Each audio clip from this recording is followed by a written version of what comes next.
Hello, hello, hello. Happy Monday. Monday.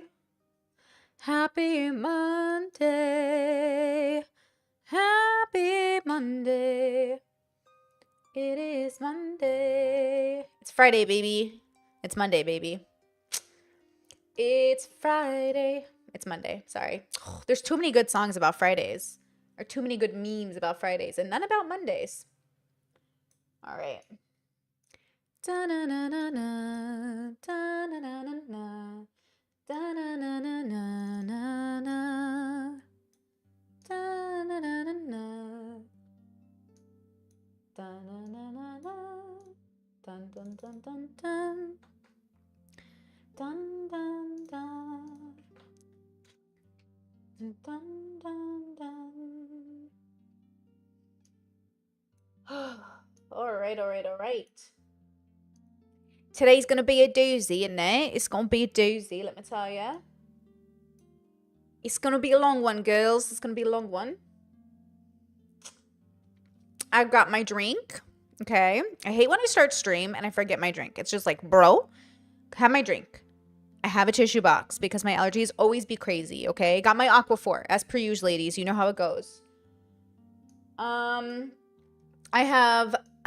pretty proud of myself. I think a pretty good video plan for you guys today. It's going to be a long one, and it's definitely going to be addressing stuff that I've never addressed before. And I think that it's going to be good and clarifying and really exciting in some ways because I get to explain how my brain works and how I come to conclusions. Now, of course, we're streaming live. That might invite some bright and interesting characters into chat. If you guys are my mods, can you please help me with that and just keep people, ban people if they're using slurs or making threats. Obviously, the stuff I have to talk about today does coincide with a lot of threats, obviously, that I've been getting because I was clipped out of context, which brought a lot of negative energy into the space. I've blocked most of those people, and I think that might happen again today on stream, so if the mods can just keep that in mind. My goal is to not look at stream while I'm going over my stuff. So if my mods can just handle anything that like breaks TOS, basically, I think that'd be great. I'm not sure there's going to be a lot of trolls. I've also set the settings to be pretty strict. But if like 2 or 3 or 4 of you who've been in my chat for a long time, if you want to volunteer to be a mod, I can make you one. I'd prefer people who've been in chat for a really long time that I interact with, just so I know you're going to mod the way I expect you to. You don't have to mod criticism. You don't have to mod anyone asking a good question. You don't have to mod anybody who's just confused. You don't have to mod anybody. Like, criticism is never modded, right? You can go on my Manifestel videos. You can go on my Andrew Callahan, not Callahan, whoops. You can go on my Andrew Huberman videos. You can go on my Think Before You Sleep videos. I don't mute criticism. I just mute like TOS, like cruel comments, people telling you to unalive things, all of that stuff. You know, and I'd prefer no pushing narratives that aren't true. So like already, I don't want any narratives that I in any way wanted to harm a child, which is never true and never part of my narrative. So I don't even want that in chat. You can ask the question. Obviously, if you know my work, I would never advocate for the pain of a child to be exacerbated or carried out. You guys know for a fact, I've had a very long time on YouTube advocating for the safety of children. I don't think people do enough. I think people underplay how they are negatively impacting children. So if you guys want to help me mod, that'd be great, but no pressure. You know what I mean? I already see some of you volunteering, which I appreciate. I'll add a few of you. It would really help me. All right, let's see. Thank you so much. I volunteer as tribute. Love that attitude. You know, I appreciate that. Dun, dun, dun, dun, dun. And again, if you don't want to be a mod in the future, but you're just modding for now, that's great. I can always unmod you later. I know sometimes there's like a little bit of pressure to be someone's mod. I just need the help so the community doesn't have, you know, like I just don't want like, you know, inappropriate messages in chat, right? Bum, bum, bum, bum, bum, bum. All right. Dun, dun, dun. Okay, is everyone comfortable?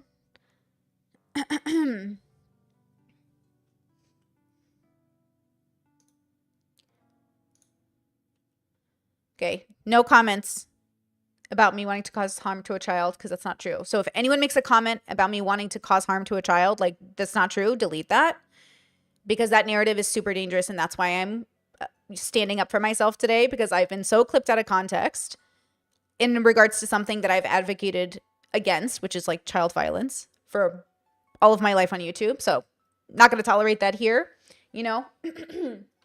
All right, all right, all right. Get your drinks, get your snacks, call your mom.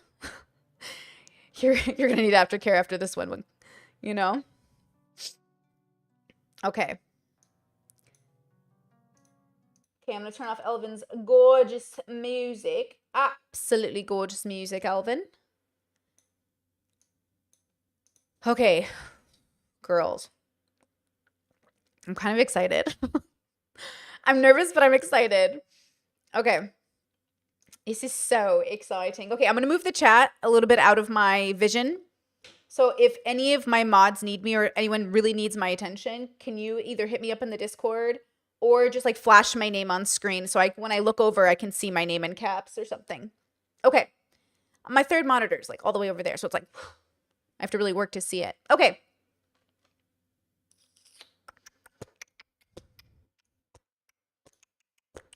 I'm going to turn up my mic a bit. Sound should be good. I'm going to turn this up. Okay. It's very exciting. Okay, first and foremost, I have a little bit of a script because I will lose my train of thought and I will ramble. And so I'm trying to keep myself focused. And so I will be referring to this little thing that I've written out. So first and foremost, I'll be talking about people in this video, but this video is about me because I'm the one being taken out of context. And I think it's a huge misunderstanding or a confusion about language use, which is normal. There's 8 billion people on the planet. We're going to misunderstand each other. But as I go on through this video, I'll be mentioning people, I'll be talking about people. I am not really talking about you. I am talking about me.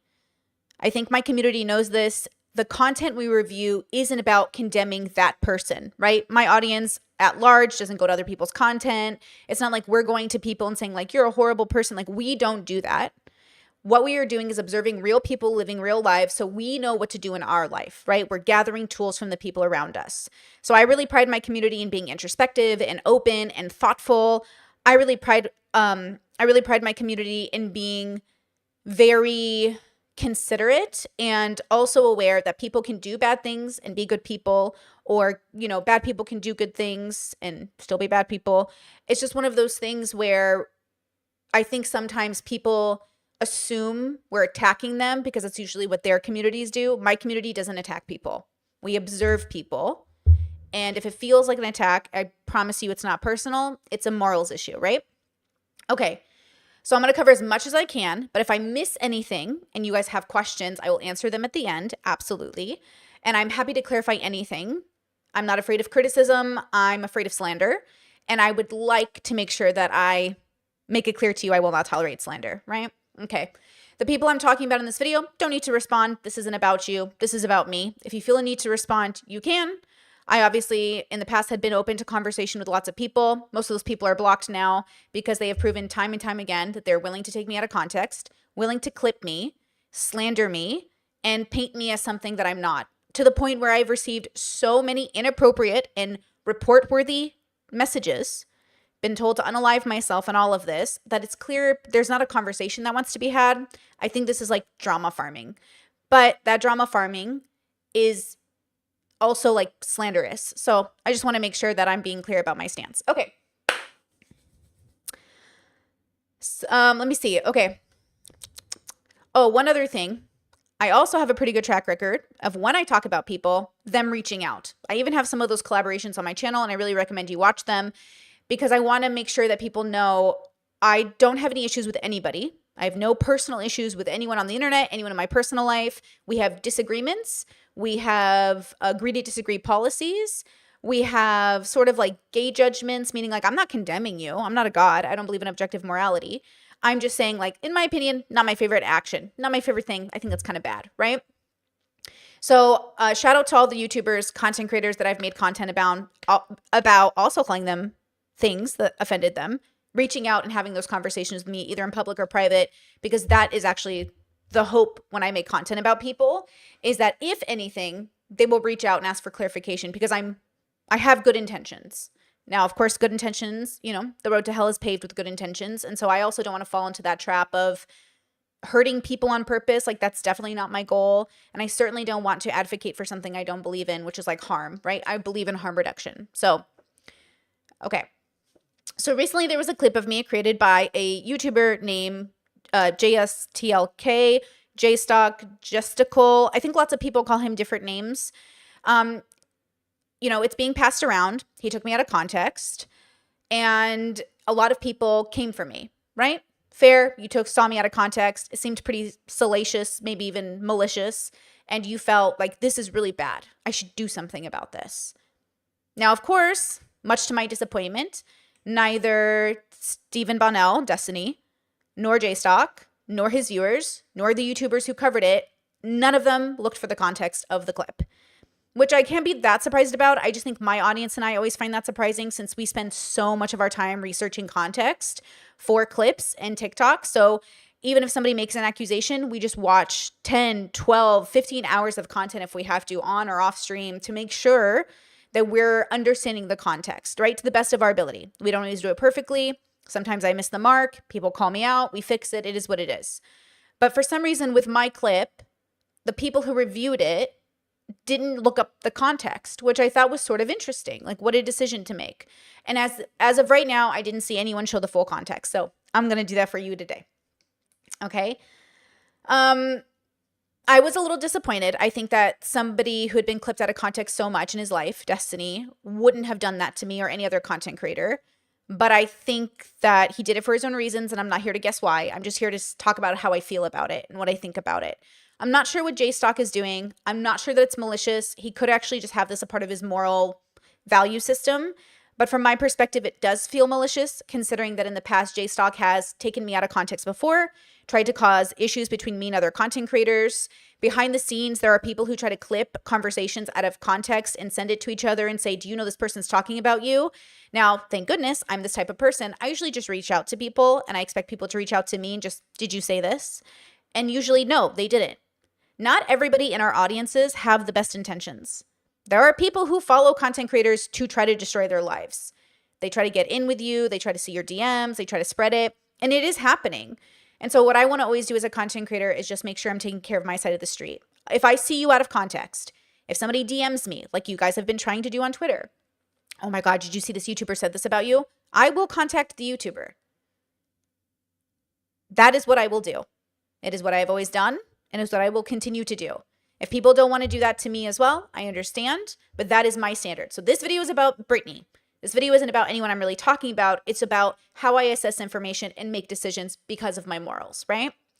So let's go over the clip out of context that JStock posted, and it caused an uproar. And let's see, okay, if we can figure out how to have a conversation about being taken out of context, and then I'll show you the full context, right?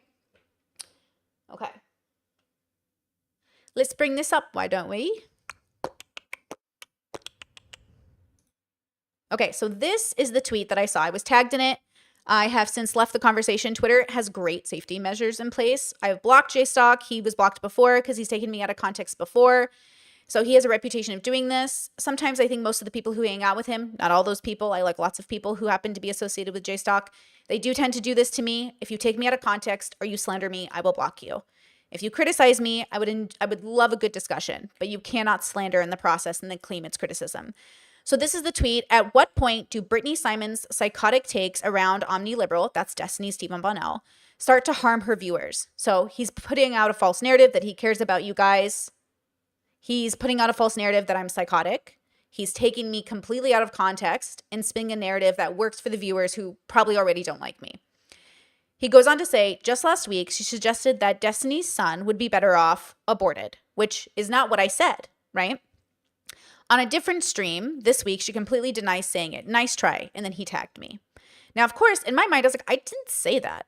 And it's true. I was recently on a show, another show with Eldorazi. Great show, great interaction. And a caller called in and confronted me. And I was quite confused because I was like, I don't remember saying that. I didn't say that. And I was like, what are they saying? And I did say, I didn't say that. And of course I didn't say that. But look at the way he clipped the video, okay? Volume might be a little loud. So just, get ready. Destiny's blocked for being a shit father and a shit partner. And how dare he lecture Daisy over parenting when he doesn't even tuck his kid into bed every night? You know who's a better parent than the parents who don't tuck their kids in at night? People who decided not to have babies. People who have had abortions. Oh, fuck. Your baby better off dead. Why would you feel the need to say that Nathan would have been better off aborted since Destiny doesn't tuck him in every night? I didn't say that. But where'd you hear that?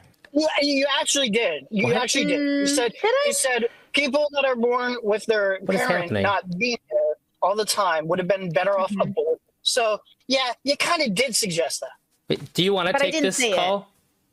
Honestly, I'm not that surprised, like a hater's calling in, but I didn't say that. You just misunderstood it. But that's okay. We speak different languages. Yeah. Destiny's blocked. Okay. That's pretty horrible. Would I say that? Is that something Brittany would say? Does that sound like me? Now, it is me. But the clip is so obvious. Like, he obviously clipped me out of context. And then I said to myself, gosh, like, how did he do that? How did he clip me so out of context? I don't remember saying it like that. And I kept thinking to myself, what is happening? Like, I don't remember saying it like that. Oh, it's because I didn't. Okay. So why would JStock do that, right? Like, why would he clip me so out of context? Now, okay. Well, okay. I need to set a foundation. Sorry, this is going to be a long stream. I need to set the foundation. So in my head, I'm sitting there and thinking, JStock's doing it again. This is like his second time trying to do this to me. He's got obviously an issue with me. I've blocked him. I don't want to talk to him. The first time I've ever tried to talk to JStock, he just tried to smear me, like twist everything I said, which, to be fair, there is a part of the internet that does do that. No matter what you say, if you say, I love strawberry pie, they're like, so what, you hate bananas? And I'm like, what? I mean, yes, but also what? Like, I just like strawberry pie. It feels like that when you're talking to people like JStock and the other people in his crowd that I've blocked, right? So I need to set a foundation. Now, when I was on that Eldorazi collab, this gentleman called in and he was very upset. Told me to unalive myself. He told me I was a horrible person. And JStock even said, good for this person for standing up, and confronting me, right? But I want you to listen to how he confronted me.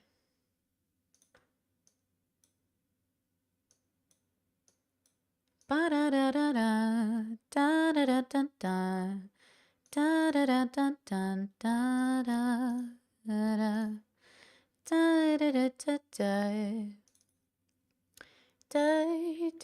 know, hold up. I clipped it wrong. Okay, hold on. Just a second. Emery, you there? Okay. So this gentleman calls in. Here's the clip. Hey, can I be heard? Hello? I can hear you. Just a trigger warning for my audience. He's going to be angry. All right. I'm just so curious. Why did you feel the need to say that Nathan would have been better off aborted since Destiny doesn't tuck him in every night? I didn't say that. Where'd you hear that? Yeah, you actually did. You actually did. You said people that are born with their parents not being there all the time would have been better off aborted. So yeah, you kind of did suggest that. But I didn't say it. Do you want to take this call?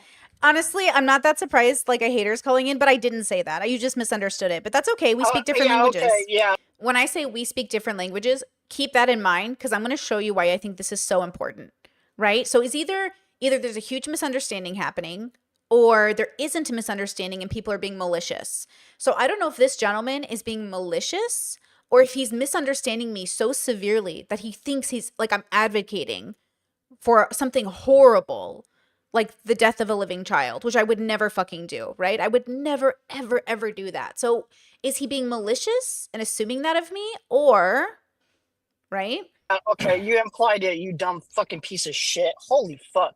Like, yeah, we can block them. Subhuman. We can block them. Actually go kill yourself. Go kill yourself. Whoa. Okay, so he tells me to go unalive myself, which is interesting. So I think he's taking the moral high ground of, I heard Brittany say this thing, and even though it was heavily clipped, I think she's so horrible, I'm going to tell her to unalive herself. Now, we do speak different languages, which I think is very important. I'm going to set the tone for that. But when I say we speak different languages, I mean you are assuming something malicious out of something that wasn't meant to be. We are speaking different languages. I'm not trying to be malicious. So why are you assuming I am? Now, I don't want to assume this gentleman is being malicious, though it feels like that. So I am open to him apologizing, not to me, but just to clarify his statement of, I didn't mean it that way. I didn't actually mean for you to unalive yourself. I was just upset and I thought you were a bad person. Or maybe I think you're a bad person, but obviously, like, I don't know if he thinks people who are bad should unalive themselves. I don't know if he's saying that or if he's making like a statement of passion. All I know is this behavior was uplifted in the community that doesn't like me, which is fine. But again, I can't tell if they're saying the moral high ground here is take Brittany out of context, say she said something she didn't say, and then tell her to unalive herself. I don't know. Is that the moral high ground you're taking, right? Okay. So now, when I say we speak different languages and why I think this is so key is because last year when the bridge burned between Destiny and I, Destiny burned the bridge, didn't reach out to me, didn't clarify anything, didn't do anything to indicate any kind of communication with me. Till this day, I've never received a communication from him. He watched me on stream, clipped out of context, sent to him by one of his viewers, and decided to burn the bridge. And over this last year, he's made lots of videos about me, put me in thumbnails, put me in titles. As of late, this week, he even reviewed this thing, this allegation, this slanderous allegation, right? And didn't review the context, which is fine, but I'm surprised given that he's always taken out of context, right? But something I realized as I was reflecting on the bridge burning, and I was never really ready to talk about it because I think I was just confused how this miscommunication blew up so badly. But as I go back and review the streams, and we're going to go through it together, it's clear to me that we are speaking different languages. And I want to set a foundation for this. So when I speak, there's just a group on the internet, Destiny included, who I think assumes a lot of maliciousness out of me that just like doesn't exist. And I want to give this as an example.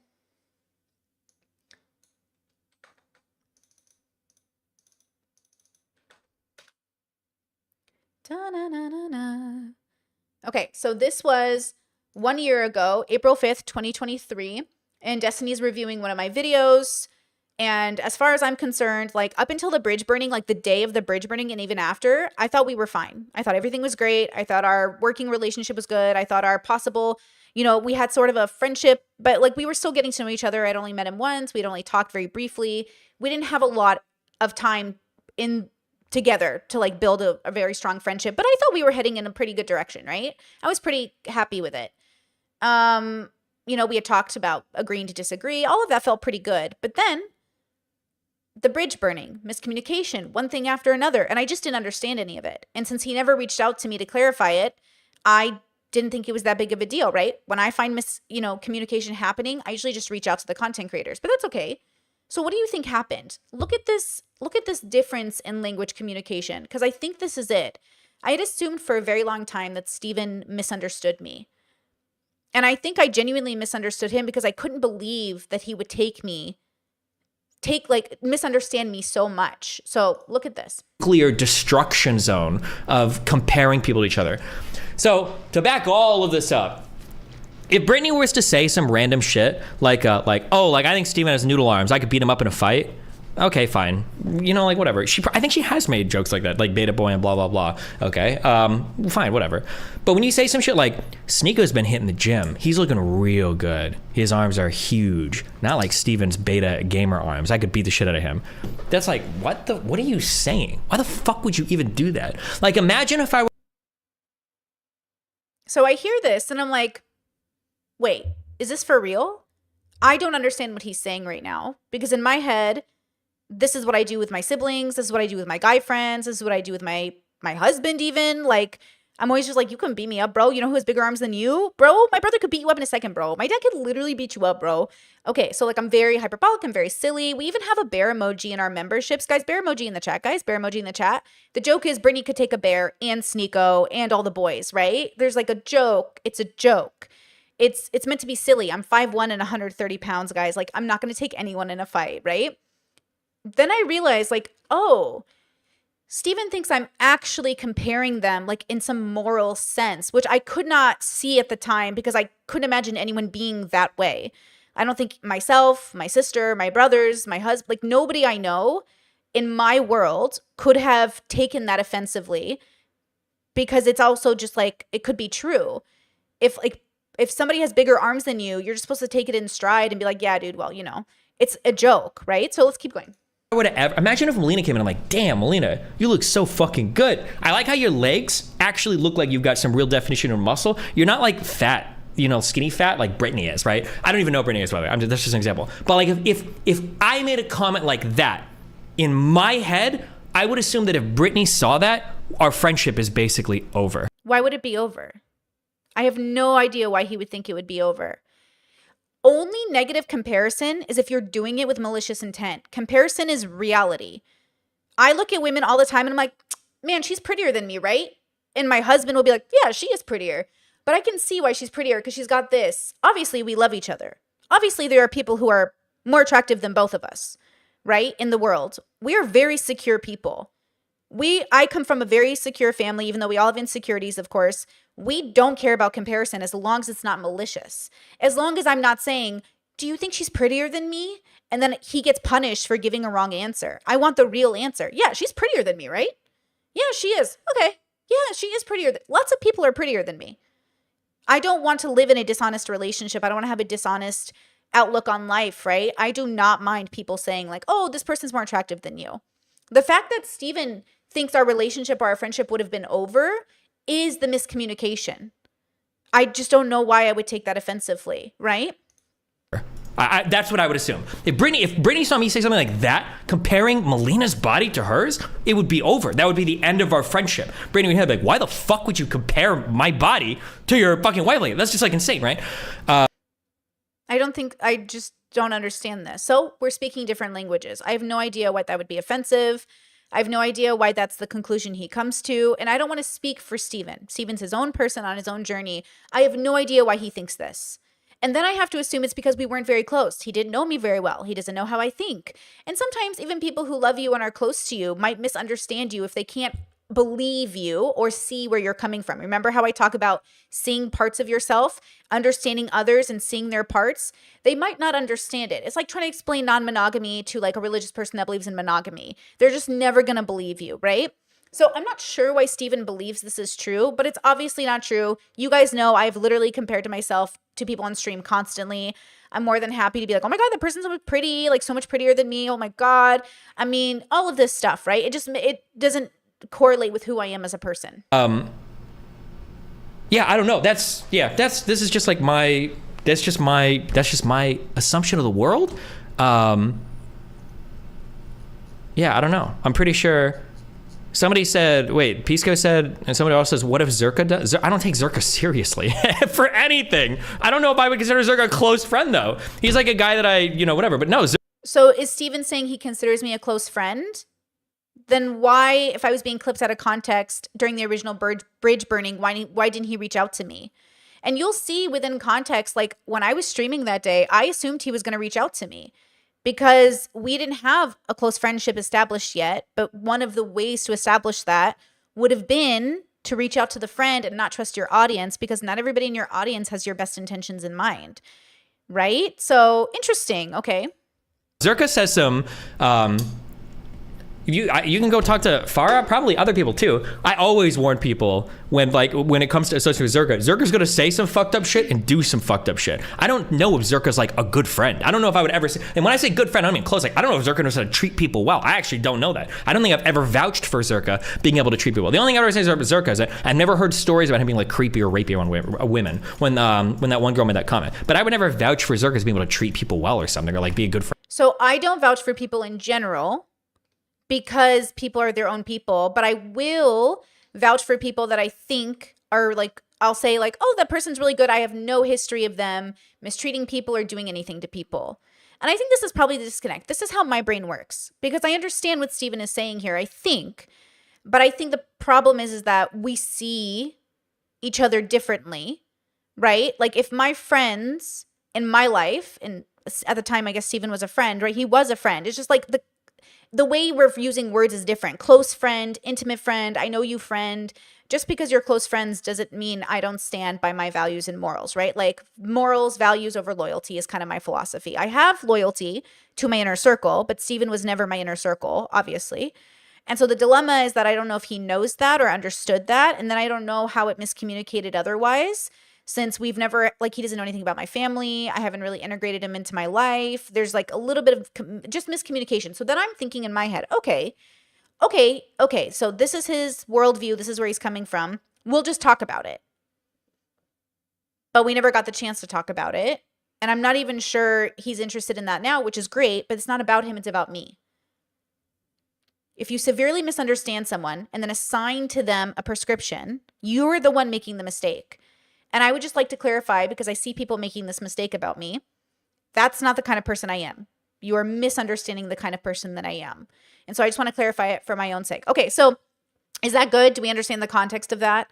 That there's like a distinctive language difference. So when I say like we speak different languages, I am saying that for him, he's thinking, why ever make the comparison? And I'm saying it's a joke comparison, or it's a fun comparison, or it's an honest one, but it's not a mean one. Again, you don't want to make malicious comparisons, but it's a fine comparison, right? Like being honest, in my worldview, that's just not how my brain works. Okay, so no big deal. Fine. We miscommunicated. Okay, no biggie. Now, okay, so now we're going to get into the context of my clip, but keep that in mind that the language difference is key. Now, JStock takes me out of context. He clips a 56-minute video. I think it was 56 minutes. And he says, Britney said this horrible thing. And then I get a bunch of hate, and Destiny covers it on the podcast, which we'll go over. And oh my gosh, I can't believe Britney said, like, I can't believe she said this horrible, horrible thing. And I'm like, I didn't say that. Now, then I wondered, because I did see some other YouTubers cover it, why nobody looked up the context. And to be honest with you, it's because it's a very long clip to get the context, because I was so clipped out of context. So check this out. Okay, this is the initial clip. So just to remind you guys, in JStock's clip, it starts off with me saying, I've blocked Destiny for being a bad dad and a bad partner, right? The first initial clip says Destiny. But in the original stream, Destiny doesn't get mentioned until the very end of the stream, about an hour and 9 minutes in. The original clip in which I am talking about you know, who's better parents? The parents who abort their kids instead of abandoning them. That happens at 47 minutes in. So 47 minutes into my stream, I make the commenter, the salacious comment. At 109, I finally mentioned Destiny in the stream because a commenter brings him up. So that's how much J-Stock took me out of context. It's a 20-minute gap between my initial joke and Destiny being mentioned. He's not even mentioned first. He's not even in the context. So just remember that J-Stock took me so out of context that everyone ran with it and nobody thought to look it up. So check this out. And I'm going to give you context before I say it and after. We're talking about, I had just finished making fun of Jay Waller. Shout out to Justin Waller. I do make fun of a lot of people. You know, I'm happy to talk to anybody, but like, I'm going to make fun of you, right? Okay. I'm going to cast judgment. Okay, I was just making fun of Justin Waller. Now we're making fun of Andrew Huberman and talking about him because Andrew Huberman is a bad partner and would have been a bad dad. And I'm glad he was never able to make those babies come to term, the ones he had, because that woman probably feels relieved that she didn't end up making babies with a man who would have abandoned them, because he did abandon like her, right? Andrew Huberman had that whole scandal. We already covered it, right? So I'm relieved. I'm relieved that that never happened because that would have been really sad, okay? Now, check this out. There's a litmus test I'm giving to people. If you think Andrew Huberman, it doesn't matter what he did or how he treated women. If you think it doesn't matter how Walter treats women, then you're telling on yourself and I'm writing you off. I'm literally writing you off. If you genuinely do not think, how dare you lecture women for being sluts and having bad character while you're sitting there existing? This full context is within the Walter got Daisy pregnant context. So Walter got Daisy pregnant, and I am covering that news. So I am lecturing all the Manosphere guys, the Alpha dudes. I'm lecturing like Andrew Huberman fans. I'm lecturing all those people right now. The hypocrisy will never not be funny to me. These people have the audacity to make a living mocking women and saying they have bad character while they are sitting here, probably raised by women who they are. I bet their mamas are. I also went after Walter's mama in this clip, which I know is technically socially taboo, but you know what? If your mom is a shit person, maybe she raised a shit son. You know what I'm saying? I think that's often true. The same women they're lecturing, I bet they spend their life talking shit on women because they can't say it to their own mama's face. I think they're pussies, bro. I think they want to talk this shit to their mama's face, but they can't do it. So what they do is they get all these women to come on their podcast and they do it to them instead. Ain't no way you've got a good mama and you spend your life talking shit about women. There's no way. I don't believe you, bro. I love good men. My dad's a good man. He is. My dad would call men like this rats. Rats. He would call Walter a rat. Rats in the chat. I was raised by, in my culture, in my background, cheating is very taboo. Nobody cheats. Everyone dies with their partners. Everyone lives long and happy marriages. My grandparents were together when they were so in love, my grandparents. It was so beautiful. My aunties, my uncles, my parents, everyone's been married 30, 40, 50, 60, 70 years. I come from a long line of very strong marriages. Rat. My dad's a good man. If you're like my dad, we chillin'. If you're not like my dad, you're a bad man. That's basically how I feel. There ain't no way you have a good mama, a good mother, a good spawn bringer, okay? And this is your decision in life. You know? I just don't believe you. But you know, whatever. You're willing to call other women hoes? Look at your own mama. Okay. You want to blame these women for being fatherless? I blame you for being mamaless or mama. What's worse? A mom that's in your life that makes you a misogynist, or a man who leaves your life that makes you a slut? Both are pretty bad. And also, at the end of the day, you got to make a decision. Are you your parents' mistakes? Or are you more than that? Now, of course, you got to go to therapy to deal with that, because that shit... Exactly. So it doesn't even matter who your parents are. What matters is who you are. But yes, it matters who your parents are. Actually does impact you as a child. And the probability of you not repeating that cycle is... unless you do the work. This is all context, by the way. All of this is leading to the statement I make that J-Stock took out of context. And J-Stock even had to switch when they happened to make it look worse than it was. Because it wasn't even about, I haven't even mentioned Steven. Destiny has not even been talked about in this live stream. I am talking about the Manosphere right now. I'm talking about those people, right? Destiny as a consciousness wasn't even brought up yet until the very end of stream. This is like 49 minutes in now. We're 50 minutes in. Okay, I'm still building up to the statement I'm making. Okay. Motherless behavior. Motherless behavior. Fresh and Fit is motherless behavior. All these whatever podcasts, motherless behavior. All the women they have on the show, fatherless behavior. They honestly deserve each other. All you all are parentless. You were unloved as children. Now, obviously, I don't know this, right? I'm making a joke. I'm also saying something that I generally believe about people, that trauma is real and that your culture raises you, and that anytime your parents were bad parents, it shows in your behavior. And also, like, people say this about everybody. This is a pretty common idea that, oh, you know, how you ended up is your parenting. That could be true. It also can't be true. It's nuanced. But obviously in this instance, and I was really fiery this day. I was really spicy this day. Okay, I'm making a lot of jokes in high sarcasm to make my points, right? I'm trying to make a point that Walter and Fresh and Fit are not qualified, nor anyone who falls into this category, which in this case would include Stephen Bonnell, to lecture people about being bad parents when they themselves either aren't parents, or if they are not up to the standard in which I would qualify them as good parents. They might be doing their best, and I think lots of parents are doing their best, but I also think most parents are bad parents. And the ones that are ironically are doing their best always think they're doing worse than they are. You know how many amazing parents I have in my audience? How many amazing parents are doing so much? They're doing absolutely the best they can. They're trying so hard to prioritize their children, right? And they're like, Brittany, am I being a bad parent? I'm like, oh my God. It's like the parents who are doing the bare minimum barely, or even abandoning their kids, want all the credit. And the people that are literally doing everything they can still get down on themselves. And isn't that the irony, right? The irony is the people who need to improve think they're doing enough, and the people who are doing enough think they need to improve. And that's just life. You have no one to go home to on the holidays. I hope she does abort that baby so she doesn't have to have Walter as a dad. Just kidding. All life is sacred. Just kidding. I don't believe that either. I don't believe in objective morality. But also, I'm making a lot of tongue-in-cheek jokes, like I do when Ben Shapiro says we need to live in a society where we don't kill people unless they're unless they live in Gaza, right? It's like I'm being hyperbolic to prove a point. Like, you know what I'm saying? Ben Shapiro obviously doesn't think we should live in a society where we murder people unless they live in Gaza. Is the joke? Get the joke? Do you get the joke? I did choose violence today. Damn. I hope she yeets that baby out of existence so that baby doesn't have to grow up with Walter as a biological connection to her. Just kidding.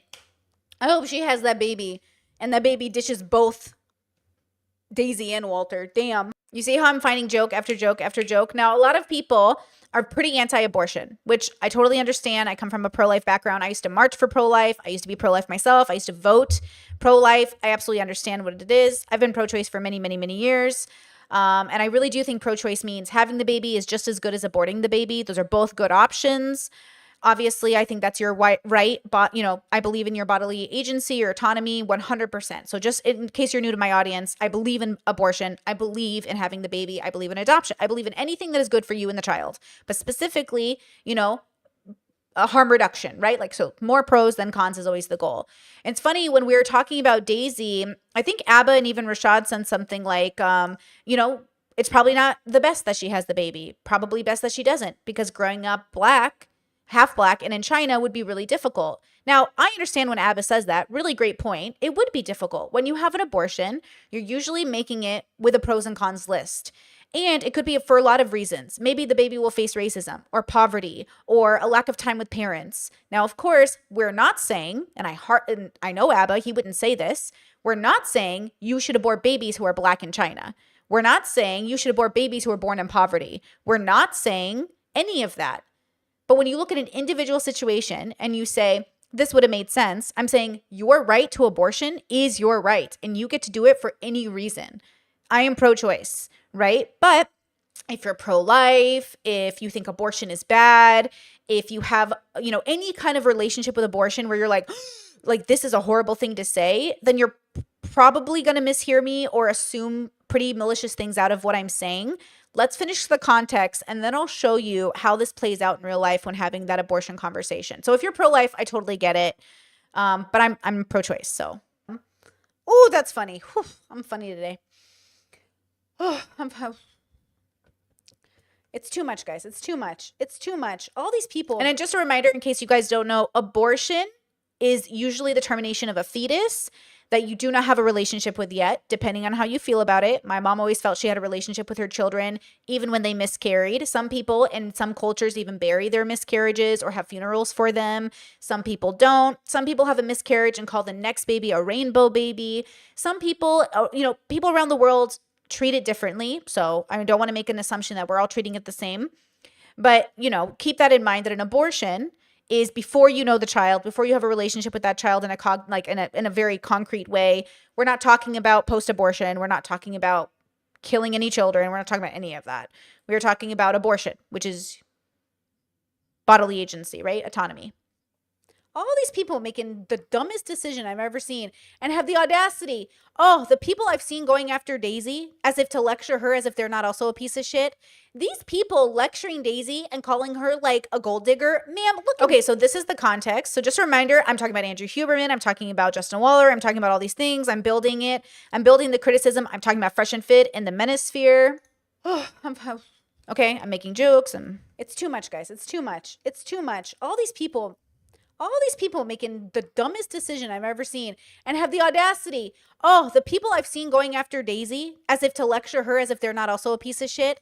Comment sections, tweets, so many Manosphere TikToks. Holy shit. The amount of Manosphere TikToks going after Daisy or women in general, well, they are literally creating babies and ditching them, is amazing. My favorite TikToks are the ones of women showing how many of the guys in the Manosphere actually have baby mamas and children they do not take care of in any capacity or on a spectrum. These people lecturing Daisy and calling her like a gold digger. Ma'am, look in the mirror. Ma'am, look in the mirror. Look in the mirror. You don't even want your own kids. You think Walter wants his? Mm-hmm. The same people that don't even tuck their kids into bed at night have the... Now, obviously, really fast, I'll rewind it. Tuck your kid at night is meant to it's meant to say spending time and having accessibility to your child. Obviously, this is videos about me. I'm trying to explain to you how my brain works, right? It's really not about the people I'm talking about. I'm trying to explain to you how my brain works. When Brittany says tuck your kids in at night, she doesn't mean tuck your kids in at night. Though my parents did say good night to us every night, 8:00 p.m. Good night, mom. Good night, dad. Good morning, mom. Good morning, dad. Like, we had rituals in our household. We're very ritualistic, like habitual family, like our habits. So we would say good night, and that would be what I mean by tucking kids in, but it's accessibility. So if you're co-parenting with your divorced partner and you guys are co-parenting and you see your kid every other weekend, that's great. That is tucking your kid into bed at night. Because you are there, you are present, you are accessible, you can go to school events, doctor's appointments, your kid could come over to your house when things are going bad. So when I say tucking your kid at night, that includes single parents who are working their hardest, grandparents, villages that come together to take care of children, aunties, uncles, grandparents. That includes, like I said, co-parenting situations. All of that includes tucking your kid at night because you're doing the best you can with a horrible situation. You are saying, as horrible as this is, we're going to do our best. Versus coming from a place of privilege like Walter, who is lots of money, who could be definitely present in his child's life and is choosing not to do it, which, by the way, I'm pro-choice. So Walter not wanting to have children is okay. Walter having unprotected sex with women and assuming they could have abortions like birth control, I think is wrong, but different morals. The audacity to lecture them about parenting. Sir, you don't even tuck your kid into bed every night, sir. Do not lecture Daisy or Walter about parenting if none of y'all tuck your kids into bed. I don't want to hear it from your mouths. Ma'am. Okay. Ma'am. I agree with this. Wild, bro. Absolutely wild. Absolutely wild, ma'am. You know who's a better parent than the parents who don't tuck their kids in at night? People who decided not to have babies. This is the salacious part, but check it out. People who have had abortions. Okay, okay, obviously on stream, when I laugh obnoxiously and I'm moving over, I'm obviously being funny, right? I watch a lot of comedians. My channel used to be actually on the comedic category because I was just cracking jokes all the time, right? In my other life, I always joke I should have been a comedian. I'm making a joke, but I do, and I'm making a point of activism, like a statement. There is this narrative in the world, and I'll rewind it for just a moment after I'm done. There is a narrative in the world that people who choose not to have kids are selfish, but I would actually say it's a good parenting move. When you know you're not able to give that child a life, when you know you're not able to be a present parent, when you know and you make a decision for yourself and that child that benefits that child, that is good parenting. I think a lot of the time we assume people who choose to not have babies are bad people because they're like not, or they shouldn't have an opinion on parenting because they aren't parents. But I would actually say the reason often people choose not to have babies is also could be, in many cases, for the sake of the child, right? Or the sake of their own life. Because honestly, I think that is so overlooked because we just think like you'll have a baby, it'll be fine.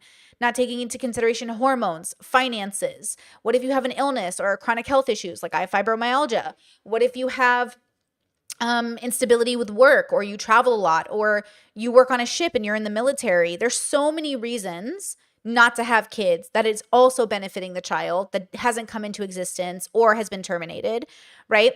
But that is the narrative. That's the joke. I'm arguing pro-life people. I'm arguing the narrative of Fresh and Fit. I think that sometimes people like to pretend, just have a kid, we'll figure it out. Sure, that's also an option because I'm pro-choice and I believe in that and believe in your ability to make that choice. But in a privileged world where we have money and education, I think it's better to have safer sex, and it's better to maybe terminate pregnancies if necessary. It's up to you. I would never condemn you for having a baby. Bringing a baby into the world is a beautiful thing, but it's a very complicated and nuanced thing. Same with terminating a fetus, right? So keep that in mind. Okay, rewind. Wild, bro. Absolutely wild. Lecture, absolutely wild, ma'am. You know who's a better parent than the parents who don't tuck their kids in at night? People who decided not to have babies. People who have had abortions. Oh, fuck. Your baby better off dead. I said what I said. Tell the pro-lifers to cry into their tissues right now. But don't come into your tissues because those are babies' lives you are wasting. So don't come into your tissues if you're a pro-lifer. Just cry into a tissue because you don't want to actually risk baby life by doing that. Oh, God. Somebody take my mic away. Somebody take my mic away. Oh, fuck. I'm so good at my job, bro. So good at my job. So good at my job. So like the stream, guys. Like the stream. So good at my job. She's so good. She's so good. I love her. Okay, I love her. She's making a point. She's making fun of pro-lifers. She's making fun of the Menosphere. I'm talking about the Alpha Bros right now. I'm talking about Daisy. I'm talking about all those Menosphere on the TikToks I saw. All these people trying to capitalize on Daisy, lecturing her about being a bad mom when they don't even hang out with their kids. All of that, right? Okay. This is why he took me so far out of context. Now, there's obviously more we could watch. So this is 53 minutes in. We watched from 47, 48 to 53 minutes, okay? He took me so out of context. The first time I bring up Destiny, the one time I bring up Destiny in the stream, this is 53 minutes in, is 109 minutes into the stream. So like 20 minutes later, Destiny gets brought up, right? Let's check that out. She slept with Walter, so she can't be that cool. Okay, I'm making fun of Daisy. I'm saying, how good of a person can Daisy be? She slept with Walter. And then what do I need to watch? Tree spreads misinformation. Hold on. Let me rewind it a little bit. Okay. But yes. I got you. I know what you're trying to say. It's okay. It's okay. You know, Barack says English is not my first language. That's okay. It wasn't my parents' first language either. I'm used to dealing with immigrants. You're fine. True. My parents are Eacher says Daisy answered questions from J-Stock, Tree of Logic, and Destiny. Attacked her. It would be good to react to. Honestly, it was boring as fuck. I watched it because my Discord was like, watch this, Brittany. I was like, it can't be that interesting, bros. And it wasn't. I blocked most of those people. Tree, I blocked her for slander. Cherry, blocked her for slander. J-Stock blocked him for slander. All these people literally take me so out of context. and claim some higher moral ground, look what he's doing now. Those two clips are so far apart each other in the stream, and he had the audacity to clip it as if I said it in reverse, and the way he said it, like the way I said it is so malicious. Like I can't decide if JStock is being malicious or not, but look at the context. Audience was also interested in that video, but honestly, guys, it was boring. I watched it. Why do I want to watch like losers lecture another person? You know what I mean? Like Daisy seems interesting. I don't know much about her, but she slept with Walter, so she can't be that cool because she's Miss China and she's a bodybuilder, and that's interesting. But otherwise, like she hangs out with Fresh and Fit. Gross. And then what do I need to watch? Tree spreads misinformation on the internet. True. JStock creates drama that isn't real. True. Destiny's blocked. True. For being a shit father and a shit partner. And how dare he lecture Daisy over parenting when he doesn't even tuck his kid into bed every night. Which does not mean literally tucking your kid into bed, though I think that would be beautiful. It would be a co-parenting situation since him and his ex do not get along in the same household. It would be a co-parenting situation, which is tucking your kid in at night, being accessible. Okay, my standard of parenting, not yours, not objective. If you disagree, great. This is my standard of parenting. That when you bring a child into the world, they become the priority. Not at the expense of you or your joy, but certainly to the best of your ability. Destiny's a millionaire. He's a privileged person. He has a remote job. He could certainly be available to his kid in that area, but he's prioritizing work, which he's admitted and said out loud many times. He does choose to prioritize work, which is his right. And it's also my opinion that that's bad parenting. That's all I'm saying, right? So this is about Britney and how I think and why I come to the conclusions I come to. This isn't about like Destiny's the worst person who's ever existed. I just think he's a bad dad. I think there's a job, and a job requires certain things, and he doesn't fulfill those requirements in Britney's worldview. If you disagree, that's fine, but I certainly did not wish any ill will on a living child. I certainly didn't say what JStock said I said. I certainly didn't deserve any of the hate that was brought towards me for a clip so taken out of context that now I have to make this whole stream. But I think it says more about JStock and the people who hang out with him a little bit, but not everybody, because I like some of those people, okay? And I think this is like my opportunity to make sure people know, like, I know who I am, and I know I would never say something so disgusting. I would never wish harm on a child. And to say that I would wish that is so dishonest. Girl, I don't want to hear some deadbeat dad who, yes, might pay his kids' bills. Oh, cool. You're basically Trump. You're like, do you think Trump is a good dad? Sure. You're a good dad. I'm always commenting on the parenting. I don't think Trump is a good dad. I don't think Steven Crowder is a good dad. Some people disagree. Does anyone here think Trump is a good dad? No. Okay. No, I don't need to watch some video of some losers lecturing another person who's loser enough to sleep with Walter about how they're better than her. You think you're better than this woman? Look at your life. You're literally a piece of shit like the rest of them. All of them are shit, lecturing each other about being shit. It's literally losers watching losers lecture losers about not being losers.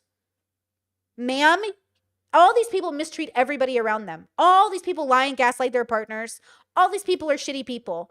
Spreading misinformation on the internet, lying about people. Girl, don't even fucking start. What do I need to watch losers lecture losers for, girl? No. Oof. It was interesting hearing Daisy's side, but still. She thought she was in love with Walter. So, you know, I'm trying really honest, genuinely. Okay, if you want to watch toxic people argue, watch it. It's, you know, also you can watch my latest video on Julia and Eileen. Also toxic people arguing with each other, you know. Justin says, I was raised in a single parent household and it's not that important to have someone tuck you into bed every night. Okay.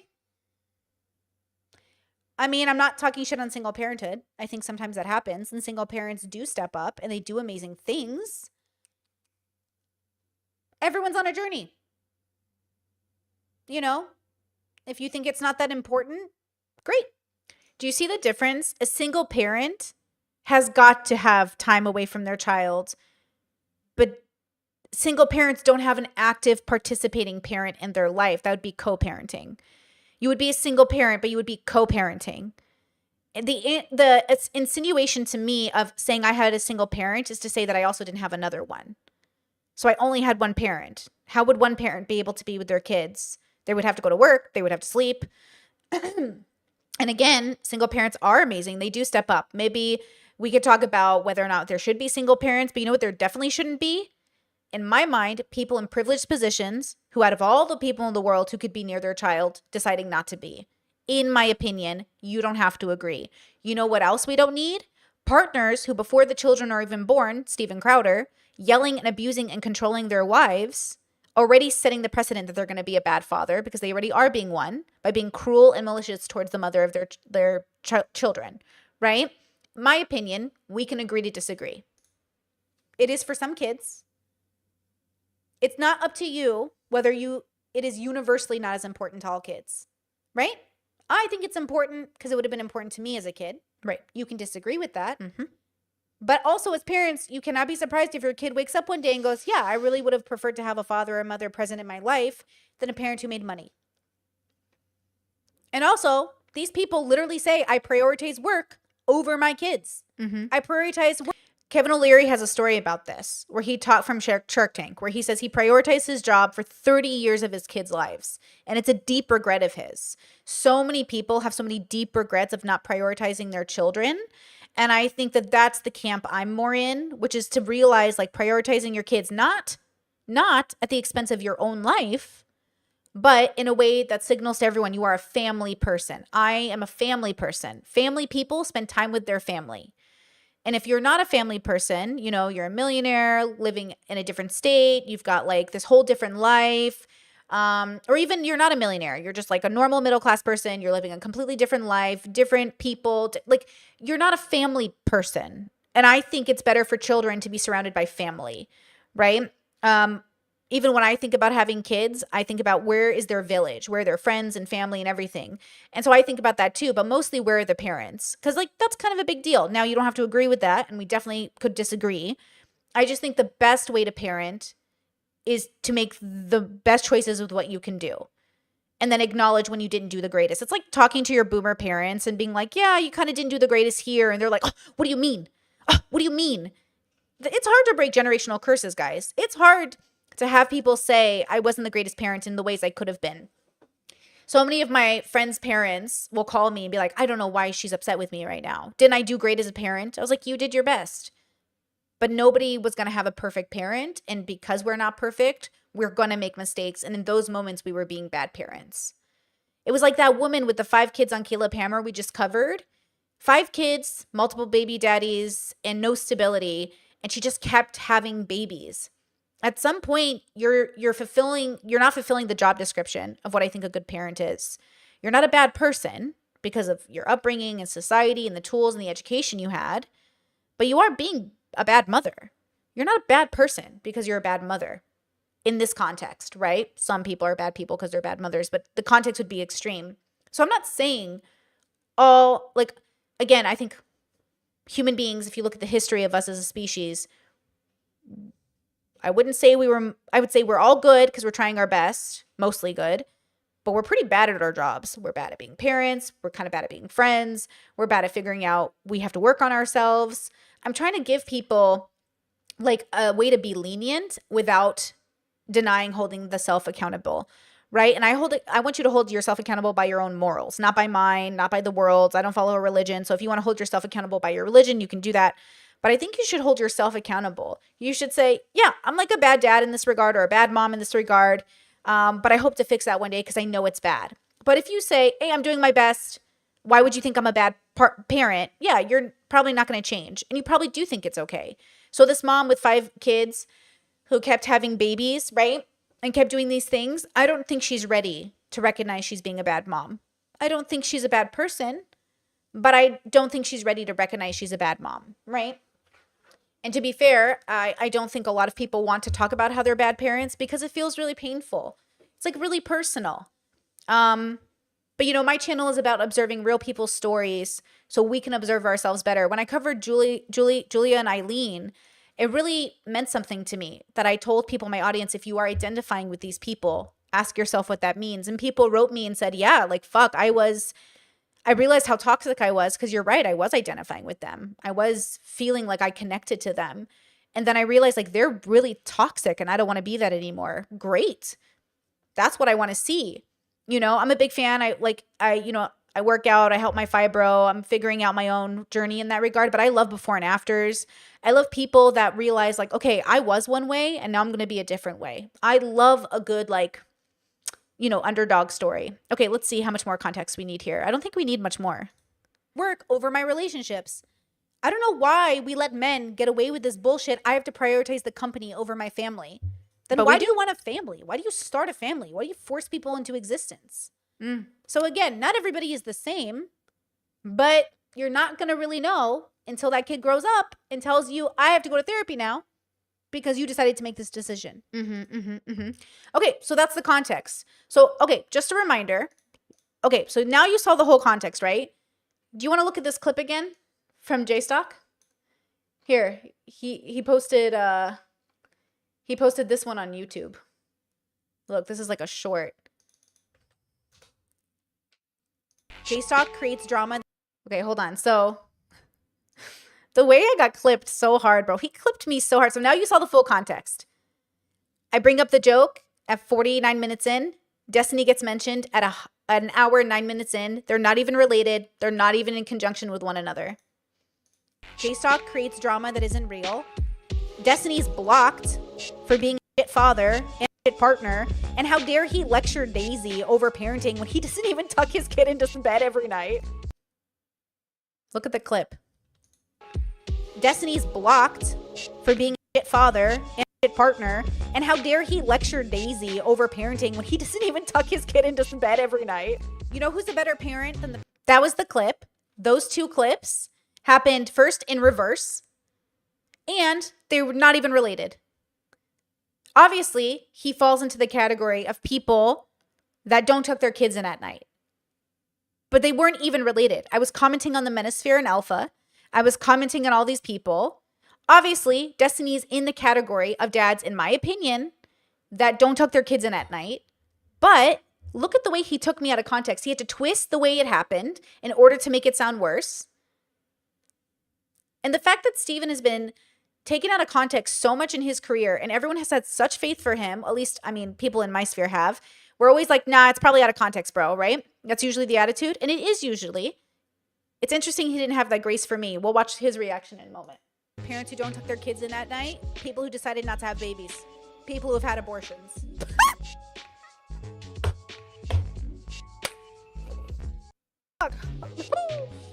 Obviously, right? Your baby better off dead. The your baby better off dead.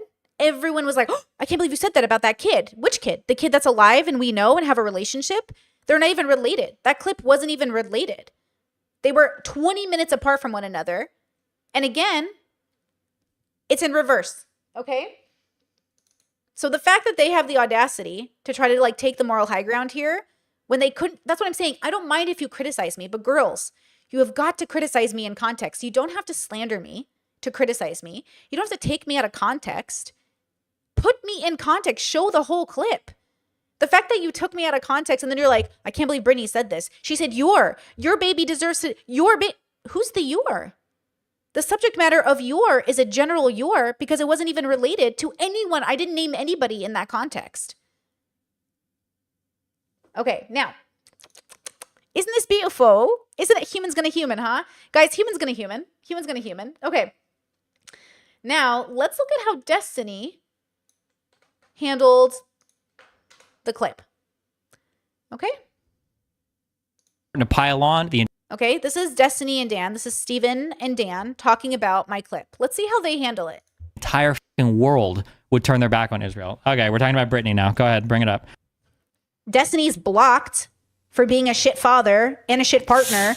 And how dare he lecture Daisy over parenting when he doesn't even tuck his kid into bed every night? You know who's a better parent than the parents who don't tuck their kids in at night? People who decided not to have babies. Do you tuck your 13-year-old in? Do you? People who've had abortions. Okay. So you see how he goes, my kid's 13. Why would I tuck him in? And then he goes, Dan, do you tuck in your kids? And Dan goes, yeah. And he goes, oh.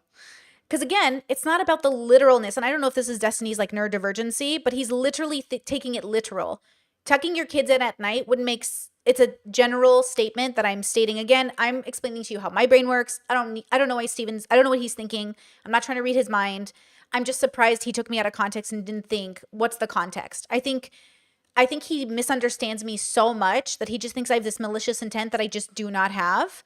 right? And he also thinks he's like special somehow, and that I'm only going after him when I literally would say this to my own siblings. I say this to everybody. Morals and values over loyalty, guys. Like, I love my family, but I'm not gonna like change my values because like someone in my family did something. I'm gonna call the cops on you and visit you in prison. But like, just because you're my friend doesn't mean I'm not gonna stand my ground about what I believe.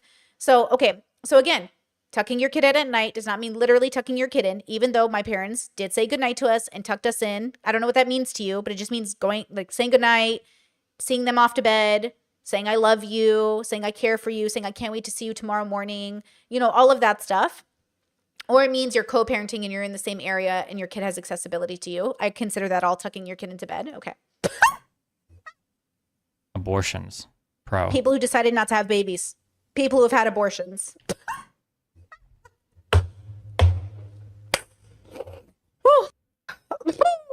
Your baby better off dead. Nice. Why did you feel the need to say that Nathan would have been better off aborted since Destiny doesn't tuck him in every night? I didn't say that. But where'd you hear that? Well, you actually did. Hey. So then it's like a laugh because JStalk edited me to make it look like I was like, yes, I never said that. And I just proved to you in my stream now. And look, no one's going to probably watch the full stream and see the context. And even though I just proved it and I just like owned everybody with the proof, I don't know who's going to see this. But obviously I didn't say that. I was commenting on bad parenting, not even related about Destiny yet, because one happened at 49 minutes and one happened at 109. Okay. But look at the way they're reacting. No one's asking, did it get taken out of context? No one's saying, hey, this looks clipped. No one's questioning what they're observing. And then this guy comes on stream and tells me to unalive myself for something I didn't even say. I don't expect an apology, but I think unless you're malicious, you should probably say that was a mistake. Because otherwise I'm going to assume you're malicious if you literally think I should unalive myself for something I didn't say. You actually did. You said people that are born with their parent not being there all the time would have been better off aborted. So, yeah, you kind of did suggest that. Wait, do you want to take this call?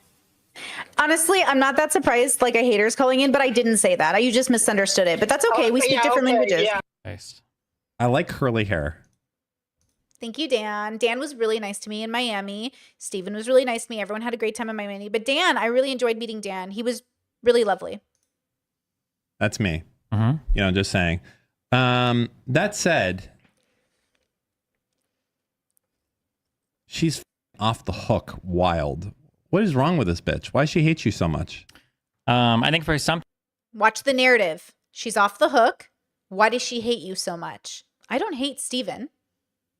But I can understand why he thinks I do, because he constantly sees me out of context. Even when he burned the bridge with me, it was like he saw a clip of me, his viewers sent him, and said, don't be mad, but Brittany's talking shit about you. We'll go over it. But this, in my opinion, I need you to know from my heart of hearts, I don't hate anybody. I don't. I have no reason to. I'm disappointed, and I disliked being slandered, but here I am defending myself, so it's okay. So check out his reasoning, right? Why does this bitch hate you? Hook wild. What is wrong with this bitch? Why she hates you so much? I think for some people, especially for her, especially having BPD, I think it's just a compulsive thing now.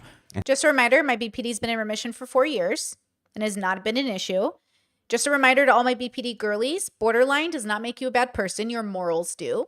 Schizophrenia, depression, anxiety, none of that makes you a bad person. Your morals do. Okay, so just FYI, he's going to try to weaponize my mental health against me, even though I've been in remission for multiple years. And because he deals with a lot of mentally ill people who don't have good morals, he associates sick people with being immoral people. And that is not true. Also, borderline personality disorder with the right therapy has an incredible remission rate. You will most likely get over your borderline if you get the right kind of help, or it will go into remission and it won't be a main character in your life anymore. So just a shout out to my borderline girlies and boys and everybody else. Watch Dr. K's video on borderline. Look at the DSM and see how they're reconstructing even how we see borderline. Understand that we are living in the best time to have borderline, which, by the way, comes from childhood trauma. Not trauma that necessarily, it's a different kind of spectrum of trauma, but trauma from your childhood, right? So it happened to a child. That's why I advocate for child safety so much, because I want that reality for kids. I want them to grow up with good parents who care about and prioritize them, right? and like pay attention to the ways they might have unintentionally or intentionally messed up, right? I feel like my parents they meant well, but obviously were the reason I have borderline, but they didn't do it on purpose. And that's what is often the case is people think they're good enough parents because they don't want to hurt their kids with intention. You might just do it without intention, right? So shout out to my girlies and boys with theys, thems, everybody with borderline. You are great. If you're bad, it's not your borderline. It's your morals. Okay. So we'll watch this clip, or we watched this on this show, but never again. Okay. No more of her. I think that she just really wants me to reference her or talk about her. I think it's really important to her. But I think she'll continue to mention me and keep ramping up the attacks and say more and more because she has like a compulsion when it comes to talking about me. I don't have a compulsion. This is such an interesting way to view it since the burning of the bridge a year or whatever, I've made one single video with him in the title and his thumbnail, and it was a Dr. K video. When I talk about Steven on stream, I never clip it. I mean, I clip it in conjunction with the topic, but if I make like a focus topic video with him, like I talked about his divorce, I didn't clip that because I'm trying to send the message that like, I'm not here to cause a war, dude. I'm just having an opinion. He's put me in countless thumbnails. He's put me in this video here. He maliciously is continuing to slander me because he refused to look for the context. I'm not having a compulsion. I'm having a disagreement of opinion. And I don't know why he's trying to discredit that opinion because he thinks somehow this has anything to do with anything more than a disagreement of morals. And I think that that's the issue we're going to find in this space. I don't ever want anyone in my community to feel punished for being mentally ill because it's not the reason you're a bad person. It's your morals. And I think because Steven doesn't understand that, I don't think he could ever imagine that I don't hate him. I just disagree with him. And I think that's the problem, right? Because everything, like logically think about it, like, can I not criticize a single thing or nothing that I say has any value or weight because she has issues with anything personal? Like, obviously it's silly and dumb. But then I think she even said before something about, she mentions like wanting me to watch her stuff. I wasn't talking about him. He thinks I was mentioning him. Earlier, I said the people that have been blocked. I was talking about JStock, Tree of Logic, Cherry, and there's another person in that sphere. Kelly. I wasn't talking about Destiny. He thinks I'm talking about him because he thinks it's about him. I think that's the problem. I don't know what he's thinking, but I'm thinking about JStock and his crew. I'm not thinking about Destiny. Okay? So I know he keeps thinking I'm talking about him. I have been recently in that group, like made clips about me. They've been focusing on me, and I was talking and referencing them. He says it later on in that earlier clip. But then, like, it's just ramping up. I would guess we're 6 months away from her being like, he's an actual cuckold. Like, I think I feel like we're 6 months. Why would I, as a sex worker and as a sex positive feminist and as somebody who doesn't care about cucking, do that? I don't think he sees me, which is why I'm here to explain my thinking. I've never shamed Sneeko for cuckolding. I've never shamed anyone for that. And by the way, by definition, none of you are cuckolding anyways. You don't even do cucking in the way that I perceive it. You're just having open relationships, which I advocate for and recommend books to read about and think like is a way you can have a successful life doing that. I don't know why he thinks these things of me, except that I think he cannot understand me, which goes back to we speak different languages, right? And I think that that's the conundrum with this whole space. Now, the question is, who's being malicious and who's actually making a mistake? I think Steven's making a mistake. I don't think he's being malicious, which is even more confusing for me, is I don't think he's making a mistake or being malicious in a way. I think he's making a mistake. I think JStock is probably being malicious, maybe. But with Steven, he can't repeat my points back to me. He doesn't know how to qualify me or categorize me correctly. He says things about me that are just so not true, like so not true. And so it's interesting, right? I don't know why he can't see me very well, but just to clarify from my perspective, cuckolding is valid. Co-parenting is valid. Being a good parent is doing your best and working on pointing out in the ways you're not doing your best. Okay.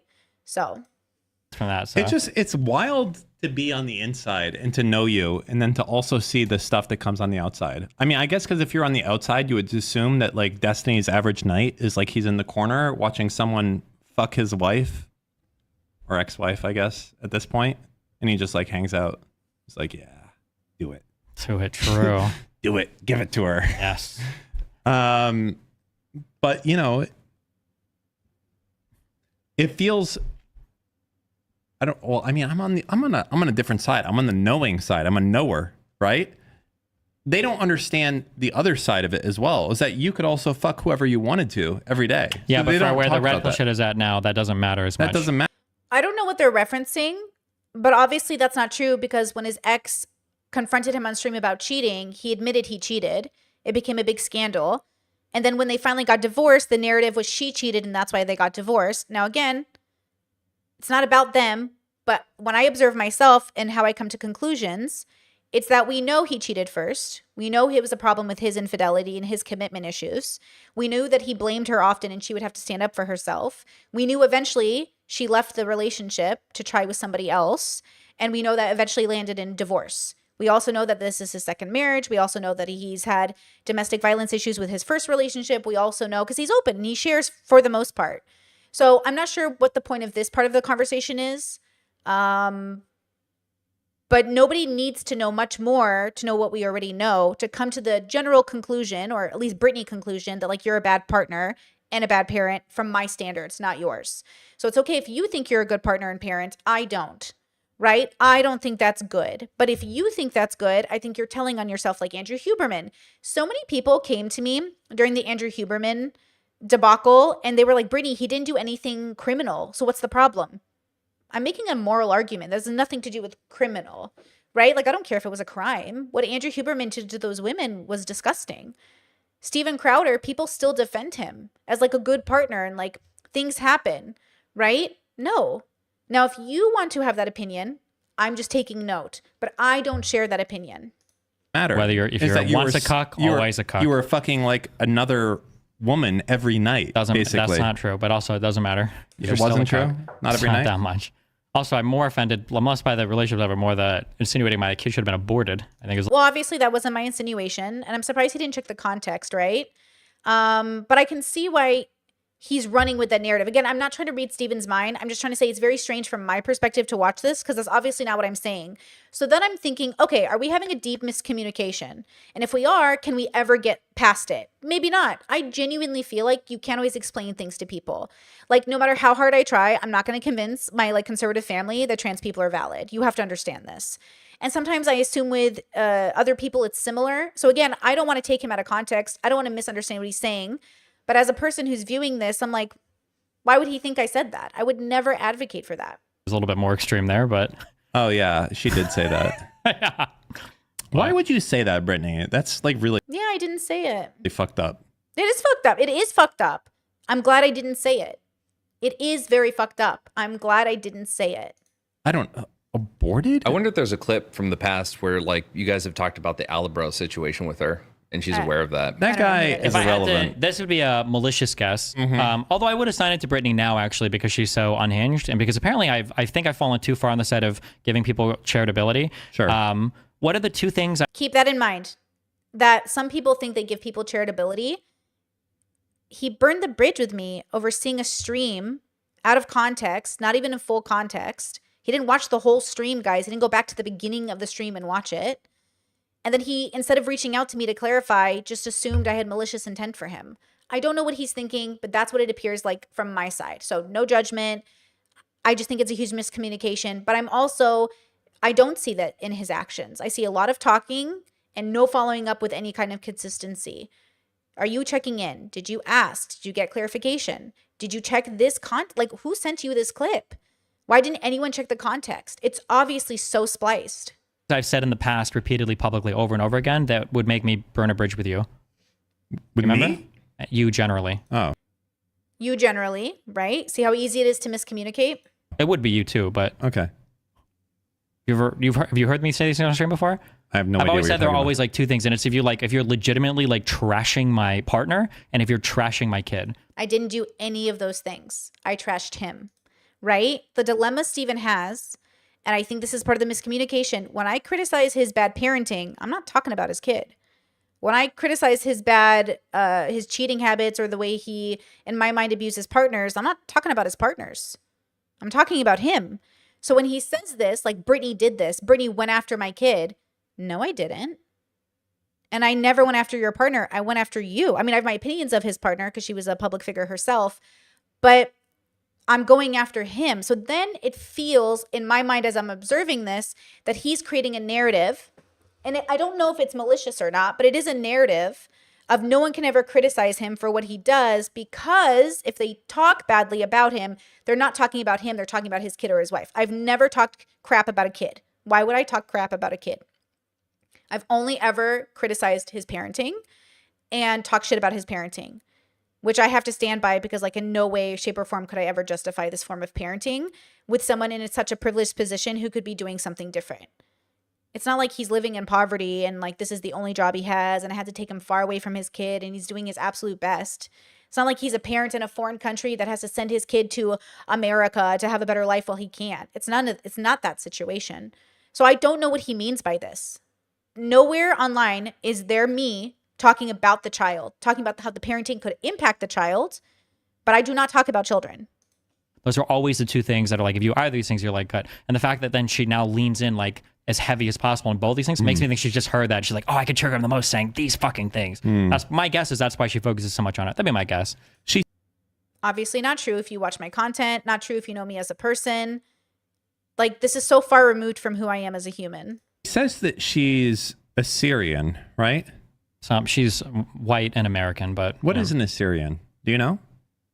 Some ethnic group that existed. Okay, so they talk about how I'm Assyrian and somehow that matters, and I am. My parents are from Iraq. Thank you for asking. My family immigrated here during Kennedy's reign and continued to come here. I still have family in Iraq currently. So that was kind of disappointing that he didn't ask if it was out of context.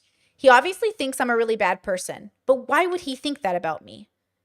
For the same reason he thought, right, that okay, so do you remember that comment? Okay, see how he said I show good faith and I try to really see what people are saying? So I'm just going to remind us. Again, this is how my brain works. It's not even about Steven. It's about how I think we're having a destruction. We're having like a difference of language issue. Look at this again. Zone of comparing people to each other. So to back all of this up, if Brittany was to say some random shit like I think Steven has noodle arms, I could beat him up in a fight. Okay, fine. You know, like whatever. I think she has made jokes like that, like beta boy and blah, blah, blah. Okay, fine, whatever. But when you say some shit like, Sneako's been hitting the gym, he's looking real good. His arms are huge. Not like Steven's beta gamer arms. I could beat the shit out of him. That's like, what are you saying? Why the fuck would you even do that? Like, imagine if Melina came in and I'm like, damn, Melina, you look so fucking good. I like how your legs actually look like you've got some real definition of muscle. You're not like fat. You know, skinny fat like Brittany is, right? I don't even know Brittany is, by the way. That's just an example. But like, if I made a comment like that, in my head, I would assume that if Brittany saw that, our friendship is basically over. I'm not that kind of person. I think for some people that's true. I've never exhibited that kind of behavior. I've been very clear in my content. That is not the kind of person I am. I think Steven miscategorizes me and assumes things about me because he never met a healthy person with borderline. Never met a healthy girl who probably did open relationships in the past and is relaxing. He hasn't met enough healthy people to know what one looks like. But I've met enough toxic people and I've been toxic enough to know what toxicity looks like. So from my mind, in my consciousness, I know myself and I know I don't have these ill feelings. I know I'm not evil. I know I'm not thinking these things about him. The fact that he thinks I'm thinking these things about him is the problem. I think he's fine. I just think he's bad at parenting, which is a job. And I think he's doing his best. It's just not good enough to me. I think he could be better when it comes to his relationships. I think he's bad at them. Okay? He's a good streamer, good content creator. Obviously, we know that. But I think he's bad at parenting and interpersonal relationships. And I make comments about people. I make comments about my friends. If you have a problem with that, we can talk about boundaries, but not ultimatums. So let's talk about that, right? Let's talk about that, why don't we? What is the difference? Okay? A boundary is a limitation you put on yourself. If you keep doing this, I'm going to block you. If JStock keeps clipping me out of context, I'm going to block you. An ultimatum is saying, JStock, if you don't stop clipping me out of context, I'm not going to talk to you. I don't make ultimatums. I don't tell people how to live their life. I decide what I'm going to do without your input. Thank you for asking. The third would be something controlling and malicious. Okay? If you don't stop taking me out of context, if you don't stop talking about me in the way that I like, I'm going to destroy your life. One's a threat. I do not threat and I don't do ultimatums. I only do boundaries. You can do you. I don't like the way you talk, so I'm going to disengage. But Steven And other people in that category assume maliciousness and think like, oh, nobody would ever say this about their friend or their family or who they know. No, nobody you know. And I think it's probably because of some level of insecurity. Like if being compared to Sneako is enough to think a relationship is over or a friendship is over, yeah, I guess so. Because I couldn't even imagine ending a friendship over something like that. I don't know anyone in my life who would end a friendship over that. But I come from a pretty like masculine boy bubble. I think a lot of that is fun and competitive. My brothers and I do stuff like that all the time. We're always sending each other memes. I'm always calling them noodle arms. Like we're always like, you know, my brothers call me fat and we're doing all these things. That's just whatever makes you kind of feel like we're making fun of people, right? So I think there's like a huge miscommunication because of that perception, which is reasonable, but also unreasonable and very unfair that I'm being painted as something I'm definitely not. I'm trying really hard not to paint him as something he's not, which is why I'm trying to come from my perspective about the whole thing. But it feels confusing, I think. And then to follow it through with like harassment and death threats and all that stuff is so silly. But you know, it happens, right? Or like death, what is it called? Harassment, you know? Okay, so I've taken out of context. I've already proven that. J-Stock is malicious. I don't know, but probably. Steven, though not malicious, is definitely misunderstanding something. Could be for a lot of reasons, but nothing he said about me has been accurate. He just completely doesn't understand who I am as a person. That's fine. Okay? So how do I come to conclusions about people? I use the data. How does Brittany form opinions? When you see me on stream and I'm having very strong opinions about people, how do I form those opinions? The data. What I'm seeing, what I'm viewing, how I'm processing it against my values. So then I say, okay, Brittany understands how they got there. Here are my values in relation to it. When I covered Julia and Eileen, or I covered that bad mom on Caleb Hammer, obviously I don't think their internal compass is bad. I don't think they're evil people. I think their actions are bad enough that I'm like, hey, bro, you're kind of like messing with everybody in your life and you're making everything difficult and you're pretty toxic. And you should really use this opportunity to change because I think your life would be better, right? I do this to everyone. Destiny is not special. I think there's like this narrative that somehow he's special. I've done it to Sneako. If people actually went and looked and clipped me for every time I've commented and criticized Sneako, you would have hours and hours and hours and hours and hours of content.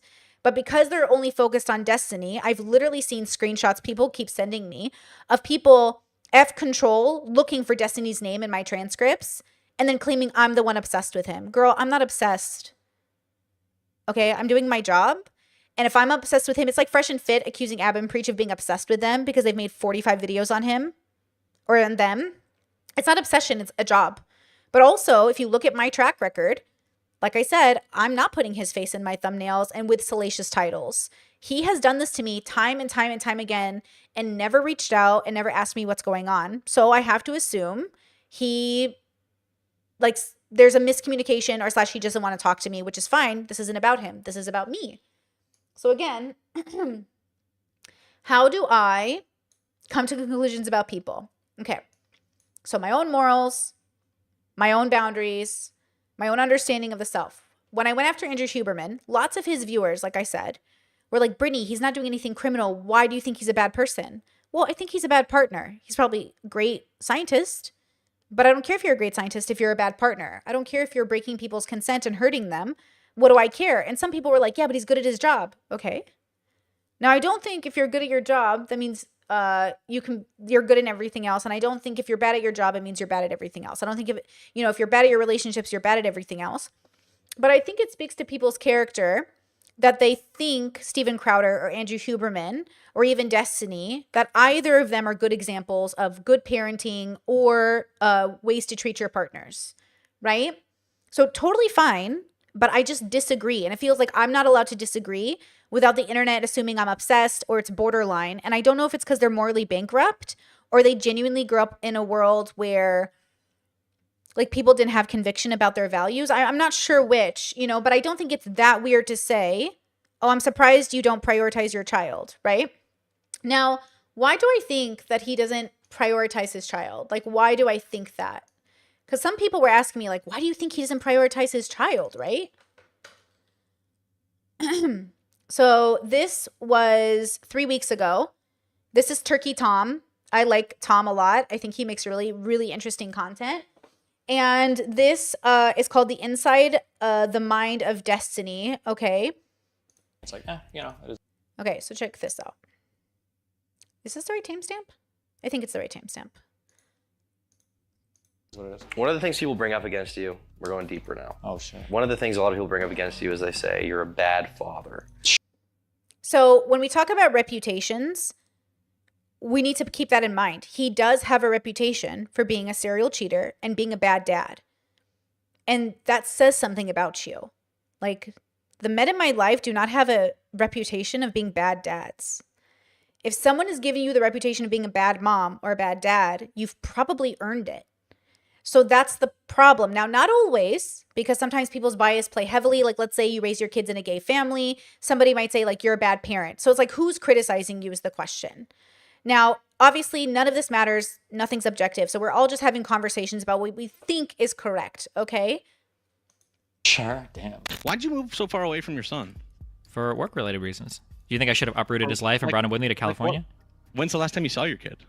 I don't know. Do you want like the age he was when I saw him last? Do you want me to tell you what he was wearing? You foul fuck, or stop talking about people's sons. Him.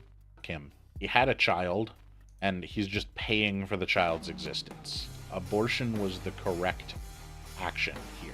Custody. You abandoned your child to go play StarCraft in Miami. You talked about how missing Nebraska a little bit and thinking about how maybe things could have been different if you had stuck around to be with your kid. Do you regret how things went there? Do you wish you were... Regret which part? I guess just not being there all the time. I mean, like, yeah, to some extent, of course. When I originally was there in Nebraska, I felt like being there was like super inhibiting to my career. So I had a little bit of a conversation with his mom about like, could all of us maybe move to California or Florida? But that was like completely off the table. Is this when you were together? No, but we were like still co-parenting. Obviously, because she had her whole family there and his mom had her job and everything there, like she... I think that's important. He said we were still co-parenting. So in my mind, they're no longer co-parenting. So and again, this is about how I think. This is why I've come to the conclusions I have. I'm not talking about Steven, the consciousness. I'm using this example of why I come to conclusions about people. And he's just the example, since people are saying that I'm like slandering, or like they're slandering me about him. Okay. So he said they were co-parenting. That means they're not co-parenting now, which means a person with more than enough money, allegedly a millionaire. I mean, that's what I've heard him say. Okay. And has all the access, a remote job, all of these things, is choosing to no longer co-parent with his partner or his baby's mother. And then on Red Pill, Red Pill, like shows like Valuetainment, I'll see him on shows and he'll reference being a parent. He'll like reference himself as a parent. So in my mind, being somebody who had a kid and being someone who's a parent are two different things. People who have kids do pay child support. That's not being a parent. So in my mind, Steven is paying child support, which is good, and he's funding his child's life, which is great, better than not doing that. But you're not parenting your child because they're not a priority in your life, right? So that's my opinion. You don't have to like agree with it. Obviously, I'm not saying it's objective. I'm saying that's how I perceive the situation. She doesn't want to just pack up and move states. He's kind of locked down there for as long as he wants to be with his mom and his family and his friends there. And then I felt like if I lived in different areas, there'd probably be a lot more career opportunities available to me.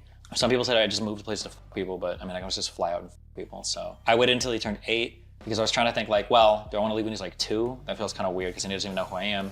So I waited a little bit. I was like, well, he's 8. We can have a conversation. He can kind of understand it. When he was, I think, either 8 or 9, I moved to California initially so that him and his mom, because they were living like in a kind of a shitty apartment. Okay, and again, I'm going to say this out loud. This is how I've come to conclusions. I do not mean this for anyone else. My nieces and nephews, my nephew is about 9 now, but 8 or 9, he would be devastated if my brother moved to a different place, like shattered. Like they would be so confused as a family if my brother didn't come home every night to be with them. Now, of course, my family is different. My brother owns his own business and purposely works from home so he can be around his kids. My family prioritizes children and family units. So I was raised in an Assyrian background, a Chaldean culture. It's very family unified. It's all about grandparents and aunties and uncles. My parents are still together. All my aunties and uncles and godparents and everybody's still together. I think I know of one divorce maybe in the family. So like everyone I know is for the most, like they're together. They're raising children together. I love all my cousins. I've got like 80 cousins, like first cousins. I got amazing like connections to the world, right? If my nieces or nephews, I had to look at them and say, I'm going to leave now. Or even me being away in Croatia, my nieces and nephews are always calling me. I'm always talking to them. We're always sending each other videos. This is how our family operates. I'm not saying it's how your family has to operate. But of course, compared to our standard of parenting, we're looking at somebody in a privileged position who once again said, I'm making this decision for my job. So you're prioritizing your job over your kid. That's fine. It's not fine according to my morals. It's fine according to yours. But that's where the criticism is coming from me using him as an example or people like him saying this is not a family person. This is not a father. This is a person who had a kid and takes care of them financially. That's fine. But if your relationship with parenting is this, great. Don't listen to Brittany. You can agree to disagree.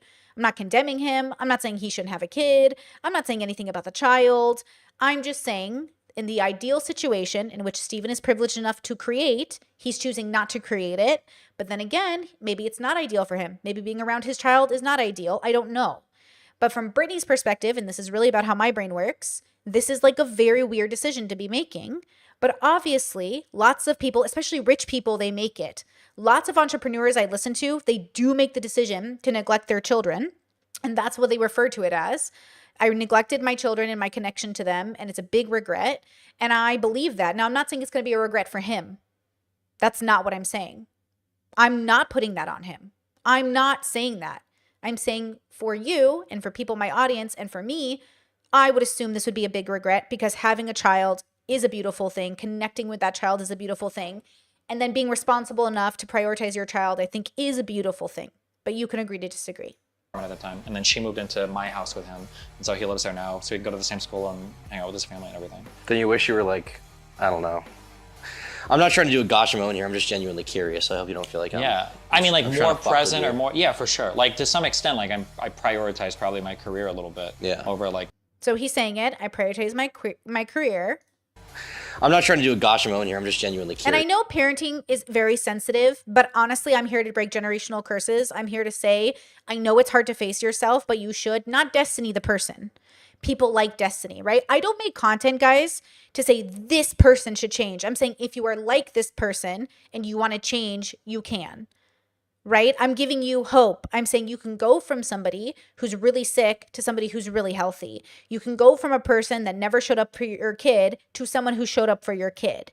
It's like Clay from Love is Blind saying like he thinks cheating is genetic, which there might be some data for that, and that he's worried he's going to end up like his dad. His dad was in his life, but he wasn't really in his life. And even the mom and him, they had a whole conversation during the show on Netflix. It was interesting to see how parenting from a father's perspective impacted a boy who became a man. Now, obviously, Clay and his relationship to his dad is his. But we comment on these people because we're using them as examples. And I think as long as you're not clipping them and as long as you're using full context, I don't think it's wrong to say, that's not how I would parent. I mean, all of us are commentary channels. We talk about Andrew Tate. We talk about Sneeko. We talk about all these people. We criticize them so much. But for some reason, y'all are protecting Steven. And I think that's fine, but I'm not going to do that. He's not special. He's just another content creator. He's the one putting his life out on the internet. I don't know why we're not talking about it. If it feels personal, it's probably because he's the one taking it personally. But of course, that makes sense if that's his worldview. It's just not my worldview. Just don't clip people out of context. Which I don't do that, right? I try to find the context. We're looking at it right now. I'm trying to figure out why why do I make these assessments? Well, because the data shows it to me. Steven Crowder is a bad dad. Andrew Huberman was a bad partner. And if I can't hold those opinions because it's judging someone's parenting or their like how they partner people, then don't watch my channel and unsubscribe. But those are the kinds of content that I prefer to watch because I want to learn from real people's lives. You know, and you should learn from mine. You should go watch my old videos. You should watch my borderline journey and say, Brittany used to be a very sad and lonely person. And now she's healthy and living her best life. How did she do that? Because you can do it too, girl. I hope you don't feel like I mean, like more present or more, for sure. Like to some extent, like I prioritize probably my career a little bit over like my relationship with him. Yeah. I mean, God will judge us. God will. Yeah, and I remember that like I had like there was a period where I look back at these texts sometimes. It was so unbelievable. I'm like texting my kid's mom saying shit like I'm a horrible person, like take Nathan away from me. I don't ever want to see him again. Like I'm a horrible, don't blah blah blah. And it's like I'd never say anything like this in my life. I'm the most high driven, like confident person. It was like crazy to me to see it. But yeah, I mean, like I try to provide obviously financially for him as much as I can. But I mean, obviously that's also no substitution for like having your dad hang out with you every day. So he knows. He's self-aware of it. If he's self-aware and he's stating it, then I don't understand why people can't also state it. Now, if you feel extra judged by it, don't watch the content. Right? It feels weird that he's saying it out loud, but we can't comment on it when all we do is comment on people's lives. For a living, Steven comments on how people do their lives. He calls them names, he degrades them. He says like maybe they deserved certain things. Like I get it. We're all hyperbolic and high sarcastic and all of this stuff. I think it's inappropriate to make a request of content creators you're working with, like, don't make me into content. It's like, what are you doing? You're featuring me on all your podcasts. You're putting me in thumbnails. You're calling me to join panels to create drama. Like, I don't know what you're doing. Are we working or not? But then at the same time, I get it. It feels kind of personal. I was watching Trish talk to Tana Mojo about Jojo Siwa. And same thing. The same thing is happening in that bubble where Jojo Siwa is like, I can't believe Tana made a TikTok about me when I thought we were friends. And Tana's like, oh, I'm sorry. Am I supposed to get your permission to make a TikTok about you? And then Trisha's like, yeah, that's so weird. Why would she expect that? People expect different things from different people. I don't expect you to call me and ask permission to do a video about me. I just ask you, don't take me out of context. Don't slander me. And if I correct you, correct your video. Like when I made a video about Finster and he corrected me, I went and corrected my video, right? Like just correct it. But that's not what's happening, right? There's such an assumption of like malicious intent here that doesn't exist. I have no maliciousness towards anybody. I'm just doing my job and I'm enjoying it. I love watching people make decisions and trying to learn from it. And so that is where I'm coming from my perspective, right? Yeah. I guess at the end of the day, it's balancing out like how, like after this, I'm going to fly and visit him on my way back to Miami. But obviously that's not the same as living there. No. Do you see him? I mean, you see him, what, a few times a year at least? Yeah, I mean, like several times a year. Usually whenever I'm doing trips or traveling, I'll fly out and hang out with him. And then we talk kind of on Discord and stuff, although he kind of gravitated a little more from games and does real life shit now, so. Well, that's good. He's not like you then. He's normal. Not good. Is he like you? Yeah, he's a carbon copy of me, yeah. Yeah? Yeah, his mom reminds me all the time. Wow, that's funny. Yeah. I know she loves that. Yeah, for sure. The career, that's like your whole shit. You're like, I have this a little bit, but you're like psychotically in. Like, I don't even know. Do you take a lot of days off? You just seem like you're so on. Yeah, I think every part of my life kind of revolves around it. But I also super enjoy it too. Like I've said, like if I worked at McDonald's, I would come home and probably get on Twitter and like start fighting with people and shit. Yeah. That's just, yeah. You did it for 15 years. Is this like, this is it, you think, till you die? Who knows? Maybe I'll retire soon and go hang out with my kid more. Or maybe I'll get banned from everything, so. With the Alex Jones debate. Okay, so good video. Turkey Tom's really good at his stuff. You guys should check him out. So again, I'm not trying to make things up. I'm just listening to him when he talks and making commentary. I'm not trying to make up stuff about Andrew Huberman. I'm hearing stories. I'm watching reports. I'm seeing the evidence. And I'm going, okay, I'm not trying to slander Steven Crowder. I'm listening to him yell at his wife and berate her and control her. And then I'm making a decision. I am looking at the context. And the context is pointing in a specific direction. Now, I think that's like a part of the dilemma of like different belief systems and also the combative nature of the debate space, which is why I don't like being a part of it. I like some of the people in it, and I like joining panels in which I can discuss instead of like really debate. But I think, again, it's not to condemn, but it's to say, you are the one telling me and I am the one reacting. And from everything I'm seeing, you yourself admit it. You're not prioritizing. You're making these decisions. And okay, now if I put that data against what I call bad parenting, that's a bad parent. Not that you're a bad person. So again, it feels weird to not be able to say these things out loud, or it feels weird to not be able to make jokes or reference like things or say like, I could fight you like a bear. Like it feels weird, right? So, okay. So now there is this, interestingly, like this growing narrative around how people critique people on the internet. So again, as long as you're not taking people out of context, I think it's fine. I try really hard to be as nuanced. I mean, I get a lot of credit for that. I've got a lot more subscribers lately, and I really appreciate that. We try really hard to see everyone's perspective before making a decision, while still saying, hey, according to my values, I really don't like this, guys. Like, I really don't like this.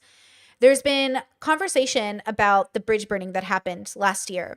And, you know, I was really sick, getting diagnosed with fibro. I was really tired. And I just didn't understand what was happening. I was genuinely confused. I knew that Steven was clout driven. I knew that he was creator driven, and I knew that he was willing to use relationships and things for views. And so I was like really worried that's what was happening when it could have been something better. And so I set a standard that like, if you'd like to talk to me, you can talk to me off stream. I've set that standard for everybody. It's a very big deal to me to do this. He is not special. He's not the first person I've done this with. This narrative that I treat Steven differently than I treat everyone else is one that isn't real, but it's an interesting narrative, right? But it's not a real narrative. Same way I feel about every other content creator in the space. When Tom Foolery had his falling out, I criticized his friends for having it on stream instead of in private, but maybe that was Tom's request. I just think real friendships are built in private, and content friendships are work relationships. And if you're not talking in private, if you're not bonding, if you're not becoming more intimate over time, if you're not exchanging some level of trust, then that's like a different kind of working friendship, which is good. And I love my relationships with my streamer friends. I think they're so great. And maybe we're not meant to be closer, but that's okay too, right? Because I have my, like, you already have your established friends and family, guys. We're all adults. Like, we're pretty old at this point. So I'm assuming all of us have our established friends and family. And this is just working stuff. Okay. So there was this narrative that was being pushed again, because like, again, I understand, like, I'm in a lot of the thumbnails, I'm in a lot of the titles. That's fine, but I think accusing me of being obsessed and making content about you is so dishonest when you literally feature me so often. But there was a video from last year, this was in October of 2023, so not quite a year ago, where there was a commentary on cheating that I thought we could go over really fast to kind of get us to kind of prepare for the bridge burning stuff. Because I want to talk to you about narrative, right? So in my mind, I'm just coming to work, stating my opinions, being fierce and being like blunt and like being consistent. And then I love when people reach out to me after I've made content about them so we could talk about it, but they don't have to. It doesn't matter, right? A lot of people do though, and that's cool. But listen to the way that I come to conclusion versus somebody else. So again, we're going to look at Steven because that's the subject of the burn. But I try to look at the data. So Steven says he doesn't prioritize his kid. Steven says he cheats on his partners. Steven says, okay, well then I'm going to judge him that way. Versus, okay, check this out. So much. I mean, to be fair, most people hate cheating, and apparently she was cheated on in the past, so it's like a huge like pathology for her. But I was cheated on in the past, and it was devastating, but you move on. Who cares, right? My dad is the one who raised me to think of cheaters as the worst people ever. Because my parents are deeply in love. They spend all their time together. They work together. They come home together. There's always kids who are living at home. We've always been around my parents. My dad calls cheaters, what does he call it, chat? Rats. I was raised in a culture where you didn't cheat. My grandparents, everybody I know, there is no cheating scandal. And if there is, the one or two that I maybe remember, it is a very big deal. So it's a cultural thing. He's assuming it's mental health. He's assuming it's something else. He puts some maliciousness to it versus understanding, like people don't, it's not healthy to grow up thinking everyone cheats. It's like when I covered Andrew Huberman and people were like, Brittany, all men cheat. What are we talking about? I don't believe that. I don't think all men cheat. I don't think my father's ever cheated. We've talked about it openly. We don't even know when he would have the time, but like, okay, that's not the impression. Now, I think cheating is bad. And if you watch the Gottmans or professionals in the field of psychology, you know the breaking of the trust is the reason the relationships end. Not even the cheating, but the cheating is a part of the breaking of trust, right? So it's not a bummer because, that someone had sex with somebody else. It was a bummer that you lied to me about it and you hid it from me, especially since cheating in an open relationship is really interesting. Steven knows he's cheated in an open relationship, right? My partner cheated when we were in an open relationship. It was the worst decision he ever made. It destroyed his life. But also, I told him and I warned him, and he didn't believe me. You know what I mean? That like not everybody is good when it comes to like having them as a lover. So in that situation, it was one of those things where instead of being a team and protecting each other, he decided to do his own thing. That's why I believe so heavily in the way my parents modeled their marriage is you got to be on the same team as your teammates. You got to be a team. Now, if you recall, Steven doesn't have that philosophy. When I was with him in Miami, he said that if his wife at the time ever stopped him from doing something he wanted, he would probably choose to do it anyways. And I think that that's his business and it's none of mine. But that's the difference between being a team player or not. I consort my husband. We talk about what's reasonable. We negotiate. We say, is this good for the team? Is this good for the team? And we do whatever's good for the team. Okay. If it's a bad football analogy, if we're all too gay to understand it, basically, you gotta have the team win, bros. Okay. So it's like symbiosis. You're in a symbiotic relationship. You're saying, I want what's good for you, and what's good for you is good for me, and what's good for you is good for me. So I would never do something like emotional infidelity, financial infidelity, sexual infidelity. All bad for relationships. So we have a difference of opinion here, but instead of just saying agree to disagree, we have a difference of opinion. It's Brittany is pathologically attached to cheating, which is interesting because I was lecturing cheaters at like 15. I just think it's incredibly morally wrong. I think consent violation to this magnitude is insanely wrong. If you don't agree, that's fine. You can go hang out with Fresh and Fit and all those people.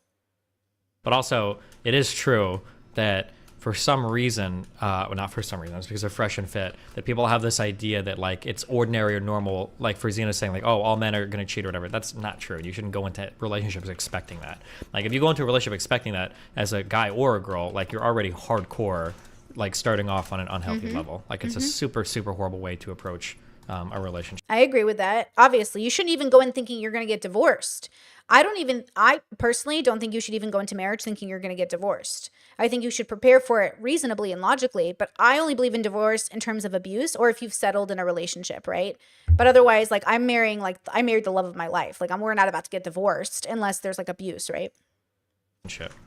Your tone seems to indicate it's not a big deal, it's a huge deal. I think cheating is a huge deal, sure. I think that cheating is a bigger deal than it needs to be because I think most...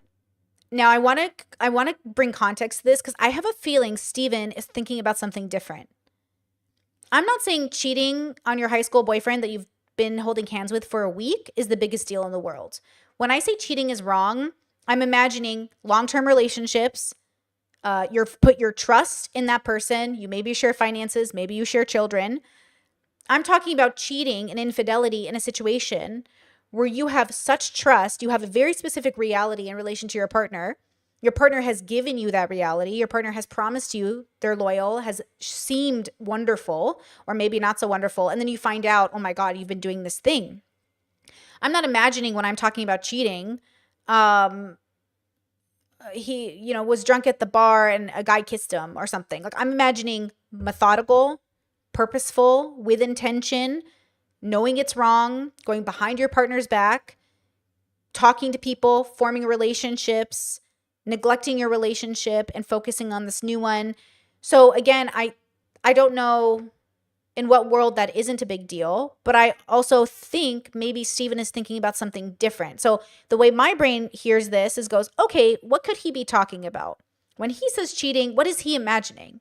Because what I'm imagining is like it would be devastating because it is devastating when you trust someone, you think, okay, I trust them fully with my whole life, with my body, with my babies. And then they end up being like a totally different person. It like rocks your reality, which is what the Gottmans is referring. The betrayal is why the relationship fails, right?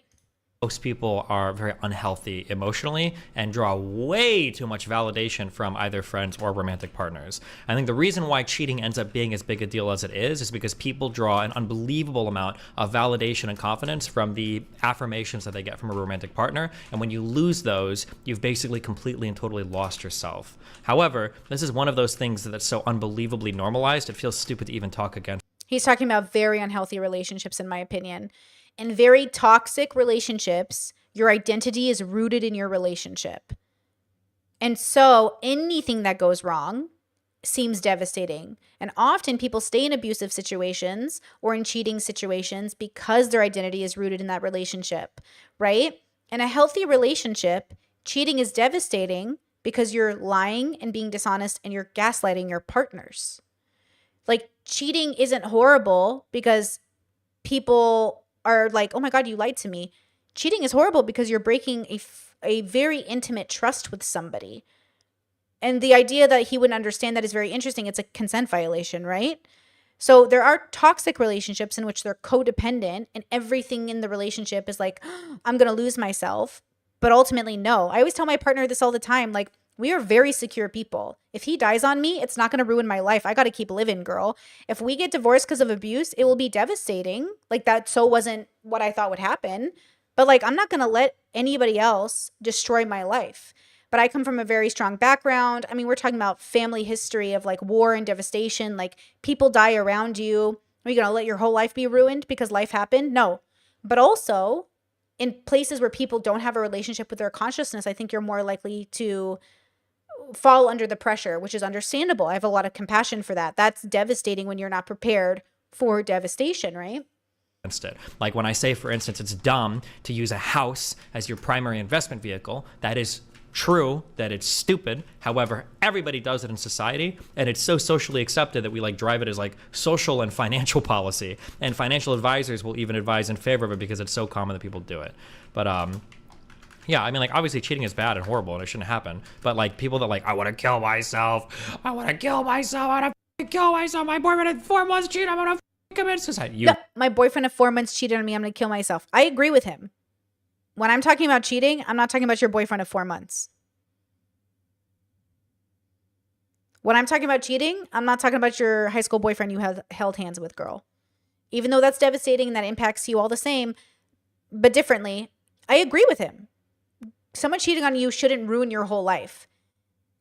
But someone who's committed to you, someone who's had kids with you, somebody who looks at you every day in the eye, somebody who shares your body with you, somebody who knows you so deeply and intimately, looking you in the eye and saying like, I'm here, baby. I love you. Somebody who, when you ask them, hey, something seems off, are you okay? And they go, everything's fine, everything's fine. When they know they're fucking someone else. They know they're cheating. They know every time you say like, you seem really off and I just want to make sure you're okay. I really love you. And then they go, everything's fine. I think you're just imagining it. Only to come out later that you were having an affair. You were leading them on. You were gaslighting them. You were lying to this person that trusted you so deeply. I'm not talking about your 4-month boyfriend who held your hands.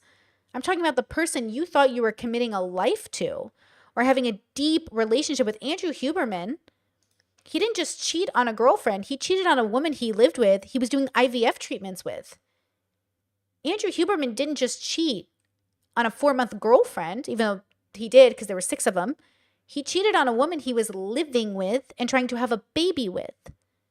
And you think that's just going to be like casual? Now, I don't think it should devastate you, and I think you should move on with your life, but it certainly isn't casual. Who've got problems. But hey, I mean, what do I know? Journal. It's more like trust being broken by someone you're supposed to be able to trust. No, I disagree. I don't think cheating has anything to do with trust. And I understand.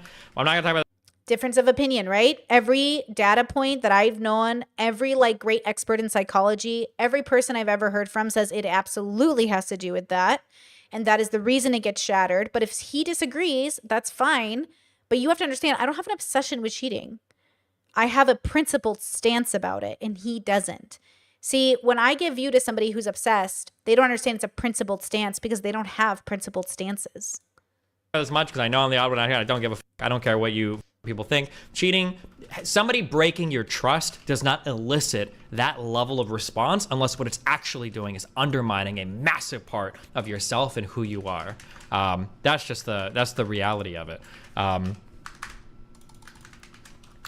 Because plenty of people can break your trust in ways that hurt, but the reason why you're hold on. The reason why trust breaking usually hurts the worst in relationships is because it usually undermines something about yourself, right? So for instance, if a parent does something fucked up or lies to you, like, yeah, it hurts because I guess like the parent broke the trust or whatever, which is annoying. But I think the reason why it's so mentally fucky is because it undermines a huge part of like, was I the reason why it happened? Like, did my mom or dad do this or lie? I think it's both. I think he's right in some ways because it's always about you. So I won't disagree with this point, but I will say it cannot just be one or the other. It's usually both. So it is the expectation of them. Oh my God, why would you do this? You're looking at a person you've been living with like they're a monster because you're like, what the fuck? But then it's a reflection of you. How did I find myself in this situation? It is both. He's not wrong, but he's not right, because it has to be both. When a parent does something to you and you realize like they didn't mean to, but it happened, or maybe they meant to, you can have like I always say, you're both on a journey and now you guys are meeting and you're crossing. Their business and how they hurt me is on them. My ex for cheating on me, that has nothing to do with me, girl. That's him. But then my relationship with how I view this relationship has to do with me. So I agree with him on this point. I just think it's both. It's the trust you had with them and it's the trust you have with yourself in choosing them, right? Treat me this way because it's my fault. And I Sorry, think that but both of those things are trust-based. the big things that fuck with you when relationships are failing is that it's undermining your view of yourself and your confidence, and yeah, just basically that. That's what I would say. Yeah. But again, this is like people feel very, very strongly about this. So it's never worth arguing. But hey, listen, take it to heart. Reflect on this. Think about it. Has anyone ever cheated on you? Yeah, it's happened, but I don't give a fuck. But So he says he doesn't give a fuck if he gets cheated on, right? it's also, but like for me, like sex and shit is not like a thing that it doesn't mean much to me. So But yet, when his ex and him got divorced recently, Ray William Johnson, a bunch of the Manosphere, everyone painted it as the reason for the divorce was the cheating. Why wasn't that heavily corrected? I think it was somewhat corrected. But obviously, he cheated, they cheated, everybody cheated. Okay? He says he doesn't care, and maybe he doesn't, but that's also why I think he doesn't have healthy relationships. I'm not saying he's a bad person. I'm saying this is an unhealthy person, in my opinion, which you can disagree with. yeah, I don't give a fuck. Do you agree with Brittany here? Should you really strive for perfect relationships and avoid settling when you are young? I mean, you shouldn't strive for something perfect. Everybody settles to some extent. Her saying that she didn't settle is a cope or a lie. He just doesn't understand what I mean. When I say don't settle, I mean, I waited for the love of my life. So when I look at this person, and there's millions of people that could have been the love of your life, it's very high compatibility, like very high compatibility. So you aren't settling. It's like everything you could have wanted. Your values are the same. You feel like best friends. Everything's a vibe. You're working as a team. Like, I look at my parents and I'm like, okay, they did not settle. When I look at my best friend's parents, I'm like, they did not settle. They don't ever think about other people. They're not thinking, oh, I wish I could have had something else. They're not bickering or fighting. There's no cheating or physical abuse. When I say I didn't settle, I mean, we share the same values. We're on the same page. We want the same things. We look at each other the same. We think about the world similarly enough. Obviously, we're different people, so we have our own different nuances. But when I say I didn't settle, it means I didn't choose anybody that I would have felt not fulfilled with. Like, when I say I feel, when you're alone in your bedroom and you're just like completely unmasked, I can do that with him. I have never felt more comfortable being completely myself than around this person. I've never felt so safe and so understood and just so seen than by this human being. Now, if I was settling, I would have had moments where I looked at my partner and thought like, what the fuck? Or like thought I can't be honest with this person, or thought I need to lie to this person. And we practice radical honesty in our relationship. And I know that's not for everyone, but I do that because it's how my parents do it. It's how I want to do it. It just fits us as a people. His parents have been together 30 plus years. So we're very much about like saying all of it. I think that's different when you're coming from a perspective of you don't care if you're cheating or if your partner cheats on you. You don't care about being like principled in specific ways. Like I can understand that being outrageous to somebody who like doesn't have commitment or doesn't know how to commit to somebody. Obviously, I've been toxic enough in my 20s to know that I didn't want to live my life that way. Became a healthier person, found a healthy partner who had already gone to through his journey, right? And then we met up. And so it's like every day we get to look at each other and be like, holy crap. Like we're about to hit our 1 year of being in Europe together and our 1 year marriage anniversary. And I've never been more at peace in my whole life, like with another human being, right? With another person in a shared space. And we're always together. And I've just never been happy. When I think settling, I think of being in a marriage where you're doing your best to make it work, but it's not exactly what you wanted. I don't have that feeling. I don't experience that. But I know that feeling because I had it in my 20s. I've lived with partners before. I've lived with multiple partners. And I used to think like, is this what I want? Like, I don't feel good.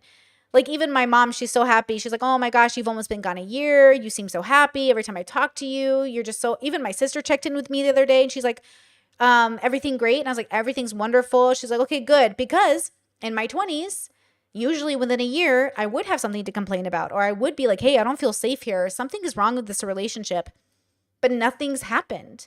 And so again, we haven't settled because we didn't settle on our values and we didn't settle in choosing our partners. But to be fair, when I met him, we had both done the work to be single until we found that person. And so both of us had the philosophy of like no settling, right? So that we're just compatible is what I'm trying to say. The reality is that like there's not going to be actually, I guess it depends on how you view it. There's a cute commercial I remember hearing on the radio like 20 years ago or something, trying to get people to adopt kids, and it was like the dad was like, oh, like I think he woke up late or he did something, he was fucked up or something. I don't remember. He just did some goofy shit or whatever. But he had fun with this kid, and then the guy comes on and it's like, you don't have to be a perfect person to be a perfect parent. And it's like, yeah, like people aren't perfect. People mess up, people make mistakes, but you can still have like really good unions between people. Mm-hmm. It's actually it's a conundrum that I've been in personally. I know at least one friend that's going through this right now, and I've had conversations with a lot of people about this. I don't know what is the correct degree of settling for relationships, but you're never going to find a relationship where everything is perfect. It's not about perfection. It's about values. So settling to me has to do with values and also the va-va-voom. So you have to be compatible values on the resume, what you want for life, what are your goals, what are your beliefs around kids or money or religion. And then you have to have the sexual compatibility and then the interest in that person. And that includes asexual people. Sexual compatibility goes both ways. People who don't have sex and people who do have sex. It's about companionship. So I believe in companionship mixed in with like the love of my life. Like I feel like I got my Elizabeth and I'm Darcy. Like I feel like I got the thing I've been waiting for, which is my best friend, my partner for life, my companion. I feel like I'm Carl from Up, right? I feel like I found that person to dream about, flying in a balloon and like going to an island together. I found that person. And I think many people settle in their relationships. They don't think they found that person. They are thinking about cheating. They feel neglected. They can't communicate. They're scared of their partner. They're embarrassed or shamed. I get that. And I'm saying stop doing that to yourself. It's causing the divorce rate. I'm saying it's causing you to be unhappy. So I'm not talking about like, oh, like who does the dishes? I'm talking about morals, values, like, does that make sense? I'm happy to explain it in a different way. I'm trying really hard to explain my ideas more thoroughly this time because again, this isn't about Steven, this is about me and explaining my ideas since nobody understands them. Well, nobody in this bubble understands them. Obviously, I was raised this way. My parents understand them, my friends understand them, you guys understand them for the most part because we come from similar backgrounds. But Steven, when he says like, no shot she didn't settle, he's saying, in my mind, what I think settling is, Brittany didn't do that. But I'm saying we are not using settling in the same way. We have different languages. I'm saying this is a miscommunication error. Steven and I had a miscommunication error, and it's getting worse and worse because he refuses to believe it's a miscommunication error. And to be fair, he doesn't have to change that. But also, it took me a long time to realize, like, okay, I think this is like seriously a miscommunication error. So my bad, you know what I mean? But it is what it is. Like, there's no way to fix this if there's two good people don't always get along. So maybe we fix the miscommunication error, but he still doesn't vibe with me as a friend. We don't have to be friends. But it's this idea of assigning maliciousness to me that is just not true. I'm not malicious. I'm principled. Yeah, I don't know. Like, and I don't even know what would be perfect. Like, would a perfect person for me be somebody that does politics, loves video games? See, that's not important to me. That's not values to me. That's hobbies. Like my partner plays D&D. I don't play D&D. What do I care if he has a different hobby than me? But some people care that they have similar hobbies. I think Eldorazi said that on his stream, which is good to know. He prefers to have hobbies his wife and him can do together. That's beautiful, bro. But see how it's not about the hobbies, it's about the time spent together. So quality time is a huge deal for my partner and I. So it's not that he plays D&D, so I have to play D&D. It's that while he's playing D&D, I'll do my own thing. But hey, let's make sure that when we're not doing those two things, we're doing stuff together because I want to spend time with you. You're the love of my life. So again, when I think about settling, I'm not thinking about do we have the same hobbies? I'm thinking do we have the same lifestyle? Lifestyle encompasses like vibes in terms of aesthetic, right? So example, we're both homebodies. So his mother like was cracking up because his parents come to visit us every month. And she was like, you know what?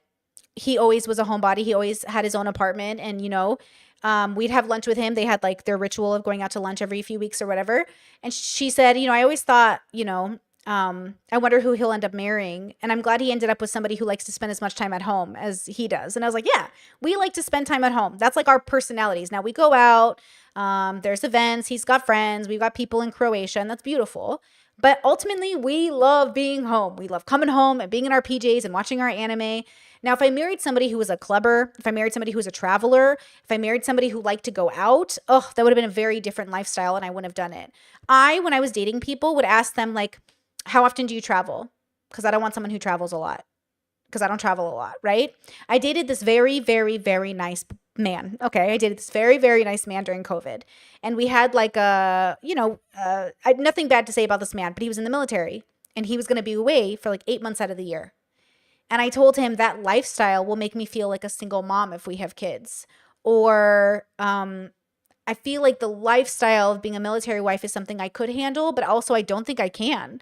And that was like a really good reason not to continue the relationship. Really great guy, very handsome, very smart, very lovely. And that was great, but I don't want to be someone's military wife. I don't think I could survive the lifestyle. I don't want to marry a cop. I don't want to marry anybody in uniform. I don't want to deal with the stress. It's a lot of emotional labor, and I'm not sure that I'd be good at it, you know, in the same way that I could be good to somebody who's a gamer or somebody who's a nerd or somebody who's a homebody. So when I think about settling, it's about ending up in a lifestyle or in a reality where you're thinking, is this it? I feel like I won the jackpot. I feel like I accomplished all of my dreams. I'm a full-time streamer. I found the love of my life. I'm good no matter what happens. My family's good. My friends are good. Everything is great. And that took a lot of emotional labor, a lot of work. I didn't just get here. It took years of suffering, years of just so much. And so now that I feel like I picked this because I wanted it, and this is how my brain works, when I hear people say everyone settles, what I'm hearing is we're not talking about the same thing. Or you think you're never going to find the love of your life, or you'd rather find a companion so you're not alone. My partner and I both, before we met each other, had the philosophy of like, no settling. Meaning, unless you're the love of my life, one of the very millions of people that I'm super compatible with, I'm not going to marry that person. Most people think better to marry anybody than nobody. And I would rather be single girl. Now, I also grew up in a Catholic bubble where being single was like a calling. I don't know if you guys grew up in that Roman Catholic bubble, but being single was never a bad thing. I have siblings that are single. My parents never pressured me to get married. Being married was never a requirement of me to fulfill my job as a woman. I do not feel pressured to get married. So when I finally did get married, you knew it was serious because I actually decided to do it. Okay, does that make sense? Wants to live in Miami, is progressive or conservative, so we can argue. Like wants to be open, speaks Spanish like I do. But like it's hard. Like I could probably list like 10 or 15 really important parts of my personality, and then say like I need somebody to match on every single one of those. I don't even know if that would be the perfect relationship.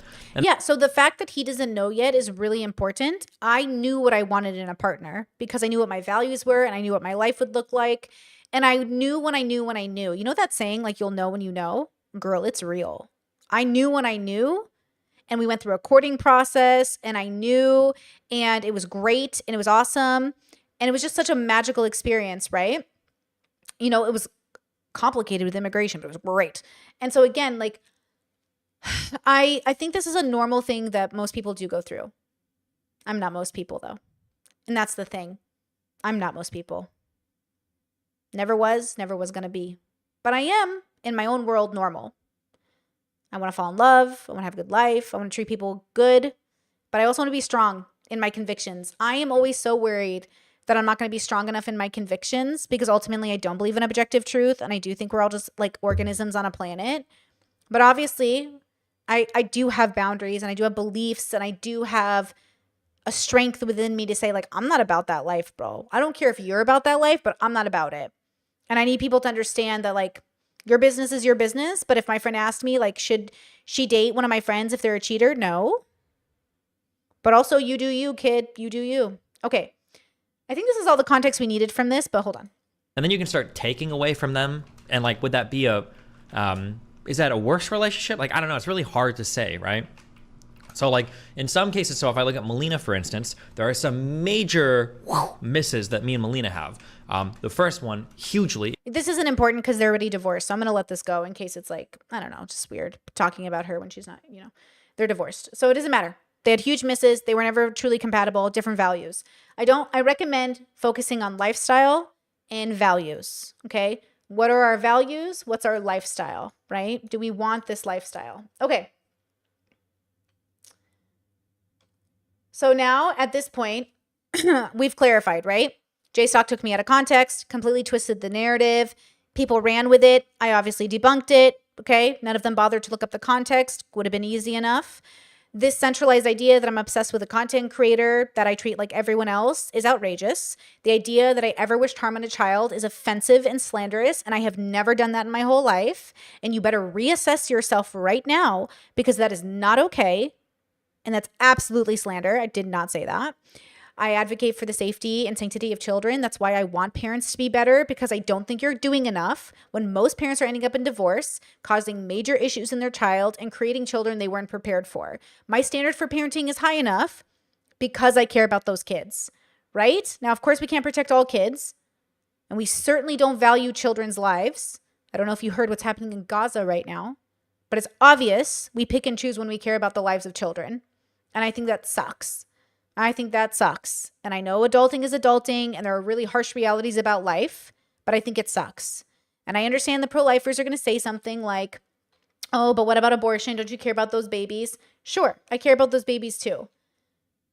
Like, we make decisions not because we're perfect, but because we're doing our best. Now, one narrative I want to make sure that we talk about here, which was pushed about me, right, is that is an abortion issue. And I want to say this for the pro-lifers mostly, but also the people that kind of majorly took me out of context here.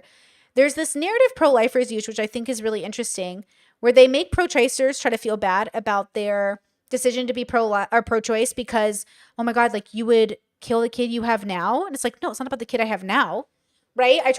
J-Stock tried to take me out of context and say that I thought the child that was alive now should not be alive now. That's not what I said.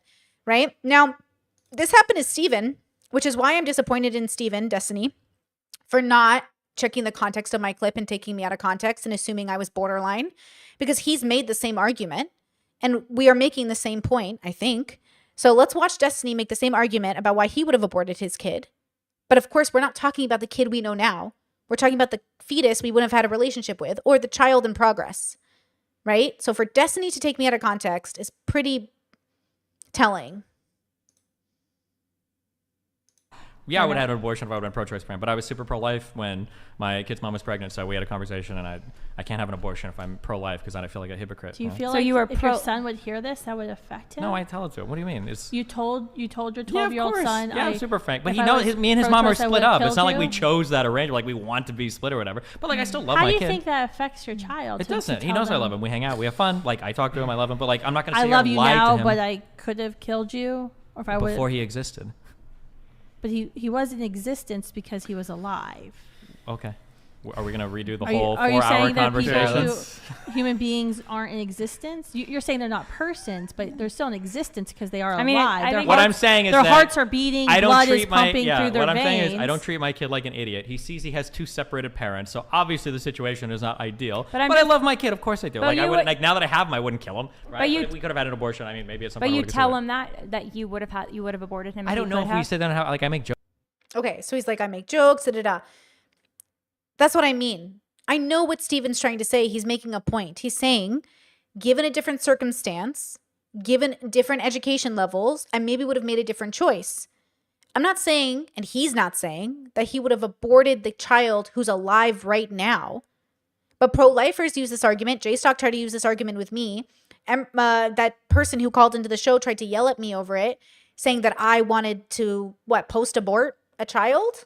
That's not the argument. So I'm kind of surprised this pro-life argument got pushed around as a narrative, but I assume it's because it's all bad faith, maybe. I'm not sure. But obviously, pro-choicers don't think of abortion as killing babies. Okay? I think it's the ending of a human life in progress.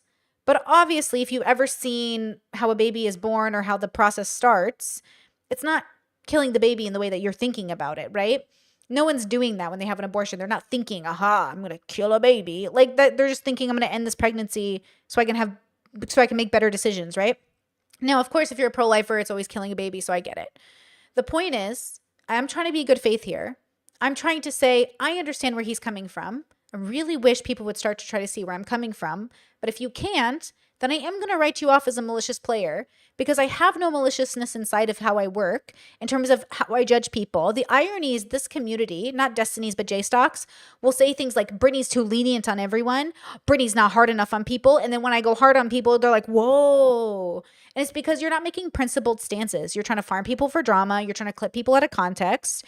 Like the pro-lifers ran with this clip that, you know, about Destiny, like Destiny told his son he would have aborted him.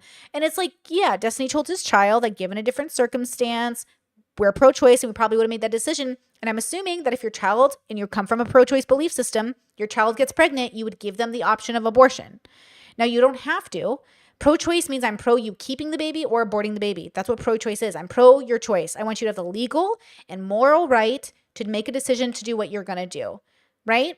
And so I think that's kind of the key part of this argument and why it's disappointing when people continue to ride with me out of context when I obviously didn't say that. I obviously would never, and nor is Destiny saying it too. We are not wishing ill will on living children, right? That's not what we're saying. And I think people taking us out of context in this way is very disingenuous. Okay? So very disingenuous. Look, lots of people have hard lives. Like I always joke, my family had kids in a war. Like my family produced children in like a war. And I think about that all the time. Obviously in a privileged position, I wouldn't do that. And maybe even then I wouldn't have done it.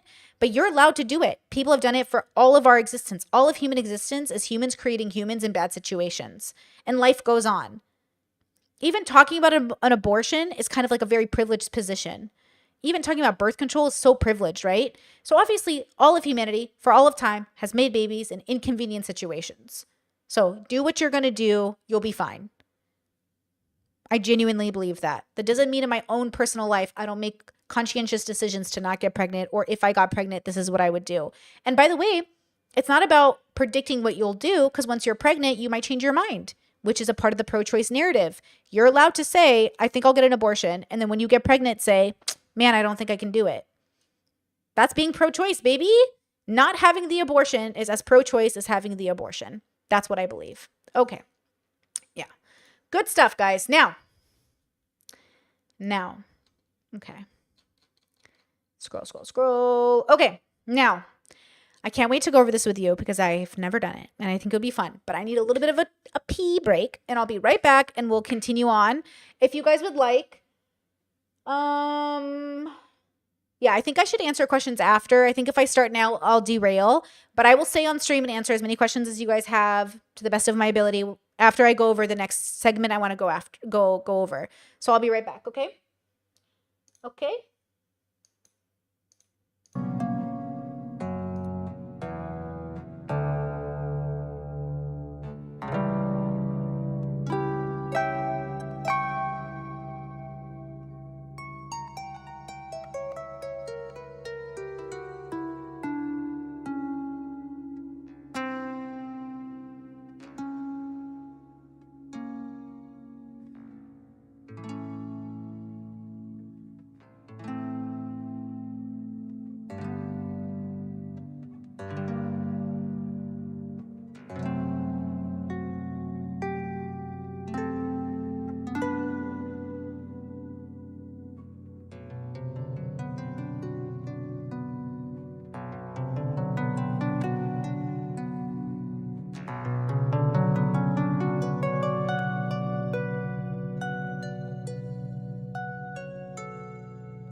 Bum bum bum.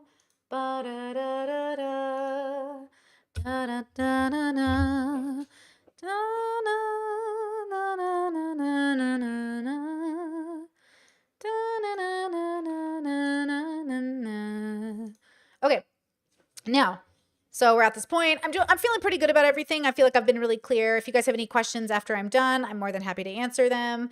I feel like I'm being pretty concise. Ultimately, I'm not convinced anyone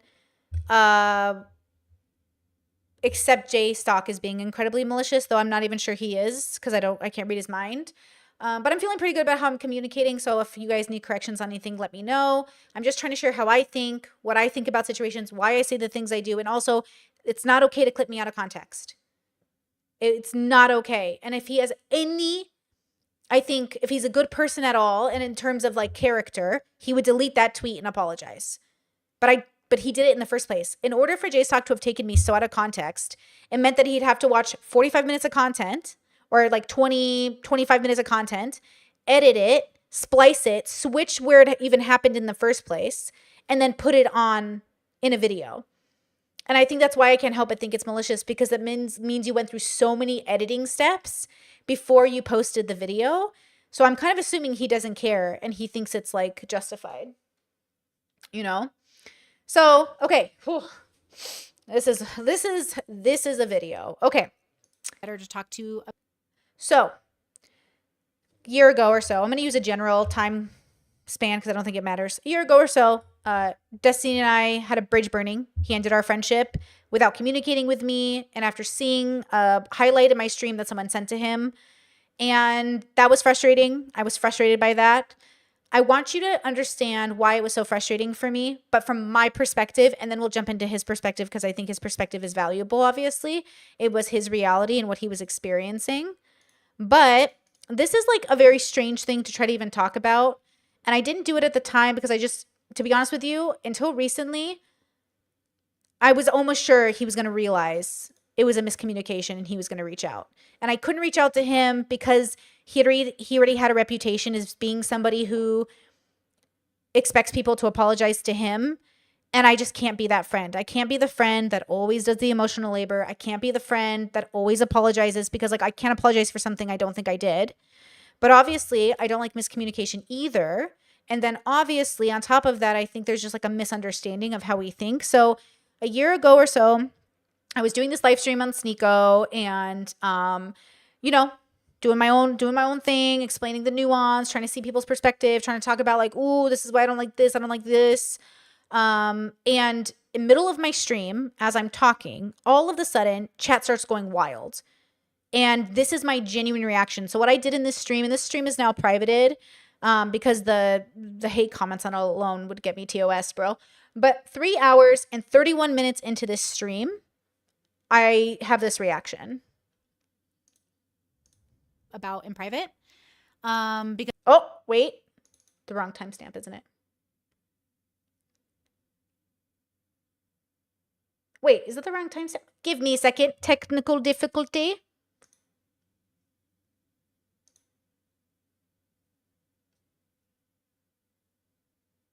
Oh.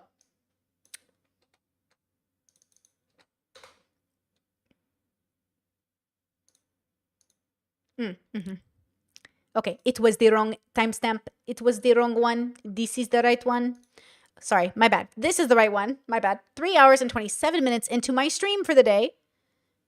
Here's this scene. I'm doing something right now. And it's really, you know what I mean? We don't really keep up with each other like that. You know what I'm saying? And it was just like that same energy of like supporting you and fucking with you, just flip to the other. Super chat from Pipmaster. Thank you. Can you please take a quick look at Destiny's stream? It's really, he is really upset about what you said about him? No. I'm doing this thing right now and I have to go soon. So here was my thinking in that moment. I know his reputation. I know he's a clout farmer. I didn't want to do it that day. I was already sick from my fibromyalgia. I had an appointment in an hour from now. And I knew that it probably wasn't important. So I was like, why? I'm not going to do this. I can't, like, that's just what I was thinking. I was like, no, I'm not doing that right now. And 2, I didn't think it was a big deal. In my head, I didn't say anything. So in my head, I was like, no, I'm not going to do that right now. And I didn't think it was a big deal. And he didn't reach out to me personally. Chat did. Why, if my friend or my coworker friend or whatever you want to call him didn't DM me or say, Brittany, let's talk, why would I then reach out to him to talk? Because again, I don't work that way. If you have a problem with me, talk to me about it. If it's just for stream and he's molding over stream because it's good content, I don't care. Do your job, right? Like, do your job. If making me content, that's fine. But like, I'm not going to go talk to my other streamer friend about him freaking out on stream because my chat told me to. I don't know if I'm just not a streamer enough. I don't know if I have a different mindset. I don't know. And keep in mind, I've only been streaming full time now for like 6 months. At this point in the video, I'm a part-time streamer. I'm mostly posting videos. Like, I'm posting a podcast and I'm streaming like maybe once or twice a week. So I just genuinely, from a social perspective, had no idea of what any of this meant. But if Steven wants to talk to me in private, or if he wants to talk later, we can. But I'm doing something right now. And Steven can watch me on stream. We're content creators. He can reach out to me if he really wants to talk. But I don't need to reach out to him right now. And I don't need to comfort him through his feelings because he's not coming to me with his feelings. See how I'm making the same argument now? I've told Tom this. I've told everyone this. I'm not going to reach out to you. I'm not your mother. I really don't think I'm responsible for your feelings if you haven't expressed them to me. And then even then, I'm probably still not responsible for them if I haven't done anything against my values in treating you as a friend. So here I am completely lost. I didn't go to his stream at this point. I never did during this stream. I have no idea why he's mad at me. I have no idea even what I said that made him mad in the first place. He's ranting about them on the internet, which is fine. Mm-hmm. But then he obviously doesn't need to talk to me. He needs to talk to you guys. Because he didn't reach out. He wants to talk to me. He knows how to find me. Mm-hmm. But I assume he's doing the content creator thing where instead of talking to me, he's just going to watch it on stream. It's hard not to agree with my past self because that's what it is. That's what's happening. That's the only way to perceive it at this point, because every other content creator who has anything, they just call. How many times has Abba called me on stream? How many times has Papa Gut and I talked? How many times did Tom, Wick, all of us, we just talk. Smith, we just talk. Why would I treat Destiny any differently? Hey, if you want to talk to me. But I trust you to reach out. You're an adult. And express his feelings, which is good. But again, Steven knows I like him. I do like Steven. Mm-hmm. We disagree on a few things. Sure. But that makes sense. We don't belong in the same bubbles. Mm-hmm. But I like Steven. I listen to Steven on the daily. Mm-hmm. He is my background stream noise. Mm-hmm. So I've switched it now. I'm so sorry. It's just not the same. Their side. Yeah, just don't do that again. Like, let Steven vent. Get it out, babe. Mm-hmm. Say it all. Say it off your chest. I'm not telling him to stop stream. I'm not saying what he's saying is wrong. I'm saying do your thing, bro. Because in my head, what could he possibly be doing? I'm just not thinking about it. In my head, I'm like, he's probably just mad over something he misunderstood. Okay. Like, what's the big deal? Say it like you mean it. Don't do that again. I mean, obviously. He switched up completely from calling me off stream to calling me on stream. He's crying, he's sobbing off stream. Then he calls me on stream and he's like trying to, don't do that again. So after this little bullshit. Dream Homie said, I think it confuses people when you say I think most people are good and that most people find justifiable to lie. It sounds like consistently repeatedly lying. It sounds like consistently repeatedly not lying as the exception. One sounds charitable to say people are trying their best intentions, and the other sounds uncharitable to say they don't believe what they say. I think it's both. Mm-hmm. I think all people exist at one time, right? I think all ideas are happening right now. So I struggle because when people usually ask me, what do you think? They're not really asking me, what does Brittany think? They're usually asking me, what do I think for everybody else? And I don't want to speak for anyone else usually, especially not generally because I don't believe in it. Do you hear that? I've been consistent. I still believe that. When I say you're a bad parent or a bad person or a bad whatever, I'm just saying it from my perspective. You can disagree. I'm not making a prescription.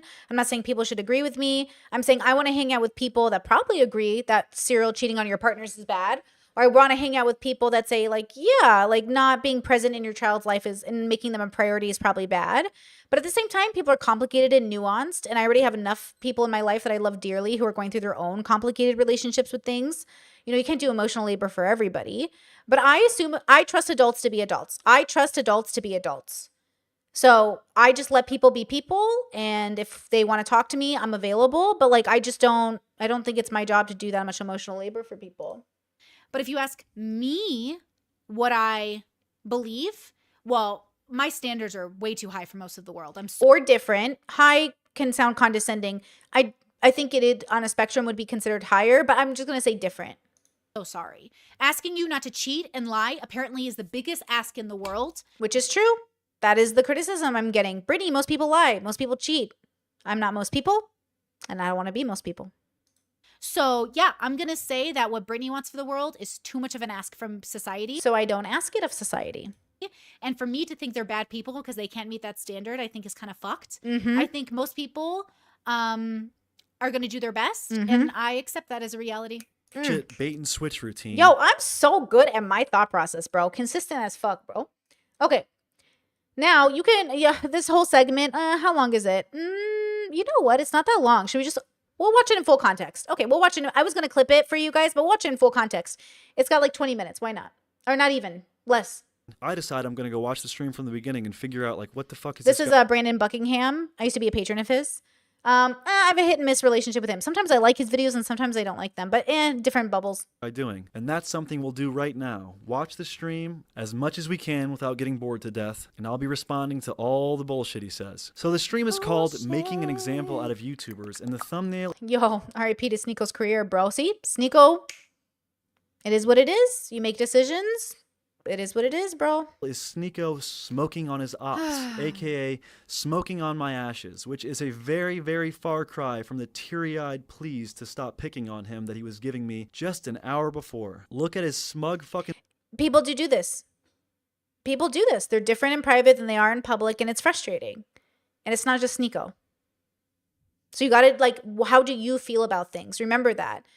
Like, Sneako plays this game where he's like, I'm honest and I'm truthful. No, he's not. I've told you guys this 1,000 times. Sneako will lie to you. He will cheat on you. He will absolutely throw you under the bus. But he's not the only one. And that's the point. He's an unhealthy person going through an unhealthy journey. Now he's 26. So, you know, I'm in my 30s. So, like, it's hard for me to judge a 26-year-old in the same way. Let's hope in 10 years he's better. Smile in the thumbnail. In this video, he's addressing 3 beefs at once. His beef with Monica Hernandez, Hamza, and myself. Let's get into this breakdown and see his manipulation first.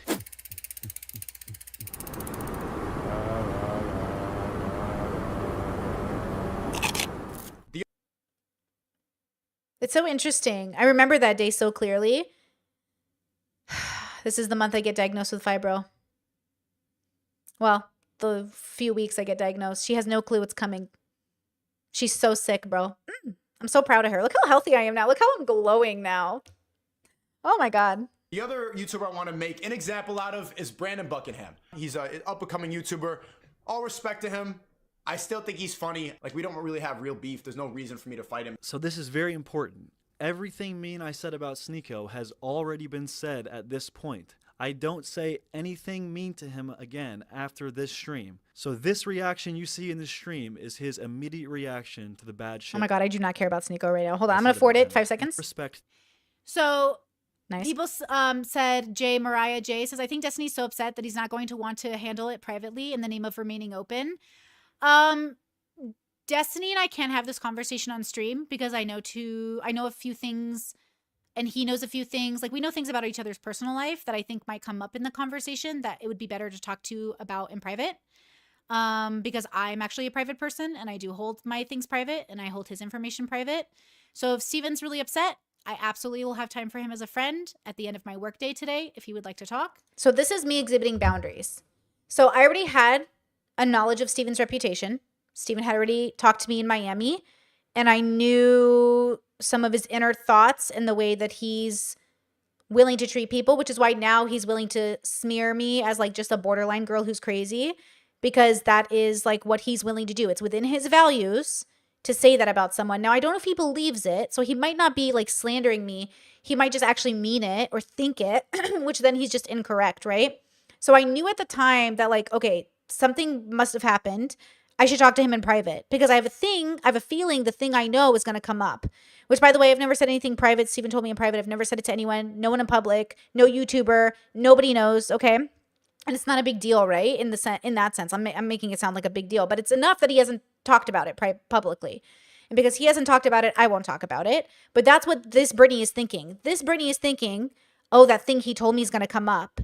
And he's not going to get it unless I talk about it. But then if I talk about it on stream, it's going to be worse. So I should talk to him in private.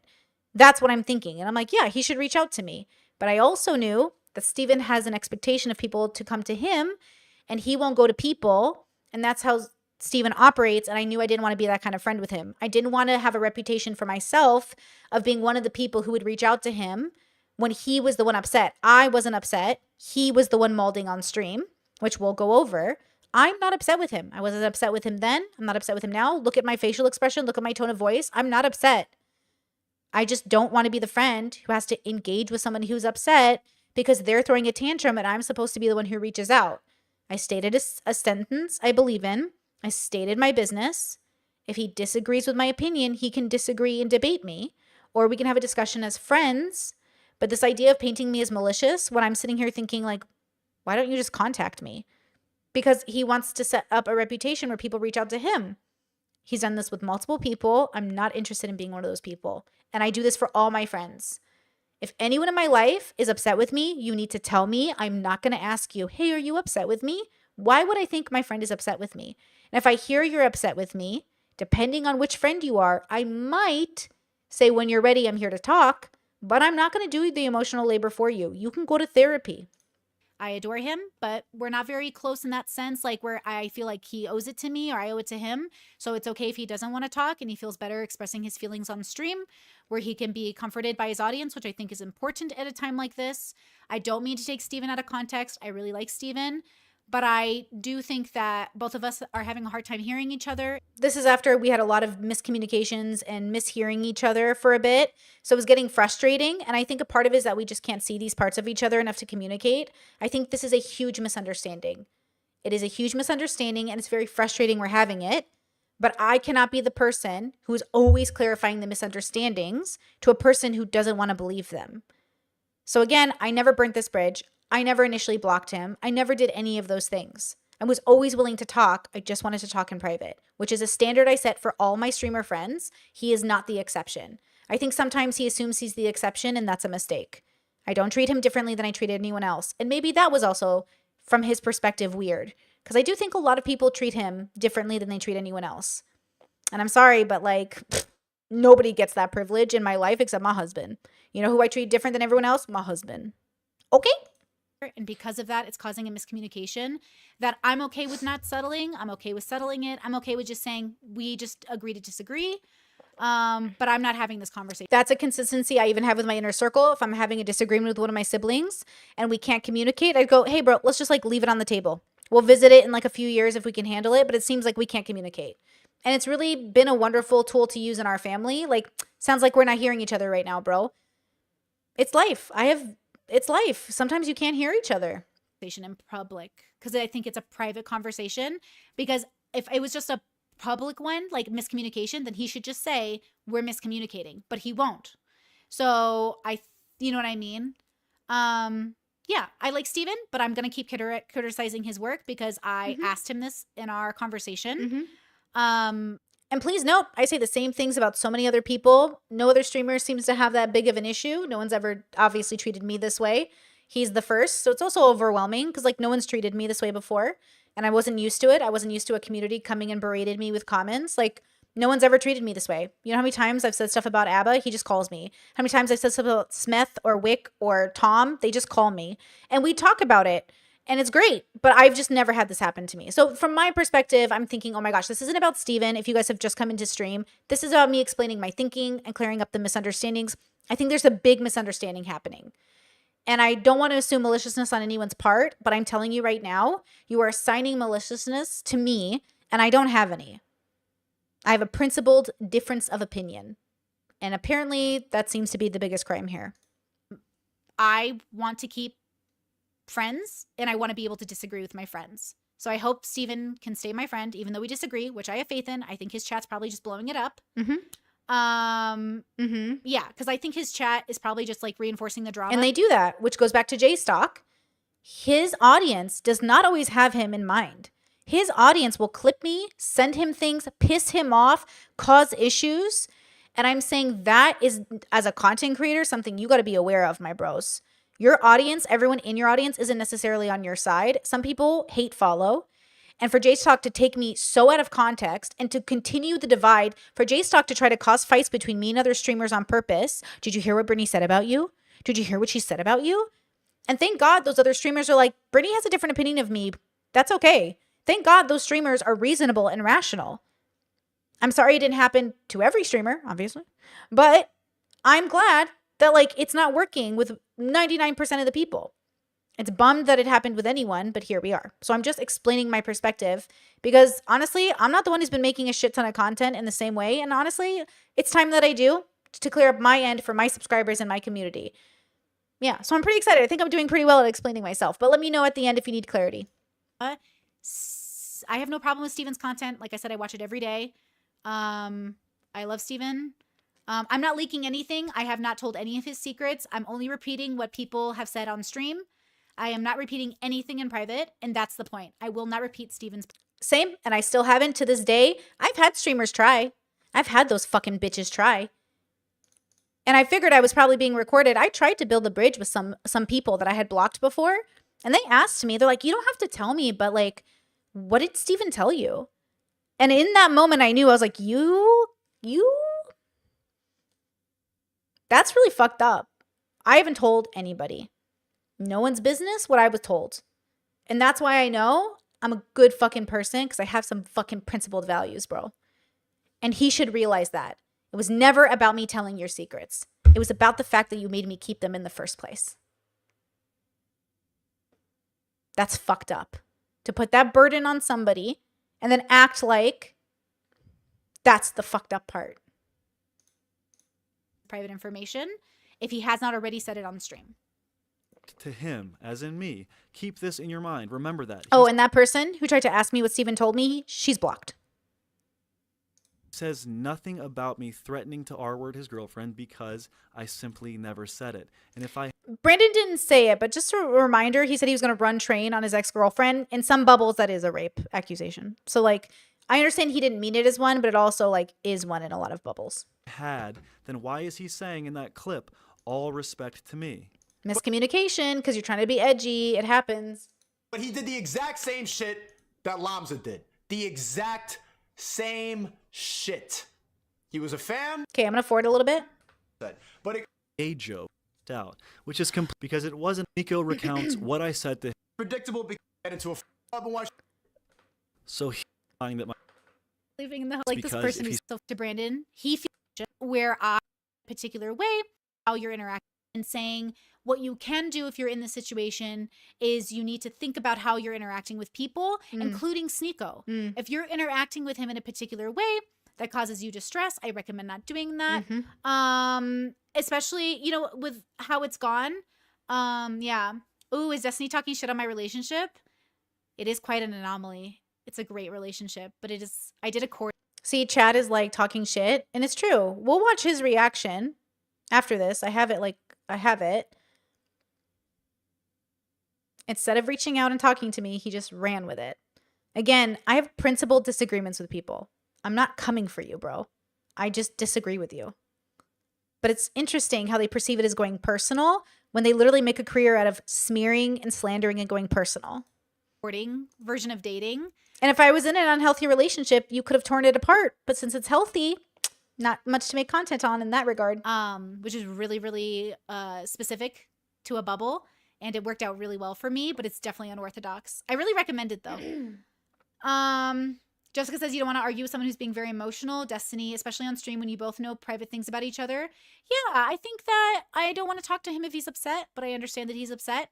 I understand that that happens. I think Steven is a good person. I think Steven... And I still think Steven is a good person. I just think he does bad things.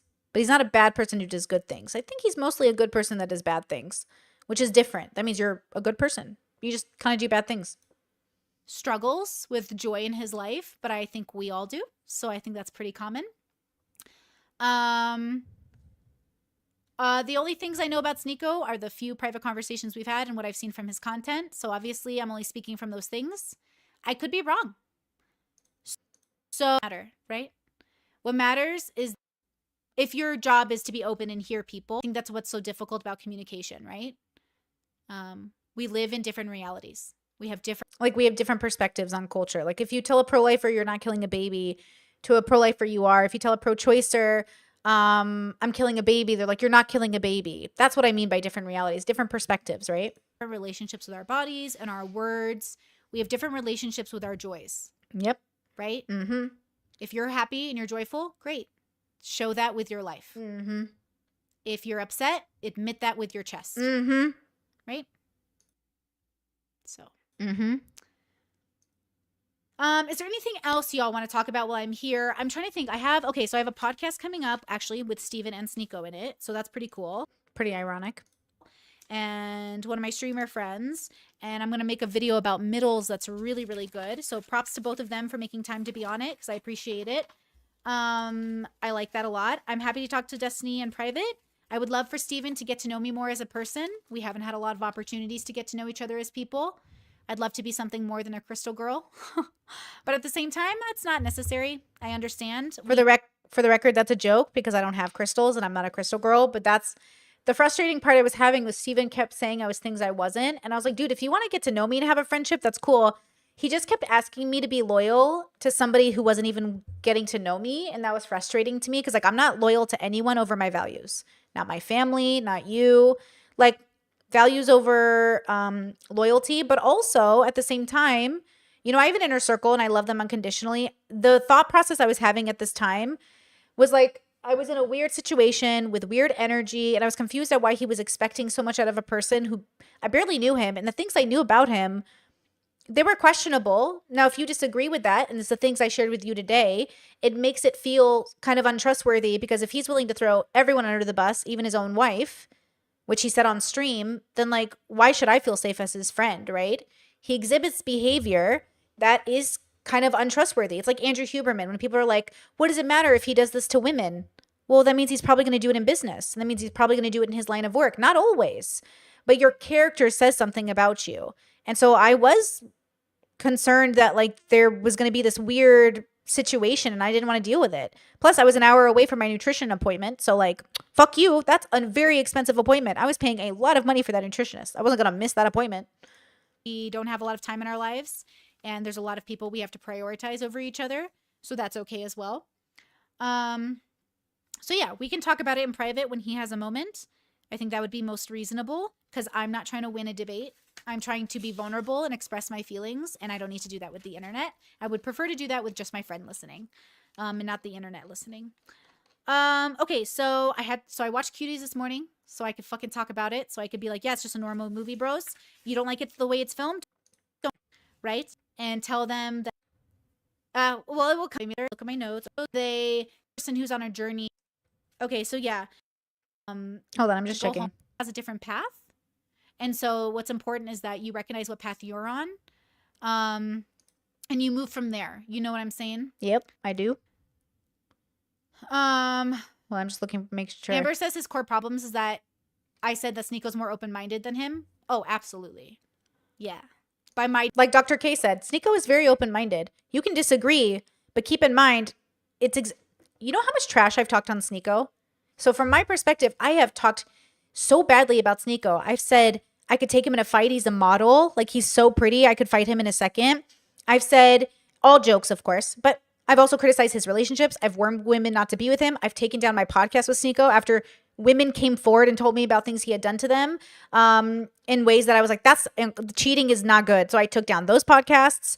Like, I did a whole bunch of things about Sneako. He's never reached out. He's never made content. He's never tried to smear me. He understands that I am taking a principled stance. I've never had issues with Sneako because Sneako's, no offense, he's too comfortable in his own skin to give a fuck what some fucking YouTuber with 1,000 views of video says. You know what I mean? And Sneako has he has my phone number. He can contact me whenever he wants. He's also a 26-year-old kid living his life right now. He's busy. Other content creators I've talked to in the same capacity have reached out to me. They're good.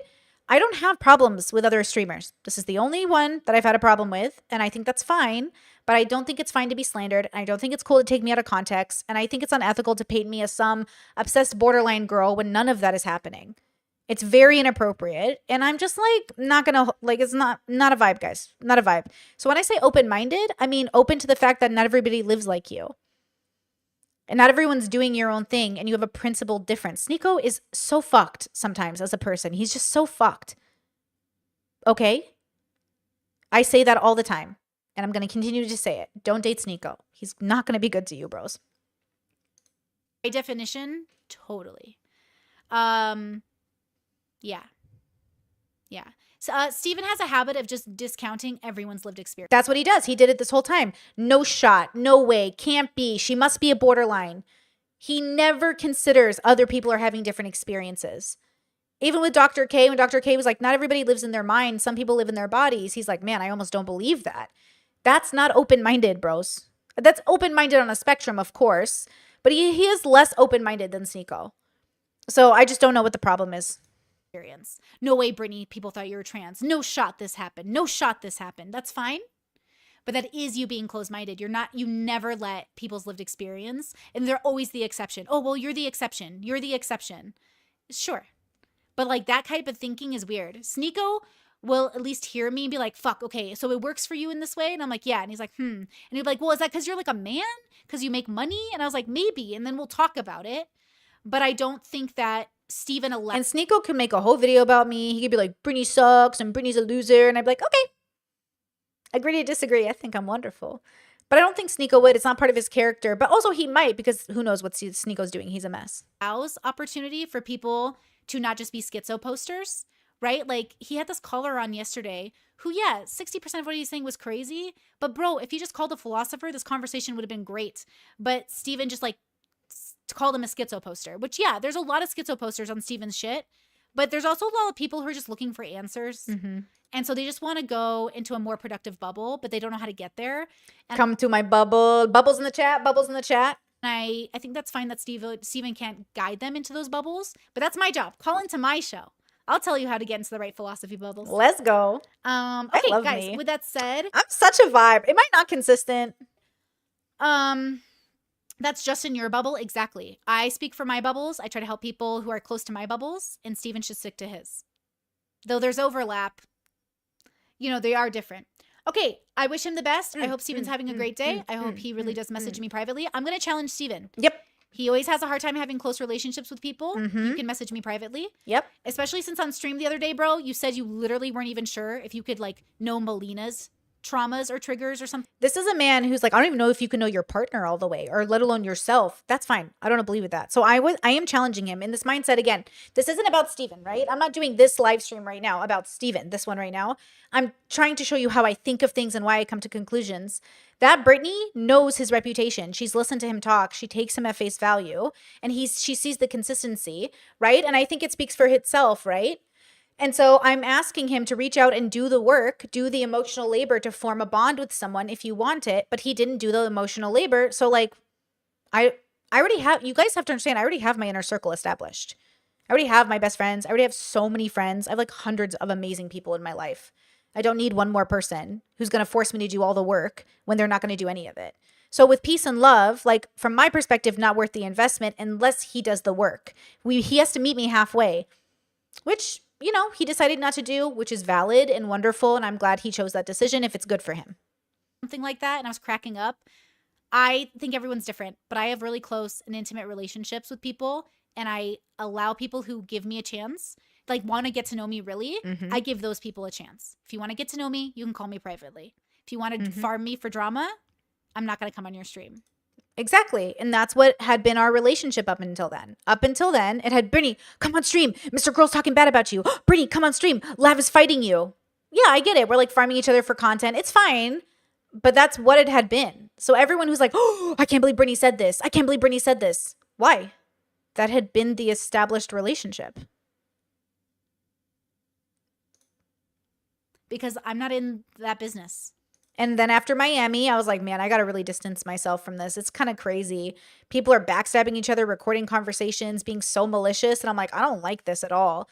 And so that was me standing up for my boundaries and saying like, I don't like this. And I've done it, haven't I? I've blocked half the people in that space. I don't interact with them. I only talk to people who are in good faith. And I only talk to people that are willing to understand like people are different. We don't all work the same. I'm really proud of my boundary setting this year. I've been really good. I'm just not. I'm not in that business. But it's fine that you are. Capitalism. Okay. I hope you guys have a great rest of your day. Oof. I'm going to get ready for my appointment with my nutritionist. She's going to lecture me about how I need to treat my body better. True. Let's get ready. Have the most wonderful fucking day. Thank you so much for this. Again, I think Steven's a good person. We all have our ups and downs and our messiness. I'm not accusing Steven of being a bad person. Okay? I'm not accusing Steven of being a bad person. I think most people are good, including my friend Steven, who I like. Please don't burn this bridge. And if you really want to talk to me, you can call me. I'll talk to you guys soon. Hearts and kisses. Love you. Bye. I already knew. Because he's already done it before.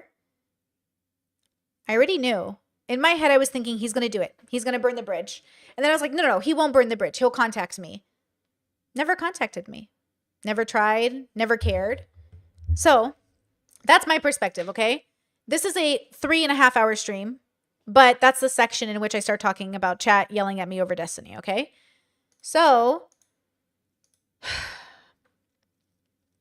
now, okay, hold on though. Actually, I take that back. Wait, maybe I missed. Oh, I misdid that a little bit. Actually, hold on. Wait, did we miss this section? Wait, that's so weird. Hold on. How did we miss this section? This is 3:13. Oh, damn it. We missed this section. My bad. Hold on. Look at this really fast because I think it's important. My bad. No, wait, I do. Oh, I do. Wait. I have 8. Well, it depends on what you count as a body. Hold on. Look at this. That is murder. People can be justified. And I'm not justified the things that be equal. Blue light. Okay, look at this. Blue Lens, Cherry, and Destiny say you're sleeping around on your boyfriend. Is this true? They did not say that. We're going to find out if they did. But I got that message in chat and I was like, what? I have never done that. He wouldn't say that. He doesn't. He knows I don't do that. Of course I don't have one body digit count. Why would I? No, wait, I do. Oh, I do. Wait. I have 8. Well, it depends on what you count as a body. It depends on what you count. Wait. I've always struggled with this conversation. Like, what do you count as a body? Steven's not saying that about me. He would not. He knows that's not true. Yeah, stop the cap. That is not true. Steven wouldn't say that to me. Or Steven would not say that about me. He knows that's not true. He knows I'm in love with my partner. Guys, don't gaslight me right now. Years ago, it's crazy. Yeah. Okay. Sorry. I just forgot to use that example because that's my mindset. Like, he didn't say that, bro. Chat's molding, bro. Chat's just lying, bro.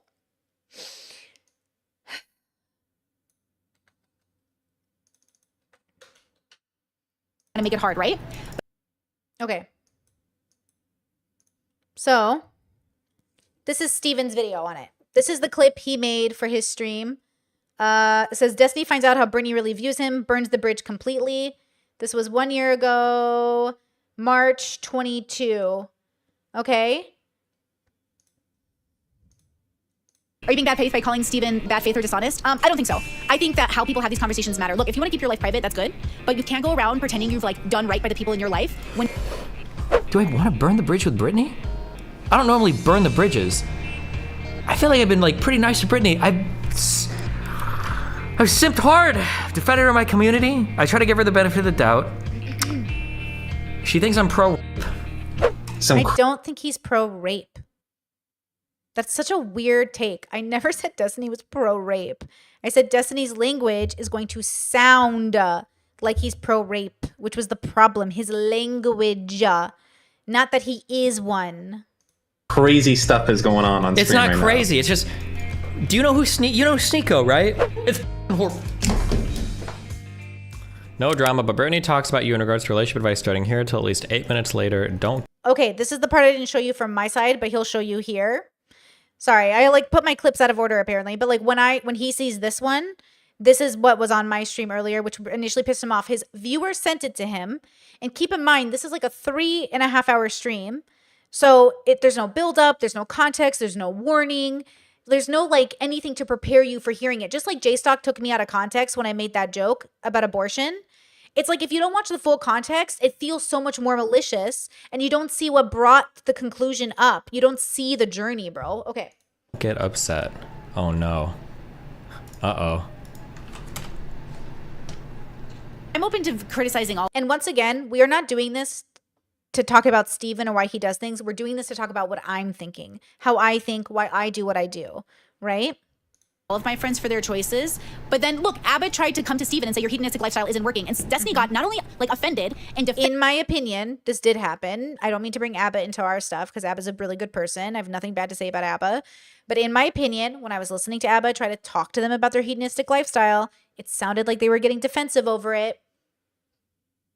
Now, to be fair, I think Abba and I come from similar cultural backgrounds where it's like family and like building families up. And I don't think like Steven comes from that background. So it probably got defensive in that way for that reason. But that's my opinion. Abba can correct me. I don't mean to drag him into this. Offensive, but literally was not open to the conversation. Did not. Bro, I'll talk about anything all the time ever. Are we serious? I feel like I have more conversations about my fucking lifestyle than literally any other fucking person on the internet. I have so many conversations about my lifestyle. It happens so often. It's almost talking about your lifestyle is not being vulnerable or honest. So when I say like I talk about my life, I don't talk about my life. Like I talk a lot about myself on stream, but I don't really talk about my life. You know what I mean? Like I share stuff about my family, but I don't really share stuff about my family. Like I know I'm not being fully transparent because it's private. And I'm saying there are ways that you talk about things and you're actually transparent, and ways you talk about things that allow the audience to not know everything. So I think we're having different miscommunication definitions of what it means to talk about things on stream.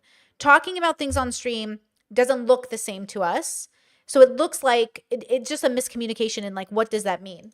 Exhausting at this point. Like oh my God. Was not open to Abba, and Abba backed off smartly because again, we don't want to believe that we're not doing the most healthy version of our life. Who cares? I do not give a fuck if Steven and Melina end up in the worst relationship they're in. Even now, we know all the drama. But of course, as their friends, as individuals, I'd like them to be healthier and happier. But it's not my fucking job. I'm saying you're an adult. I trust you to do your life. That's what Brittany's saying. You're an adult. I trust you to do your life. It's not my business. But obviously, yeah, I look at my friends and I think, fuck, that sucks. Or I look at my siblings and I think, man, I really want you to grow out of this, bro. But I love you. Like, I'll see you at the barbecue, you know. But fuck, like it sucks. But you're an adult. Fucking do what you want. But also, like, okay. Tell Steven and Melina to stop doing what they're doing. Because, you know what I'm saying? It's not my job. So unless they come to me and say it, unless they open up the conversation to hear it, how could I do this, right? Let them be messy. Let them sleep around and not negotiate and do all the things that kind of make it hard, right? But that's fine. But that's no different than what Sneako's doing on his journey. He's not open-minded to the right people. I feel like he's open-minded to me, and I'm good with that. But of course, we haven't talked to each other in a very long time. He was open-minded in the way he was, but then he moved on with his life. It's nice that he was open-minded to my ideas, but I obviously wasn't the person to give him a source. He obviously needed a man, a real man, in his life, so he went for other men to give him. Now he's in the Bradley Martin bubble, which, you know, good, but obviously I wasn't the person he needed. He was just seeing if I was, which I wasn't. Oh man, hold on. Okay.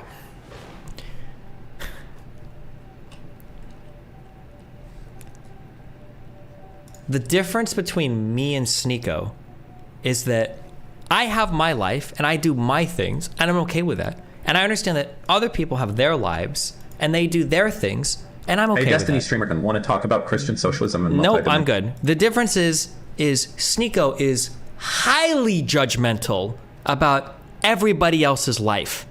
That's the difference.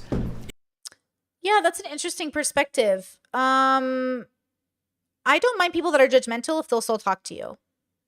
Judgmental to me means to condemn, meaning like, you know what I mean? Like with all the shit I've ever talked on Sneako, he's never burned the bridge with me. Like, why would he? I don't think he needs to do that, right? But like he is judgmental.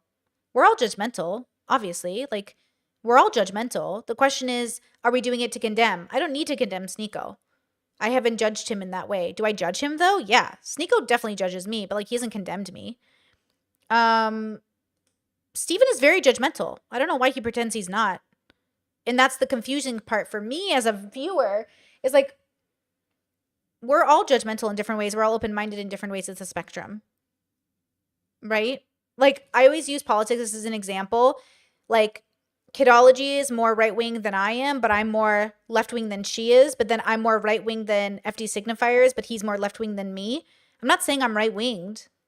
I'm not saying I'm a conservative. I'm just saying that that's in relation to each other. So Sneeko and Destiny, in my mind, Sneeko's more open-minded. I mean, he's trying to be Muslim. He's going around the world. He's trying different bubbles. He's hopped into different friend groups. Steven's pretty much been the same for a really long time. So, yeah. And then I'm very open-minded, but I have my limitations. There's certain people I don't talk to. There's certain ways I'm closed-minded. It's not bad as long as there's a reason and a balance to it, right? But everyone's open-minded and closed-minded on a spectrum. But he's putting a judgment on this. He's saying, Brittany's judging me for not being open-minded. When every time I bring up a different lifestyle thing to him or I mention things, he doesn't say, oh, that's interesting. How do you do that? He says, no shot, no way, can't believe it. No one does this, must be this. Yeah, like you know what I mean? It's like a very much like I don't see him the way he sees himself.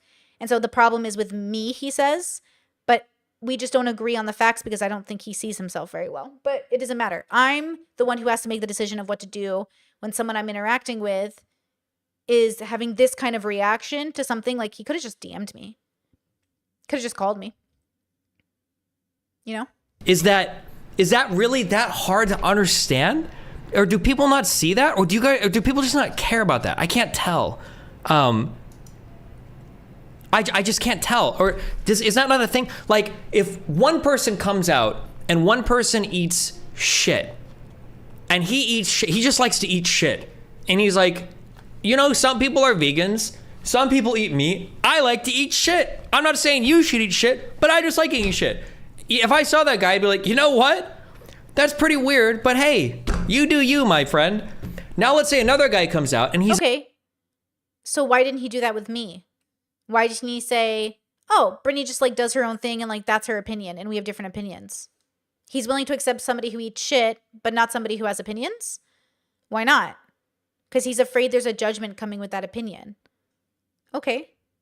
Why are you worried about being judged? If you do, I have very diverse friends. And if all my friends had to agree exactly to a T, like I would have, I don't get it. Right? But at the same time, okay, fine. Like, yeah, like you do you. Just like I said, like you do you if you want to be toxic and unhealthy. But then you'll say, I'm not toxic or unhealthy. But then you'll do rants about cheating and making work your priority to the point where everything around your life falls apart. So then I'm like, well, what are we talking about then? How do we even assess what's happening? And that's it. We're just having a disagreement about words and judgments. I'm not condemning anybody. You do you. It's your story. You couldn't have been anyone else but you, right? Not to bring like philosophy into this, but whether you're a Robert Spolonsky fan, you believe in determinism, whether you think you're just a genetic anomaly evolved over time and experiencing a biological experience, or whether or not you're a Christian or a Muslim who thinks like there's a destiny for you in relation to God and, you know, heading to, is it called Mecca or heaven? Is it called Mecca, guys? You have to tell me. And no matter your belief, it's like, yeah, ideally in a diverse world, we'd live and let live. But that's what I'm saying. Why aren't you letting me live and let live?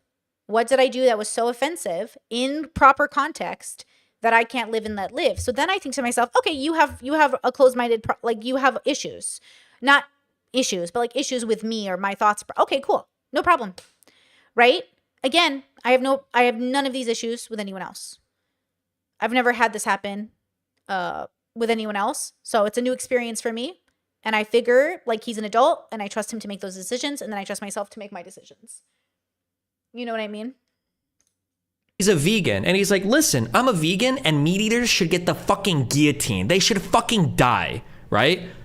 In that circumstance, I would side with the shit eater more than the vegan.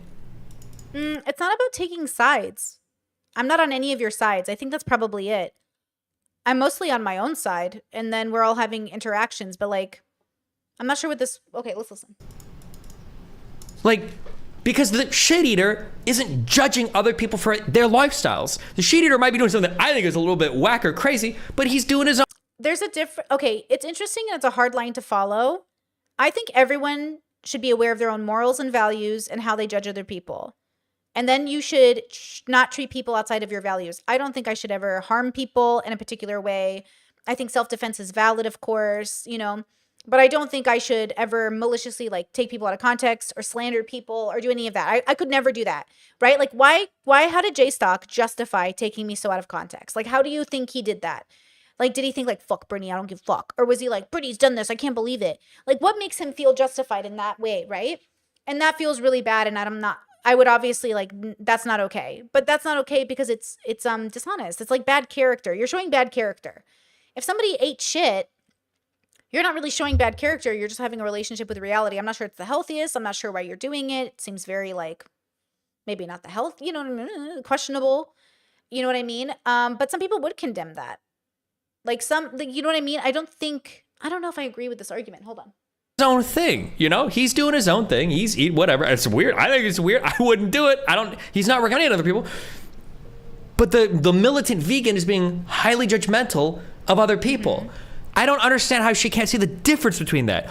I do see a difference between that.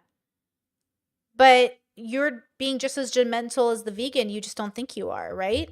I think he is being just as judgmental. And then he smears and slanders people, maybe without intention. Maybe he doesn't believe it. But calling me a borderline girl who's obsessed with you when there's no evidence for that is, I don't know what that is. That's worse than just being judged. I would rather be judged by a homophobe and be told I'm going to hell than somebody making videos of me on the internet saying she's going crazy and she's obsessed with me, she's borderline. To me, that is worse. To me, it is worse to slander my reputation of something I didn't even do and say than a homophobe who's like, she's gay, she's going to hell. It's like, well, yeah, I am gay and I am going to hell. But obviously, like, that's his religion and that's why he believes that. I would rather deal with the homophobe because the homophobe isn't saying something that's not true. I am gay. And to him, I am going to hell. Right? Now, if Steven says, like, I genuinely think it's your borderline and you're going through this, what qualifications do you have to do that? I've been in remission 4 years. I'm happy to get evaluated by my own doctors, but, like, not to put it on stream. I don't need to do that. My life is literally proof that everything is good. So the question is, like, where does he get off? So again, I think we're playing, like, we're having a miscommunication again. So in my head, I'm looking at him like, why don't you know the difference? And he's looking at me like, why don't you know the difference? Well, because we're not talking about the same things, bro. Sneeko is constantly calling out every other style of relationship. Yeah, Sneeko's a grifting loser, bro. I don't believe anything he says. I don't even think he knows what he believes yet. I don't think you know what you believe yet, to be fair. I don't think most people do. That's why when temptation comes knocking, you have to cheat because you don't know why you even do anything. Cheating means you made a promise not to cheat. So you don't have values in the first place that keeps you from doing that. So your word is nothing. If you're a cheater, what you say doesn't matter because you're willing to lie to the person you're most intimate with in some capacity in this situation. And then you still betray them. Like, girl, I don't trust you with nothing, girl. Okay. But also, I don't have to because your word is not your bond. Like, you don't have a code of conduct. You don't have a code of honor. Now, with that said, you do you. Lots of people cheat. It is what it is. I always joke some of my best friends are cheaters. I just mean, of course, I have people in my life who have cheated. Of course, I know people who've cheated. And they're really good people. They do a lot of shitty things, though. I think Sneeko and Destiny are good people. They just do really shitty things. And that's why they're both blocked on Twitter. Okay? I've blocked because I can't stand Sneeko's tweets. They're so brain dead, bro. His whole grift as a Muslim right now is so annoying, but like, whatever. For not matching what he recommends 100% verbatim. I don't understand how somebody couldn't see the difference there. That's unfathomable. He could have called me. He could have texted me. He could have called me. He could have asked me in DMs or anything. That's the other thing too. He never messaged me. So what does that mean? I never got a DM. I never got a follow-up. I never got anything. Did he think my chat was going to tell me to talk to him and then I was going to reach out? That's so weird. Well, to me, I don't understand. That Sneeko lets me talk to him, I think, more than even Destiny does. I don't think Steven is as open-minded about me helping his relationship be quote-unquote better because he thinks it's good right now. But Sneeko has definitely been more open to me in the past helping him with his relationships. So in my head, Sneeko is more open-minded because... Now, I see how people are going to take that out of context and be like, Brittany only likes Sneako because he trusts her. Well, yeah, I think it's nice when somebody who is a cheater says, I want to be better and I want to stop cheating. I think that's always going to make me happy. And obviously, it didn't work. You know, Sneako still cheats. But it was one of those things where at least he was open to it for a moment. And he was open to therapy and he's open to other things. And it just didn't end up being the answer. He reached out to Dr. K, and I hope that he chooses a man that can get to further, like, can help him further. But yeah, of course I was happy that Sneako was like, hey, you know, I want to talk to you. And I was like, okay. Like, why wouldn't that make me happy? Versus somebody who's like, nah, I'm going to keep doing it. Nah, I don't think it's wrong. No, I'm just going to keep doing it. It's like, where are his relationships at now? Like, one. It's kind of cringe now that you're divorced. But yeah, where are they now? They're trash. Sneako has mistreated women. Steven mistreats women. Andrew Huberman mistreats women. Steven Crowder mistreats women or his wife. Stop mistreating women. Stop mistreating your partners regardless of gender. Sneako's gonna be a bit more open because he's like 14 years old. I'm 34 years old. That's even worse. You're 35 years old making mistakes that a 26-year-old is making. That's the problem. Sneako is in his 20s making mistakes. You're in your 30s making mistakes. Just like Eileen and Julia, the age gap relationship is the red flag because she's in her 60s making mistakes. He's proving my point and he doesn't even know it. He's right. I agree with him. Sneako's the kid. I'm more lenient on children. Would you like me to be lenient on you the way I am with a child? Of course, the receptiveness that we have to other people's advice is going to be dramatically different. I've been dating a woman that I just married for 4 fucking years. Sneako is bouncing between who the fuck knows what, converting religions every other fucking day. Yeah, no shit, he might be. That's because men don't hear themselves when they talk. So here's my thought process. Men don't hear themselves when they talk is a generalization. No one hears themselves when they talk. So he's sitting here like, what are you talking about? I predicted the divorce because it wasn't hard to predict. We all knew it was coming because you can't build a foundation of long-term commitment on shaky ground. He was admitting to serial cheating. He was caught. You know, he tried to make it sound like his ex was the reason he had to cheat and she came and defended herself, right?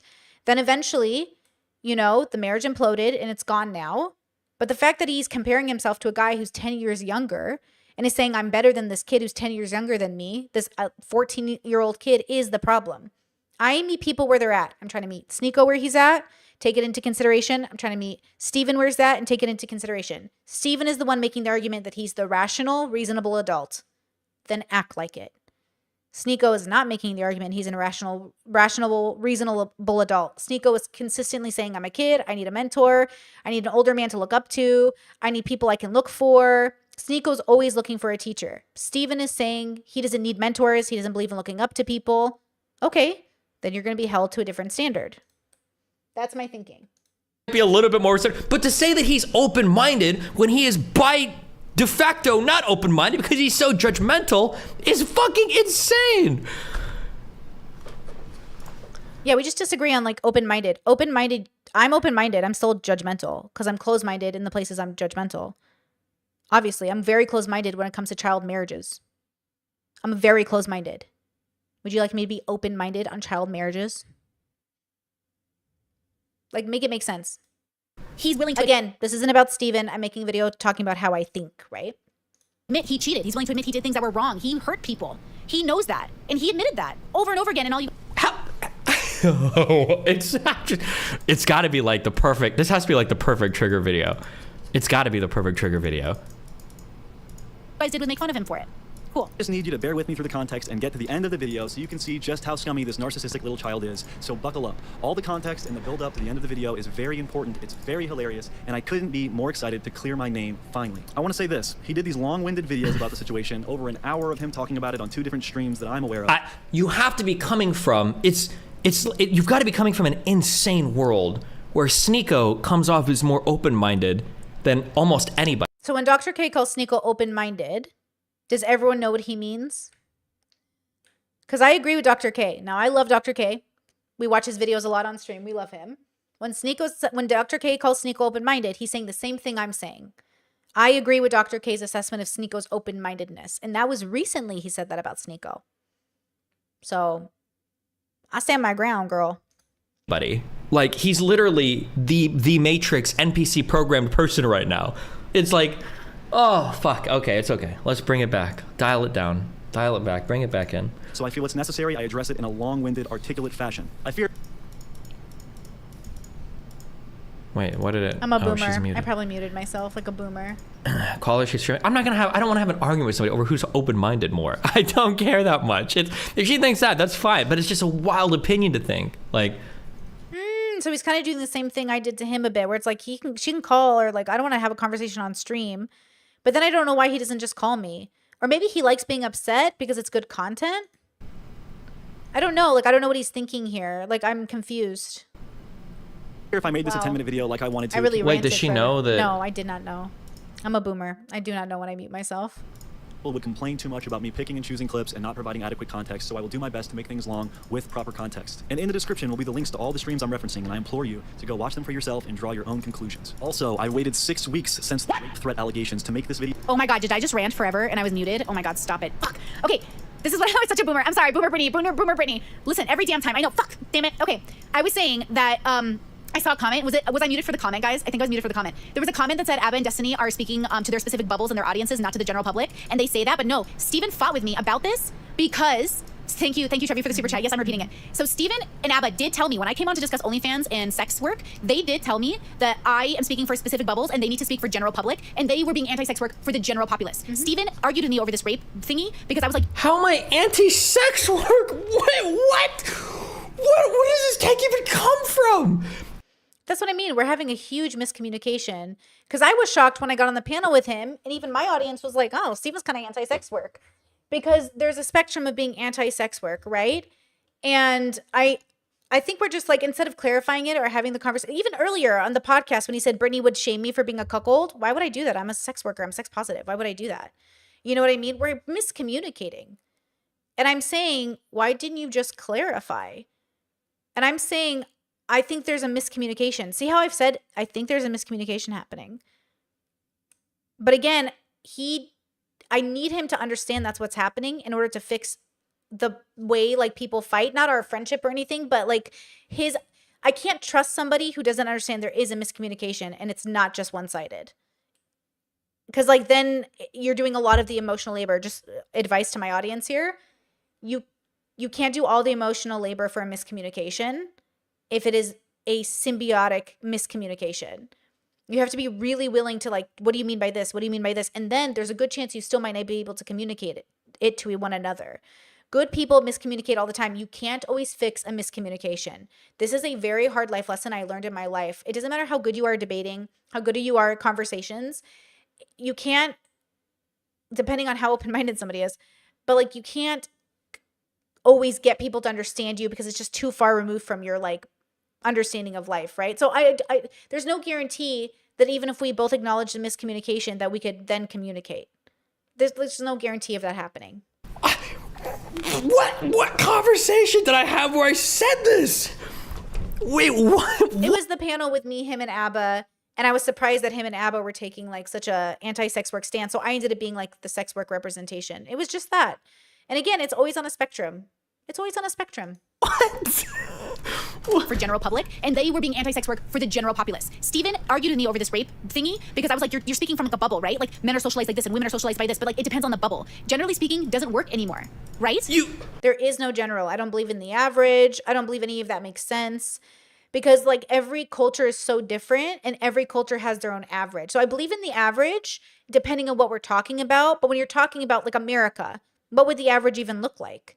If Trump wins this next election and I think, oh, the average American's pretty liberal. Well, apparently not, right? And then you think back to 2016, you think like most people are liberal. Hillary's definitely going to win. I guess not. I don't know what the average person is. I don't know who we're rating it by. Are we just talking about, you know, America? So I don't believe in like the average in that sense. So I'm trying to clarify my thoughts to you, right? We're not watching this to go after Steven. We're watching this to get me across to you. My thought process. So when people come to me and they go, what's an average body? I go, which culture? Because some cultures have an average body that's like, how are we judging it? So if somebody says, most people aren't into sex workers. Well, do you consider pinup art sex work? Because Playboy was pretty popular when I was growing up. Do you consider even pinup art growing up, even men having cute bikini girls in their garages, in their like workshops. Is that sex work? Because to some people it is, and to some people it's not. So when you say like the average person feels this way, which person? Which kind of Muslim? Which kind of Catholic? Which kind of Christian? Because there's this assumption that we know all the different groups in the world, and I just think the world is much more diverse than we understand. Okay, hold on. Sorry, hold on. I need that weed. That's what I need.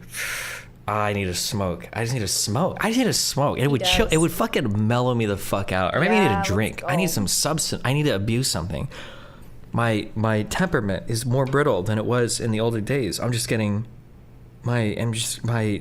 shattered right now. Okay. It's okay. Bring it back. Chill out. Calm it down. Okay. This is what it's like when a level 2 me is trying to perceive what a level 5 is saying. It's hard for me to, I got a lot of mental work I'm trying to do right now. Okay, I'm sorry. Okay. It just doesn't work anymore. So again, people have to be more open to the idea that you are speaking from a bubble. Actually, Discord said it really well. They said, I really like Destiny and I've been watching him pretty regularly for 3 years. But I've been thinking about calling in to ask him if he thinks he is maybe not the effective communicator that he thinks he is. If people are constantly misunderstanding him, quotations. Some people can be uncharitable, but I do think there's a pattern for a reason. Look, Destiny and I are very similar, as is Sneeko and everyone else. The place that I think I'm excel in versus them two is I know I'm not speaking for the general public. I know I'm speaking for Bubbles, but I think Steven does think he's speaking generally and normally, but he's not. And that's why he's misunderstood. This is why, and I'll say this again, and I implore you guys, please God, when you guys are listening to other content creators, please, when people say things like this, you have to give examples. You need to give examples. You need to say, hey, what do you mean when you say that? Can you give some examples? Always ask for examples on stuff like this. Please always ask for examples. Like, what have I ever said where I clarify this so it's actually exhausting how much I clarify this shit. I don't recommend My Life's for a minute. Or here's something that I recommend if you do this. This is like a general recommendation. I am so curious. Have I ever made a general recommendation that's wrong? Okay. Like, my general recommendations tend to be so milquetoast. If you want to lose weight, start counting calories. If you want to be careful with your money, always make a budget. If you want to do well in life, you need to go to school. Like, I feel like I'm getting gaslit by this VOD. I feel like I've over-clarified so much time, or so many times. Like, here, like, the general advice that I give is so broad, and it's so normal. Is this like a bubble thing? Am I stuck in a normal bubble where people... Okay. All the time, but also Steven has a habit of, I think, not being as forthcoming or honest as he could be in his work versus me and Sneeko. We're more than happy to throw our trash out there for the most part. My whole life! I don't... oh, shit. Okay. I just gotta chill. Why am I letting these guys are like new to the internet, and I've been here for 12 years. I just haven't made it my full-time job. I've literally been here since day one. I've debated so many of the same people he's debated. I'm just in a different bubble. Like, that's what's so funny. I've literally collabed with Shoe on Head, ContraPoints, like Carl Sargon of Akkad. I've literally gone to events. I used to politically debate. I just was never like popular in the stream space. I'm not new to the internet. You're just new to my bubble. Like, that's what's so funny is like, I'm not new to this space. I've literally done so much work in this space. That's why people know who I am. They just like, I just don't have a big presence. I got a big paycheck though. So, you know, praise. So long. It's okay. I understand. It's okay. Okay. I'm getting trolled right now. This is an epic troll. This is an epic troll. It has to be. That's how I felt too. I felt like, no way, he's not mad at me. He's not mad at me. Yeah, this is like a huge misunderstanding. But also, see how he assumes I'm new to the internet? I talked to him, but he never got to, like, again, listen when people talk. I'm definitely not new to the internet. And that's what's so funny is I told him that. But in his head, he's like, I'm like, you know, these people are new. We're not new to the internet, dude. Like, just because we weren't in your bubble. I didn't even know Destiny's bubble until a caller was like, can you, like, collab with Destiny? Reach out to him. I was like, I don't know who that is. She's like, reach out to him. Please, it'll be so good. Thanks, bitch. I'm just kidding. I love you. It's like, fuck, now here we are. But, like, yeah, in the bubble I was in, doing other things, we weren't paying attention to this bubble. This wasn't a space. Nobody, like no one in my sphere was paying attention to this. And now it's just like more connected. Now the communities are more interconnected for sure. It must be. I'm getting epically trolled. I must be getting epically trolled. Okay? I must be getting. You're not getting trolled. You're just misunderstanding me because like we have a difference of words and how we use them and all of that. Epically trolled right now. Okay? Who just joined me? You really think it's a troll? You're the evil devil, okay? Don't be here. Is that Cherry's voice? See, Cherry fucked up. I blocked her. Then I unblocked her because Tom Fleury mediated like a thing between us. And then she fucked up again, took me out of context and slandered me. So I blocked her again. And now she spends her whole time on the internet like misunderstanding people and slandering them. Makes a bullshit video about Not So Air Date. Makes bullshit tweets about me. And so what happens is, and this is my theory, so this is how my brain works, right? And no judgment, guys. Have fun with your lives. Here's my theory.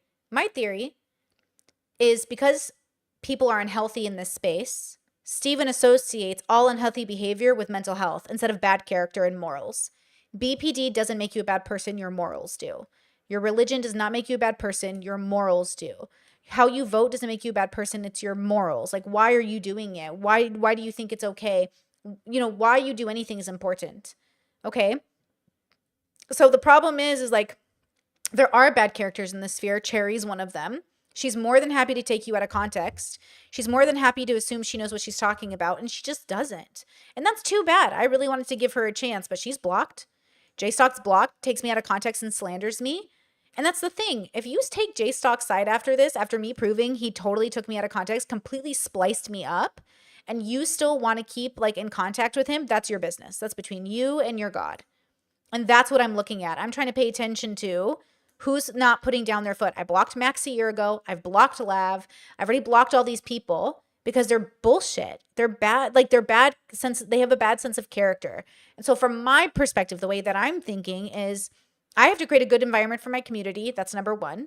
And two, no one that slanders, no one that lies about other people. Nobody that lies. I do not lie about people. I give opinions. They could be wrong. I do not lie. I do not intentionally lie. I do not do that. You have no fucking evidence of me ever lying about anyone because I don't lie about people. Okay? And that's the problem. We do have evidence that other people have lied. And so again, some situations, maybe they don't feel like they're lying. Maybe they feel like they just were pushed into a corner. I don't think Steven's being malicious. I think he's misunderstanding me. And I think that is partially his fault for not getting to know me. But also, this is what he does to everyone. He doesn't get to know them. And then he has a fight with them. And then he says he's a good judge of character, but then he doesn't understand what that means because he never gets to know people. And then when things go badly, he goes, it must be their borderline. It must be something else. They just don't like you, bro. You just don't get along, bro. Your morals are different, bro. So from my perspective, I'm not upset with Steven. I don't think he's being malicious. I think he's kind of malicious if he knows I'm out of context and keeps clipping me out of context, but we'll see what he does. I think J-Stock might be malicious, probably, right? Because how else could he have made that edit? And then everyone moving forward, like, yeah, it's disappointing to see people feel comfortable taking people out of context like this just to cause issue. Humans are going to human, though, so. You're going to make me stop. You're the bad one, okay? That's gonna make me think bad thoughts. Okay, I'm staying. No, I'm absolutely the angel on the shoulder. I don't know what you're talking about. No, I don't think she's trolling, but I don't know. She has such a wild impression of me that is so far from reality. Even the examples that she gave were so wrong. She literally gave the example. Sneako's open about his cheating. Like, first of all, cheating to these guys is Giga Chad. They think that's cool. That's not true. It's not true. Like the way Sneako, like the bubble he's in now. But remember, Sneako cheated on those girls in a different way, and he is open with it, but he's not open with those girls when he's doing it. He's open after. The statement was totally misunderstood. And also, now it's a reputation for both of you. Both Steven and Sneako have the reputation of being open cheaters. Now, whether or not they tell women they won't cheat on them, like that's your decision if you want to believe it, you know. Cool. Like, he literally talks about how I can't even say anything because I don't even know how much he's public with. I can't even say what I want to fucking say. I know, it sucks, right? It sucks when you know people and there are things behind closed doors and you're like, oh my God, I want to say this and I don't know what I can say. That's how I feel about Steven. So when he says, my whole life is on the internet, no, it's not. When Sneeko says my whole life's on the internet, no, it's not. When I even say that, no, it's not. I obviously tell you what I don't share. I don't share a lot on my life. I share me, my thoughts. Those are transparent, but not my life, right? That's what I'm saying. Destiny's right. Sneeko definitely is keeping things off the internet, and I know some things. I wonder if he knows the same things I know. And it fucking is weird, bro. That's how I feel about Steven. Steven says he's transparent. It's all on the internet. But if that was true, then I'd be able to say what I know. So see how we're in the same dilemma? See how we're miscommunicating in a very similar way? Everyone, like in the future, I don't want to know any of your secrets. Don't fucking tell me shit, bro, if I can't talk about it, because holy fuck. I hate knowing shit about people. And the fact that he doesn't think about how it's a burden for people is so frustrating. Because then he gets to tote this like image to the world that he's open and transparent, just like Sneeko does. But it's not true. But it is true. It's not true though. Destiny is very transparent. Sneeko is very transparent. But they're also not. And they're also liars, and they also cheat. You know, in order to cheat, you have to be a liar. So I'm trying to explain to you how I think, right? I'm not trying to go after Destiny or Sneeko, but obviously I'm going to do that by proxy. But like, I'm trying to tell you how I think. If you cheat, you're a liar. Because you can't cheat without lying. Your word is your bond. So like when you have a code of conduct and you cheat, that means you made a promise that you didn't keep. Hey, baby, I'm committed to you. This is what I've promised. I've experienced infidelity. I've cheated on you. I lied to you about that. I didn't keep my promise. And on top of that, you know, I probably gaslit you in the process because when you asked me how are things going, are you okay? And you said everything's fine. And you were actually fucking Susan across the hall. It's like, oh, okay. Right? So the way my brain works is, okay, Sneeko's a liar. Steven's a liar. But Steven's like, I'm not a liar. I'm transparent. Maybe he would say that. He goes, I'm transparent. But you're not actually transparent. You are transparent, but you're not like actually transparent. In the same way, Sneeko's not transparent. But he is transparent. Both things can be true at once. We're just talking about different versions of transparent. And I'm saying it's fine to keep your secrets, but not usually at the expense of other people. And I think at this point, it's at the expense of other people. And that sucks. Like, I am so open with everything. Okay. I said I've cheated on Aaron like 20 times. I've always said this. I don't lie any of this about my life. I can't lie anything about my life. My whole life is public. Okay. How the she possibly say this kid is more open than me? He says he's Islamic. He doesn't even know he's never opened a... Breathe. Okay. I see it. Obviously. Brittany could have a bias with you because she knows about cheating, but then that wouldn't explain why she doesn't have a bias towards Sneeko. Correct? That's what's frustrating right now, right? I don't know how she can say he's open-minded. He's become one of the most judgmental people in all of YouTube. He's so judgmental. Bro, he's open-minded. He's literally making fun of what Charlie's girlfriend looks like. He calls everybody a cuck. He thinks that if you've gotten vaccinated, your dick is gonna fall off. Like, how is this the open-minded person? He's hyper-judgmental of every type of relationship style that doesn't match his. Like, what? Okay. How is he the open-minded one? I don't understand. There's no way. So she's just trolling you? No, she's not trolling. I think that... I know she's not. I don't know if she's still like, is she upset from the rape conversation and No. it's just like carried over into every... No, it's a principled disagreement. It has nothing to do with the rape. I already had this opinion of him when I met him in Miami before the rape conversation. We talked about it in Miami. I already explained how I thought his behavior was like super not okay, right? Like that's the problem is like this has nothing to do with that rape conversation we had.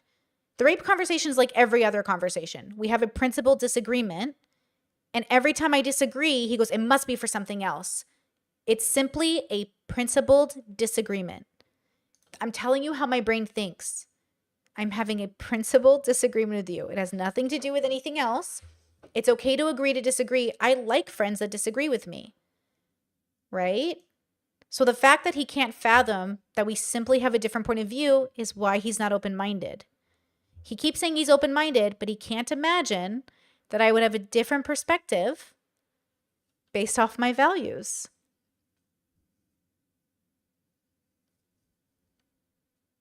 That's why I say he's not as open-minded. He's the only person I've had to have this much miscommunication with because of his lack of open-mindedness. And it's not a big deal. Live and let live, no big deal. But like, yeah, we're not going to understand each other if you literally think it's got to be something else. It's not. It's a much more boring answer. I just simply disagree with you. everything now? Is No, that? it's not the rape conversation. So I tried to tell you this before, that the first time I got the vibe, like Brittany wasn't sure about you, it had to do with the sex worker discourse. From there, I think not really being honest with you about that. Wait. What is the sex worker discourse? Did I ever come off as anti-sex worker, or what part of the discourse?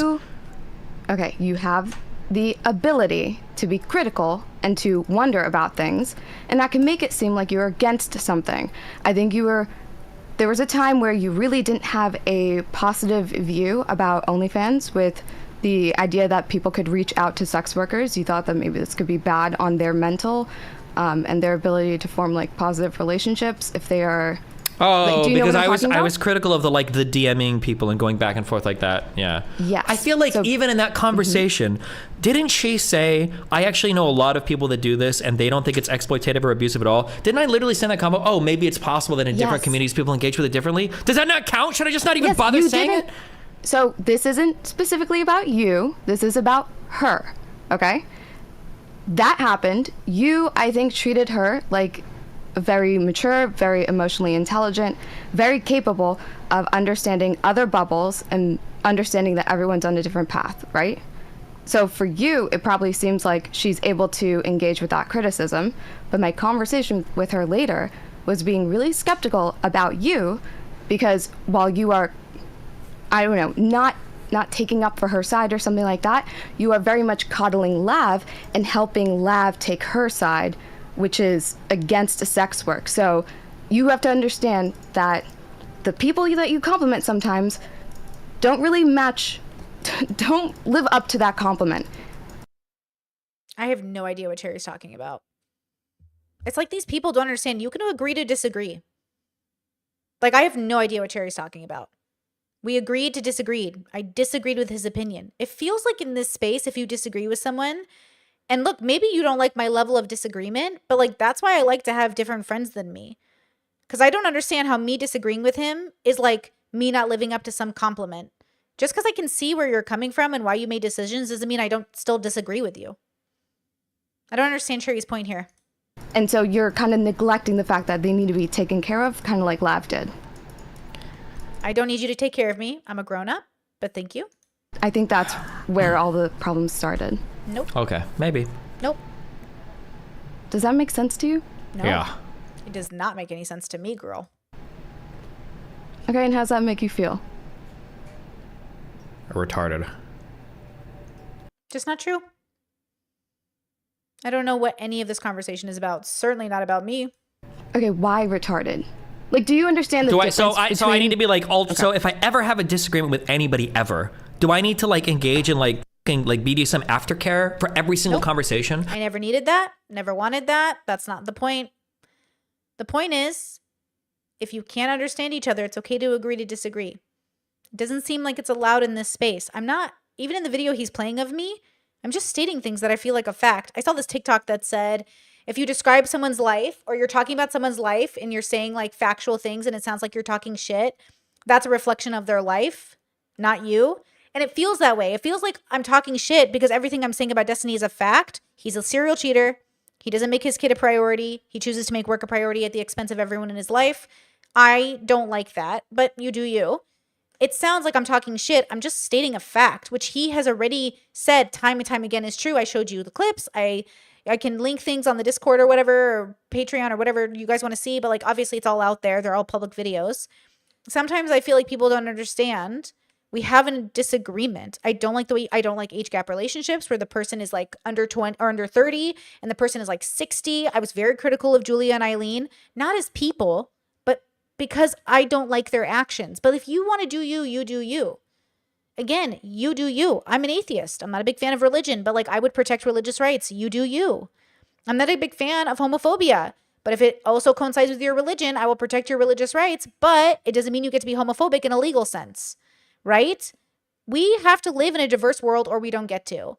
And I don't believe in not living in a diverse world, so we have to learn to agree to disagree. And you have to assume that people aren't always out to get you, but the problem is I think a lot of people do think that. And that's why a lot of cultures aren't very diverse, because it can be unnerving to live amongst people that think differently from you because you're afraid like, oh, they're not going to treat you the way you treat them. But we should be treating people the way they need to be treated, not the way we want to be treated. I'm good. Like I said, I didn't have any problems with how Destiny treated me. I had a problem with how he assumed maliciousness from me that just like wasn't there. I don't need him to coddle me. I don't need him to stop talking the way he talks. But every time I say the way you talk makes it sound like you're kind of doing this. He can change or not, but I just want to be able to say the opinion. Just like you guys say, oh, Brittany, the way you say this sounds like this. I'm like, fuck. Well, what are you going to do? You know, it's like, that's what I was looking for. And that's what I'm always looking for in the internet. I just want to be able to say my thing. Look how hard I went on Kidology. I went so hard on her, just unfiltered. And not only did we have the greatest conversation after, but that is a testament to her character. And those are the kinds of people I want to hang out with. If you don't have that character, that's fine, but I don't want to hang out with you. I want to hang out with somebody that can be very open-minded, and as long as I don't slander them, and as long as I don't actually maliciously attack them, I can be myself and we can talk about it. I have another person, I always get reached out. People are always in my DMs like, hey, I saw the video you made about me. I totally get why you made that because of the context, but I would love to talk to you about it. I'm like, cool. Because I said some pretty shitty things, but at the same time, I said them because I think they're real. I didn't say them because I was being mean. I literally think it's true. But if it's wrong, please correct me because I would love to rescind my statement. But also, thank you for reaching out to me. Like, that speaks volumes to your character. I'm looking for those people.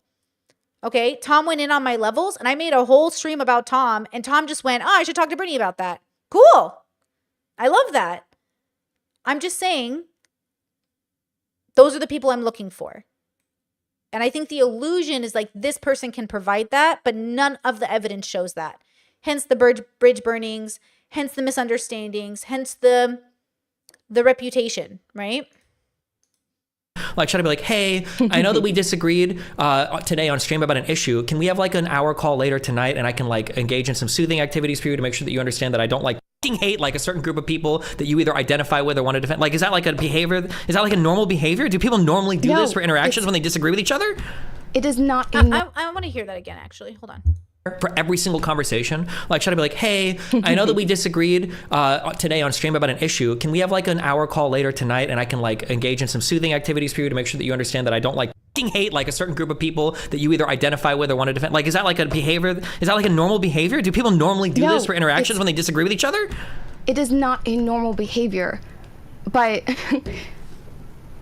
how do I? Okay. I never requested this. This is where I'm confused. What does this have to do with me? He's the one molding. You saw my stream. I said, it sounds like he's fine. See, my stream was so calm. I was like, you do you, bro.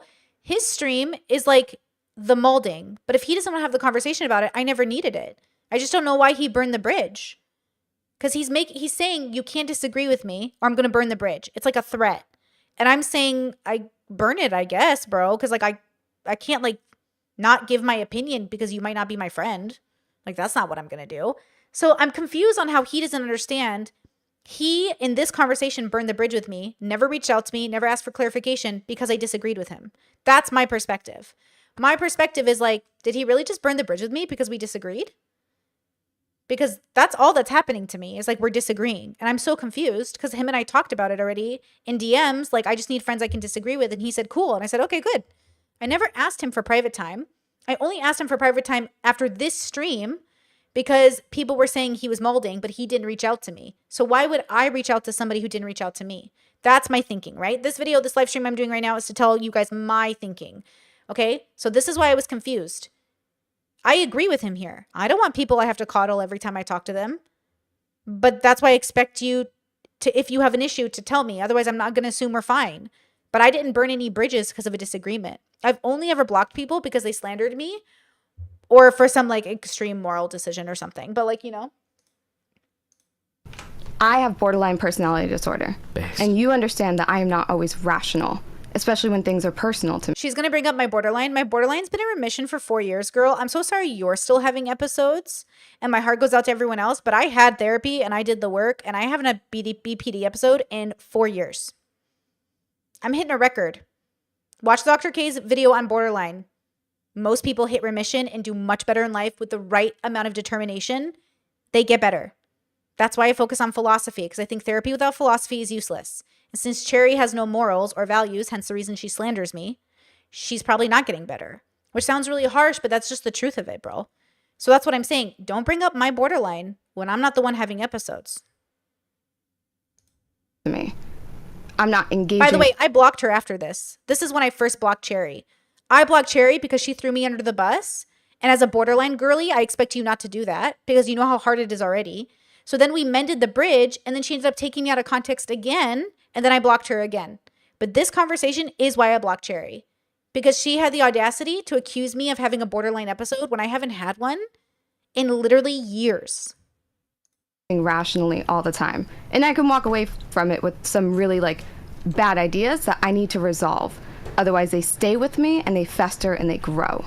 I think Brittany had bad ideas of you and why you were making arguments that you were with different people. With her, you're argumentative. With Lav, you're coddling.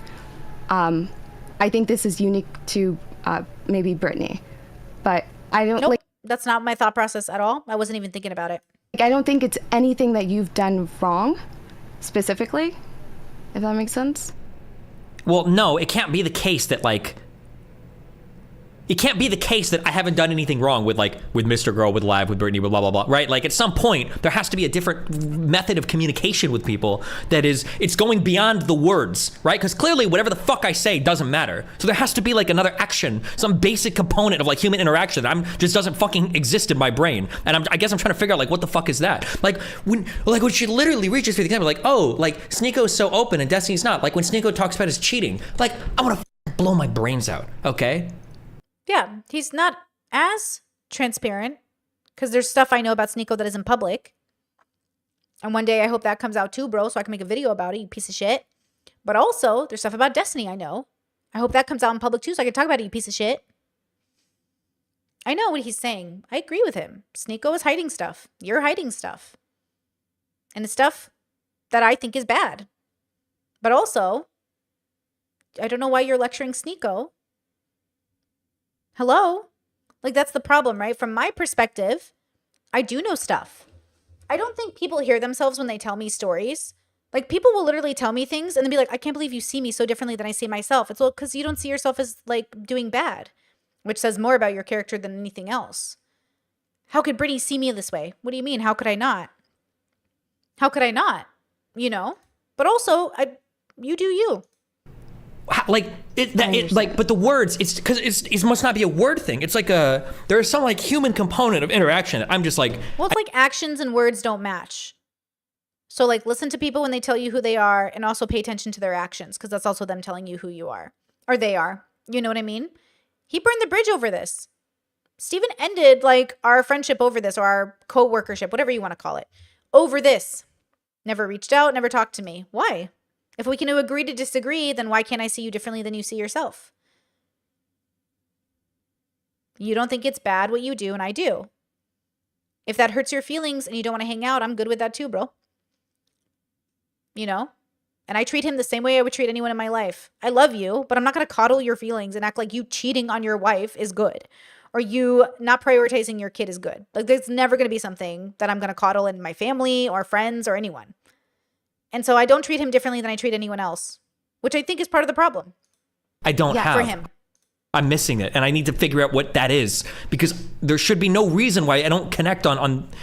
I don't know. I need to figure it out. This is why, the thing that drives me, but the thing that is driving me crazy is I don't like if everybody thought something. Here's what I wouldn't mind. Okay, this is acceptable to me.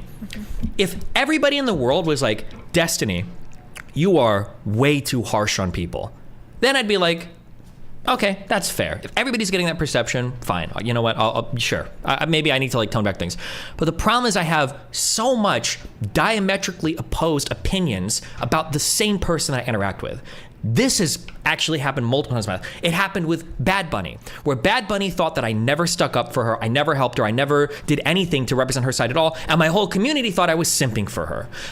It's happening, I guess, a little bit with Brittany, where you have to know your values. Are you staying true to your values? Miscommunication will always happen between your audience, between your friends, between your family. You have to decide, am I doing my best to stay by my values?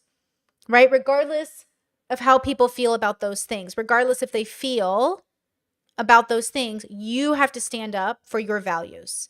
And sometimes I don't know if people are doing that or if they're swaying to the people around them. But that's why I say I'm going to do what I'm going to do. And if you don't like it, you can unsubscribe. Okay? Because like I got to stay true to my values. That's what guides me, baby. Brittany thinks that I'm like super against these points of view. I'm super not open. And my whole community is like, oh, but Destiny, you simp hard for Brittany. It happened with Lav, where Lav is like, when this girl's like, oh, Destiny's abusive. My whole community's like, oh, he simped so hard for Lav. The only reason he's got Lav on is because he's simping for her. Like, I don't understand how that difference in opinion can exist in so many different areas. Yeah, exactly. You don't understand because you're not open to the possibility. So let's explore it. Why do you think that happened? How is that going on?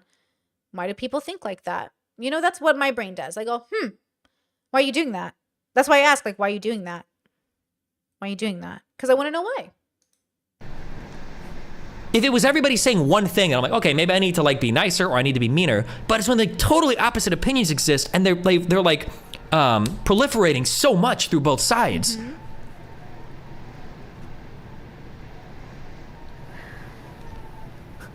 Okay. I think being charitable and having that empathy arc, and then also maybe believing that certain people that you know probably have mental illness, like just uplifting them or expecting that they're... Also, Lav was not diagnosed with borderline, as far as we know. So her representing that she is borderline and also like contributing to the reputation of borderlines is really fucked up, because her fucked upness is not her borderline, it's her morals. Okay, Cherry's fucked upness is not her borderline, it's her morals. Me being a wonderful person is not my borderline, it's my morals. Okay, your borderline does not make you a bad person. The fact that Cherry is a borderline woman is pushing that narrative is fucked up. Your borderline doesn't make you a bad person. Your morals do. Okay? Are good. I don't know. I think there's a combination of things that you're doing wrong, but I don't think it has to do with like your debate style.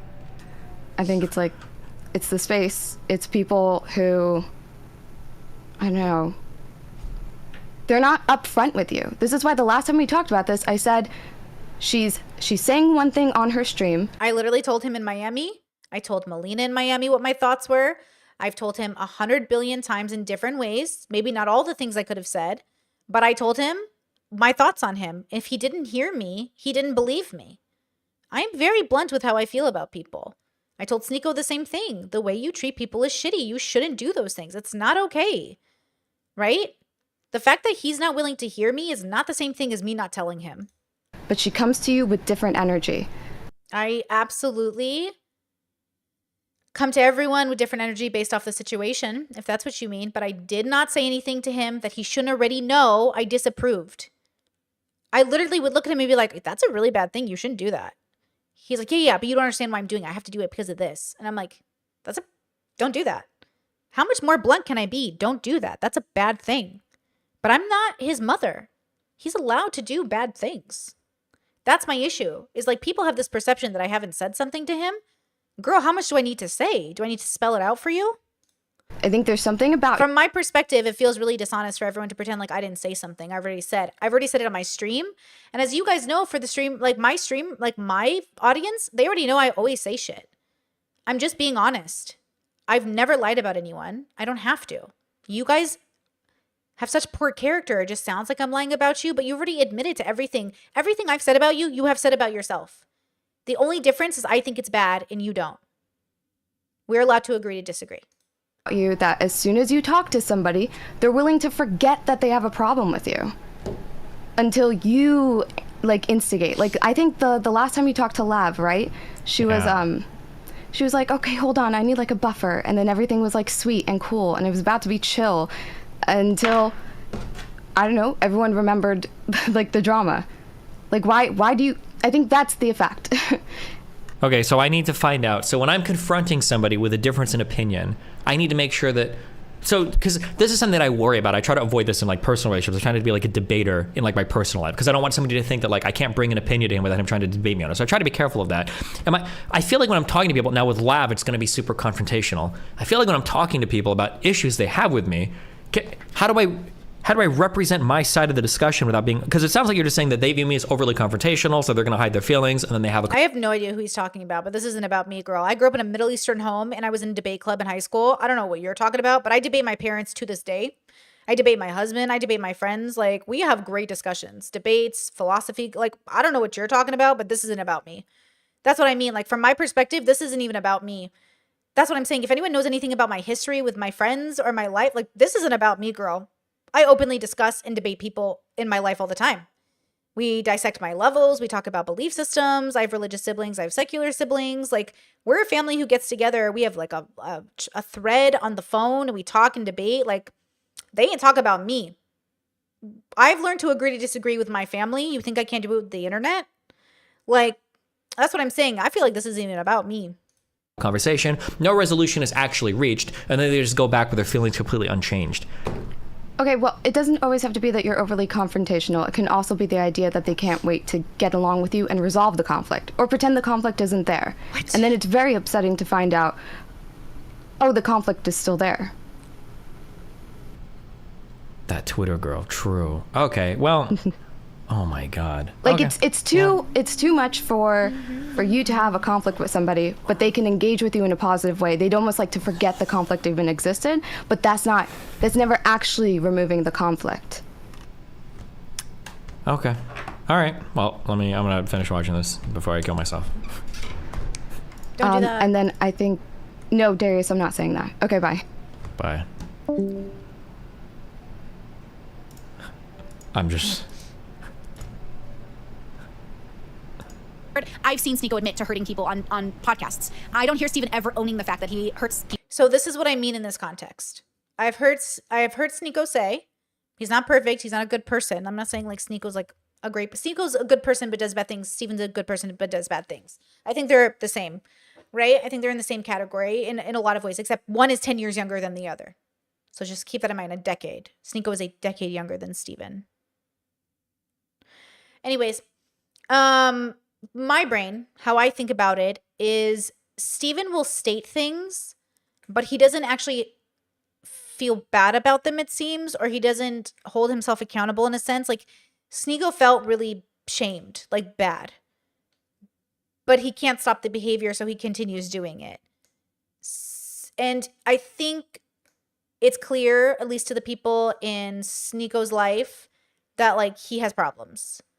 And I think it's clear to the people in Steven's life that he has problems, but the way they talk about their problems are different. So Steven kind of puts out this narrative, which is fine, that he's like solid and like thoughtful and he's like stoic and he's like very logical and people can't handle it because they're emotional and borderline and all of these other things.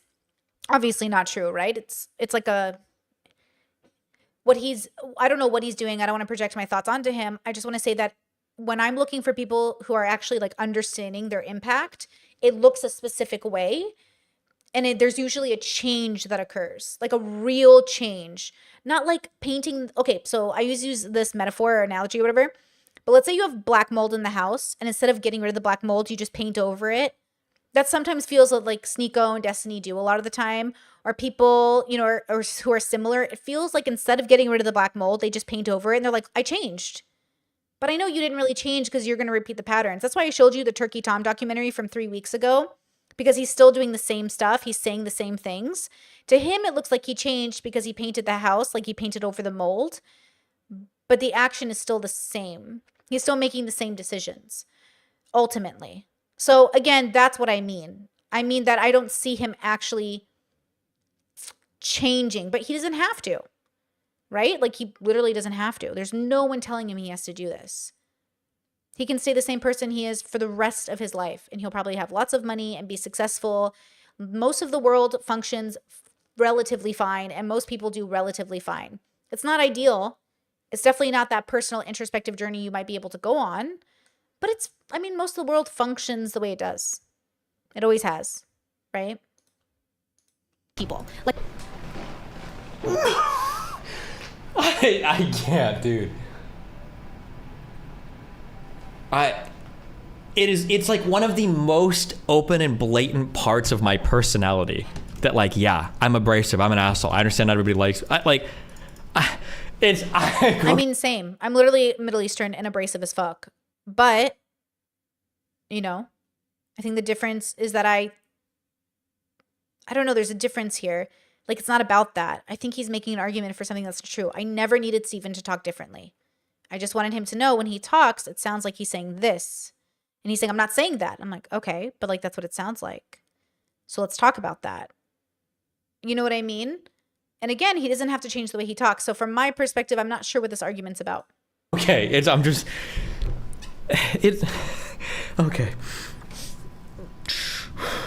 Okay. It's okay. Like, not really. And so again, that's fine. You can do that. But that's what I'm looking for in people. I'm looking for some sort of an acknowledgement that like, yeah, dude, I did that. And it's okay if you try to justify it to an extent, because I think that's our ego. But I think that that's what I'm looking for. So yes, generally speaking, I have always heard Steven say that he's speaking generally, and I am not. I, Brittany, don't want to speak that way. For one reason and one reason only. I knew people were going to call me a cloud chaser. Sneeko was blowing up like Sorry, super chat. Thank you so much from Kate. Your 20s are workshop years, learn through failure. Exactly, I believe that too. crazy, and people were going to depending on your bubble. think I had ulterior motives. But seeing as the last video I posted has now become my most viewed video of all time, I think now is the perfect time to address the situation and to finally put it to rest. Let's start at the beginning so we can have full context and full clarity. Everything I say will be 100% truth to my knowledge, and I will supply evidence to the best of my ability. You have my word, and I hope you trust me. I used to be a fan of Sneeko way back before he cosplayed as an alpha male. He used to make philosophical videos about life, people, society, and I really enjoyed them. I thought they were well put together, well edited, and Stop it, Izzy. That is so funny. Oh, okay. I take back what I said earlier. I need to make a correction for myself. Steven is attempting to watch the full stream, so I just want to take that into consideration, that he's watching it. And he has started from the beginning. I misunderstood the timing of when he would watch the stream. So just I want to make that correction. My bad. Steven is watching in context my stream, and I appreciate that. I don't know how far he gets, so let's see. Bill Burr said in your 20s are when you take Sorry, I did not pre-watch this because I watched it live when it was happening, obviously. So I haven't watched it since I watched it then. Childhood out on other people. Exactly. I see Sneeko in a lot of these internet. Why does she agree with that general point of view, but then she says she can't ever make any general statements ever? That's the most general point of view ever. You're 20. Yeah, sometimes we make general points and sometimes we don't. But I also said depending on the bubble, which is meaning it's not general. When you take that's a general statement she's applying to the entire population. A lot of people, society, and used to people were going. And that's fine. You can do that. But that's what I'm looking for. And if you try to always heard Steven's reason only. Your 20s are workshop years, learn through failure. Exactly. I believe that too. Crazy, and people were going to depending on your bubble. think I had ulterior motives. Depending on your but bubble. Seeing as the last video. Your 20s are workshop years depending on your bubble. Because obviously that doesn't apply outside of the category of person you are. Like my brother didn't need to do that. He was in his 20s and he didn't need to do that. I needed to do that, but my brother didn't, right? I posted has now been put it to rest. Evidence to the best of my ability. You have my word, and I hope you trust me. I used to be a fan of Sneeko way back before he cosplayed as an alpha male. He used to make philosophical videos about life, people, society, and I really enjoyed them. I thought they were well put together, well edited, and Stop it, Izzy. That is so funny. Bill Burr said in your 20s are when you take your childhood out on other people. Exactly. I see Sneeko in a lot of these internet. Why does she agree with that general point of view, but then she says she can't ever make any general statements ever? That's because I'm talking about the specific category of people who need to do that. Not that that's generally true for everybody. So we've already established depending on your bubble. So now I'm speaking about the specific bubble. Bill Burr was heavily traumatized as a kid. He talks about it in his 50s, his podcast. He's incredibly traumatized and he's like, when am I going to get over this? So now the subject in my mind has changed to be talking about the specific category of person that is someone with a lot of trauma who needs to take their childhood out on people when they're young. I'm not talking about the general population. I'm not talking about most people. I'm only talking about anybody around the world who falls into this specific category. That's the most general point of view ever. Your 20s when you take that's a general statement she's applying to the entire population. How? I'm not. Globally, I'm applying it to anyone who fits in that category. Why is she allowed to have that general point of view, but not like This is what I'm saying. It's a huge miscommunication. And I feel like this could have been solved with the right kind of conversation. But that's what I'm saying. I'm never saying that. If I say men are like this, I don't mean 4 billion people on the planet. I mean the men who fit into the category that I'm describing. When I say like all people are like, oh, these, I try not to say all, but you know, people, we say things. But if I say women, you know, the women who do this, I mean only those women. And I think those categories of people exist throughout the whole globe. I'm like a very category. I like categorizing things. I like things to go into like, that's why when people say in DGG that I'm a crystal girl, I'm like, that's not the right categorization. I don't even believe in magic. Like you can't categorize me as a crystal girl. They do that to write you off. But like, that's not my categorization. I'm a philosopher. I've read the Stoics. I've read 2,000 books. Like I'm feeling because I'm like into metaphysics, but I'm not into magic. I just think things that are true and things that aren't. And like, I'm not opposed to like things that are metaphysical being true, right? But like, they have to be true. So I don't like being miscategorized, but the problem is like, he doesn't understand what I'm saying. So isn't that interesting? Like, he can't understand that like within the span of that conversation, I'm not generalizing for the whole population. I'm just talking about the people who are fitting into that category. Your 20s are when you take your childhood out on other people. Exactly. I see Sneako and a lot of these internet boys as taking their emotions out on everybody else, but that is literally what everyone is doing to some extent. And I definitely was there too. I've been making videos forever. You know what I mean? I've been making videos forever. I have. And I did. A lot of them are private now because they're embarrassing and cringe, bro. But I have been on the internet forever.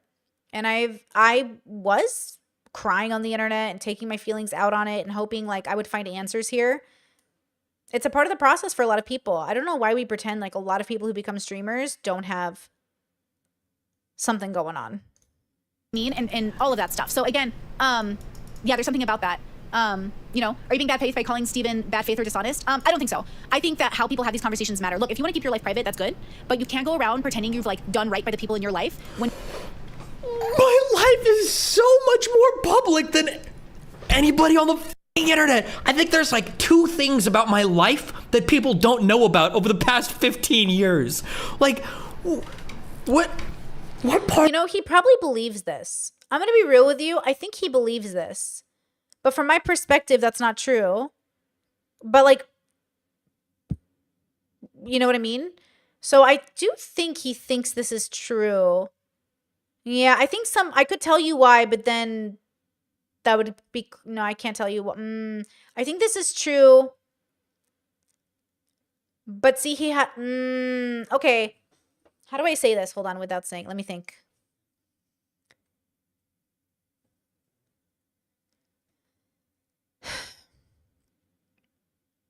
I think he thinks he's open and transparent with things he neither has to confirm nor deny. And because he perceives openness as, I don't know how he, actually, I don't want to guess what he's thinking. Okay, from my perspective, I do believe I could see why he would think that. I'm not sure why, so I don't want to make a guess for why he's doing this. But I would say that if that was true, yeah, it feels weird to say that's true when he just said earlier, like, I know stuff about Sneako. Is that even public? That's how I feel. I know stuff about Steven, but it's not public yet. And by public, I mean confirmed by him or talked about or made a video on it or some sort of something. So then I don't know what he means by this. I don't know. Parts of my life are even private. I guess you wouldn't know, huh? You don't know the body's buried outside. How these conversations matter. Look, if you want to keep your life private, that's good. But you can't go around pretending you've like done right by the people in your life when you have hurt people in your life. So I don't think Sneako can say, I've done right by everyone in my life. He's never said that to me. I've never seen him really say that in a way that I thought was authentic. Listen, Sneako on the internet is different. When Sneako and I, like if we ever talk privately, it is very different. It's like a real person that I'm talking to. See, and I'm telling people he's different on the internet. I'm literally telling you he's different. And I think that that's really important. And I'm not saying Steven is a bad person. Like I said, I think a majority of the world is good. Okay, but I don't see Steven actually owning the fact that he's bad at relationships when he's giving relationship advice. He gives relationship advice, but he's not great at relationships. Dude, I can't. I don't know what I can. Hold on, because it's like. It's like. It's like.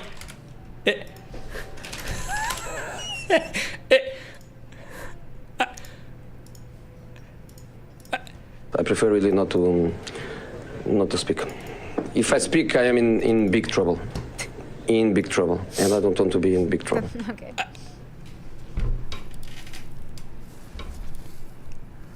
Okay. I don't think I can watch the rest of this.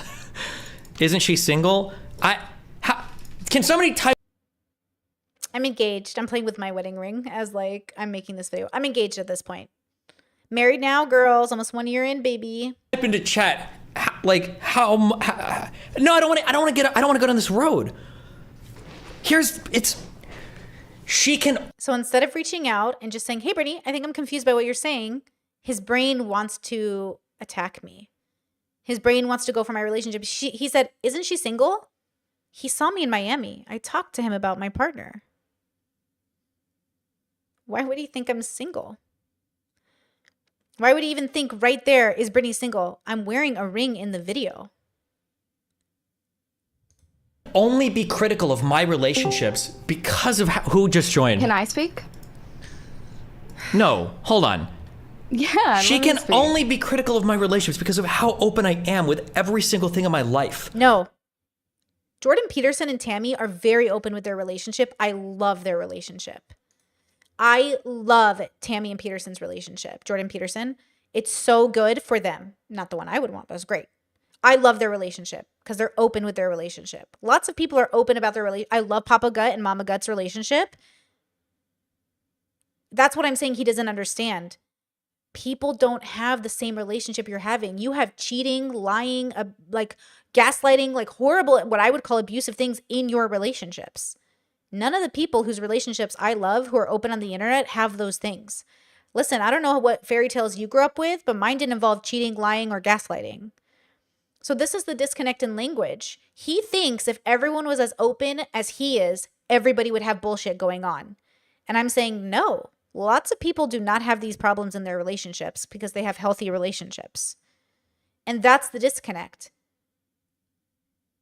That's the disconnect. Does that make sense? I really want to make sure I'm being clear here. Lots of people on the internet share their relationship, and it's so great because they don't have these abusive elements. So I would argue that my current relationship is pretty good. Even my last relationship with Aaron was pretty good. Yeah. Not to my standard, not for the goal that I'm setting, not for the goal of like what I think even a temporary healthy relationship would be. We agree to disagree. He is now divorced. He thinks he was having a good relationship in which there was cheating and gaslighting. So that's the problem. What relationship is good if it involves cheating and gaslighting? Why would you define it as good? Difference of opinion. Agree to disagree. I cheated and that sucked, but like for the most part, it was like a 5 or 6 year relationship. Like you have bad relationships, or you have relationships you get broken up until so that's the other one. So the relationship before 5 to 6 years, but he cheated and they broke up. You find the one and get married forever, right? Like that's how life works. Like everybody is. Oh God. Yes. How much of her? Wait. How much of her? Wait. How much of her relationship is public? Can you tell me that? Because I can tell you it's public. How much? So, okay, Brittany is now monogamous. She used to be poly, but she's now monogamous. After meeting a guy for 3 months, they are getting married, and she is now moving to Europe for him. Yeah. Wait, did she say public? I don't know why you're saying for him. Girl, I live in Croatia. Girl, did it for me. Praise be to Croatia. It's a beautiful country. Highly recommend. How much time she spent with this guy? They know each other for 3 months, but they have not spent 3 months together. Okay. That's not true. Am I wearing my rings in this video? I am, right? This is 6 months. So this is what? Hold on. Okay. Correct. Yeah. March. This is almost a year in. We met in June. Okay, so him and I met in June. And this is March 22. So we met in June. This is almost a year into our relationship. So see how Cherry says like they've known each other for 3 months? We've almost known each other a year, engaged after 6 months. 6 months of courting. We've met each other's families. We flew to both each other's countries. He totally passed the vetting process of my family. That's not abnormal in my culture. My brother knew on the first date he met his wife he was going to marry her, and she knew too. After their first date, they went home and were like, this is it. They are now married with 5 kids, one on the 5th kid on the way. They're very happy. My parents got together pretty quickly. Not abnormal in my culture or background. And I don't mean Assyrian. I just mean like conservative bubble, specific bubble. So by the time this went live, this is also why I blocked Cherry, because she said she's known him for 3 months. I had known him almost a year at that point, which I know for some people is quick, but not when you're courting. And yeah. And he was there visiting me at the time. He was in the living room watching this stream when it was happening because I was sick. And he came to America to help me with doctor's appointments for a month. Yeah. Okay. Because he lives in a different country. Yeah. Okay. Okay. I'm just gonna. Okay. I won't say anything else. Go ahead. Okay. 3 months. Everybody freaking out about 3 months. It's not even that much. Go ahead. Sorry. Go ahead, Cherry. Yes. So this is who wants to give you relationship advice. she's talked about her body count. Her body count's also in the single digits, which giving sex advice. I don't know. There's a lot of Wait, why are you talking? Yeah, why are you talking about my body count? Monogamous couples who've only been with one person can give sex advice. Talking to me right now. Hold on, because you're just gonna make this even worse. What is? Nice, good for Steven for realizing Cherry's gonna make it worse. Okay, sorry. Yeah, sorry. I'm just here to say what you can. Okay, bye. Oh no, okay, thank you. I appreciate it though. I'm sorry. I'm not like attacking you. I just okay. Why did she bring up my body count? Don't you guys get advice from your like grandma who's been married for 80 years and knows how to pound town? Like, what are we talking about? Okay, I think I need to unplug from this. I have to unplug from this. I need to unplug from this. I'm gonna close this. I'm gonna make a good decision to close this. Okay.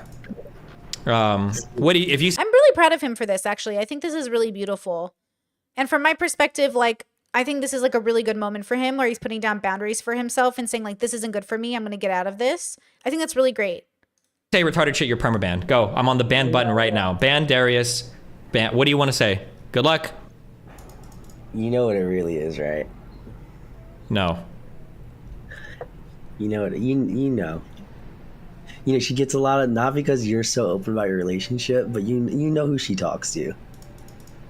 Wait. You know who she talks to about stuff. Oh my God, who? Tell me. Wait, message me. What do you mean about that? There's people. Wait, DM me. What DM me? Who are you talking about? I don't know what you mean by that. We got a lot of mutuals. I'll message you about it. But listen, when people talk about your relationship, especially when they're very close to you, you sound very bad, and they feel like you're not being as honest as it is because they feel like you're. Oh, is he insinuating the ex-wife? He's insinuating the ex-wife, isn't he? That's the dilemma. That's the dilemma. They forget he also talks. It wasn't just the ex-wife, okay, who told me things. Because when she told me things, I confirmed it with him, and he confirmed it. So, 2 people have now told me things. And if they're both lying to me, then I'm fucked. If him and ex-wife are lying to me, then I'm fucked. But both him and ex-wife told me something. He told me first, actually. Then she told me. And then we talked about it. He actually told me first. So either they're both lying to me, and I'm fucked either way. Holy shit, that would be crazy, actually. Or, yeah, I just think, like, cheating on your partner is bad. I just feel like this is so weird. But, like, also, I'm fine with it. Like I said, I don't care if my friends cheat. I care that you don't want me to say it. I don't care if you cheat. I just want to be able to say it. You know what I mean? Like, I just want to be able to say it. Yeah, like, they cheat. But also, that's bad. I feel, like, weird that there's, like, this is the only problem I see is, like, you think you can do things and I'm not going to comment on it. And I don't know why you think that. Your fan base should be a lot more mean to you than they are. You know what I mean? And then on top of it, Sneeko has I feel like I'm more open about problems in my relationships than like any dude, my relationship chick This is probably bad. You should probably keep those private and go to a therapist about it. It's leaked all the time. It happened through Bob 7, where it all got fucking leaked. It happened through like you and Sushia. It all got fucking leaked. I fought with Melina on stream before. It's all insanely fucking public. How can you ever say there's like a hidden part of my relationship that like everybody doesn't have a fucking opinion on? Literally every fucking person in the fucking world has an opinion on my relationship. It's not that it's hidden. It's just the way that other people talk about it makes people get real fiery. And then, like, I'll be honest, I got really fiery when I was hearing stuff. And then I was like, oh, okay. And I was like, oh, people should be way more critical of you. Then I actually thought about things, and I was like, okay, well, maybe not so much. But other people who are just like, I'll just DM you, okay? Yeah, DM me, okay? Yeah. Yeah, okay. There should be like a rule. I want to make a new debate arena. And when we do the debate, you have to step in. I'm gonna call it the docs arena, okay? And going into the arena, you'll get to post your full docs on everything. Let's look at our full history, our private relationships, publicly everything, and then we can bring it all to the table, and then we can all judge each other. It's insane to me that like, hold on, I just have to. Why am I here right now? Hold on. Let's think for a moment. What do we have? Okay, what do we have to gain from going down this road? Almost nothing, aside from viewership, okay? Losing, do I want to burn the bridge with Brittany? I don't normally burn the bridges. I feel like I've been like pretty... I feel like I'm being gaslit when he says like, I don't even burn the bridges. I don't know what that means. That must be a contextual difference. Like, where in his head, he doesn't burn it, but like in my head... You're the common denominator to all the bridge burnings, so I'm confused. But okay. Pretty nice. Am I his first? I'm confused by this. I don't know what that means. Brittany, I've simped hard. I've defended her in my community. I try to give her the benefit of the doubt. She thinks I'm pro-rape. What? I don't think he's pro-rape. I've never said that. I said his language makes it sound like he's making excuses or telling people they should recover faster than their pace of recovery. But Steven doesn't know anything about mental health, so we shouldn't assume he knows anything. I don't know anything. I'm not a mental health provider, or I don't do that stuff. But like, if you just listen to the professionals, he's very wrong about most of what he says about mental health stuff. So just like watch the professionals, go to a therapist, all that. What is happening? I'm tripping on acid right now. I need substances. I'm at the stage in life. How old was Dan when he turned into an alcoholic? I think I just start abusing stuff. That's what I gotta do. I gotta start abusing stuff.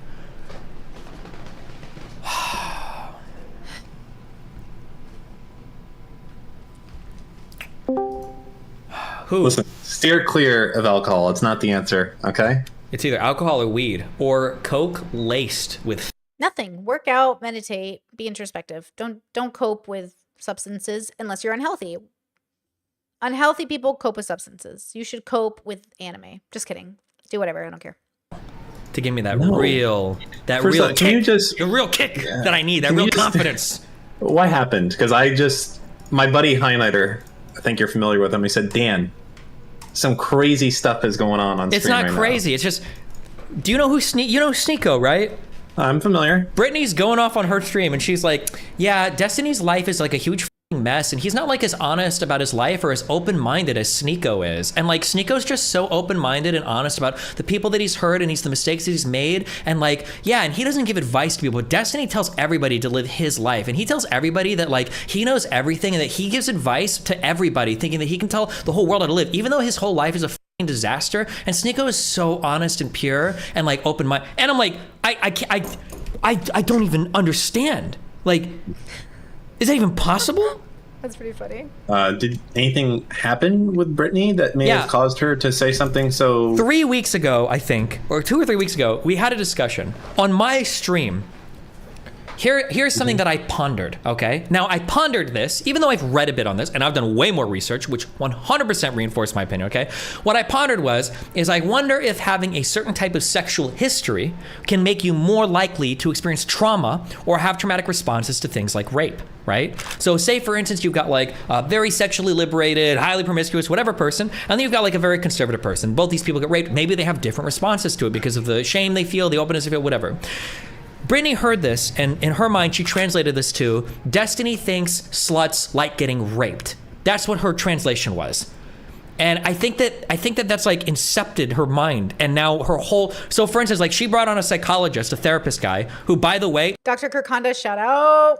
Not only did he reinforce every single opinion I had, he actually gave like 2 examples that were verbatim examples that I given on a stream, and he... This is a question of why. I think this is like a huge misunderstanding as well. It's the why.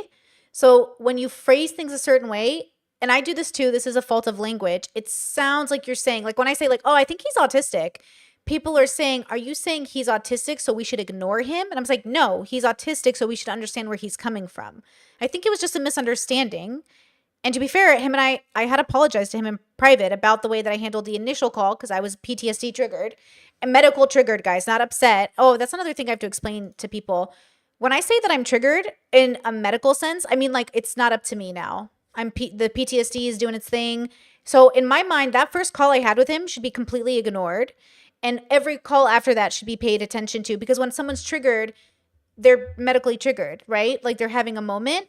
So you have to figure it out. But it's not his fault that I had that. I should never have called in. But I do say that the way he talks and the point that I was making sounds like he's saying this. But now that he clarified, he's not saying it exactly. So I'm not upset with his stance. But it is interesting that after he made that stance, I did get a lot of comments, mostly trolls, saying, yeah, you should get over your rape. I can't believe you got triggered. You're a piece of shit. Because I did get triggered because I was raped. It was a pretty intense situation. And I didn't, and I shouldn't have called into that show. And I shouldn't have confronted him in that moment. And I hope that people understand, like, at that point, that is why mental health is so interesting. But obviously, I was making a point that I think was actually fairly okay, but it was just a misunderstanding. I think we both were making the point that was a misunderstanding, which is we want to do what it takes to help people have the least amount of trauma when bad things happen, but you're not a bad person if you experience trauma. You know what I mean? If you come from a sexually liberated home and you are raped, I don't expect you to have less trauma, because it puts a pressure on the victim, like growing up in a conservative home, to pretend the trauma didn't impact you. I'm stronger than the trauma. It didn't impact me like it impacts other people. And so the insinuation that I was worried about was that if you come from a sexually liberated home, you should have less trauma when you're raped, which I guess is not what he's saying, but it still sounds like, well, if we do everything possible for people to have good and supportive systems when raped, they'll have less trauma. And Dr. Kirkhonda agreed that if you have everything in place in the long run, that's true. But I'm concerned about the initial trauma, as if to imply that getting raped in some way could be neutral, which to some people could be. They could have that lived experience. And so then there's a conversation about, like, what rape are we talking about? How violent is the rape? Is this all rape? Like, what are we talking about here? Because for some of us, when we say rape, we're imagining like held down, pillow over our head, pressed down into the bed, knee shoved between our legs. For other people, they're imagining maybe like, I was drunk and I didn't understand what was going on and I don't even remember it. And for other people, they're like, I was at knife point and it was horrible. And so the insinuation is like, kind of, and I saw that from the commenters who were yelling at me. They're like, yeah, you should have gone over your rape. You're a piece of shit. I can't believe you haven't gotten over it yet. It's been so long. And it's like, oh, so again, I think this is a miscommunication, but I was just saying the way you're talking makes it sound like you're saying this. And even though you're not saying this, it sounds like you are. And then he went on to talk to me and Abba, and I'm going to say it this way, it's going to be controversial, but he kind of downplays rape, because in his mind, it is worse to get punched in the nose and have a broken nose than get raped. I said that to Abba, and Abba's like, no way he believes that. I was like, let's call him. We called Steven, and on stream, Steven said, yes, I'd rather get raped than be punched in the nose and get a broken nose. And Abba and I obviously would rather get punched in the nose. But the fact that Steven said that insinuates in some people's minds that getting raped is less bad, which it could be. I just couldn't imagine it for my life, but I'm open that it could be true for your life. So again, Abba and I were pretty shocked at that. So I know I didn't make it up because Abba confirmed it on stream. That's what Steven said. That's fine. He can have that opinion. But then as a rape victim myself with PTSD, it makes me wonder, like, what are you imagining when you have a broken nose? Because like kids get broken noses all the time. It happens. You're like playing soccer or football, you get a broken nose, versus like rape. But then I'm imagining, what if he thinks getting the broken nose is because you got your face beat in and you're actually like getting ganged up by 6 guys, versus somebody having sex with you, which in his head, he could trick himself into thinking, I'm not getting raped, I'm just having sex. Because the difference between rape and sex is the consent, and also the possibility for violence to occur because they don't care about your consent. Okay? Does that make sense? Like, that's the thing that I think is a huge miscommunication in this conversation. I'm not upset he had a different opinion of me. I'm used to dealing with people that victim blame rape all the time. And I believe in accountability, and I believe I believe you can, as a rape victim, learn to defend yourself better or do better, but not in relation to the rapist, in relation to yourself. Treat yourself better. It's not your fault you were raped. In the future, we can remember that people don't have our best interests in mind, and we can stay away from people who might end up doing that. You don't ever know when someone's going to be a rapist. It's not like they tell you. I mean, well, some of them brag, but you know what I mean? So you have to be aware that I just want to give rape victims as many tools as possible to be okay. And I think he does too. I just think we have different methods of how to talk about it, you know? He said everything that I agreed with, and he reinforced my opinion completely. But even when she was talking to him, even after I explained to her what I meant, she was like, oh yeah, so like I've got a friend who thinks that like maybe sexually promiscuous women don't mind getting raped as much. And I'm like, how is that your takeaway from the conversation? Yeah, I just didn't care about this opinion. I don't mind agreeing to disagree. This was not like I didn't think about it much. I mean, like none of this mattered to me. We solved it in DMs. I said, hey, I just want people I can disagree with. By the time the bridge burned, I thought we settled this. I don't care. I've had the rape conversation so many times with people. I've had it on stream. I don't mind having it. It's not about the rape. Guys, I literally, like, that's not a big deal to me as, like, viewers in my audience.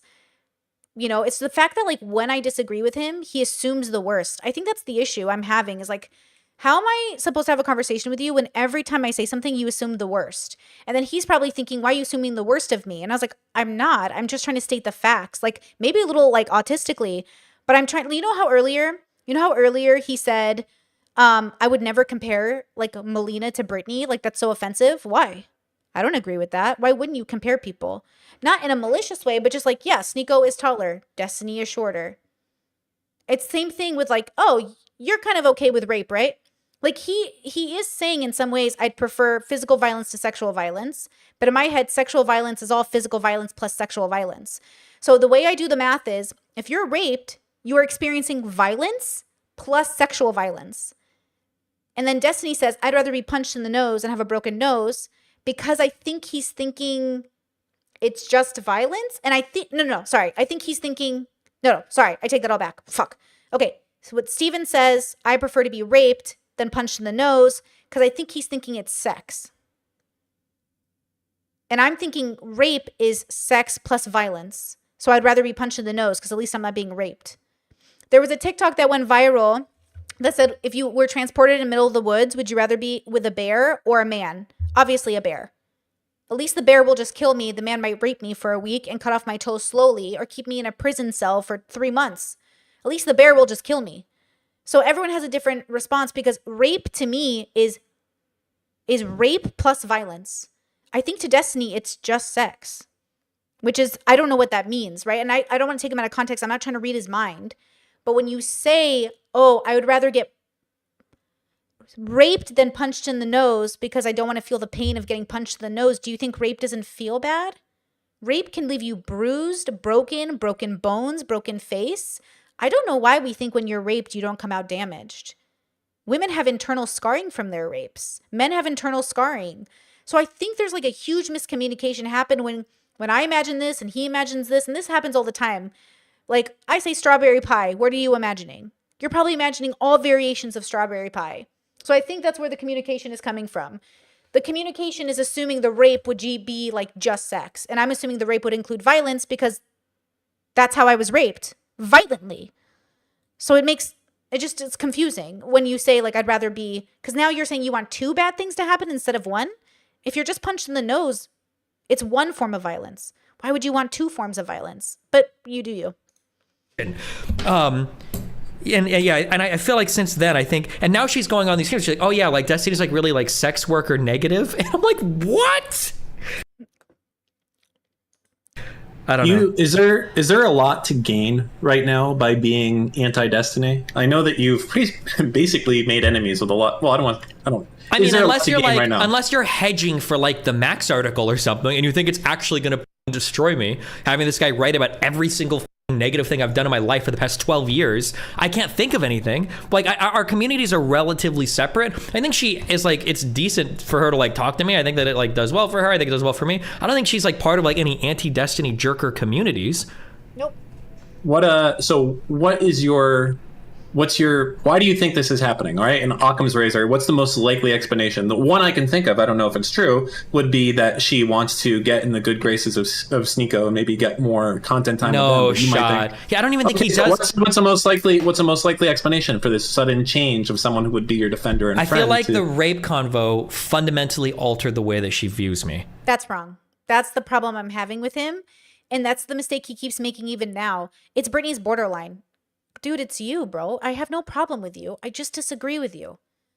I already knew you were a cheater. I already knew, I didn't know when I first contacted you, obviously, but I learned very quickly, okay? You already had toxic relationships. You already fucked up. You had a bad childhood. His grandma was insane. His parents parentified him. I know all this stuff. I'm going to be real with you. It was never about the rape conversation. I don't even know why you burned the bridge. I was happy to talk to you after. It wasn't about that. It was about what you told me in Miami, and acting like you didn't do something. It's the lying, bro. I don't like liars. It's the lying. It's not what you did. It's the fact that you act like you didn't do it. And then I'm sitting here like, bro, then just tell, what are you talking about? It's nothing. It's not anything. His character, I don't think, I think he's a good person who does bad things. I'm just confused on why he keeps doing this. So I'm not going to try to understand why he thinks this. I'm just going to say from my perspective, I have no issue with Steven more than I do with anyone else who's fucked up and on our journey. But I can't vouch for his character because he has a bad character. I can't vouch for him as a partner because he's a serial cheater and he gaslights his partners. I can't vouch for him as a father. He doesn't prioritize his child. I can't vouch for him as a credible source of understanding mental health. He completely doesn't understand it. I can't vouch for him as anything but what? A debate bro? The lowest of low tier like streaming? Cool. I vouch for you as a debate bro. But I can't vouch for you. I think he kept thinking like, again, I have nothing to brag about you except you're good at your job. The only thing you're good at is your job. And even then, you're doing pretty badly at it right now if this is part of your job. You took me out of context, or Jay Stock took me out of context, and then you watched that clip and you didn't ask if it was out of context. Is that being bad at your job? So from my perspective, it feels like a misunderstanding mixed in with, like, I don't know what, something. But this has nothing to do with the rape girls. This has everything to do with like me not having as much of a problem, but them thinking I do because like the way I talk feels offensive, I guess. I think he's offended maybe. I mean, be offended if you want, girl, but like, you could just change your life and then I could brag. You know what I mean? But like, you know what I mean? I brag about Ben Shapiro being a great partner and father. I think Ben Shapiro is a great father and a great partner. From everything I've seen, he seems like a really good dad in person. And I don't even like Ben Shapiro. I think his politics are dog shit. Jordan Peterson looks like a great husband and father, and I think his politics are dog shit. I will talk day in and day out about how much Ben Shapiro and Jordan Peterson suck, but also, I ain't gonna say they're bad fathers or partners because they're not. I have no evidence to do that. So That's what I feel like right now. I think that when we had that rape convo, I think that she thinks I have these like crazy conservative ideas relating to sex and rape, and that's causing her to like reshade every interaction she's had with me, every thought she's had about me, and everything I've ever said publicly. That's what I think right now. Have you tried communicating to her that she's misunderstanding your take? I mean, could it be that simple? I think there is a huge part of this that is a big misunderstanding. I hope Dan and Destiny remake a podcast and see the full context and clip. I hope J-Stock comes out and apologizes for taking me out of context, which he won't because he did it in the first place. I hope that guy who told me to unalive myself on stream realizes you told a person who didn't even say what you thought she said to unalive herself. Hold yourself accountable by your own values if these are your values, but they're not. And that's the problem I'm waiting to see. Are these your values or not? Are you allowed to just tell people like in that particular context, in that particular way? Okay, you're telling on yourselves. Or maybe I can hope. Maybe I can hope that they're going to rescind the comment, that J-Stock's going to delete the tweet, that he's going to apologize for taking me out of context. But this is the internet, you know? Well, that's what it is, right? We had a short conversation. It was a few messages of text that we exchanged after stream, after we had a talk, and it seemed like everything was okay, but... So maybe it just needs to be clarified more, right? So here's the issue, Dan, okay? Mm-hmm. Let's say, hypothetically, you gave a take that I thought sounded like a little bit strange, and like would you completely throw me under the bus and be done with me? No, it's not about that. But let's say that we're talking and you say something about like, oh yeah, like it was crazy when like that conservative you're arguing with, like he brought up the crime stats, like some of them are true, right? Let's say that we have like a combo, you bring that up. Let's say later on I'm talking to my stream, like, it's kind of weird that like, I think Dan is like a race realist. I think he thinks black people are like inferior to like other people. If you heard me say that, in your mind, would you think, oh, I need to have a conversation with Steven and just kind of like right the ship because he misunderstood me? Or in your mind, would you be thinking like, how the f can Steven think this about me after one random quip I said? Like, it feels like such a ridiculous thing to correct on. Would you want to have a conversation with me convincing me that you're not racist? I don't think you are, for the record. No. Yeah, I don't even think you would entertain the conversation. Would you? Like, it would feel insane to do that. Okay, so maybe the thought is, what about, so if we're in like a conversation and I, like, let's say we're talking right now and I'm like, I don't know an example to say. Like, what about if I just say something like, yeah, I think circumcision should be forced on everyone. Like, I believe that 100%. And you're like, wait, what? Why? And it's like, no, I think that's the case. And then like, if I said that to the point where you believe it enough, it would be reasonable later for you to go on stream and be like, well, Dan obviously wants everyone to be Jewish. I'd be like, no, dude, you misunderstood what I said. I just think everyone should have a circumcision. I don't think everyone needs to be Jewish. So I think there's maybe... Yeah, I mean, there's definitely a misunderstanding happening. I get if he doesn't want to have the conversation, but I didn't say what he thinks I said either. I think that's the problem, is like, I'm not saying what he thinks I'm saying, but I'm also not sure he'd be okay with even what I'm saying. I don't know. I'm confused. Like, why is he looping on this particular thing? I don't get it.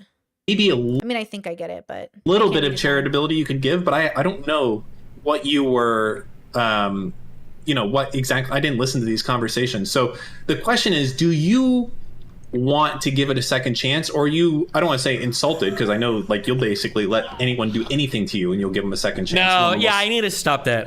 This is the year of boundaries, Dan. I'm gonna do a better job, I swear to God. Okay, well you should. I know, I need to, I will. I have to, I know.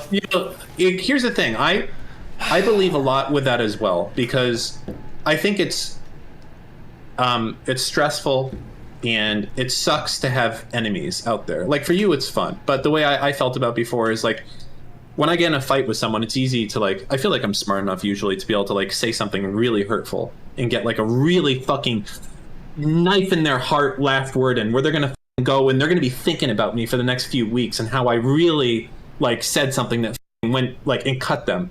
But I think now it's just not worth doing that. To me, I get more pleasure out of them letting them get the last word in and them thinking that they're walking away winning. I think it's actually better, because then I know that when I go to sleep at night, I know that there's not someone like thinking about like how they can fuck me over every minute of every day. So I don't know. I'm not saying abandon the like give people second chances thing. Maybe do it with the trust but verify thing. Like this person's over a lot of times, probably be pretty guarded. And also I think you need to have a lot more barriers of letting someone, I don't want to say into your inner circle, but like for you know really what, trusting someone, you have to, yeah. And for the record, I don't know what your philosophy is on inner circle, but mine's like unconditional love. Like the only people in my inner circle are people I unconditionally love. Like I will be friends with them no matter what they do. I don't care if they fuck me over. I don't care if they stab me in the neck. I'll report you to the cops and I'll visit you in prison. And those are very few people, and I'm very strict about who comes into that inner circle. And so I don't have very many people in my inner circle. I have like 15. And most of them are my family, because I have 9 siblings and I love them all. But like, even if my family like attacked me and stabbed me with a knife, I'd be like, whoa, bro, losing it much? And then I would take them to prison and I would visit them in prison every month because I love them unconditionally. But if somebody else in my life stabbed me, I'd be like, what the fuck? And then I'd be like, okay, bro, friendship over, right? So that's the difference here. Is I don't know what he means by inner circle. I don't know what he means by closeness. But like no one gets into my inner circle unless I can commit to unconditionally loving you forever, because I feel that way about you. And I have a whole panel on unconditional love, but I do believe in it. I think I experience it. And I think that's significantly also different, is like, I don't love my family out of obligation. They feel like we have a connection that's very unconditional love. Like I don't feel obligated to do it. It literally makes so much sense for my brain. So I don't know if other people are experiencing that. I obviously know they are, because I talk to people. But I think people who don't experience that don't get that. Time. There is no substitute for time. I said this once before. There's no substitute. You just got to be here, you know, and survive so many trials and tribulations. Oh, I'm being typed 2. Sorry, hold on. Holy fuck, bro. Oh. You know what? I don't know. I don't know how much. That's it. It's the simplest explanation. That's it. I'm done. I'm good. Okay, that's good. All right. So I have can you... stronger boundaries. I'm gonna. Okay, yeah. This is crazy. This whole thing is insane. It must be this. I think this, but her public perception of me is wild. But she's saying it publicly. See, that's so confusing to me. What am I saying publicly that you haven't agreed with? That's why I wanted to show you guys the clips. Everything he said about himself, I agree with. We just have different conclusions. That's the problem. I think it's bad parenting and bad partnership. When he says, my relationship was pretty good. I just, like, we cheated, but it was pretty good. Nowhere in my vocabulary does cheating involve in a good relationship, unless you're saying the relationship was bad, but then we made it good. If you're cheating, it's bad. But if you recovered, went to therapy, went to counseling, and you don't cheat anymore, now it's good. So when he says, like, yeah, like I prioritize my work over everything else, and definitely it's never going to replace like the time I spend with my kid, but like, you know, it is what it is. Yeah, that's bad. But in Brittany's opinion, which is subjective and doesn't matter. So when he says like, you know, how does Brittany see me so different than I see myself? Because you think a good relationship involves cheating, and I think a bad relationship involves cheating. Agree to disagree, ma'am. Hold on, I'm curious. Actually, and be honest with me, Dan. I know how much pressure I exert over you because I'm a high-level orbiter and everything, okay? No, listen, that's another thing. Stop. You know how high risk it is to be here in the Destiny universe lately? I'm gonna just throw something. I know you don't think about us orbiters. We're like an afterthought. I just want you to think for a second. Nazis want to kill Jews. Muslims sometimes want to kill Jews. Don't worry, I'm taking all the Muslim and Nazi heat right now for you, okay? Who other do you fight with that want to kill curious. me? Based on Yankees want to kill me? I understand. Based on the little bit that you've seen of everybody, okay? Yes. Who do you think is in general more open-minded? Me or Sneeko? See, I don't want to be in these conversations. Like, you know what you're doing. I'm just curious. I'm just curious. I want your perspective. Of course, I'm going to say my friend. No, is I don't want it to be because of your more friend. You, Dan, I f***ing hate you. I'm not your friend anymore, okay? So now I'm not your friend, okay? And I'm going to stalk your house. No, because what you're doing right now is you're like, Dan. So in my mind, he's burning the bridge because I said Sneeko's more open-minded than him. Is that what I'm getting? That's why I'm very confused on why he burned this bridge. Because I said Sneeko's more open-minded than you? Okay. I mean, I'm good with you burning the bridge. Like, your consent matters. I just don't get it. But, like, okay. What are better, dogs or cats? Like right away, you're gonna have a sizable audience. Maybe my perception of myself is actually so fucking off. Maybe I actually am like the most closed-minded person publicly, and I just don't realize it. Maybe Sneeko, the Matrix guy, comes off as more open-minded, telling everybody to convert to Islam and W for gays being killed in the fucking UAE. Maybe he's the more open-minded one. Maybe I'm missing something. Whoa, that's high-level slander. When did... Yeah. Okay. John, your microphone's not working. Yeah, because he's on his fucking phone doing 8 balls of fucking coke. Say turn off the speaker. Steven, I gotta ask you a question. Yeah, here we go. Question, John. Massive Go derailment. ahead. Yeah, let's go. Well, I don't have to derail. You can keep talking about that. What do you Okay. what do you got, John? No. Go for the derailment. I gotta know, Steven. Yesterday, when I almost doxed that party from the Hoover ride on your stream, I hang up on a weak joke. Caranto says, I can see in your eyes, you actually believe I rage quit on Carantos? No, I don't think you rage quit, but it was a funny meme because you left right at that time. Okay, Yeah. but so you did it for the stream because I'm Yeah, thinking, because it's I'm like, fucking funny because it looks like you leave right as he roasts you. But dude, no, I watched the clip and it He clipped him out of context? Cool, bro. looked like I got humiliated and destroyed. yeah, it I was did because you fucking- left right after. I was like, dude, because he said something about a girl hitting me or something, and you know what scared me about that? I'm like, Did he literally admit to clipping Zerka out of context to make it better for stream? That sucks. That sucks, bro. I'm pretty sure since 99% of people actually think I was mad. You know, I couldn't hear you guys when you guys were talking. That's how scratchy it was. Uh-huh. I'm not mad. Like, Okay, bro, I got you. seem Listen, smart. I'm applying a banjo right now. I don't care about this, okay? No, Yeah. but okay, no, are you done? Wrap here's it up. why- here's No, why- you got here's- 20 seconds. Go. Okay, check this out. I want to talk about the party, right? No, But, I don't care about the party. Come back later and talk about the party. Oh, no, I want to talk about what you guys want to talk about. You guys talk, I'm going to listen. No, you're not. Here, come back later. There.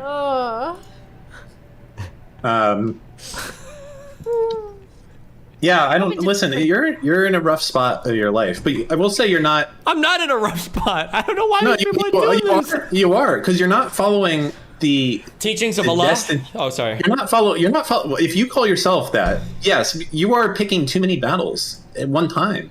I'm not picking this battle. I don't know why I have this battle right now. You're a little picking the battle. Yeah, see, that's the thing. You have so many battles going on at once. You're not prepared for a new one to come from a counteroffensive. All my other battles are done. I don't have any other battles going on right now. I think the only person I don't think I'm even For battling. the record, I'm not battling anyone. Thank you so much. 2024 year is the year of peace. I'm not in battle with anyone. If you think I'm battling you, it's just between you and your imagination, sis. As far as I'm concerned, I'm not battling anyone, ma'am. With anybody right now.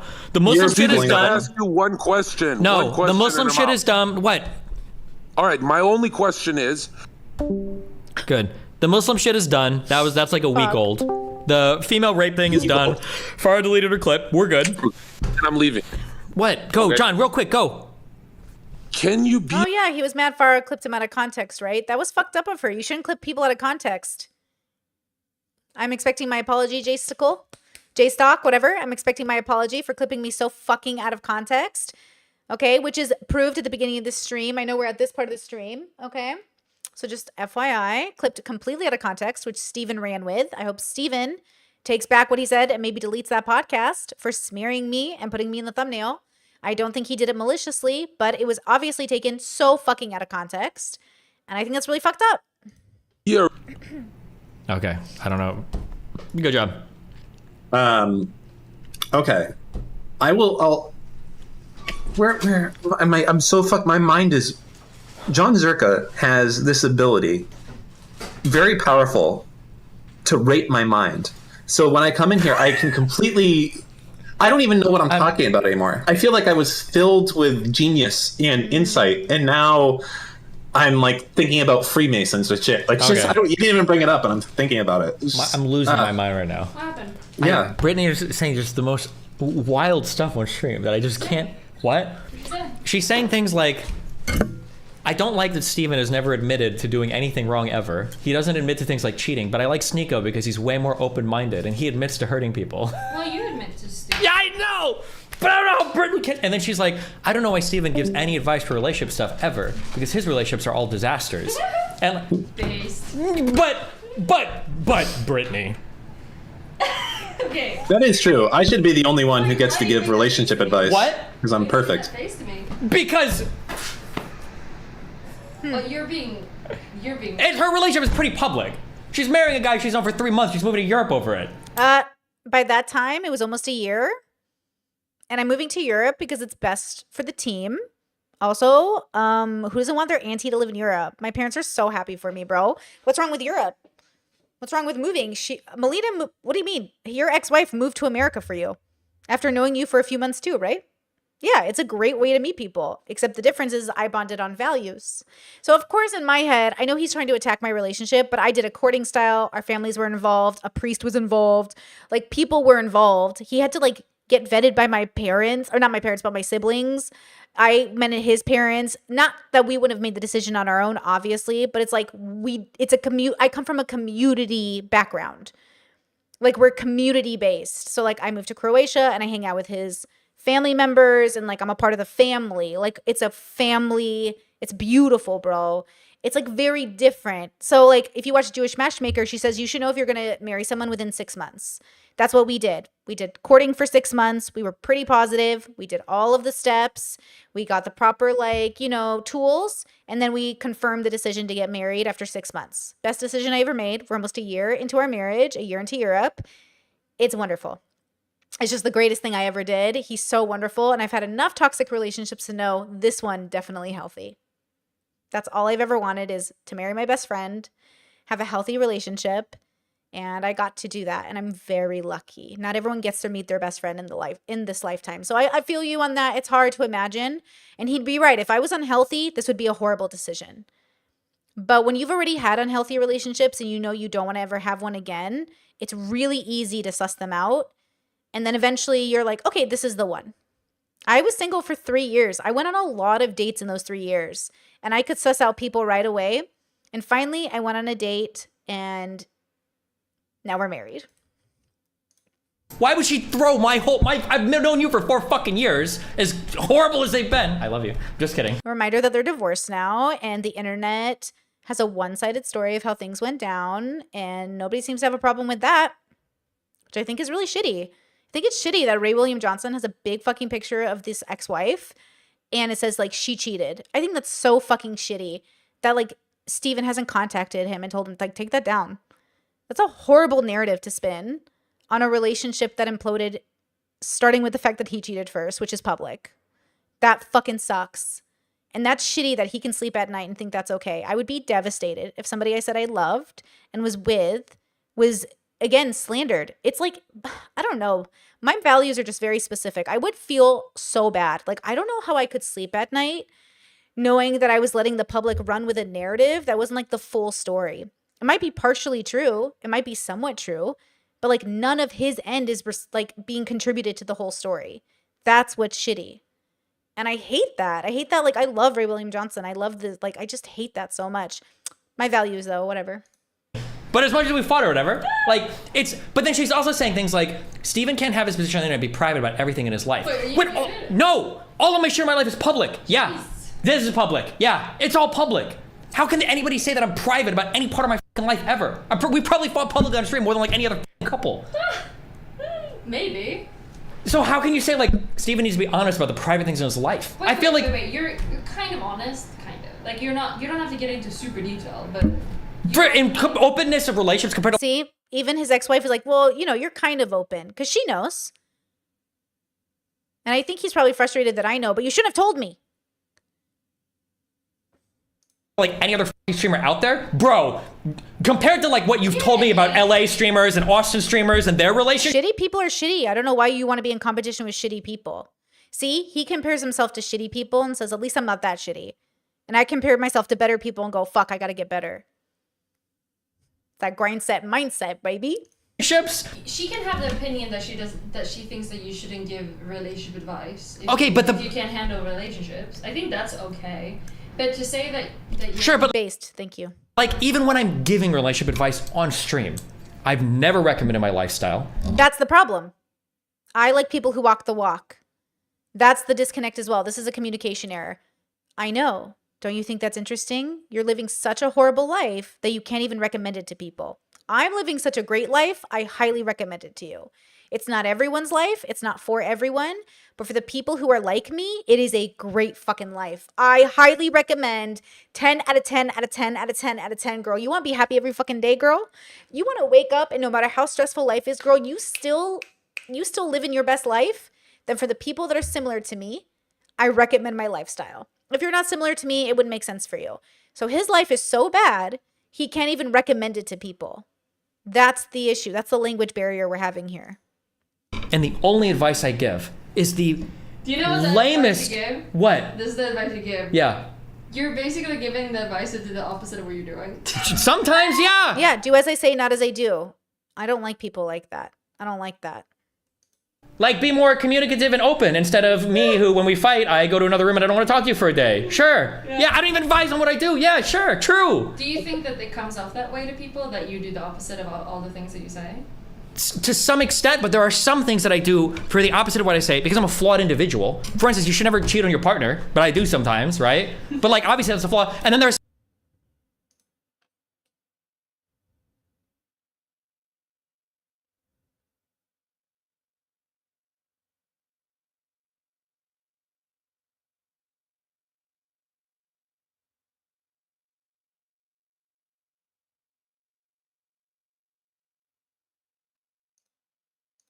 some things where it's like, I think you should be monogamous instead of polyamorous because for most people, but like that's something that I choose not to do. But like I do a lot of things that are like unconventional, right? Like wearing sweatpants everywhere. Like, it, I don't give a but you probably shouldn't if you care about your appearance or whatever. I don't have to care about my appearance. I've got clout and I'm rich and I'm young and beautiful and I'm shredded. So I don't have to worry about things like sweatpants, right? Okay. Whereas the people in my chat might have to. Okay. I don't know how much you listen to my stream, but when I feel like, I might be wrong, but I feel like when I give advice, it's so general. And if I'm giving something specific, I'll always say like, oh, this only applies to you or blah, blah, blah, or this is whatever. I feel like I do this like, I overqualify until I want to kill myself, okay? The reason why I left my gun in Nebraska is because after every single stream, it would be over. When I'm like, I think that you have to take, I think that, like, what was the convo that I had with Callie where it's like, oh, I think you should put up boundaries. And she's like, well, what if you have Down syndrome and you've gotten raped 20 times in a row, Steven? What about that And I'm like, sorry. Wait, hold on. Now you're like rambling about. Yeah, I am, because I'm developing schizophrenia. I have schizophrenia. Can you please just focus on one thing? Yeah, what do you want? I'm having a psychotic episode right now. Upset? He's upset. Oh, she can't hear me, can she? Barely. I'm upset because I feel like I've been misgendered, okay? No. I'm upset because it feels like Brittany has, every opinion she has about Sneako is so unbelievably, mind-numbingly, unfathomably, like digging back into millions of years of education. It's like if caveman had special education classes, the opinion would be in there, okay? It's like the people who weren't even, when you gave them crayons to write on the cave walls, they had to go outside where the rain washed it clean every day. Okay. That's the opinion that she has about Sneako. That's what it feels like to me. And then her opinion about me is like, how? Sorry. Down. Okay. Right now, I'm sorry. I feel like a mom that comes into you and you're explaining some random fight that you I'm have sorry. with some gamers. And Okay. I have no idea what the you're talking about. What has she said about? Well, listen, tell that bitch to fuck off. This is Dan time, okay? She can talk to you all the time. I got shit to do. Like, you know, tell her to go and hop in Discord if she wants to or something. Here, I'll link you the. No. You explain. You're very good at explaining. Okay. You're explaining. So right here are some of the things she said about me. She said that all of my relationships are fucking dumpster fire disasters, so I should never give any advice about relationship stuff ever. Yes. That's one thing. Mm-hmm. Meanwhile, I feel like she gives a lot of relationship advice, and her current relationship is fucking insane. Wait, can I ask you? More than mine. Yeah. Do you- I'm comparing it. I made the hierarchy. Okay. Do you think? You know the best part of Melina talking Shut is up, I man. can't hear anything because your Discord cuts out because it doesn't pick up her talking. It's awesome to be in here. If only you lived near us, Dan, you could just come on over. Yo, Dan is funny, bro. Dan is so funny. Okay, hold on. Sorry. Mel time. Go. So, do you think that what she means is basically? Do you think that she thinks, or is saying at least, that you come off as a person that says that you're perfect? That's what it feels like she's saying, yes. Okay. Do you understand that if you were saying that you were perfect, that maybe it wouldn't be the best if you were? Yeah, of course. But But you're not saying that. I don't think I ever do. I feel like I'm really open about all of my flaws, and I have a lot of them. Okay. So another thing she said was like, Destiny doesn't take responsibility for hurting people. He doesn't seem. So just to, again, we're not doing this stream to go after Destiny. We're doing this stream to explain how I think. You know how earlier he said, yeah, I have relationships and I cheat sometimes, but you know, whatever.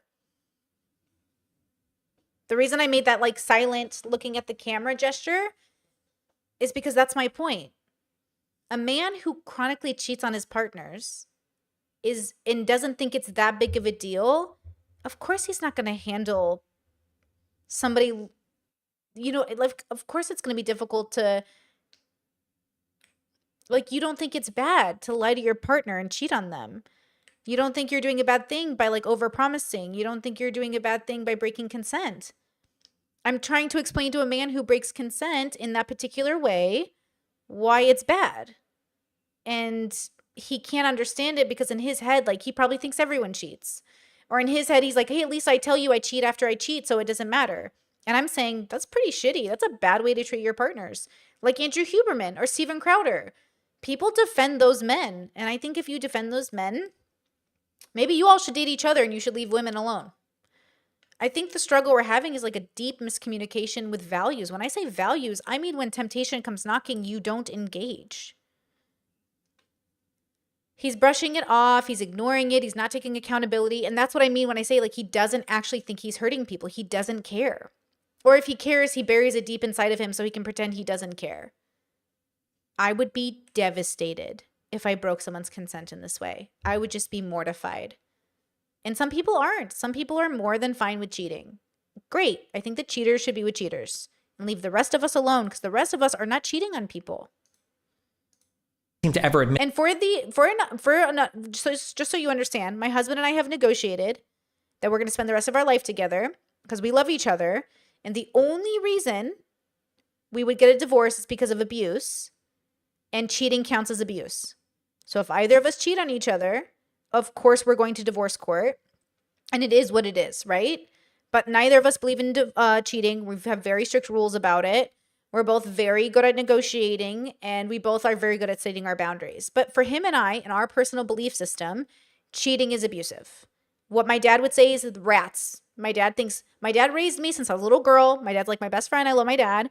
He raised me my whole life saying cheaters are rats. And I think he's right. I think cheaters are rats. But rats are lovable. They're very smart and very intelligent creatures. They only live like a couple years, right? But they're very lovable. They're still rats. And those two things can exist at once. You can love a rat. Still a rat. Admit that he does. And I feel like I constantly say I have a very abrasive personality. I understand a lot of people don't like me for a lot of reasons. I could be very mean to a lot of people. Like, yeah, and some people don't like me, and I'm okay with that. Yeah. I feel like I've been really open about that constantly. I had a whole year. You are, but you're. How do I say this? How do I explain this? All right, Steve, I'm going to be back later. I love This you, is Dan. Be careful, fucking buddy. Cancer. Yeah, bye. This is okay. Hold on. Let me think. I feel like sometimes, let's say that one person that has never really seen you or seen you just a few times. Sure. They come into your stream. Did someone just say hello? It's not on my end, right? No, I think it's his stream. And it's relationship advice stream. Sure. Do you think that they come off with the image that you're bad at relationships, or do you think they come off with you being good at them? It super depends. If you're only seeing like one thing, Yes. I think you can get a lot. That's why I think I made that joke yesterday. Remember when we ran into those girls who were the volleyball people? And she was like, oh, I've seen you on TikTok. And I'm like, oh, then you either have a really good impression of me or a really bad impression of me. I'm super open about that, yes. Okay, so for, let's say that, do you think Brittany has seen enough of you to understand the context that you are also saying that you're bad at relationships? I think so. We've had like multiple like 3 or 4 hour conversations on stream before. Okay. But if she hasn't, shouldn't she reserve judgment? Like, for instance, I don't actually know how much advice Brittany gives on like relationship stuff. I'm pretty sure it's quite. I'm doing it a lot more now. I didn't do it as much before. I do it a lot more now. I just focus on that. But that's what I'm saying. He doesn't get it. He's like, we've talked. He just told us he cheats multiple times in relationships. He just like pushed it to the side. 3 weeks ago, he was talking about how he still prioritizes his job over relationships and his kid. This is what I'm saying. He doesn't get it. It doesn't matter how much you explain it to me. I know you're doing it. I get why you're doing it. And I'm just saying it doesn't matter. It's still bad. And I think he expects me to say, oh, I get why you're there and it's hard and it's a struggle. But hey, nope, still bad. But like, you do you. It's like the mom with 5 kids, right? Like, I would never go on her channel and write her a horrible message, but she's a bad mom. She's not a bad person. She's a bad mom. I don't think Destiny's a bad person. I think he's a bad dad and a bad partner. He's not getting it though. He'll never understand it because in his head, he's like, how could you say that about me? And I'm like, how do you not say that about you? In my opinion, this is horrible. Like, I would not recommend for people to get into these kinds of relationships with people that are dishonest and lying and gaslighting and cheating and then casually downplaying it. Like, yeah, sometimes I cheat, but is what he says. It's like, yeah. So it's like a language barrier. We're speaking different languages. I just like, when you mention cheating in my bubbles, everyone's like, holy fuck, you cheated, bro? Have you ever heard like advice shows where people call in, they're like, I cheated on my spouse, and the guy's like, fuck. And it's like, yeah, dude, it's a big deal. You can't just like cheat on people unless you're in a cheating bubble. There are bubbles. There are places in the world where cheating is so normalized. It's just what it is, but I don't belong in that world and I don't want to. And I think sometimes he chooses partners who also don't want to believe, like, or don't want to be in that world. And they kind of have hope that maybe they'll be the exception or maybe he'll stop or, you know, but no, I just don't think so. I think some people have this like obsession with like the game and tricking people and like getting them to date them or fall in love or overpromising or having affairs or whatever it's going to be. And I think like it's, you do you, but like it's bad to me. That's it. That's all I'm saying is it's like, it's not good.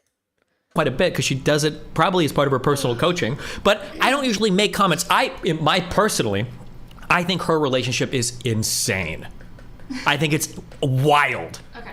And that's like really strange. I don't know. I don't think he actually believes that because 1, he doesn't know anything about it. And 2, Melina was in a committed relationship. His ex-wife was in a committed relationship with somebody. They left that relationship to be with Steven. Steven immigrated her to the US very quickly. So they have like a very unorthodox story as well. The only part I don't like is like any of the cheating that was involved to make it all happen. If that's what happened, right? Like, I just don't like any of that stuff. But at the same time, like, she's also like 10 years younger than him, or how old is she? She was like 23, I think. I don't like the age gap. I don't like a lot of things, but like, who fucking cares? You're adults, figure it out. Like, he's just trying to find reasons to hate my relationship. But to be honest with you, like, there's nothing he can come up with because like, there's nothing bad to talk about it. It's not about comparing relationships. It's about saying, I don't just go after people in their relationships, guys. I only talk about toxic relationships and then I praise the positive ones. Julia and Eileen had a bad relationship, but Jordan Peterson and Tammy have a great one. Steven has to understand he's content. And from everything he's told me in public and private, everything I've seen on stream, everything I showed you today, how could I qualify him as a good, like those are good relationships in my values, right? Subjective. So when I cover Eileen and Julia and I say like, look at how toxic this relationship is, but then I cover Jordan and Tammy and I say, look how great this relationship is. Because people are like, why are you making judgments? Like, you don't know anything about his relationship. Well, first of all, we are making content about people's lives. I make content and I'm saying from everything they're saying, I would say this is a bad relationship. When you watch Love is Blind videos, if you watch Netflix and we're all reviewing these people's relationships, what do you think we're doing? Do you think you are different because you're a streamer than someone on Love is Blind? They are people just like we're people. Do you think you're different than people on reality TV shows? I'm sorry. Do you not understand that we are all Kim Kardashian? And as long as you don't take people out of context, as long as you don't clip them, as long as you don't slander them, then like anything you put on the internet can be and will be examined. So this is very confusing to me, this narrative. But I don't comment on it or comment on her relationship because I haven't seen enough to. And like, she's my friend. I'm not going to sit here and be randomly on a stream one day like, oh yeah, guys, like I would ignore everything Brittany says about relationships because her relationship, blah, blah, blah. I would never say that because I haven't. When I said his ex-wife's age, I meant at the time they got together, not now. But just clarify, sorry. It doesn't matter. You do. You seen enough of her stuff to have that opinion about it. I just don't know. Like, she might be open on her stream. She might say like, oh yeah, guys, like my relationship is very unconventional. I wouldn't recommend it. I don't know that. Do you think that why wouldn't I recommend courting and traditional marriage in the bubble that worked for my parents, my brother, me? Why wouldn't I recommend that? That's what I'm saying. It works for millions of billions of people around the planet. That's what he thinks what I'm experiencing is unorthodox when it's literally traditional in a lot of religious communities.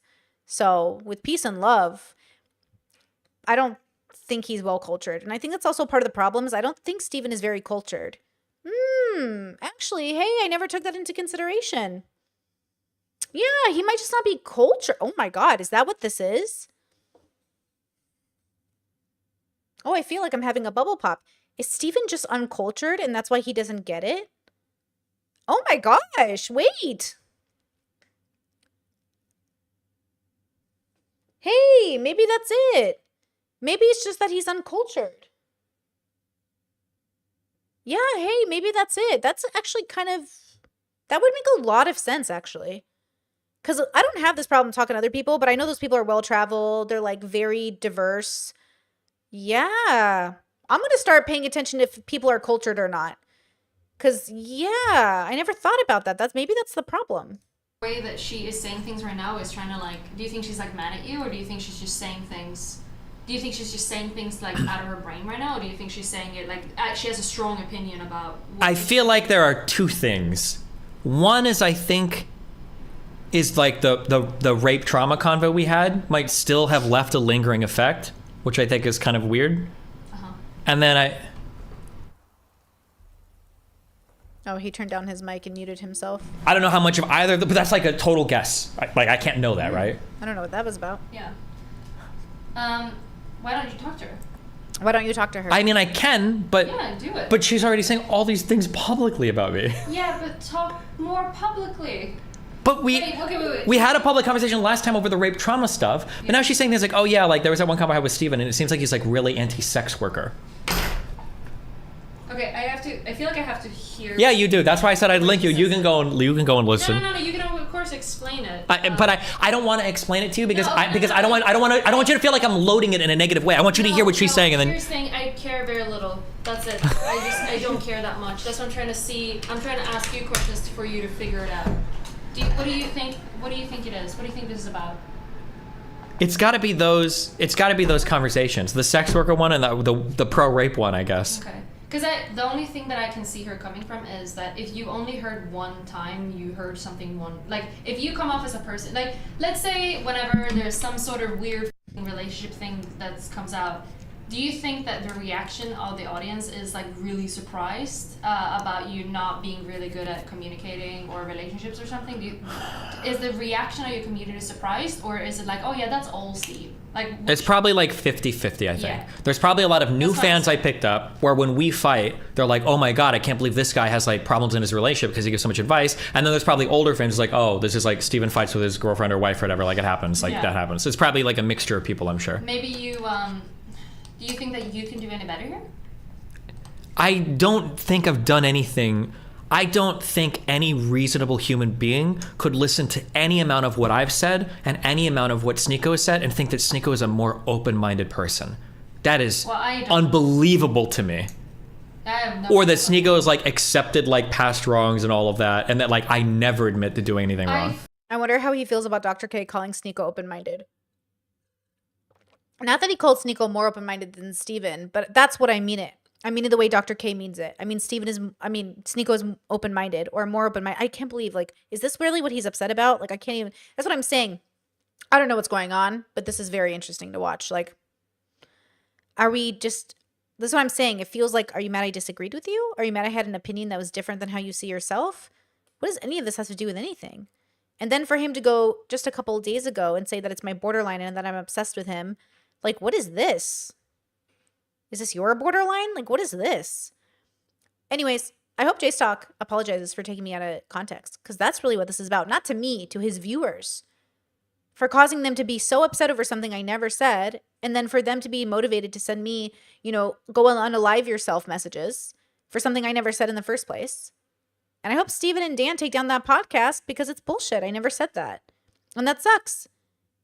It sucks to be misunderstood. I think that Brittany and Sneeko talks a lot. That's what I feel. Maybe that was one of the things. That's probably the thing, and I don't think you talk to Brittany that much. I don't. No. But then this goes into the thing that I talked to you about, Lav, where like it's hard for me to hold on to friends if I feel like somebody else is working. Lav is literally banned. I've blocked Lav, right? Steven keeps thinking I'm like these people, but I'm literally different than all of them. And I think he can't see it because of his bias or whatever. It's fine. But like, I have no reputation similar to any of these people. Zero. And I think that does frustrate them. I think that's what it is. It's like, I'm not like you. I'm much more like other people, though, that I talk to. Those people that I talk to, I feel like I'm much more like them. Certainly so, than like, you know what I mean? Like, Working on them in the background. Usually I just disconnect because I don't have time to play those games in the background to try to make sure that somebody is not like talking shit and like, I just don't have time. Do you think that, wait, are you saying that Sneeko is like talking shit about you? I don't know. Maybe, I'm not sure. I don't know how these two, I think. No, Sneeko and I never talked in private about Destiny. No offense. I'm going to say this out loud because I think this is important. Nobody cares about you, dude. With peace and love, nobody gives a fuck. Like, we're busy with our own lives and our own fucking problems. Sneeko and I talked about Sneeko stuff. Him. We talked... What? Somebody is not like talking shit and like, I just don't have time. Do you think that, wait, are you saying that Sneeko is like talking shit about you? I don't know. Maybe, I'm not sure. I don't know how these two, I think my current perception, and everybody that I've talked, I haven't asked Brittany actually, but other people that I've talked to, you or Farah or anybody else that's like been around us, is most people say that in private, it seems like Sneeko respects you. It seems like you guys are friends. It seems like you're pretty cool. Yeah. That seems to be the case. But if Sneeko gets connected to somebody that... I can't tell if this is like... Yeah, I think some people are... I don't know what's going on. I don't want to read his mind. But it feels... Yeah, I feel like he's just like... He doesn't have all the data and he's making bad conclusions. It doesn't like me. I don't know if he's the kind of person that would defend me in front of another person privately. So like when I'm private, I don't know if you've seen it, but like there have been people that have brought up Sneeko privately to me and I'll simp for Sneeko. I'll be like, no, you have to watch these videos. She's doing it. I don't know. I don't know about that, right? I think that could be pretty... I think she's a person that likes to see good in people, and I think she does see good in people, and I think it's a good thing. Then how do you come away with these opinions of me? Am I really that fucking retarded that I can't see myself so much? Introspection is really hard because you would have to face the ugliness within yourself to transform yourself. He's talking to the woman that he cheated on and gaslit, and now they're divorced, about why I think he might not be doing the greatest things to the people around him.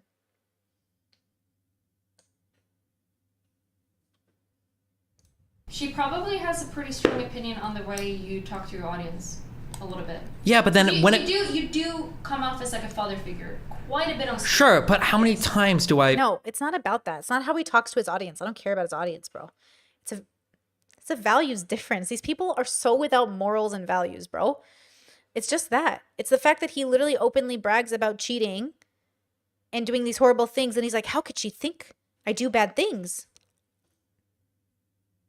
Same with Sneeko. Sneeko, I've already talked so much shit on this boy. Keep in mind he's 10 years younger, so, okay, a little leniency.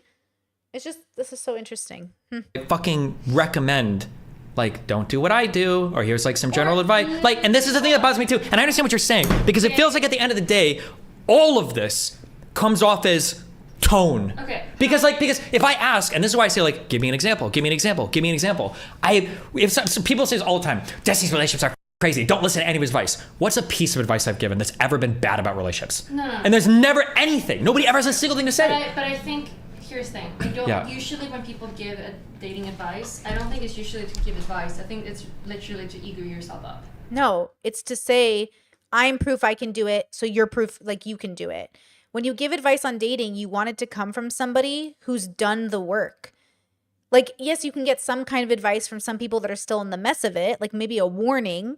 But Destiny, that's not like, I don't care about that. For me, Brittany, it's not valuable having a person who's 600 pounds tell me how to lose weight. I don't want fucking, shut the fuck up, George. I don't want to hear you talk, right? Shush. So he doesn't understand, and I get if you learn from it, but personally, first, I think his advice is often bad, personally, in my personal opinion, because he'll say things like, well, maybe for his bubble, it's good. That's the problem. Is like, for his bubble, it's probably good. Like when he says, there's no way Brittany didn't settle in her relationship, everyone settles.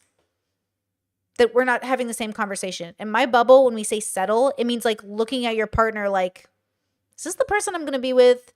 It's not about like who does the dishes. Like we don't settle on morals or compromise. Like you marry the love of your life, like your best fucking friend. And you know what you don't do to your best fucking friend? Cheat on them. You know what you don't do to the love of your life? Gaslight them. You know what you don't do to the love of your life? Literally torture them mentally and convince them everything's okay, and then only to find out it wasn't. Like, I don't know what we're talking about here, right? You know what you don't do with the love of your life? Misuse them. I don't want you to settle when you could have the love of your life. But I also need you to know if you don't settle, you might not run into the love of your life because there's millions of them on the planet. But where are they is the question, right? High compatibility people. These are high compatibility, like people you are so compatible with.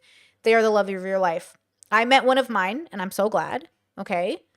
But ultimately, like, I don't have FOMO. I ain't looking for nobody else. I found it. I got the fairy tale ending, girl. I got my Darcy to my Elizabeth. I am so happy. Okay. I got everything I ever wanted from a partner. I have no complaints. Zero. Because our values are so aligned, our morals are so aligned, our expectations are so aligned. And the last thing I'm going to do to my best friend is fucking hurt his feelings, take advantage of him, or abuse him in any capacity. And it feels like when you have people who are unhealthy and abusive trying to give advice on relationships, it feels like, well, this can't be good. And at the same time, maybe it is good. I don't know. But not for me. I don't want to listen to people give advice who can't keep it. I don't want to hear a priest talk about abstinence when he out here fucking people, okay? I don't want to hear people say, I advocate for children while they're running sex trafficking rings. Like, I don't want to hear you. I don't want to hear it. Okay? But, like, you do you. I think that's what most people Sure. So people aren't listening to the words. It's just like a rhetoric tone, like idolization thing. Yeah, that's probably what people think you're doing. And you might do it a little bit.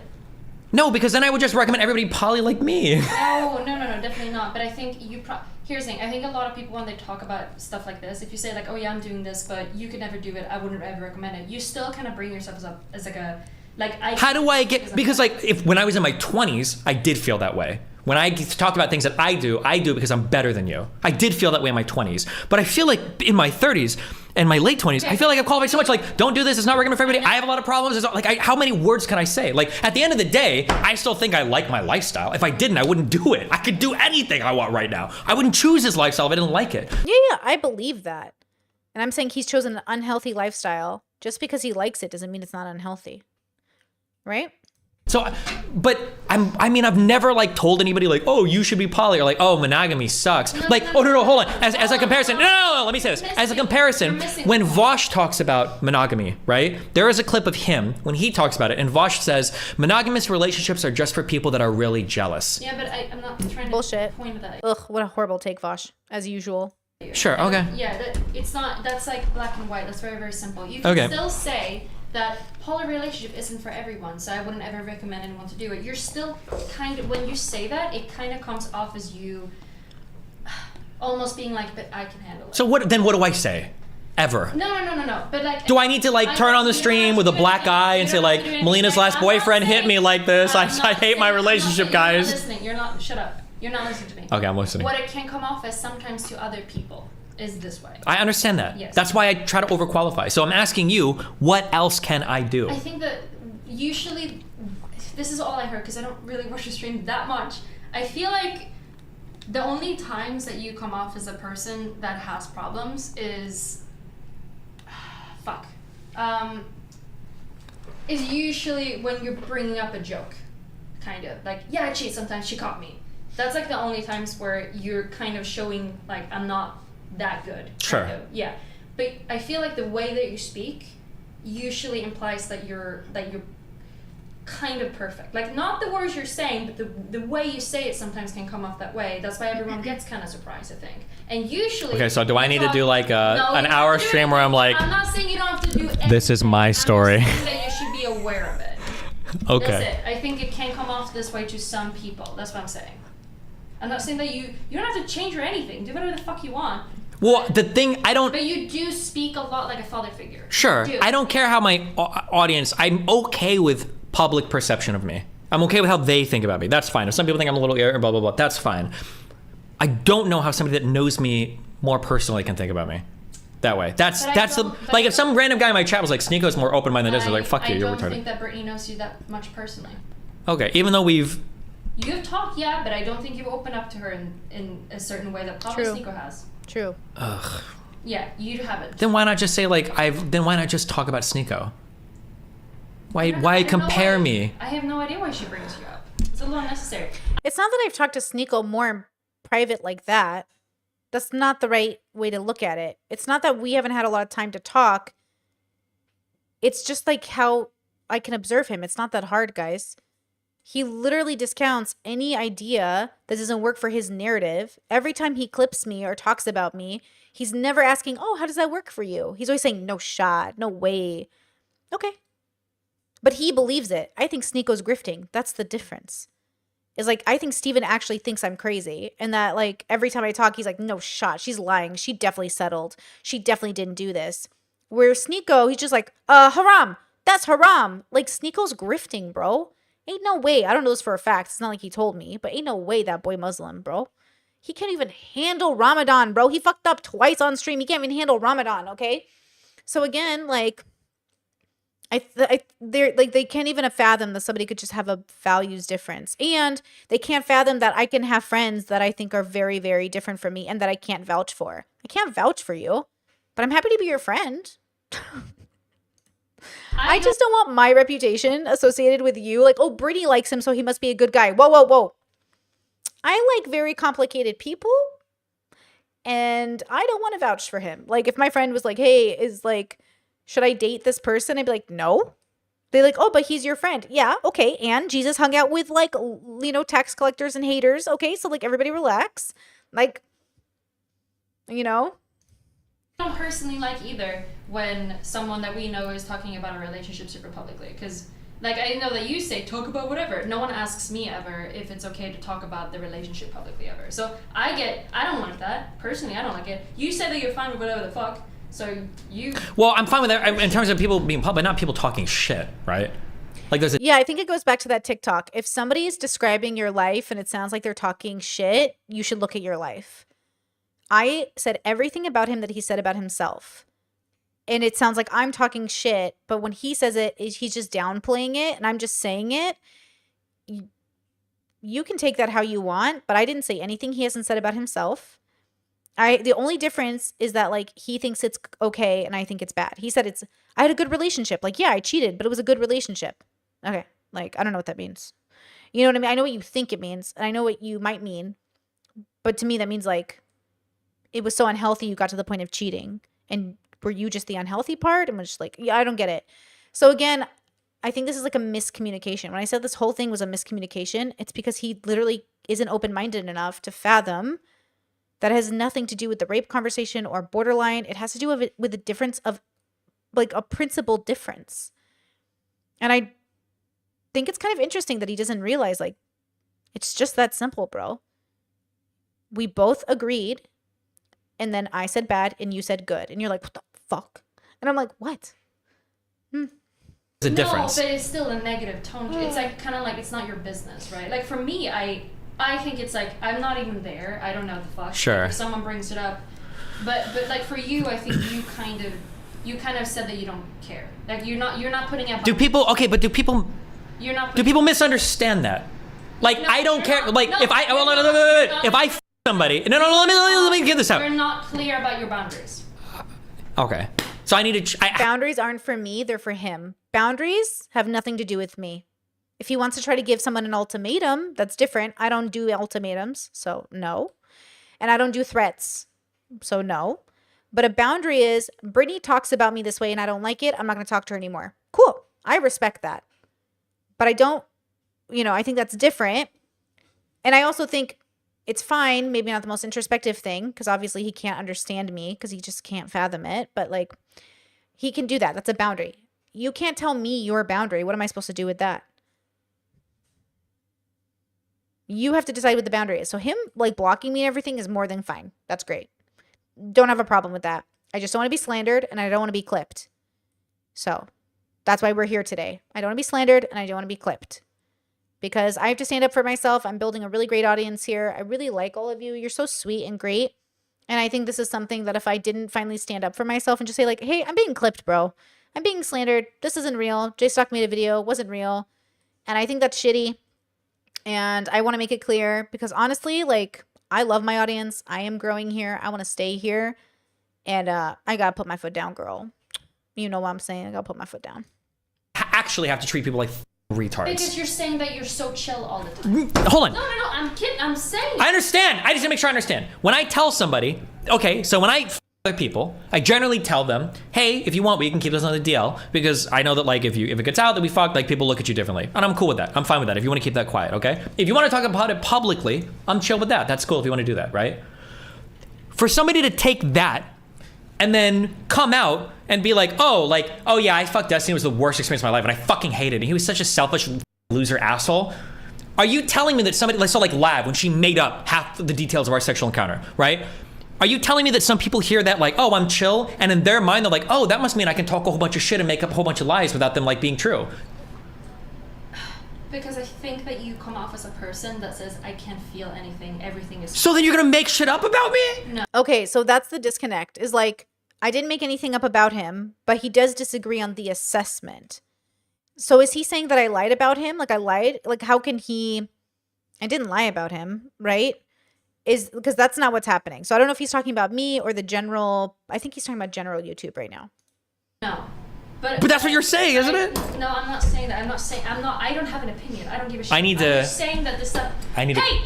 I need to have cry streams. Kind of. Yeah. Almost. Yeah, Almost. I not do. Not really, but you have I to. do. You have to say that you get upset about certain things. I am upset. Yeah, good. I'm upset. Say you're upset. But what is he upset about? That's the problem. Is like I still don't know what he's upset about. Like what is he upset about that I have to be responsible for? That's what I'm confused about. Does anyone know that answer? Like what is he upset about that I'm responsible for? Because I feel like he's implying that like, oh, if I just put down my boundaries, Brittany will act differently. Why would I act differently? I don't do this for anyone in my life. Why would I do it for a guy I know on the internet? Like, what is he asking? Is he asking something of me? Is he thinking, oh, if I say this, like, what is he asking? I'm upset. Say it louder. I'm upset. Okay. So, you know what some friends of mine have done to me. Yeah. Yeah. That's like unbelievable. Unless they're inner circle, if my friend fucks with me, they're blocked. Like, guys, unless you're inner circle and I love you unconditionally and I'm going to be with you through thick and thin, if you fuck with me, you're blocked, bitch. So I don't know what Melina means when she says, like, you know how my friends have fucked me over. They ain't your friends then. Like, inner circle, you love unconditionally, no matter through hard and tough times, but you have boundaries. People you know who are friends or like casuals or whatever, you fuck me over, you're blocked. I'm never talking to you again. So are these people who are inner circle? Because I need to make that clear, girl. I ain't going to tolerate no shit from just randos. But inner circle, they get tolerated because I plan to know these people through the apocalypse, right? They're like the best people I ever know on the planet, even when they fuck up. But I hold them accountable and I put down boundaries. Okay?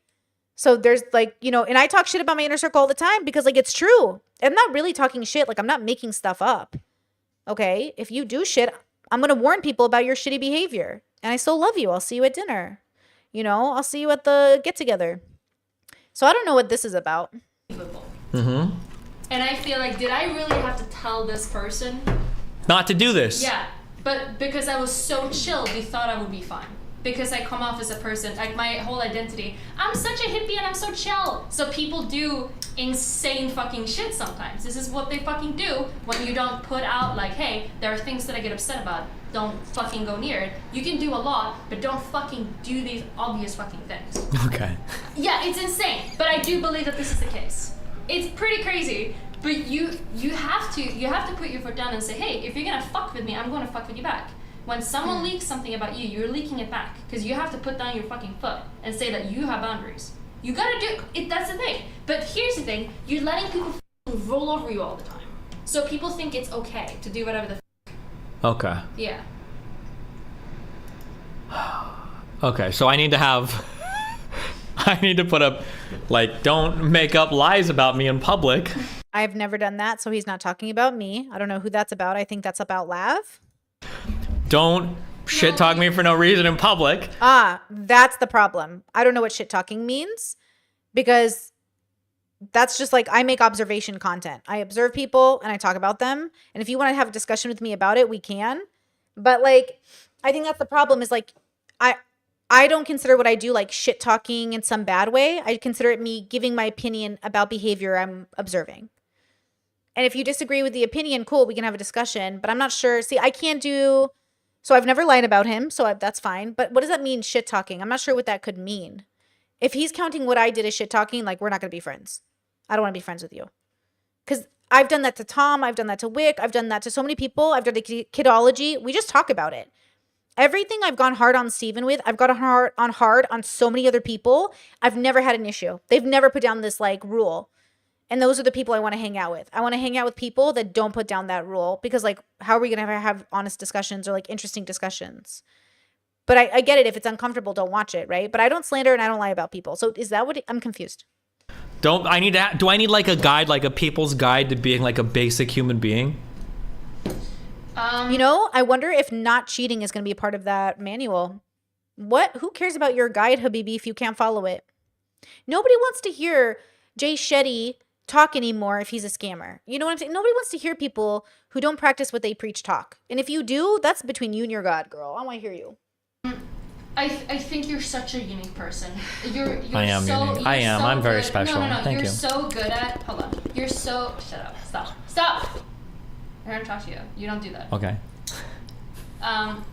You come off as a person that doesn't care about anything that anyone does to you. Okay. I don't know how you do that. Mhm. You have to ask a psychologist about that. I don't know what the fuck you're doing. It's my childhood trauma. But sometimes I even think about that because I'm like, I am a person that gets upset, and I say that I'm upset, and I tell people that I'm upset more than you do. Okay. So sometimes, I can sometimes think that if I do this thing, that's okay. But if you did that to me, I would not be okay with it. But just because you're so chill, I can just do it. Shit like that. Like you do this. Okay. You do this. Yeah, I think they keep making it about him. So for my sake, this isn't about Destiny. I don't know what he's thinking. But from my perspective, nothing I do is about you. Nothing I said was about him. It was about me, my opinion with this observation. They keep saying, like, put down your boundaries, like, tell Brittany, blah, blah, blah, blah, blah. Tell me nothing.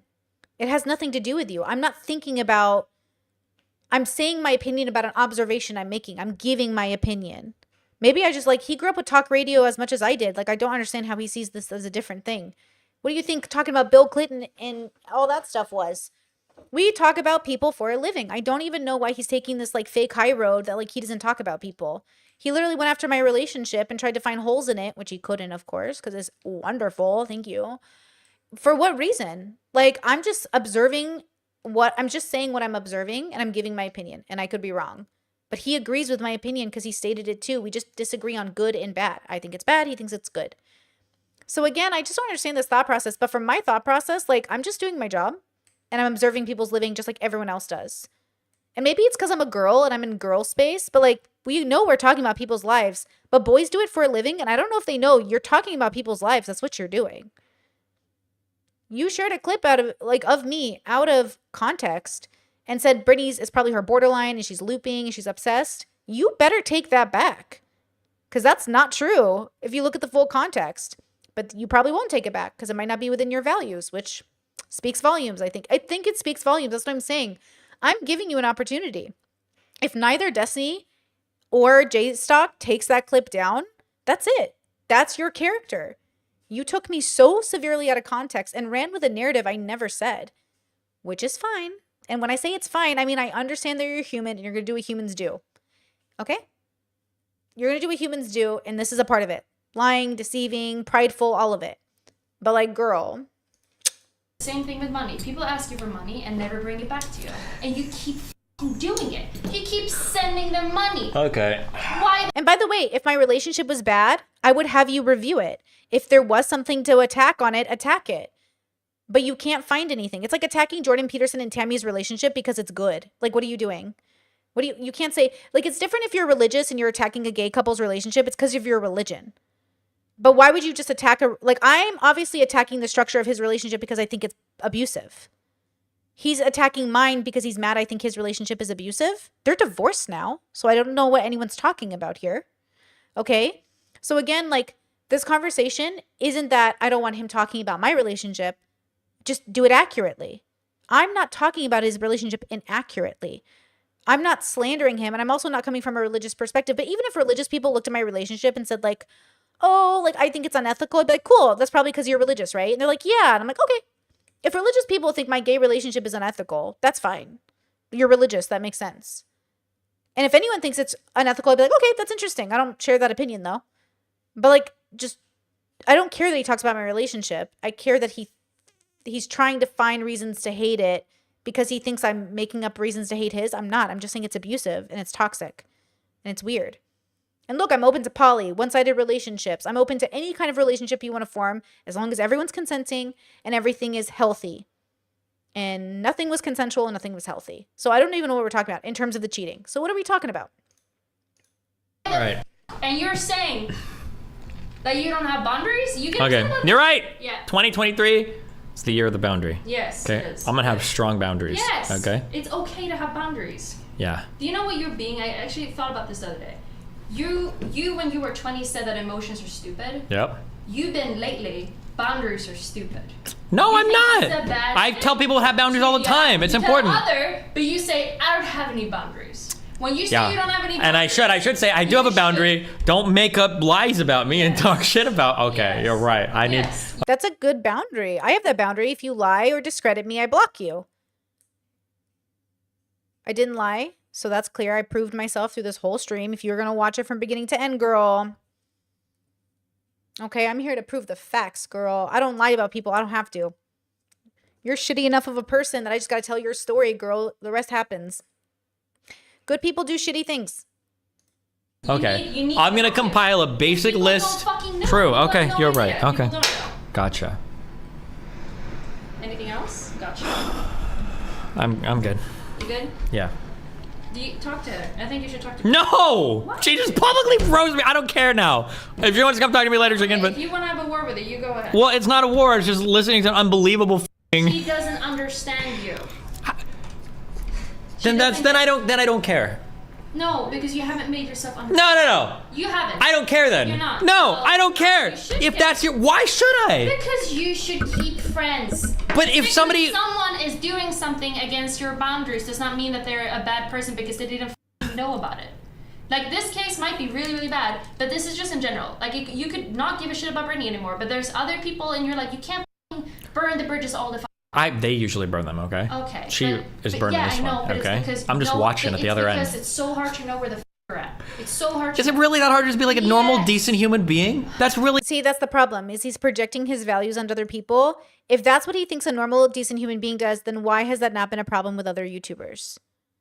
Why is he the only one that's done this to me when everyone else was like, cool, I want to debate you over that. Oh, hey, I saw your video on me. Can we debate that? And I was like, cool. That's what I'm saying. Like, I have gone so hard on some people and they're still in my DMs being like, yo, let's collab, bro. And I was like, cool. I don't mean to say this in this way, but like, maybe you're just not like in the bubble, bro. Like, you keep saying decent human being. He's like moralizing the behavior while actively saying he cheats. So I don't even want to hear it. But literally, he's the only person who's had a problem as far as I know. And if you have a problem, don't talk to me. We don't have to talk. But most people know I'm just making content in the same way. Like, I'm just confused, bro. I don't know who you watch on YouTube, but I watch people review people. Not T channels, but I like watch people dissect people's lives. That's like what's interesting to me. It's like why people do things. So I don't know what he's watching, but like, yeah, like this is I feel like I'm exactly in my lane. Maybe it's because my lane is separate than the debate space and he keeps trying to hold me accountable to debate space rules, but like, I don't know what the rules are here. I'm not a debater. I'm in like this space. So I just want to make that clear. Like, I'm not sure what he would even expect of me to do differently, right? And I'm not lying about him, which is even more confusing, which again, I've proved in this whole stream. But, you know. Really that hard? Is this beyond the pale? You're like letting it happen. I'm letting them Yes, you are. rape me. No, yeah. You're you victim can- blaming. No, you're Yeah. letting Say it, it yeah. happen. Say it. You were saying it. Yeah, I am. Say it. Do it. You're letting it happen. Okay. A little bit. Okay. Put your foot down. Yeah. Okay. So maybe you should have a conversation with her. It's content. Fucking go. Well, I'll just- It's content at least. Do it. There's no. Talk to her. I already talked to her to the last one. Talk to her. It's one of those things where it's like if it's this egregious, I don't even know what I could She's going say. to be open for a conversation. But then like, but he. Talk to her. Call her. But here's the issue. Call her. I don't want to. Why? Because if they're already making these assumptions, what can I possibly say? I already had a conversation after the last trauma thing, and she didn't take any of that. She still went to the psychologist, and she was like, hey, so I've got a friend that thinks that, like, promiscuous women love getting raped. Like, what do you think about that? That was her takeaway after our last conversation. Sorry, I decided to come back. Tell her to go away. Say go away, Melina. That is so funny. She's telling me to go away. He wants to talk because he's having his moment. Love you. I love you so much. I'm glad we could fight and be miserable all the time so much. What? What? Hey, we didn't fight now. Well, apparently our relationship is f***ing horrible, Mel. It did end in a divorce. That sucks. I hated that. But that's what I mean. He can't see it coming. He couldn't see this coming. But then I think he could. He knew. I think he knew. Horrible. Is it? It's f***ing horrible. All right, how you doing? Stop. Yeah, that's right. Hi. Don't say that, Steve. Oh my god. Tell them how much I love you. Oh, no one's here. You love me. Okay? Awkward. Show them. Show them. So now you're just fucking. Yeah. Oh, Love bombing. Yeah, love Cycle of bombing. abuse. He has that go off the fucking screen to love bombing. Nope, I'm not. You are. No, I disagree. You literally are. And I gave you hot chocolate. Yeah. Wait, this was mine. Is it? No, Yeah. this is yours. Okay. What is that? Chai latte? Wait, why? Dan, why the fuck can I hear? Well, he's trying to, because he can't hear you. I'm listening to them. Dan, did Dan just leave? Oh. No, I'm here, but Okay, you either I'm need to fix Discord or not let this happen again, because the most cancerous thing, I love you. What's up? Your microphone. Yeah, okay, she's gone now. Yep, she's gone. What's up? God, I hate women. Anyways, my advice is, I think you get rolled over too much. You give too many second chances. I thought about it a little bit in my time. He thought about it in his time. Okay. Okay. And I think that you should. You know, it's kind of ironic. I think to be fair, from my understanding of how this happened, I do think what ended up happening is like he tried to start putting down boundaries of some kind and took it out on me, which is fine. But then out of all the people he could have chosen, like, it's kind of funny, but like, it is what it is. It is what it is. Like, from my perspective, I'm just trying to explain my thought process. And I'm just trying to explain, like, I feel like I'm really good at my job. I feel like I try to be very fair. I try to correct when I'm wrong. I try to have people on the show. I try to meet people where they're at. I feel like I'm really, really compassionate, but also I have short sightings. I have closed-mindedness when it comes to certain things. I feel like sometimes friends give the worst advice, you know? Sometimes you should go to a therapist, but also sometimes, like, you just don't have the tools around you to make good decisions. I just can't believe, like, even the YouTubers that covered that J-Stock clip, none of them, except Papa Gut, shout out to Papa Gut, he did say, wait, is that what she said, though? Insinuating at least an acknowledgement that it could be clipped, which it was. So shout out to Papa Gut, because I do appreciate that reaction, but nobody thought, maybe I should check if this is right. And that's the part that is, like, so shocking to me that we haven't learned on the internet. Like, look for the context. But the context isn't as spicy. And the views were pretty spicy because the context was taken out of context, right? I'm trying not to lie about people. But just because I disagree with you doesn't mean I'm lying about you. Right? Like, we can disagree. But, like, I'm not lying about you. And so I think that's probably the struggle. That's, communication error that's happening. You should just fucking go with your gut, man. Like, I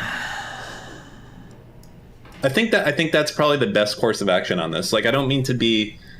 I was trying to put myself into my shoes or Mr. Mooten's shoes. Can you imagine Mr. Mooten ever doing something like that, saying anything even remotely like that wasn't so obviously joking? Yes or no? No, I would drive up to Toronto and probably kill him. You know, this is the Andrew Huberman thing all over again. I was really disappointed in Lex Friedman for defending Andrew as a good man. That was annoying. That was frustrating. I like Lex. Why would you defend Andrew Huberman as a good man after what he did to those women? Why do people defend Destiny after what he does to women? Why do people defend Sneeko? Why do people defend anybody? And look, I don't want my reputation on their reputation. Like, I don't want to say, like, that's a good person to women. Like, I don't want to say that. But I want to say, like, yeah, they're really troubled when it comes to women. They're kind of good people, but they're struggling. So just, like, a warning. But then all these people are willing to stake their reputations on really bad people when it comes to relationships because I don't think they value, one, the consent of their partners. Two, I don't think people in these bubbles think cheating is a big deal. But it's more than that. It's the lying. It's the gaslighting. It's so many other things. And I can't be that surprised, right? We're not at the place in the world right now where we're that aware of, we're not aware of how to hold our friends accountable in the way that makes sense to their own values because they might not have those values. I don't think you need to hold people accountable. I think they should hold themselves accountable with their values, but people don't have those values. Like Andrew Huberman's values allowed him to cheat and chronically lie to women. Destiny's values let him cheat. So he says, yeah, it's probably wrong, but he does it anyways. Yeah, because he doesn't have the value. He doesn't have a code of honor. Same with Sneeko. Sneeko goes, haram, I'm Muslim, but then he drinks during Ramadan. He's definitely sleeping with women, doing whatever he's doing. Like, yeah, they don't actually have conviction. And so when you meet someone with conviction, that's me. Hi, my name is Conviction. And I actually follow the rules of my values. It's very confusing to see. And it's not an anomaly in my world. In my world, lots of people follow their conviction. Like that's very normal for me. Most of my friends are they have great, strong conviction. So I'm not that it's not new for me. But I think coming into this space, there's just like a lot of people who don't have it. And so it's weird for them to see. And I think that's kind of the key is like, I like people who have strong values. And I like people that treat people good. And generally speaking, I think it's probably bad values and bad behavior and bad treatment that lets you cheat on people that you say you love and then blame them for it and let them take the public fall for it without accounting for your part in it. Yeah, I think that would take a pretty not evil person, right? But evil is furthest from joy. It's like a philosophy concept. Evil is like a narrative in the religious bubble as like something demonic and magical. It's not. It's like furthest from the sense of peace, the symbiosis you're having with your consciousness and your values. They say closest to God is like closest to peace because God is everything and all knowing. But imagine that in a secular sense, you're closest to your values. And so you're moving with good character. You have a dignity. And I think that it's interesting that they're mad at me for calling out their bad behavior and they're painting it as like a friend betrayal. That's an interesting way to spin a narrative, huh? I can't believe my friend is upset. I cheated and gaslit my wife.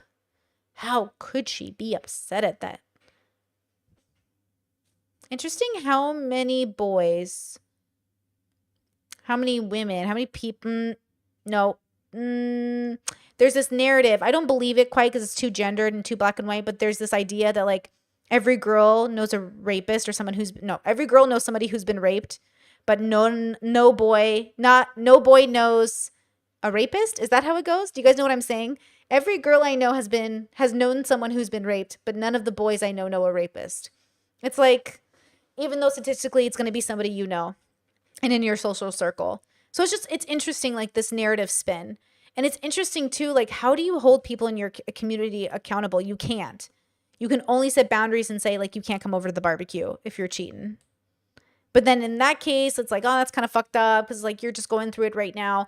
But then you can come to the barbecue, but we get to roast you for cheating. That's kind of the rule. You can come to the barbecue, but we're going to mock you for cheating and we're going to pull it out. And we're not going to pretend it didn't happen. That's kind of how it rolls in my bubble. Like with my family, it's like, you can do it, but girl, we're going to talk about it. Because we're not going to sit at dinner and pretend like nothing bad is happening. You know? and his No. wife and his family. You're joking. Even saying in Minecraft doesn't matter now. You go to Oh jail yeah, that for one guy got arrested. Yeah, true. Okay, so that's a very edgy joke that you're making. I'm there. not Twitch it. You're right. I would never kill Mr. Moon. I mean, I obviously meant I would intimately. Yeah, of course. Yeah. It would never happen. Is the bottom line? Is Mr. Mutant would never come on stream and be like, yeah, like I like Destiny, but he's a fucking retard. Like the farthest that he goes ever would be like, oh, Steven has no food taste, right? Sure. But Yeah, that's of course. It's like a meme. So why is that different? Why would he not? And he probably doesn't like not be. I don't agree either. Like a lot of people probably don't agree with things that you do. Like for instance, your relationship choices. But as a streamer, he still doesn't go on stream and be like, yeah, Steven's a fucking idiot. I can't believe he's giving advice when his shit is in shambles. Why? Why does he not do that? Even though he probably believes it, unironically. Well, it just might not be his content. Right? Like it might just not be his content. Like it might not be what he does for a job? Because how couldn't you? Your shit's in shambles constantly. But still, why wouldn't he say it? Because why the fuck would you do? Why would you personally attack somebody like that? Why would you attack your friend like that for no reason except to possibly get like clout or something? There has to be something you're gaining because you don't go and look to put down your friends or to harm your friends. That's as simple as it is. Simple as, right? At the end of the day. Like, if someone is your friend, I'm not going to go when I'm with my other friends and be like, yeah, Steve's funny, but, everything he says is really fucking stupid. And he thinks he's smart, but he's not. Like, that's like, dude. Why not? When DGG thought I was defending Sneeko, they're like, Brittany, just because he's your friend doesn't mean you can't you can't criticize him. Even Abba called in. He's like, Brittany, just because he's your friend doesn't mean you can't criticize him. I know. You guys just never see that for some reason. Not Abba. We love him. But you guys probably never see that. All you see is me doing this to Destiny because you're obsessed with him. So then you clip him. And you probably don't watch my streams where I criticize Sneeko. Everyone in my audience knows how hard I go on Sneeko. I go very hard on Sneeko. And so again, like, I agree with this original assessment. Like, they wanted me to go hard on Sneeko because, quote, just because he's my friend. Okay, well, Steven's my friend, or was.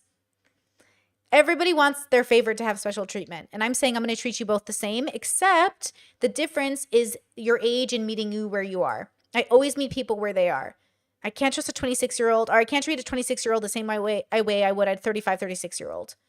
Especially not a person who's bragging about being smarter, more open-minded, more thoughtful, more considerate. If you're the considerate, compassionate person, why are you gaslighting and cheating on your partners? Why aren't you prioritizing your child? Why aren't you doing other things? It's like, you can talk all day about how you're like better than Sneeko. At least, as far as I know, and not to compare them, Sneeko doesn't have a wife and he doesn't have a baby. So you're not even in the same league as some kid in his 20s who's trying to work out at Bradley Martin's gym. Why are you comparing yourself to him? I only compared yourself to him in one regard. And I'm hoping Sneeko being open-minded when he's young is going to turn into wisdom when he's older, but probably not. If Sneeko is this fucked up now, he might be fucked up forever. But the hope is that he doesn't stay fucked up. Fuck. So that would be my logic, is I don't think this is something that's excusable to do shit like that. Does that make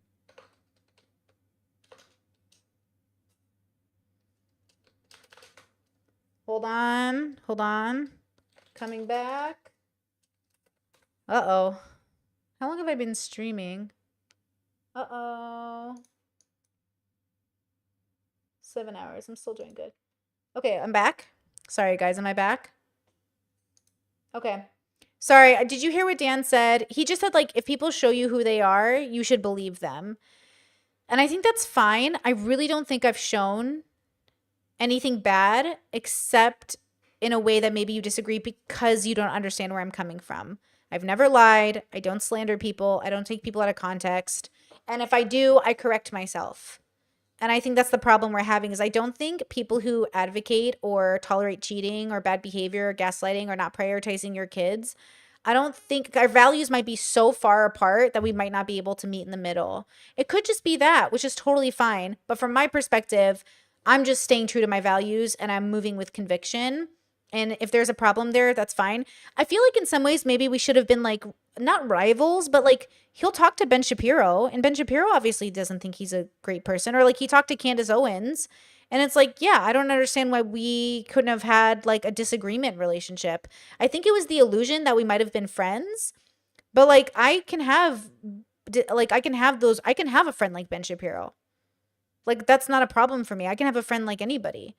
So maybe it was that, but I don't understand why he can debate all these other people, but he had a problem with me. Like I think that's probably the disconnect maybe. It's like, to me, we weren't very close. So I could have just become his new like favorite, like, she's cool, but we have, like, I used to talk to Carl of Sargana Akkad all the time, Carl Benjamin. Carl and I fundamentally disagree, but we have really good rapport. Like we're very nice to each other. We've worked together in real life and online, but like we so disagree with each other. But like I have nothing bad to say about Carl other than his like politics and beliefs, and like I don't like that stuff. But maybe it's because, yeah, I don't know. It just feels like, why couldn't we have had that?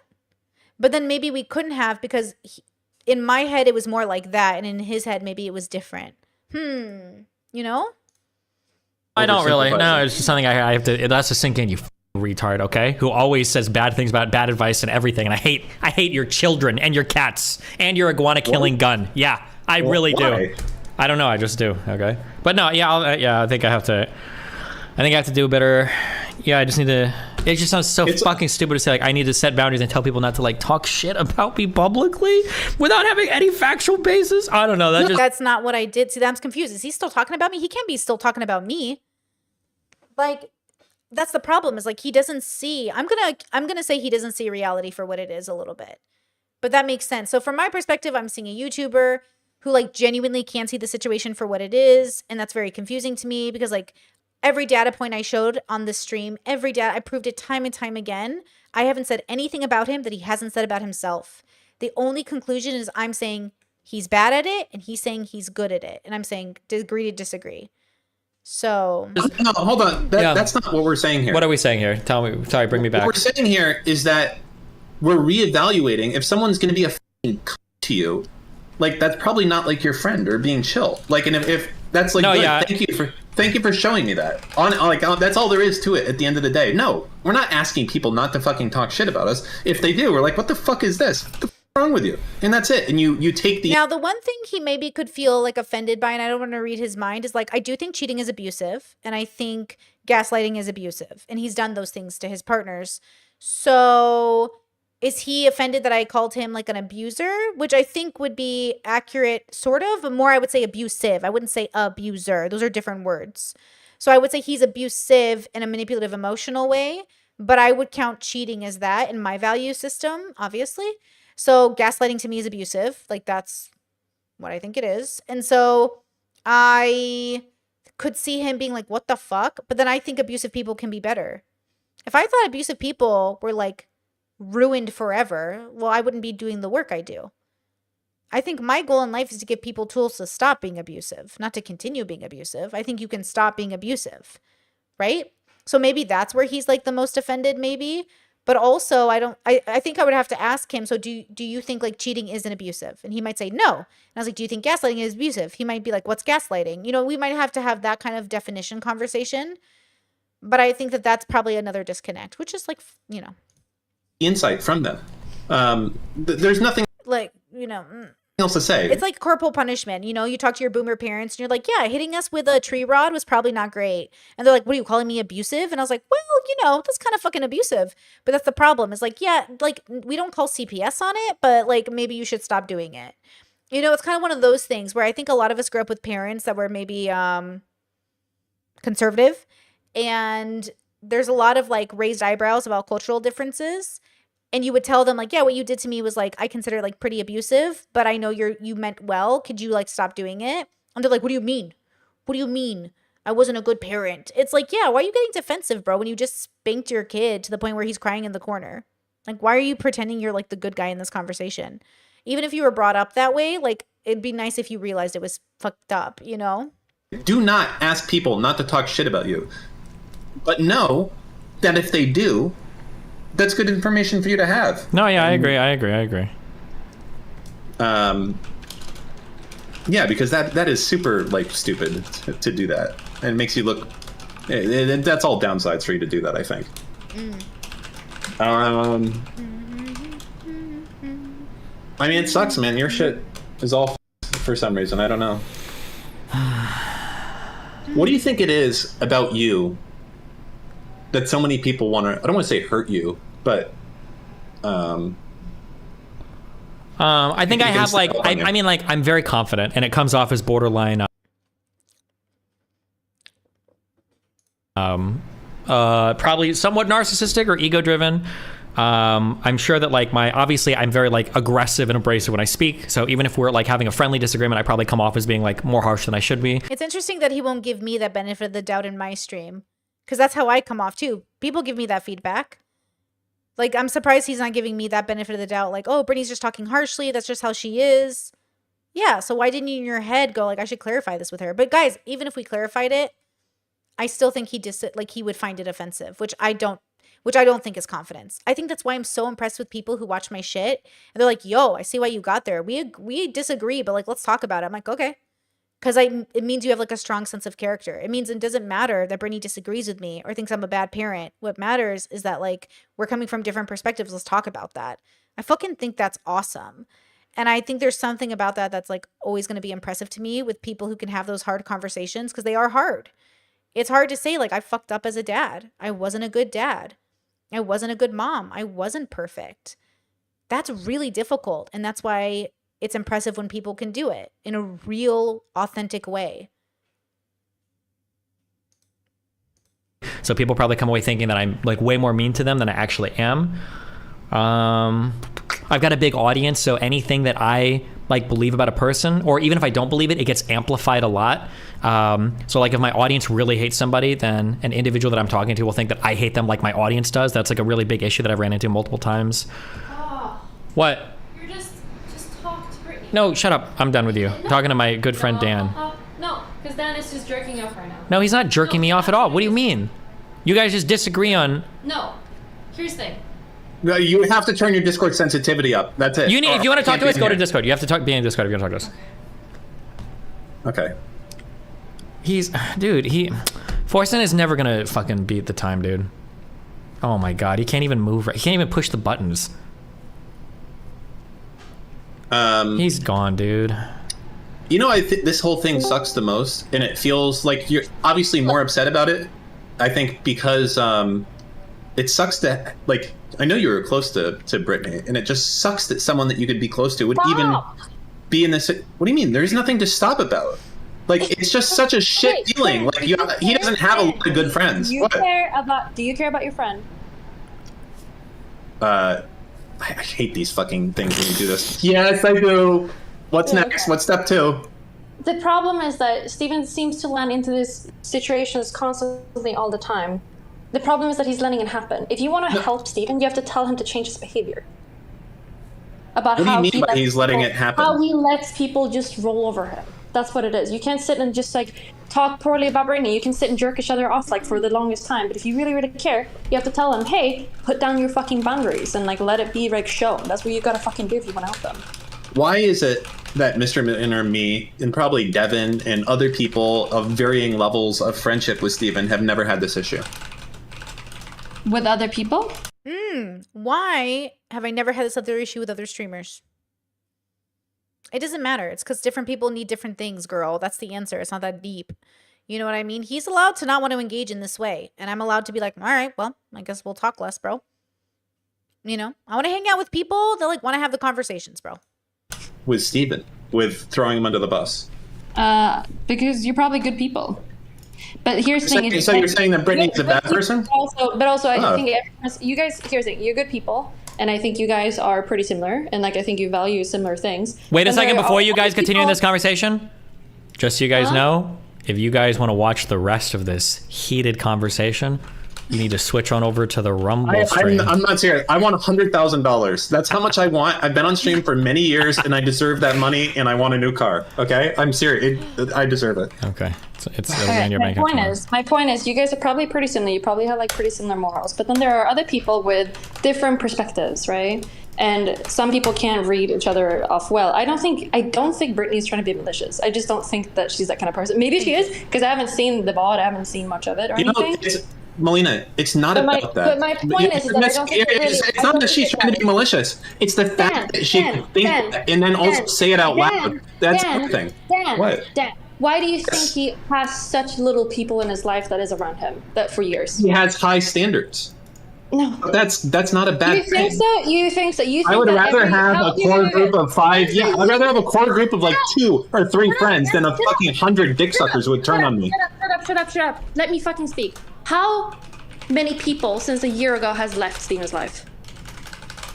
Many. Do you think it's because you're all bad people? Oh, I don't know why you're including me in that. I haven't left. Have you? my point is that I think he definitely has a lot of crazy people. I think he gets attracted to the worst kinds of people. For sure. I think some people. Keep in mind that he even said recently on Turkey Tom's documentary that he'd be more than happy to engage in drama for the views if necessary. He doesn't want to be told what to do. Very neurodivergent of him. You know, I get it. But also that's the dilemma, right? Like, Steven doesn't have high standards. He doesn't have any. And all he is surrounded by is yes man. Except maybe a couple of people. And it's because of that's the issue, right? I'm not surrounded by yes men. People are allowed to disagree with me. And even though we disagree, and I'll say like, I think you're wrong. I think based off the evidence, you're wrong. They're like, based off the evidence, I think you're wrong. I'm like, okay, agree to disagree. You want to get coffee? You know what I mean? Like, people can disagree on morals and values. When my siblings and I are debating philosophy or religion or, you know, we're not there to like convince each other. We're there to see each other's side and understand one another. Look, I already have my inner circle. I'm not looking for new close friends. It would be nice to always have streamer friends and good people I can meet at work and that stuff. That's great. But I think there's like this disconnect I think there's like this assumption that like either everyone wants to be his friend or everyone wants to make an effort. And I just don't think they understand like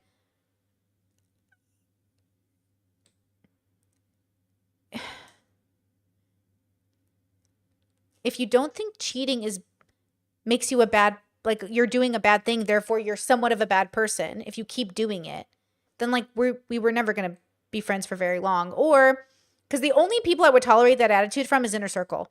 The only people I would have in my life that actually like chronically cheat on their partners and think it's okay is like inner circle, because I know they're going through it. And obviously I have boundaries with those people. But like regular friends on the internet, like I don't need more random friends, guys, who have bad attitudes. You know what I mean? I need people who have their shit together and don't bother me with their shit. I don't want your shit to be my shit. Okay? Don't make your shit my shit.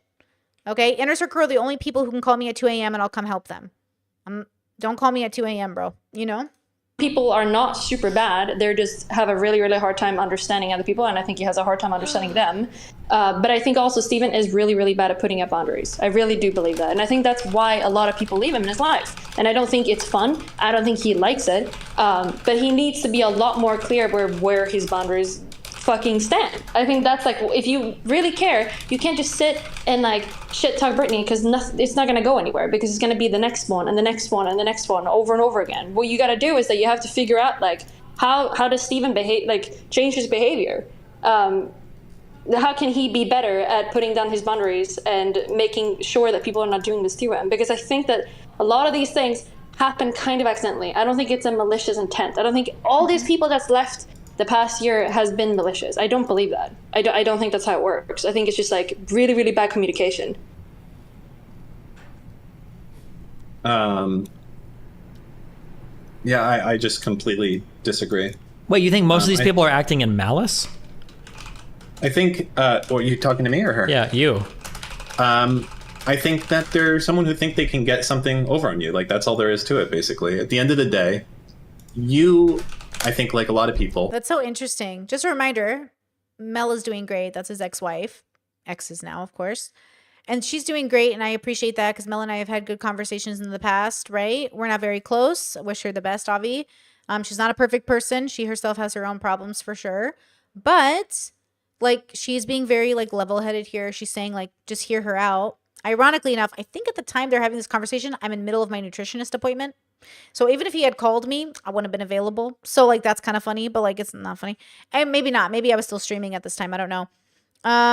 But do you see why I didn't want to have the conversation with him on stream? Like, did you see why I didn't want to have this conversation on stream? Because it's just too heated. He's too like upset. I don't know why he's upset. And then he would just like yell at me on like I don't know what he expected me to feel comfortable walking into on stream with thousands of people watching me, when it sounds like we could have solved this in private. The reason I said let's talk about this in private if you're upset is because I didn't want to do this on stream. It seems inappropriate. If you want to build a real friendship with me, you have to trust me to talk to me in private, and then we have to build that trust over time, which still doesn't mean loyalty over values, guys. Just because you build trust with people doesn't mean like you do, like you kill someone and I have to protect you. I'm not doing that. Okay? You don't get to like diddle kids and have me protect you. You don't get to like cheat on your partner and have me protect you. You don't get to do any of those things and have me protect you. Okay? So again, like for me, abuse in any capacity is not tolerable. I don't want a Brock Turner situation where people are like, he's such a good guy. He went to Stanford. I don't give a fuck. I don't give a fuck. Okay? Andrew Huberman, though, he's like, he goes to Stanford. I don't give a fuck. Oh, but he's so good at science. I don't give a fuck. What does being good at science mean if you're violating people's consent and you're like a serial cheater and you're gaslighting people? I don't give a fuck if you're good at your job, bro. What does that have to do with anything? Now, I think you can come back from that. I think you can make amends and hold yourself accountable and really genuinely change as a human being. But it certainly isn't going to happen if you think you didn't do anything wrong, or you think it's not bad, or you don't understand the weight some people put on it. Like, you might not put a lot of weight on cheating and gaslighting, but I certainly do. And if you don't understand that, like, we don't need to be friends. Well, no, not like a lot of people. Don't put up a charade of who you are. You act like what you're thinking, you say. You act as your own personality, and if someone's going to backstab you, or if someone is going to try and f you over, you get to know. And it's like, okay, I was my true self, and this person decided to try and fuck me over. And I think that's better than putting on a front, hoping that, oh, okay, if I act this way, or if I tell them this, maybe they. I think there's like an assumption that the true part of them is like good to everyone universally. It's not. Figure out like who vibes with you, right? Won't fuck me over. No, I prefer to be exactly who I am, and if you're gonna fuck me over, great. We'll both learn, and I won't have to deal with you anymore. And I think that's a much better strategy. I mean, but then again, some people go a different way. Some people want to have, as I said, like hundreds of friends and being universally liked by other people, and some people like to have just a true set of friends that they've known for years. I have both. I have all my friends that I've known forever, like so many people, and that's great. But my true core group of friends, it's a really small group of friends. But I have like so many good friends in my life. Like I wouldn't, like they're so valuable to me. I love them so much. They're such good people. But yeah, I'm definitely like and I'm very introverted. So I like a one friend at a time kind of thing. And on occasion I'll do extroverted stuff. But I like to hang out with people one-on-one or like in very small groups. Or decades or things like that, and people are like, yeah, this guy has my back, this guy is not, I don't have to worry about that. So yeah, so that is inner circle to me, and I have that, and Destiny was never going to be in my inner circle. And also, even though I have your back, I'm still not going to vouch for you if you're a bad person. Like if I have someone in my inner circle who's cheated, like girl, I ain't going to shut up about it. Girl, you cheated. It's not like I'm going to hide it for you. Being inner circle, having someone's back to me is like fighting off zombies during the zombie apocalypse, visiting me in prison if something goes wrong. To me, someone having my back means that they will show me compassion while still understanding that, like, you know, if I do something horrible, call the cops. You know what I mean? Fuck, don't let me get away with murder, bros. So I think it's a completely different set so of easy. roles. Dude, it's so easy to just have miscommunication because you come from totally different backgrounds. If you wanna learn how to like work better with people and just get like better patterns, like I think you should at least acknowledge it. That there's probably cases with people that has left during the year that he still could have been friends with, but just because it was really poor communication and there was really poor like communication of boundaries. Melina, what did Steven do wrong in this situation? I don't really know much, but the thing is that I see the communication could help. I see the pattern that is happening all the time. And yeah, what you're saying doesn't make sense. You can't say, "Oh, more communication." He didn't do anything. Someone just fucking backstabbed him here. What is he supposed to do? Oh, ow, that hurts. Damn. I hope Melina's happy, bro. That sucks. So Dan's yes-meaning Steven and saying Brittany backstabbed you. And Melina's like, well, did you ask her about it? And he's like, no, she just did it. It's clear. Okay. Damn. Here's the thing. I need to see it, like, okay. So you think that Brittany did this in a malicious way? Is that what you're saying? She just did this to backstab him. Is that what you believe? Let me think about how to answer this. Or do you think that this could have been avoidable in some way? Well, I can't get into the head of what Brittany, because I haven't talked to her in months. I have no idea what's been going on with her or Steven or not. I know that that's something fucked up to say. I know that if someone said something about me like that, that I wouldn't want to be friends with them anymore. And I think that if you have such a... That's good. That's good that Dan knows that about his boundaries. I mean, if that's your standard, that's okay. Well, I think if you have such a low insight to understand that someone might react that way. I don't You know what you want sound to like? You sound Tell like me. that fucking kid at kindergarten, and then you have a friend that plays with your doll, and then accidentally breaks it or something like that, and then you get like, oh, this person is so malicious. Like, I'm asking you, is this person doing this on purpose, or is this person that wasn't an accident or a miscommunication, and you can't answer it? because it doesn't matter. I guess the real It answer. matters because it could have been better. Steven can improve as a person with communication and boundaries. That's what I'm saying. It's not his fault that this happened. If you find out, if I go talk to some people and you find out, or whatever reason, I'm saying, Melina is XYZ and, so stupid and yada, yada, yada. I'm going to speed it up, guys. I just realized, how many hours can I be on YouTube before the VOD disappears? Oh my God, I didn't even think about it. You don't get to be like, someone else doesn't say, oh, Dan, Melina should have just had better boundaries. Like, what the fuck? I was just saying she's a fucking moron. Do you think that every single person in that case the past year has been all malicious? No. I don't think that every falling out, I don't treat all situations as like, oh, it's because Steven isn't communicating better or anything else. I think each situation needs to be looked at individually and handled like that. Blanket policies don't work for anything like this. You just need to treat each situation like it is. That's it. If someone's being a prick to you, evaluate it. Like, okay, what's my relationship like with this person? What happened? Do I need to give them the benefit of the doubt or not? Steven, what do you think? Why are you being so fucking silent here? I truly don't know. I think that this is like one of those instances where I'm too deep into it. I don't think I can see. Melina is saying that I need to have more obvious boundaries, but in my mind, these are. I feel like I shouldn't have to set a boundary like this. It just seems insane to me. What is the boundary? The boundary Melina is saying is that I need to set the boundary of like, you shouldn't shit talk me and just lie about me publicly and like make things up or whatever, basically. I didn't do that. The fact that he thinks I did that is what's interesting. The fact that he sees it as a lie.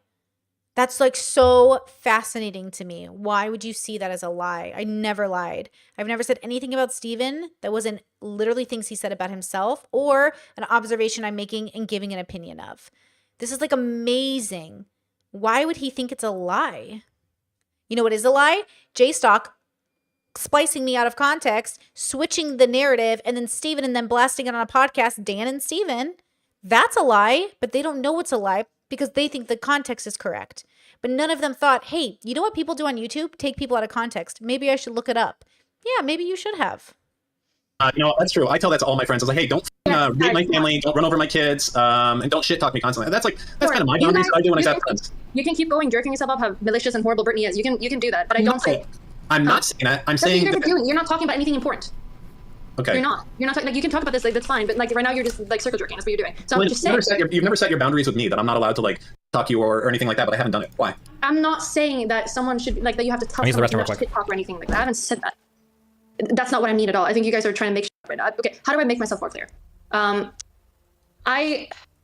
I think that Steven is really, really bad at putting just down basic boundaries, just small ones that you would barely notice. So a lot of people see him as a person that you can do a little bit whatever the with. Like, you can get whatever the you can say whatever, and it's okay. I think a lot of people come up with that sort of thing, and he can't get hurt. He's just like a dad that never has any problems, that is perfect, and he doesn't ever get really upset about anything. Like, if you talk about him, or you talk and say, hey, how do you feel about Max and Lab? He doesn't emotionally start talking about being really hurt by them. Like, not to a certain degree that makes you feel like, holy shit. Like, even to this day, it's really interesting. Turkey Tom interviewed him, and he said, how does it feel to be betrayed, like, by Max and Lav or whatever? And he goes, what? I wasn't betrayed by them. I was never even close to them.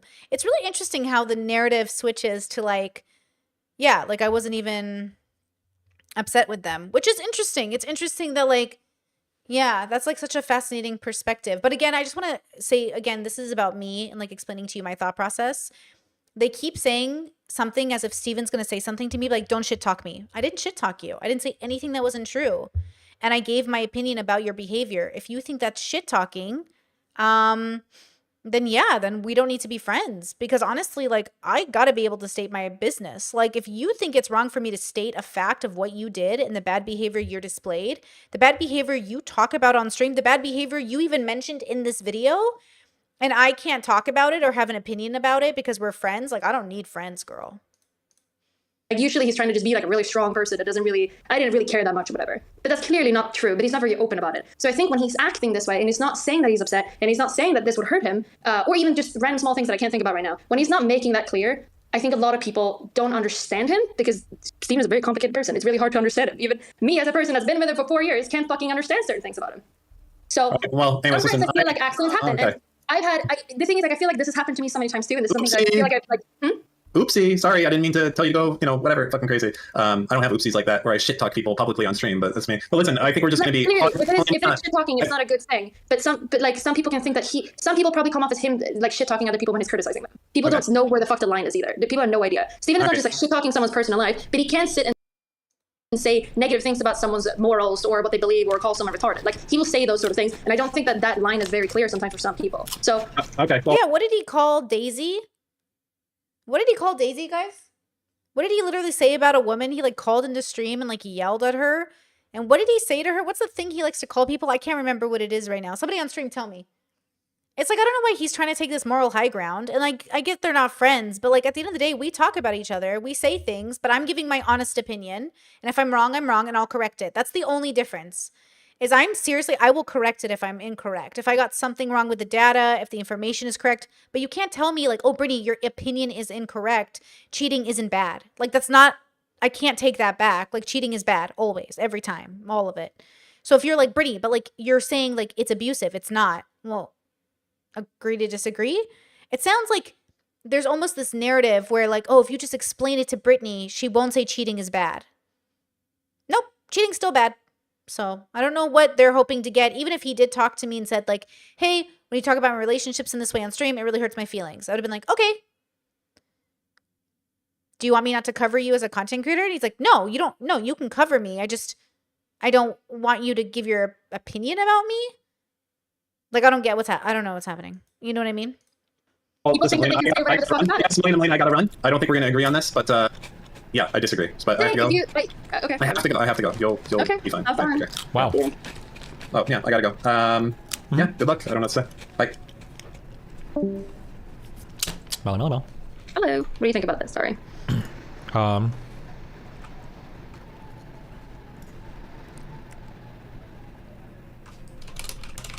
Right now, I think I need to figure out how to make mods in my Rumble chat. That's a good thing to do.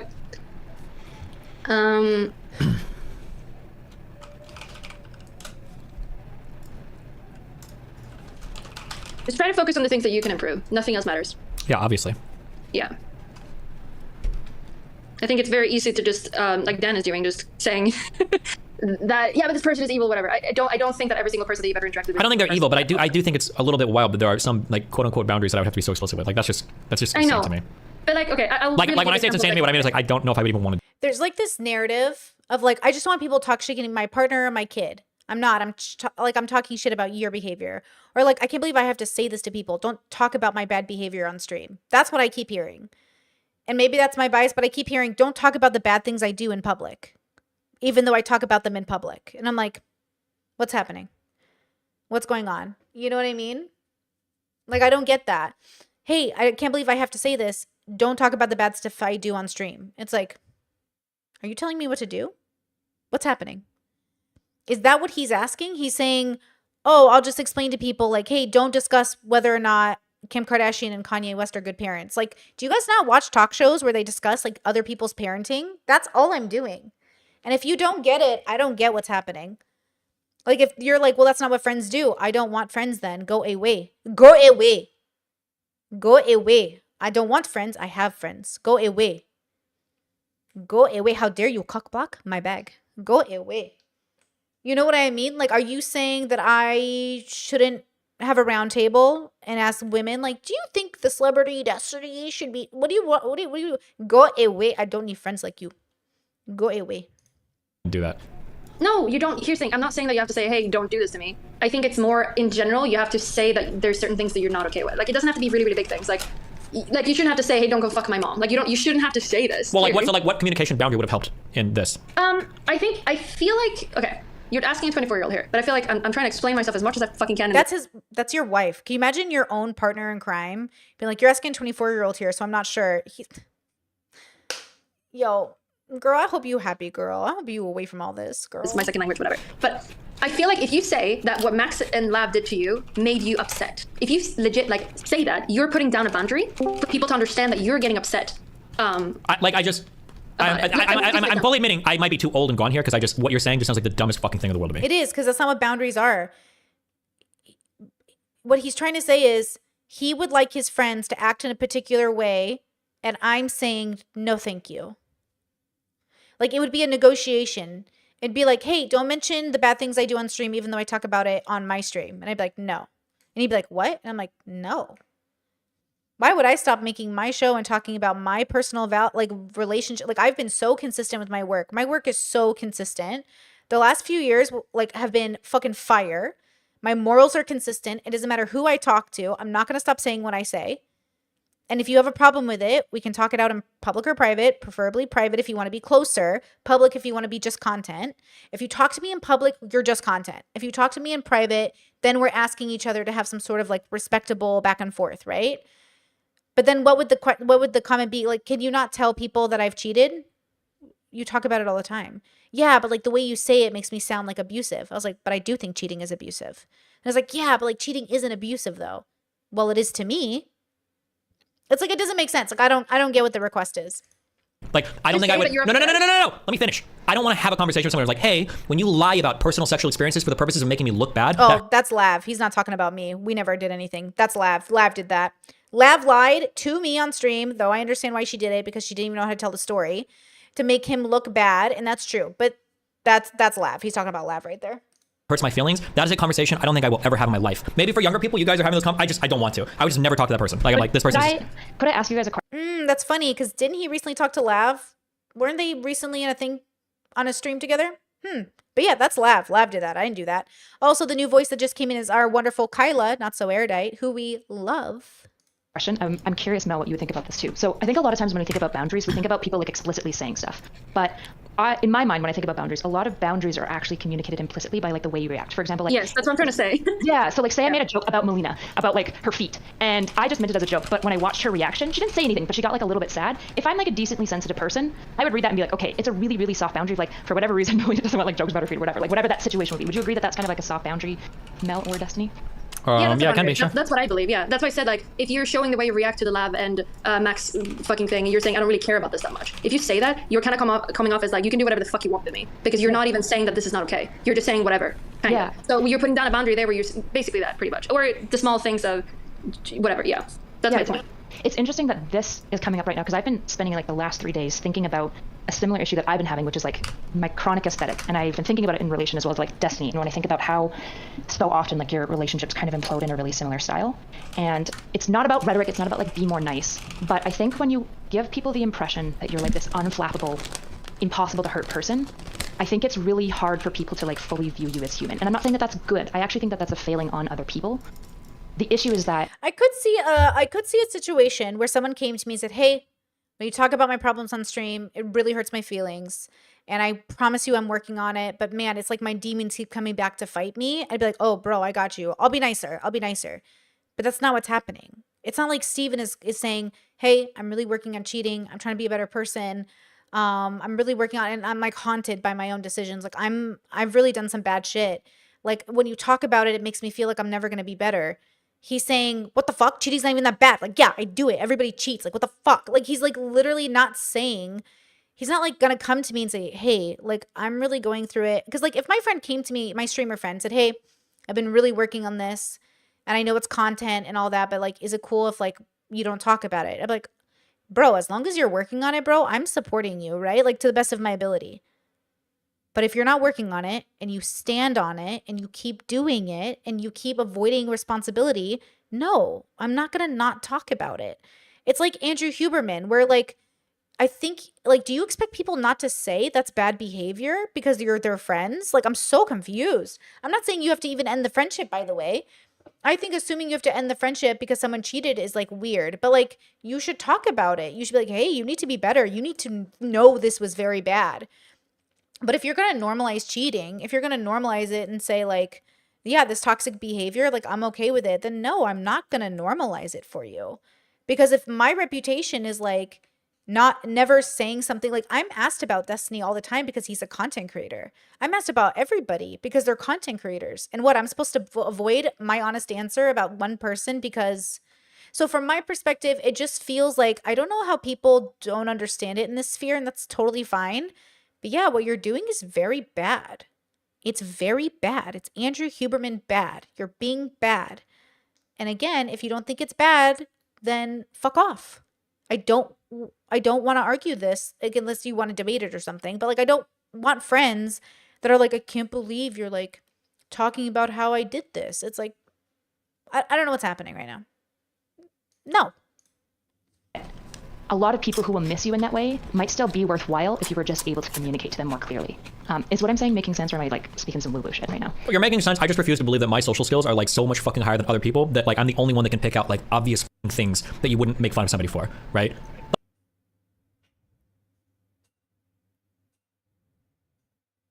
Like, I'll joke with you about, like, psychometrician shit or whatever because I think that's funny and the President Sunday shit is funny. He literally said, I can't believe Brittany compared me to Sneeko when it came to my arms or anything else. This man cannot take a joke. This man would cry if he hung out with my brothers for a day. That's what I'm saying. I mean this in the nicest way possible. He would literally cry if he had to hang out with my brothers for a day. He would literally weep in his mother's arms. Like, you're girl, I mean this in the best way possible. You would literally weep openly. Like, I couldn't even imagine inviting him to the barbecue, like, in any capacity, and him surviving the event. Like, when my husband met my brothers, they roasted the ever-living shit out of him. And not only did he take it in such stride, he thought it was funny. Because even though they were critical, even though they went in on him. They're like, everything, job, apartment, what do you do? How much are you worth? Everything. And he just answered honestly. And every time my brothers tried to dig and dig and dig, he so took it. Look, I'm so attracted to this man. Oh, I love him. I want to go be with him. Anyways, he just sat there and he was like, it was great. It was fucking oof. And then one of my farm brothers said, he's like, yo, I like him better than I like you. And I was like, exactly, baby. Let's go. My mom said that's the best thing she ever heard, was that my farm brother was like, I like him better than Brittany. And she was like, oh, he's a good man. And I was like, thank you. Like, that makes me so happy. But that's what I'm saying. I'm saying, I love you, bro, but, like, you are never going to make it in this boot camp. Like, peace and love, bro. I'm just realizing, and I don't mean to be, that this is my genuine thought process. You were never going to make it. Girl, you know what? Peace and love, girl. The way he would cry if he had to hang out with my brothers, bro. He probably can't even fight off a bear. Guys, bears in chat. Anyways, I'm just, from my perspective, I come from a pretty tough background. You gotta take criticism. If you can't handle people coming for your choices, boy, you better stay inside, girl. You better stay in fucking side.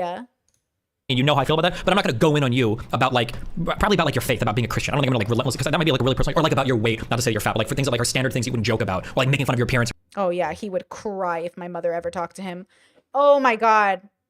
You don't go in on people's religion or their body weight? He said he grew up conservative. I grew up a different kind of conservative.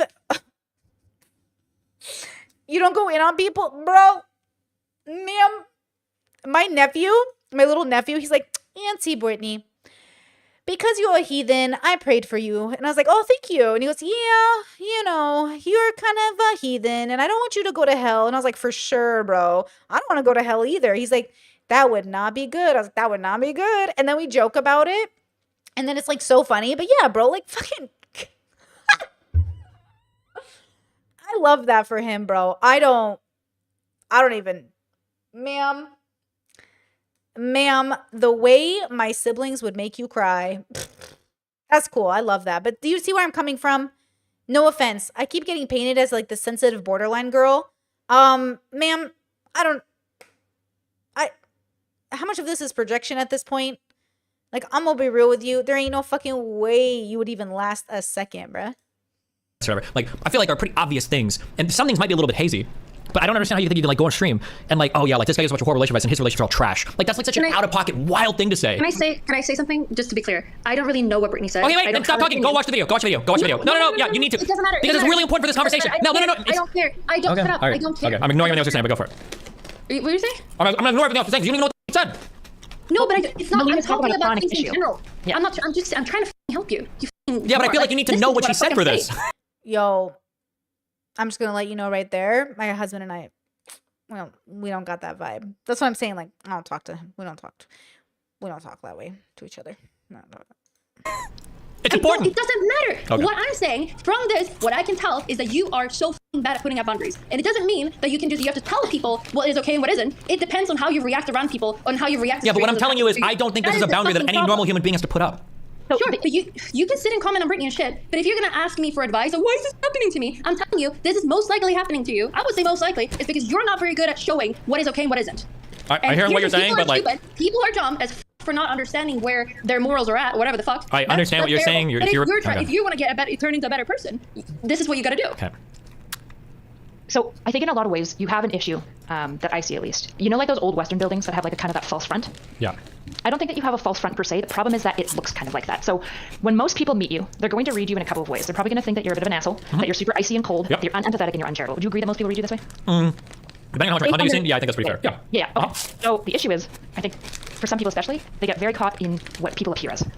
The issue is that if people get to know you a little bit more closely, I'd say like you're probably one of the more generous people, probably one of the most generous people I know. But you have a lot of traits that are actually opposite. You're probably one of the most charitable interlocutors. Okay, hold on. Before you go on this over, I understand what you're saying. I understand everything you're about to say. Like, my issue is that everything that you just said about me, do you think I could apply that to Sneako? That he comes off as like pretty cold, pretty alpha?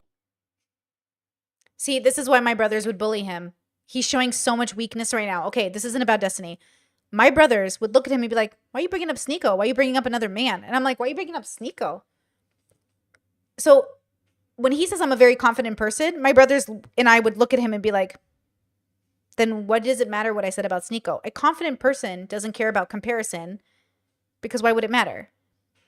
Compare me all you want, girl. I know where I stand. I never needed your validation. This isn't, and I mean this with the most out respect, like, you just told on yourself. You can't say I'm confident and also I can't believe I'm being compared to Sneako. Why not?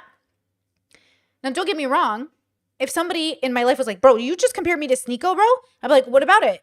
They're like, nah. Facts wrong, bro. Better than Sneako, bro. Like, we would talk it out, but the comparison thing wasn't the issue. It's the fact that you're being a bitch about it. That's the issue, girl. For pretty whatever, right? No. You don't think so?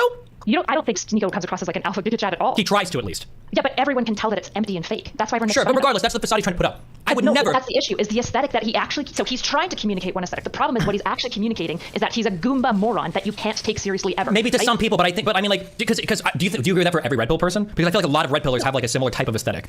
No, definitely not. Byron is totally different in like, I hate using this woo-woo word, but ooh, is Destiny an only child? Sorry, I just looked at chat and I haven't been answering chat. I'll answer it after we're done. Is Destiny an only child? Because this could actually explain a lot, I think. But not really. Like, some of my best friends are only children. So, like, I don't know. But maybe actually, they are sensitive in similar ways sometimes. Shout out to my besties.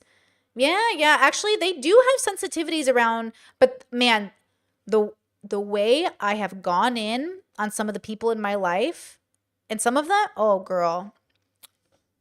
Shout out to my besties. You rock. Like energy than Sneako. Like Myron, you can tell. Like okay, what about that Ayenda guy or whatever? Chet is saying he has siblings. He has siblings? Interesting. Okay. No more chat. You're distracting me. Ayende, I think, also gives off a lot of that aesthetic. I think he's kind of like in between because the moment you talk to him poke, he's like really clearly like deeply insecure. Yeah, that's what a lot of these guys come off to me as. Maybe I'm reading that incorrectly. But the only point I was just gonna make was that I feel like Sneako, at the very least, tries to come off as all of that shit. I would never make a joke about Sneako as like the cuck jokes that people make because I'm not retarded. Sneako has never ever talked to me about that. He's never asked me about that, and he's never established that boundary. But he doesn't have to because I'm not a retard. I would never make that joke about him and roast him about that because I know that's a Why? sensitive area for him. Do I just have super? Because that's a sensitive area for him. Am I Superman? Can you tell me right now? Am I Superman to detect that, or is that just some basic level of human understanding? Like, So I agree with what you're saying. I just think we're talking about different things a little bit. So what you're talking about is like basic human decency, and I agree with that, which is why I'm not like clearing anyone's name necessarily, like how they've acted. I think that there's a lot of people who probably are over presumptuous with you. As Mel said, because you're kind of chill and easy, there's kind of like this assumption of like, I can probably say whatever, like he knows my heart, which is like probably not. I understand what you guys are saying, okay, but we're not connecting. Hold on.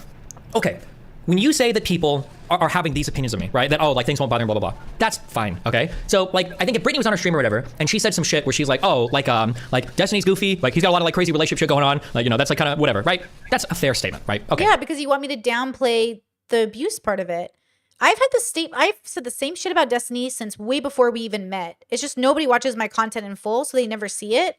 But I literally have always said the same shit about all cheaters and all people. And I learned things along the way. Obviously, when I was in Miami, I learned the worst thing about him. And that was a bummer. And that was like a disappointment, right?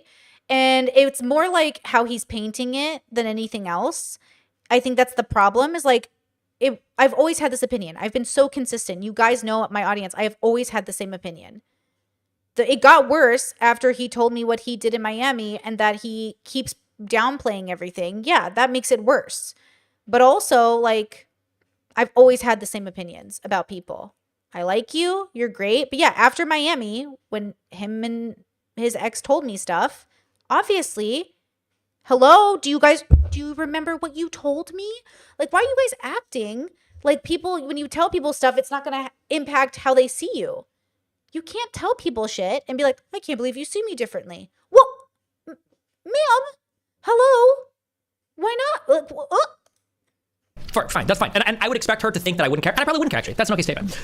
But she's taking it a step farther to justify the argument that I'm a whack fucking person that you should never listen to. It's a further step. It's not just somebody randomly commenting on my life. It's using that as a foundation for arguments. Like, oh, this guy, like, not only has some problems, he's a idiot. Don't listen to anything he says. He's crazy when he gives relationship advice because his life is a mess. That's like a step farther than just like an innocuous comment. And now I'm like, yeah, that's crazy. I always say, don't take relationship advice from Fresh and Fit. Don't take relationship advice from Andrew Tate. Right? Don't take relationship advice from Sneeko. What are you, crazy? If you take advice from them, girl, you telling on yourself. Super butthurt of like, oh no, why did you say my relationships are crazy? Blah, blah, blah, blah, blah. I wouldn't give a f. My relationships are kind of crazy. I say that shit all the time. That's fine. I think it's when you go a step further and you're building some insane argument about it that is like totally not even foundationally true. Sorry, go ahead. Okay. So I don't know. I'm not going to put words in Brittany's mouth. To be honest, this is why I think Mel's right as well. You probably just should talk to her when you're ready. Wait, do you want to? Wait, oh, so you haven't seen the video either? I'm looking for the timestamp, but I haven't seen the video. Hold on. Okay. But what we are talking about is a chronic issue. So I think it's related to this. I think it is related to this. I think Mel is correct in saying this is a pattern, because it is a pattern where people are like incredibly uncharitable towards you. And so I'll just throw myself under this fully. One thing I've been struggling a lot with recently is how people think I'm like a really like kind of a cold person. And I'm frustrated because I'm like, if you spend any time with me at all, I'm like a very, very deeply empathetic person, and I'm soft. I just like have my like boundaries, and I try to like do what I think is like best based on whatever like principle that I have. But it's sad to me to see like, why do so many people think that I'm like kind of this ice queen bitch? And like the reality for me at least is because like when I get anxious, especially, I just throw up an ice queen bitch like Vale. I'll get more dismissive, more derisive, right? Like I think about like the Darius situation that happened like months ago. Part of the reason why I think I just like got a little bit like dismissive towards him is because I realized I don't know anything about this situation. I don't want to ask him about it. I want to bow out, but I also wanted to save face and not just say, I'm sorry, I'm stupid, I shouldn't say. Okay, wait, okay. I understand what you're saying. I feel like it'll take you like 5 minutes. I feel like you should just watch and then tell me, because I feel like seeing the actual. Can you send me the timestamp? Because I can't find it. I've been looking for like the whole time I've been listening. I absolutely can. Hold on. Give me one. It is that Sneeko is more honest and in a better place. This is Kelly Jean, who's also blocked. Yeah, you're blocked too, girl. I blocked Kelly Jean a bit ago. To give advice, that's what you're upset about, right? That's one of them. Criticizing all of my so, yeah, I got the drive-by insult when people kept mentioning me, and I was like, what the hell? I wasn't. So I was like, okay. And okay, here you go. Knock yourself out. I think this is the timing starting. Also, Jesus Christ, you need mods on Rumble. Holy shit. I don't even know if you can mod people in this chat. I didn't look beforehand because I'm a fucking idiot. Okay. So you linked it to me, or did you just pull it up? Okay, perfect. All right, I'm going to mute while I watch this. Is that okay? Yeah, go for it.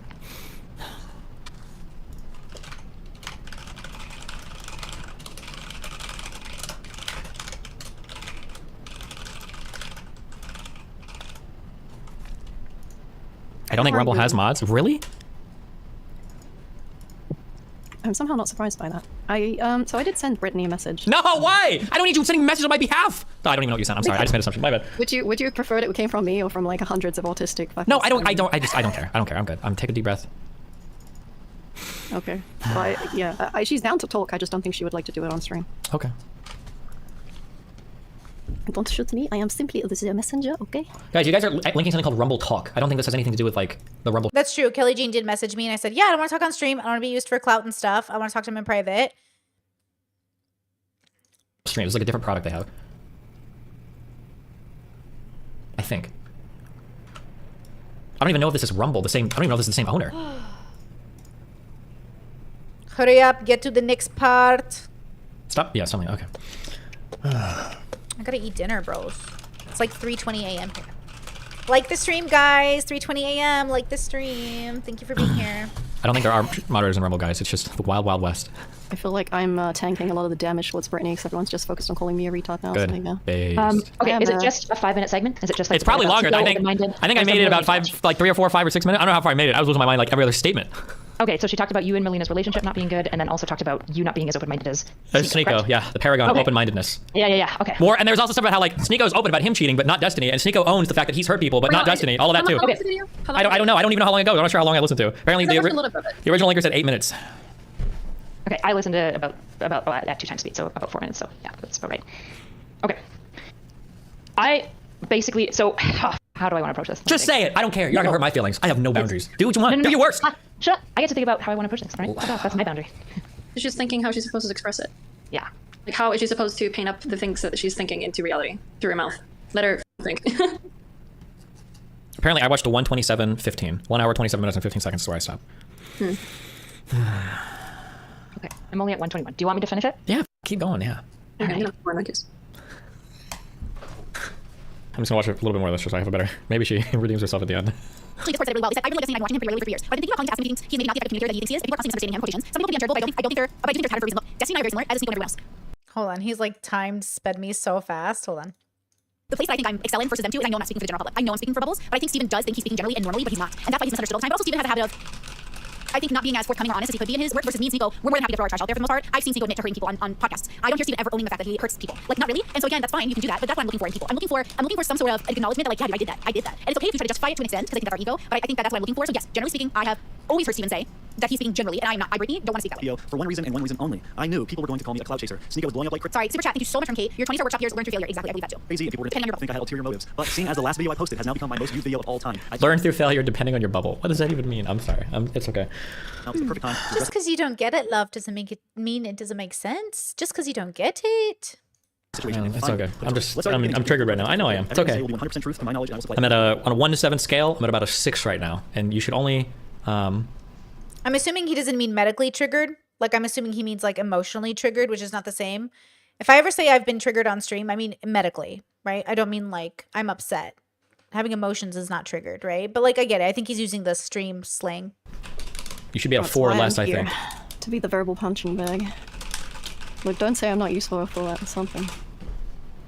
It's all good. That's my ability. You have my word, and I hope you trust me. I used to be a fan of Sneeko way back before he cosplayed as an alpha male. He used to make philosophical videos about life and society. I really did. I thought they were well put together, well edited. Stop it, Izzy. That's so fucking funny. Bill Burr said in your 20s are when you take your childhood out on other people. Exactly. Shut the fuck up. I see Sneeko and a lot of these internet boys as taking their emotions out on everybody else, but that is literally what everyone is doing to some extent. And I definitely was there too. I've been making videos forever. You know what I mean? And all of that stuff. So again, yeah, there's something about that. You know, are you being bad faith by calling Steven bad faith or dishonest? I don't think so. I think that how people have these conversations matter. Look, if you want to keep your life private, that's good. But you can't go around pretending you've like done right by the people in your life when you have hurt people in your life. So I don't think Sneeko can say I've done right by everyone in my life. He's never said that to me. I've never seen him really say that in a way that I thought was authentic. Listen, Sneeko on the internet is different. When Sneeko and I, like, if we ever talk privately, it is very different. It's like a real person that I'm talking to, and I think that that's really important. And I'm not saying Steven is a bad person. Like I said, I think the majority of the world is good. Okay, but I don't see Steven actually owning the fact that he's bad at relationships when he's giving relationship advice. He gives relationship advice, but he's not great at relationships. So again, I think that that's what's important. Sneeko can't give relationship advice about being in a committed relationship. It would make sense. He cheats on his girlfriends. So again, you can do whatever you're doing, but Brittany. Doesn't he give advice all the time on how to? I'm so consistent. Sneeko can't give advice. He also cheats on his girlfriend. And then Steven goes, doesn't he give advice all the time? So, I'm saying, in my opinion, don't listen to these people. I'm not saying stop them from doing things. Oh my God, I'm having another bubble pop. Does Steven think I'm saying, and I don't want to put words in his mouth, that he shouldn't be able to be on the internet? I'm not saying Sneeko should be not allowed to give advice. I'm not saying Steven shouldn't be allowed to. I'm saying don't listen to them.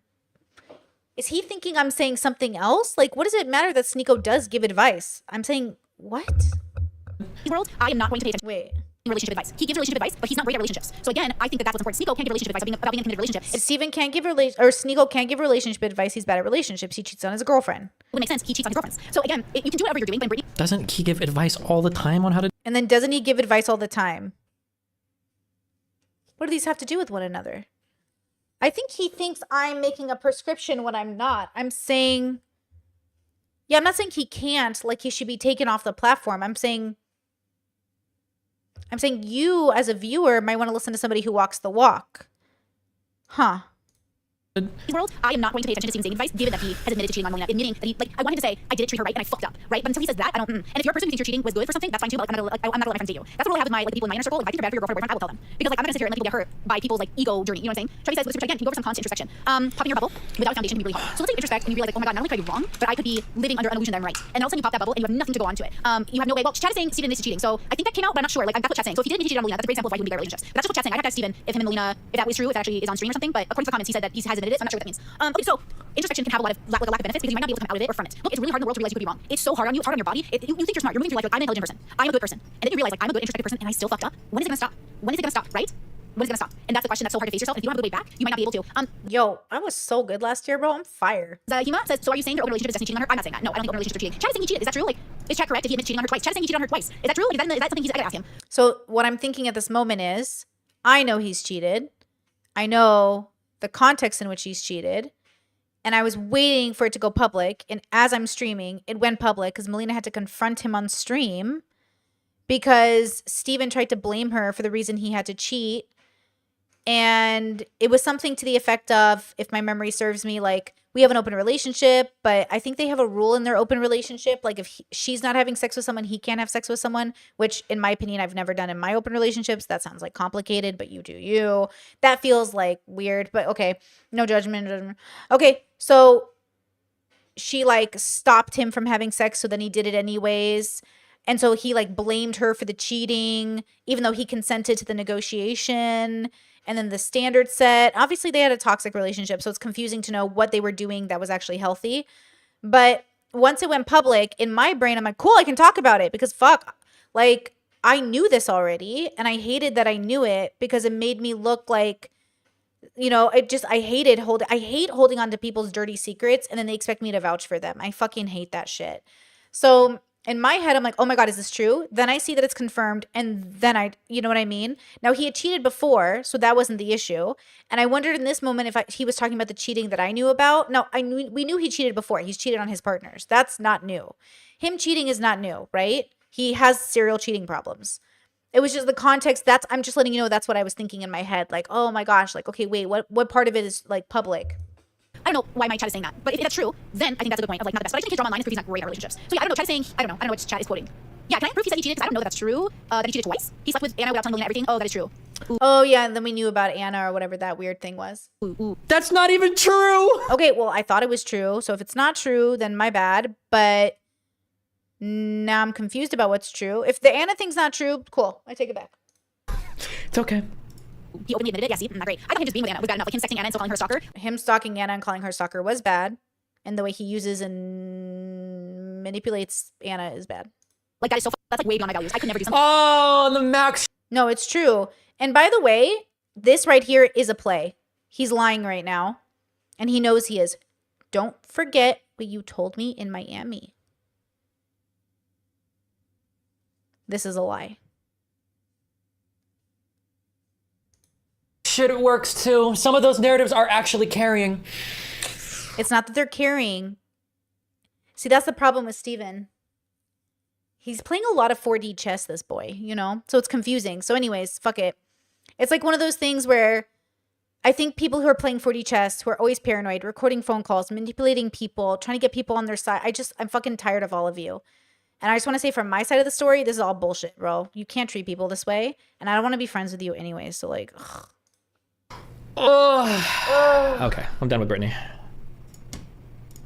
Wait, what happened? Nothing. It's all good. What happened? All right, I think I finished everything. I think I'm caught up. Go for I'm it. at 132. Okay. Fuck. I think there's a bubbles issue. A big one. Nice. I'm not going to sit here and like... Nice, Kyla. Very based. Defend everything that Brittany's saying or try to like mind read what I think she could be saying into a more charitable way. I genuinely think that conversation should be done with Brittany. But I'm going to basically echo what Mel has been saying this whole time, which is the false fronting.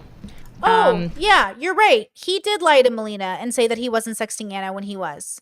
I think that is true. I think that is, yeah. Yeah, see? Wait, no, I think that is true. Guys, give me your spoons. Lend me your strength. I am tired, but I definitely want to get through this so I can be done with this and I can reference this video for the rest of my life and you guys can leave me the fuck alone. And if I swear to God, you clip me out of context one more time, you're just going to get blocked.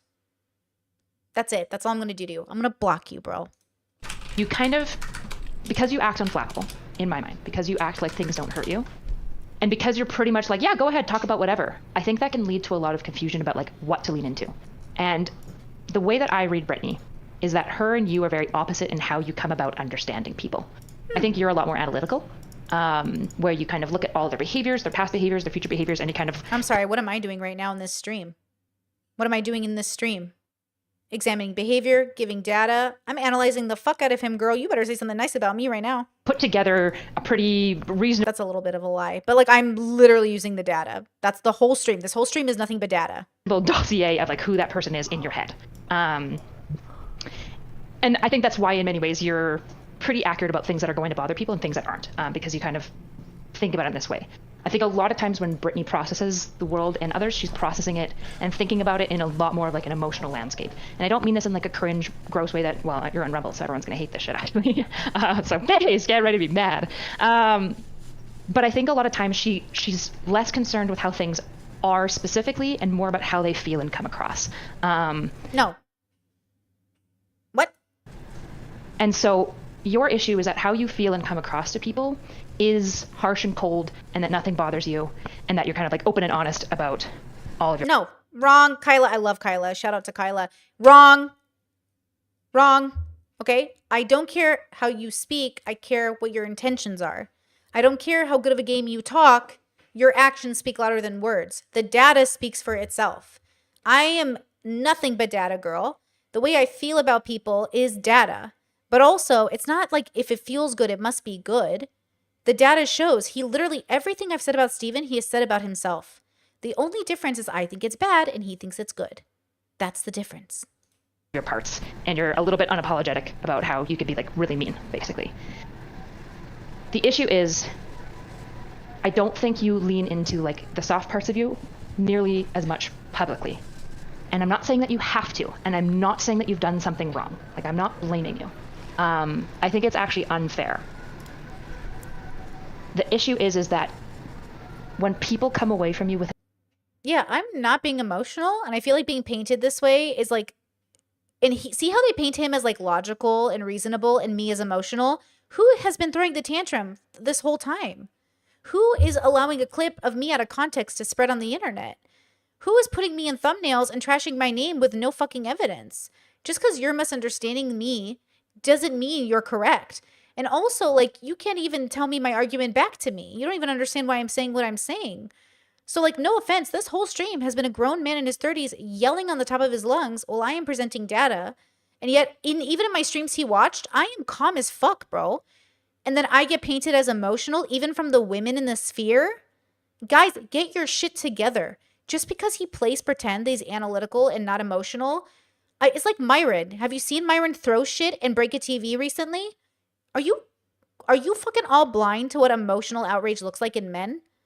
What do you think that is? You think that's logical and reasonable? You think Myron's being reasonable? He's throwing shit and breaking a TV. I don't understand how you watch Destiny and think, oh yeah, definitely not emotional. Ma'am? An aesthetic that doesn't map onto like who you are as a person.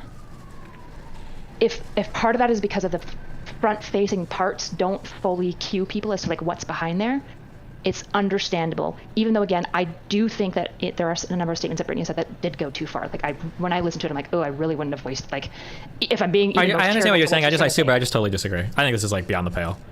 And if you guys are just coming in, I'm not making this about Destiny for Destiny. I'm making it for me to clear my record because I was recently slandered on the internet, and I think a lot of people don't understand this. I'm not making this video for Destiny.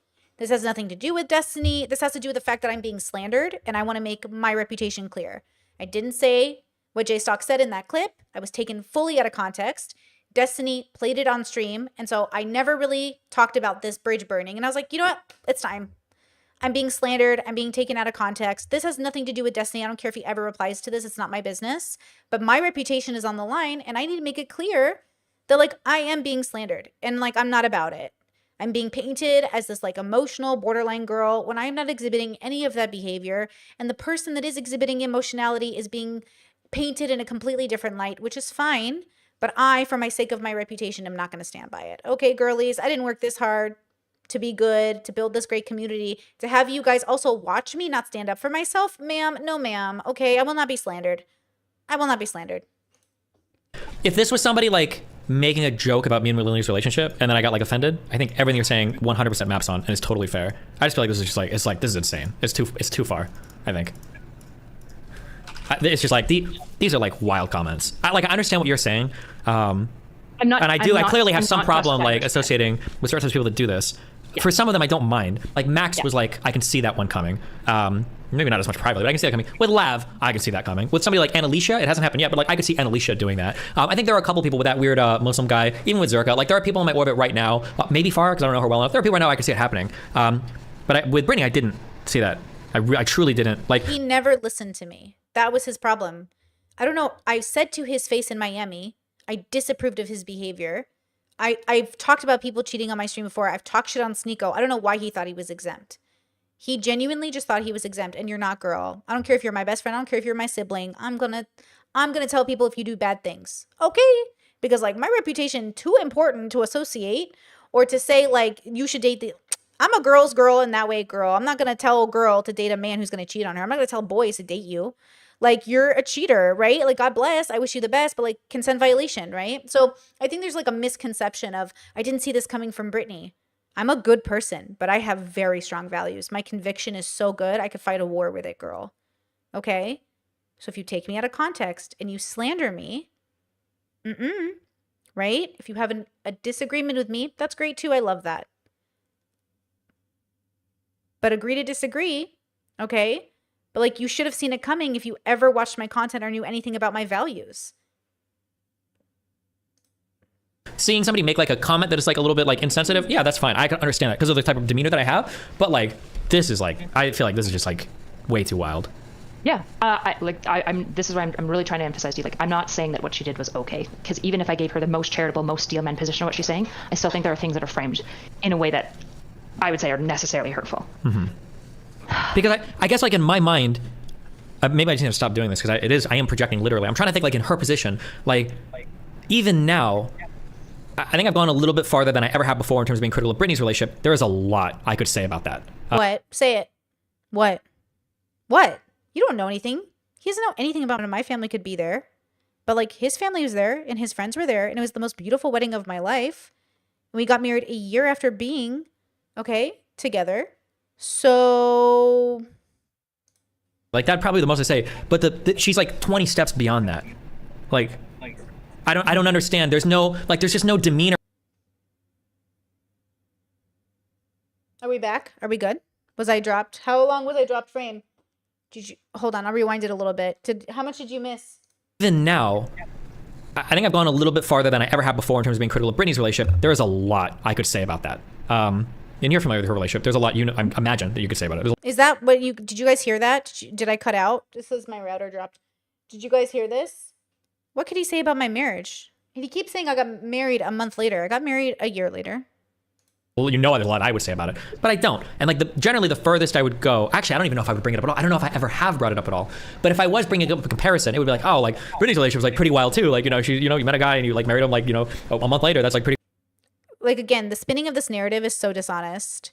Crazy to me. Like that's probably the most I say. But she's like 20 steps beyond that. Like I don't understand. There's just no demeanor I can think of unless you're literally like a kid with a stick poking a bear, saying like, how far can I go? How much can I fuck? It's because they don't watch my content. This has been my work for the last 3 years. I've reviewed people's like lives, just like dissected them, done my own thing. Most of those people genuinely do reach out to me like in DMs. Not every single person, obviously, but a good chunk of them, which I am impressed with. And most of them are fine. Some of them are like, they don't respond, but I know they've seen it. You know what I mean? But yeah, like I think I'm just on a different side of YouTube where like every podcast I watch, a lot of the channels I watch, they do the same work I do. I'm very similar to a lot of people that I watch. So I don't know if he just doesn't understand that, but I don't know how, but I mean, I guess. With this person to actually like get them like super upset. Like I can't imagine doing that. Unless I hate, like if I hate them, then yeah, but. Can I ask you, what do you think? Like if you say that you can't think of anything, but if you really had to think, you have to guess. Like what are the options here of why you think she did this? Could I just give a speculation? I'm the least qualified person even in this chat to talk about it, but doesn't Brittany have borderline? No, disorder? stop. We don't do that here. No, I'm I not don't believe being in any of that annoying. shit. I don't believe in any personality or psychological disorders anymore, okay? We're in the real world now, okay? If I had to guess... It's not my mental health. They just can't imagine I have a principled disagreement. I think that's so interesting. Why can't they understand it? That's so common in every other YouTube bubble I'm in. Why don't they understand that? If I had to... No, stop! Wait, Stop. Can I... Yeah, stop. Okay? Jesus fucking Christ. Okay. Stop. Okay. If I had to guess, my guess is going to be a combination of the rape conversation that we had. I guess the sex worker conversation we had in the past also triggered her. I wasn't aware of that. And then private conversations with people that I think don't like me very much. If I had to guess... I'm not talking to anyone about Steven. That's the funny part. Is like, we're not talking about you, bro. And people who've tried to bring up stuff about you, like, I've been very charitable. Because, like, I ain't talking shit in private. That's why I talk it on stream. But also, I only state facts. Yes, it's got to be some combination of those three things, I would guess. Because I've never done anything remotely mean to her privately or publicly. I don't believe I have, unless I'm, like, autistically missing it. And I think I generally... He is autistically missing it. Like, he doesn't understand that, like, we're having a disagreement of principle. But my content's always been this way. He just genuinely has never seen my content before. Not one thing. Because, like, I even do this now. Like, he's watching me go over Xena and Darius's relationship. Do you think you're exempt from that? Like, he watched me go over Darius and Xena's relationship. You're Darius and Xena. Why wouldn't I go over your relationship? It's like he expects me to treat him differently than I would treat Xena and Darius, and I don't know why. Now, to be fair, this Destiny hasn't seen that yet, because that's in the future. But that's the point, is like, I don't know why you think you're exempt. Advocate for her really strongly in my community. I ban people in my subreddit that shit talk her. Like I've said consistently, I think she's a smart person. I think that I think most of my community makes fun of me for simping for Brittany. Is generally like the impression that I have. I don't know if I've ever shit talked her publicly ever. I don't know. Maybe there might have been once or twice. Maybe I missed it. But like, so if I had to guess, it was those three things. Mm-hmm. That'd be my guess. But I don't agree that I don't think it has anything to do with boundaries. These comments are beyond the pale for boundaries. Okay, so instead of her, okay, so because I don't know, but I feel like it could either be she's taking you for granted because she either does intentionally or she doesn't really know, or she is a person that's kind of doing this on purpose to get something or doesn't care about you. It's just an opinion, guys. It's just an opinion. Jesus. This, like, see, because they all play 4D chess. Everyone's so malicious in this space. They're all thinking, guys, I just had an opinion. With peace and love, it's just an opinion. You're thinking so hard about it. You're molding instead of calling me. It's just an opinion.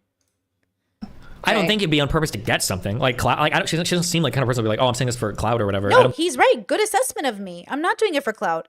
It's just my fucking opinion. I think she would do that. So why do you think she's just doing this out of being emotionally angry with you?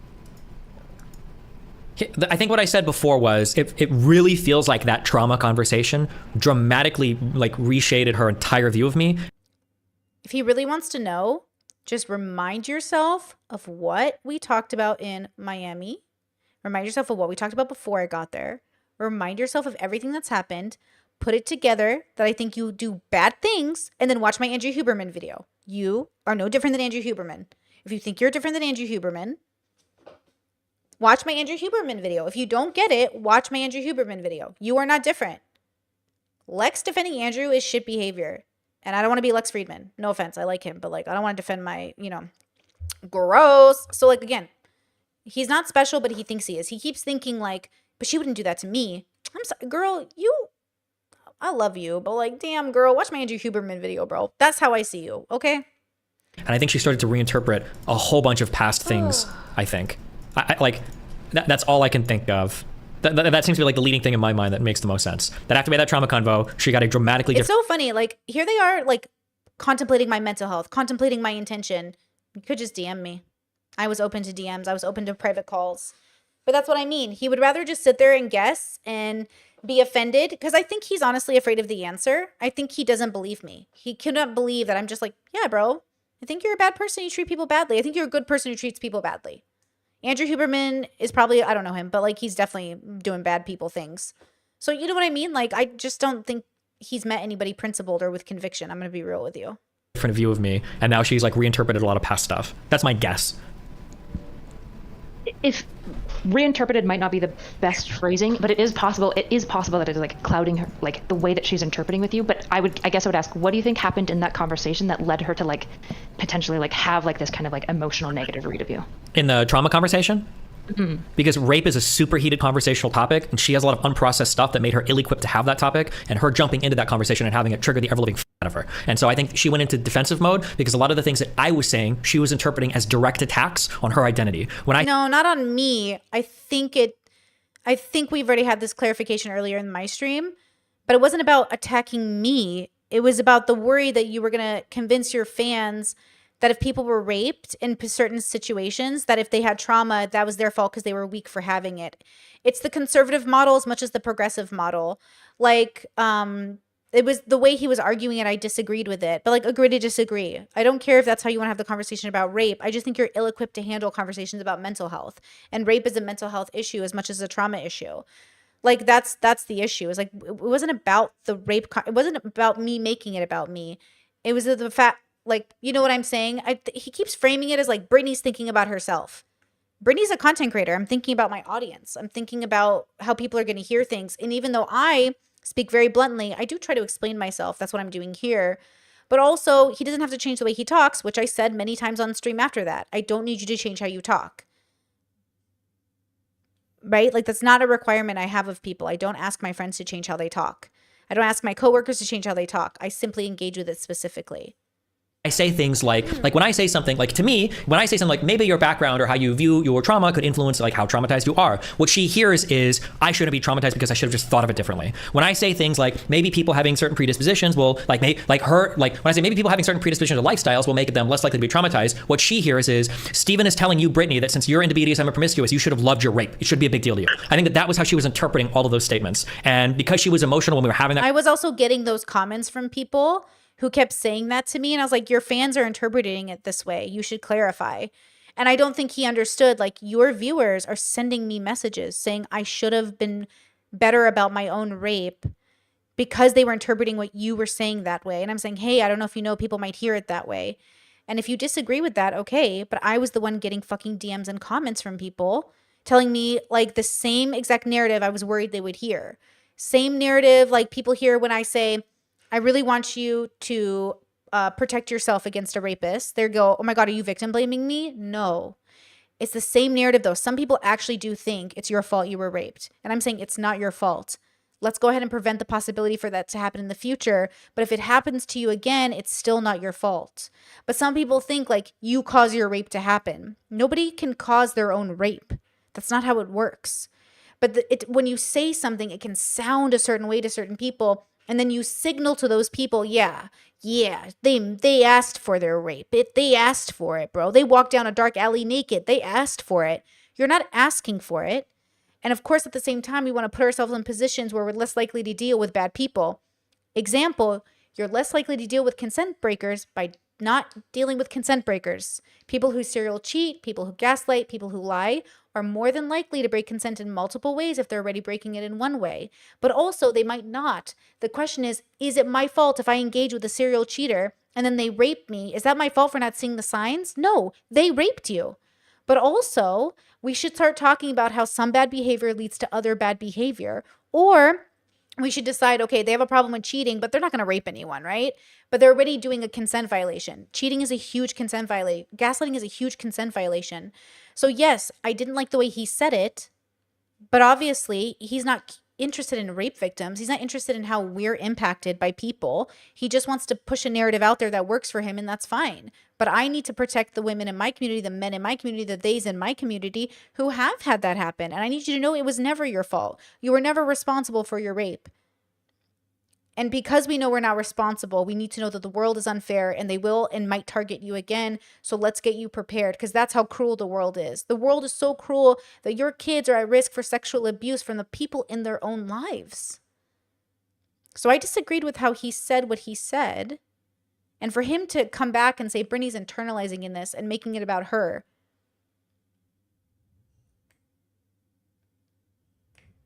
Sure, bro. That conversation, none of that felt walked back to her. Even when we, I guess, had a clarifying conversation later, it didn't matter. I think she still has those impressions of me in her head. I think that 100% she still has those. Okay. So do you think that in any way, I'm going to go back to the broad chronic aesthetic thing, because I cannot shake that I think that this is something that you genuinely... I don't know how else to explain the phenomenon of pattern of relationships and how they break apart. And I'm not talking about like the Max Mr. Girl. I'm talking more like the Hassan, kind of like, are they Austin crew or whatever? Like these types of affiliates like falling apart.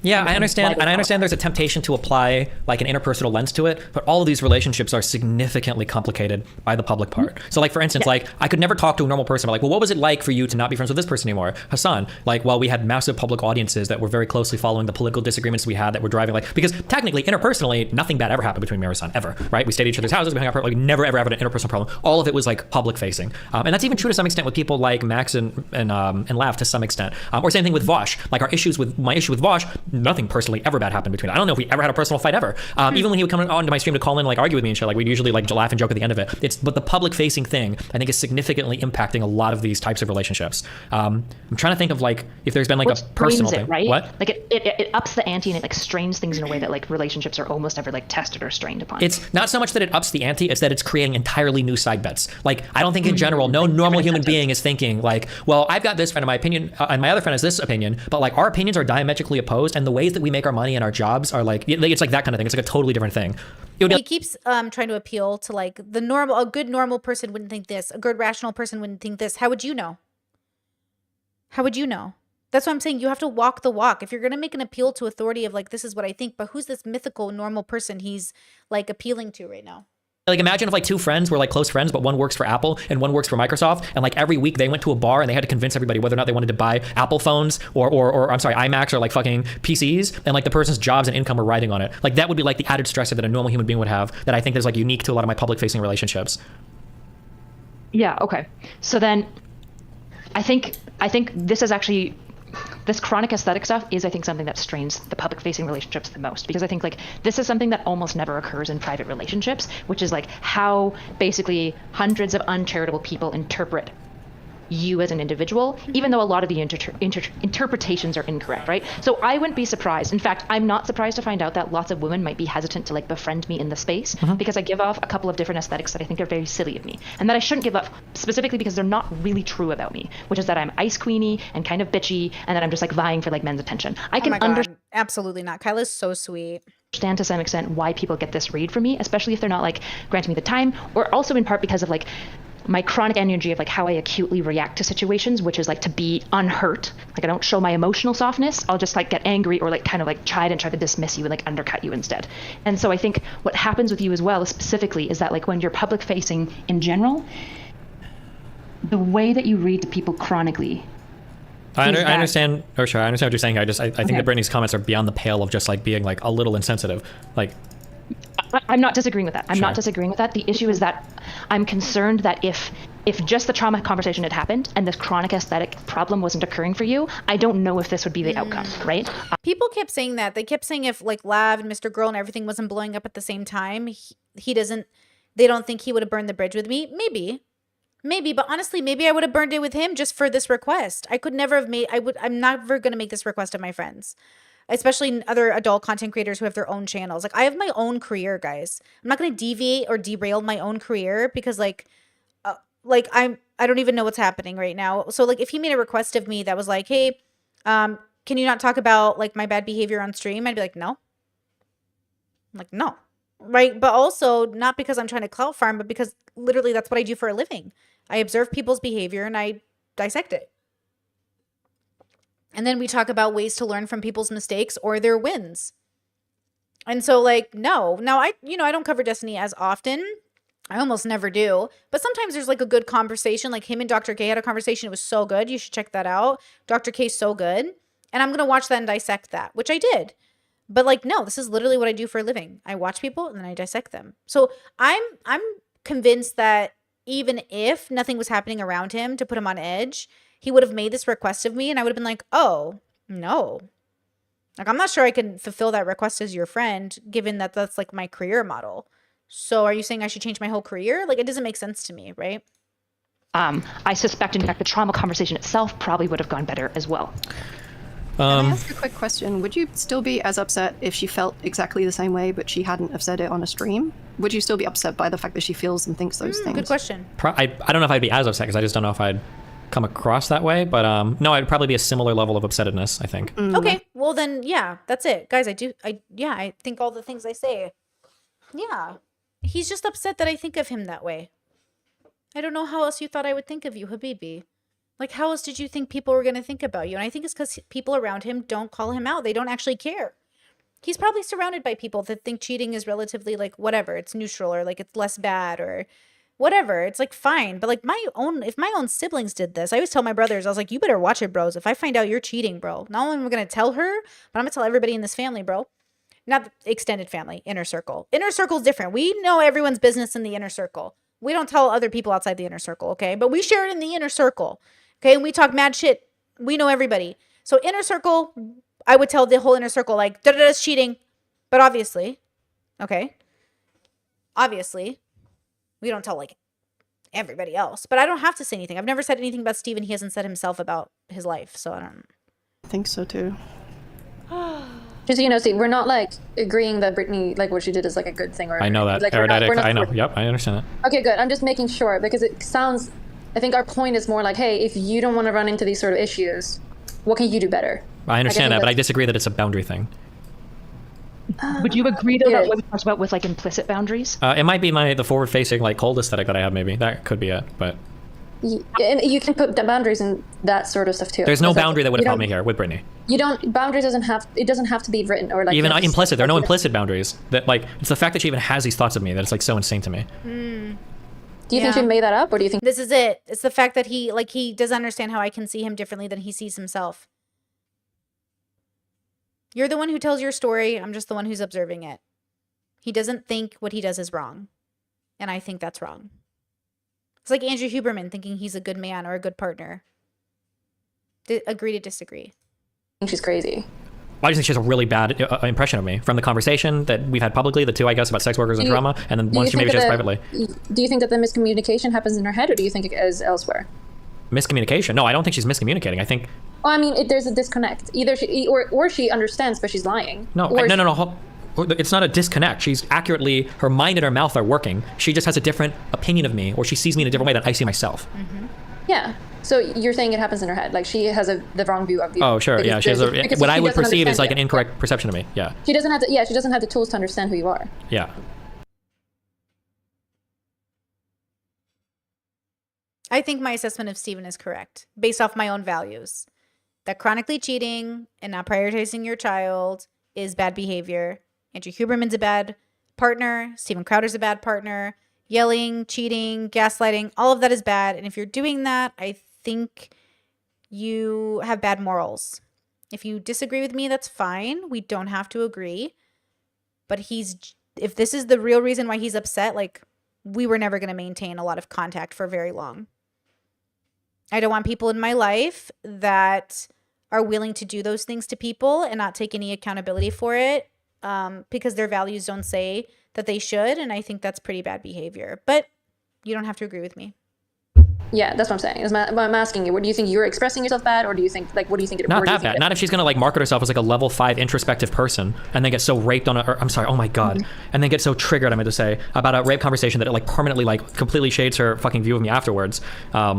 That's just, I guess that's just like extra annoying to me, I guess. Yeah. Okay, then I wonder, do you care? Does he think I would see Andrew Huberman in a different way? Because like, I like Andrew. I watched his podcast. I'm really disappointed in him that he would mistreat women like this, right? Like, what a horrible way to treat people. 6 people. What a horrible way to do that. What a horrible decision. Did he think that I'd have a different opinion about Andrew Huberman? He should watch my video on Andrew Huberman. Like, that's the problem, is like, I'm very consistent with my views, guys. At this point, watch the content so you're less surprised. To try to be able to communicate better with people that has very little tools to understand what kind of person you are? No. Okay, well, in that case, if you say so. If you don't feel like you care about, because here's the thing, life is life. You're gonna run into this sort of shit again. Either you can try to learn how to communicate with different kinds of people. If you guys stay to the end of the stream, we're almost done.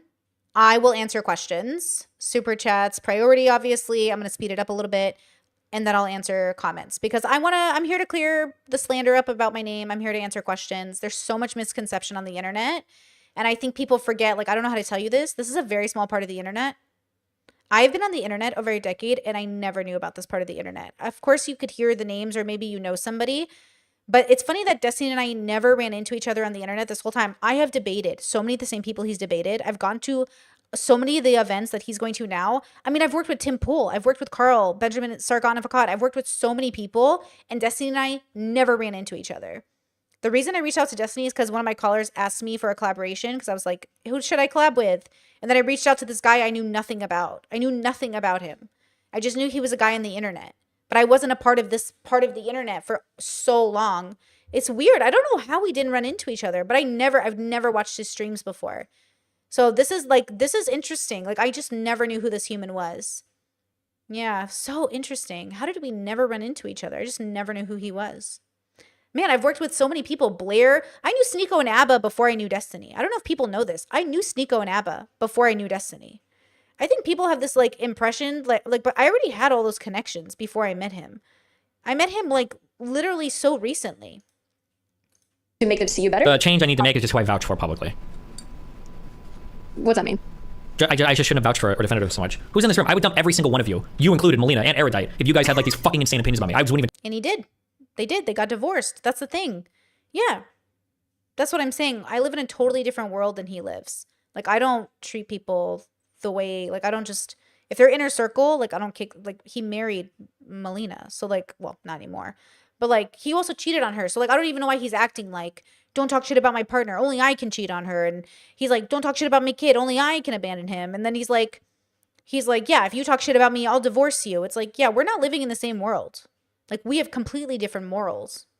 And talk to you again. If Erudite was on her stream saying like, yeah, like I think Steven just thinks that like promiscuous women like really like to get raped, or if you were telling friends like, yeah, I think Steven really thinks that like women that sleep around a lot, they just don't care about getting raped, I would just stop talking to you. Your shit would, you'd be back to fucking Sweden tonight, and Erudite would be the next person on my hit list, the Daliban hit list. If you guys actually thought something that fucking insane about me, it would be crazy. Hey, right? Right now you're just saying that this is important to you, that someone doesn't treat you this way. Good. No. It's not about a treatment. Some people treat people shitty. That's whatever. It's the idea that somebody has of me is insane to me. Like the picture that she's created in her head of you is unfair. Okay. But the issue is, I genuinely think that boundaries are also part of this. So like this was a really tough conversation that Nick and I had to have because of my stuff. I'm very primed to kind of assume like more negative of particularly like men in my life. And so a lot of times when Nick would do things that maybe were hurtful or whatever, like he bungled things or I didn't understand I was hurt, I would like come away with this perception of him that was, to be honest, really unfair. Like a really, really unfair interpretation of who Nick was. And Nick and I had to have a conversation where we sat down and he was like, I need you to not be willing to even entertain viewing me in this way because you know that this isn't who I am, and it's really, really hurtful when you like basically disregard all of our past because your emotional feelings are so much more real to you in this moment. Like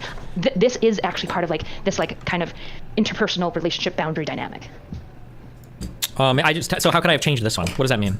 I'm not, again, this isn't about fault. No, I'm not mad about it. I'm not fault. I'm just trying. In terms of responsibility, like what different thing could I have? I don't give a fuck if you blame it. I don't know. Ask yourself. But I'm asking you, like, what's like a different approach that I could have taken to like alter, I guess, like this perception of me that somebody might have. I don't necessarily think that. Stop cheating. Prioritize and be a family man. Treat people with dignity. Don't lie about people, and don't gaslight. Say openly, I've done horrible shit things. I've been a bad person, and I'm working on being a better one. I really, in my heart of hearts, didn't mean to do this, but I did do it, and I did it all by myself, and I'm not going to hold anyone else responsible or say that it's someone else's fault that I cheated or that I did any of these things. I'm running away from myself and my past, and I've really got to work on it. And honestly, I'm going to be better. I'm going to do better because I know it's the right thing. But he doesn't because he doesn't care, because it's not a bad thing to him. So he can't imagine that I would think it's that big, like that bad of a thing, but She has a normal or typical view of relationships, which is how she ended up getting to the point of thinking where she is, right? I don't think it's anything that you did. Well, but there's past problems with this too, so there's obviously a pattern, right?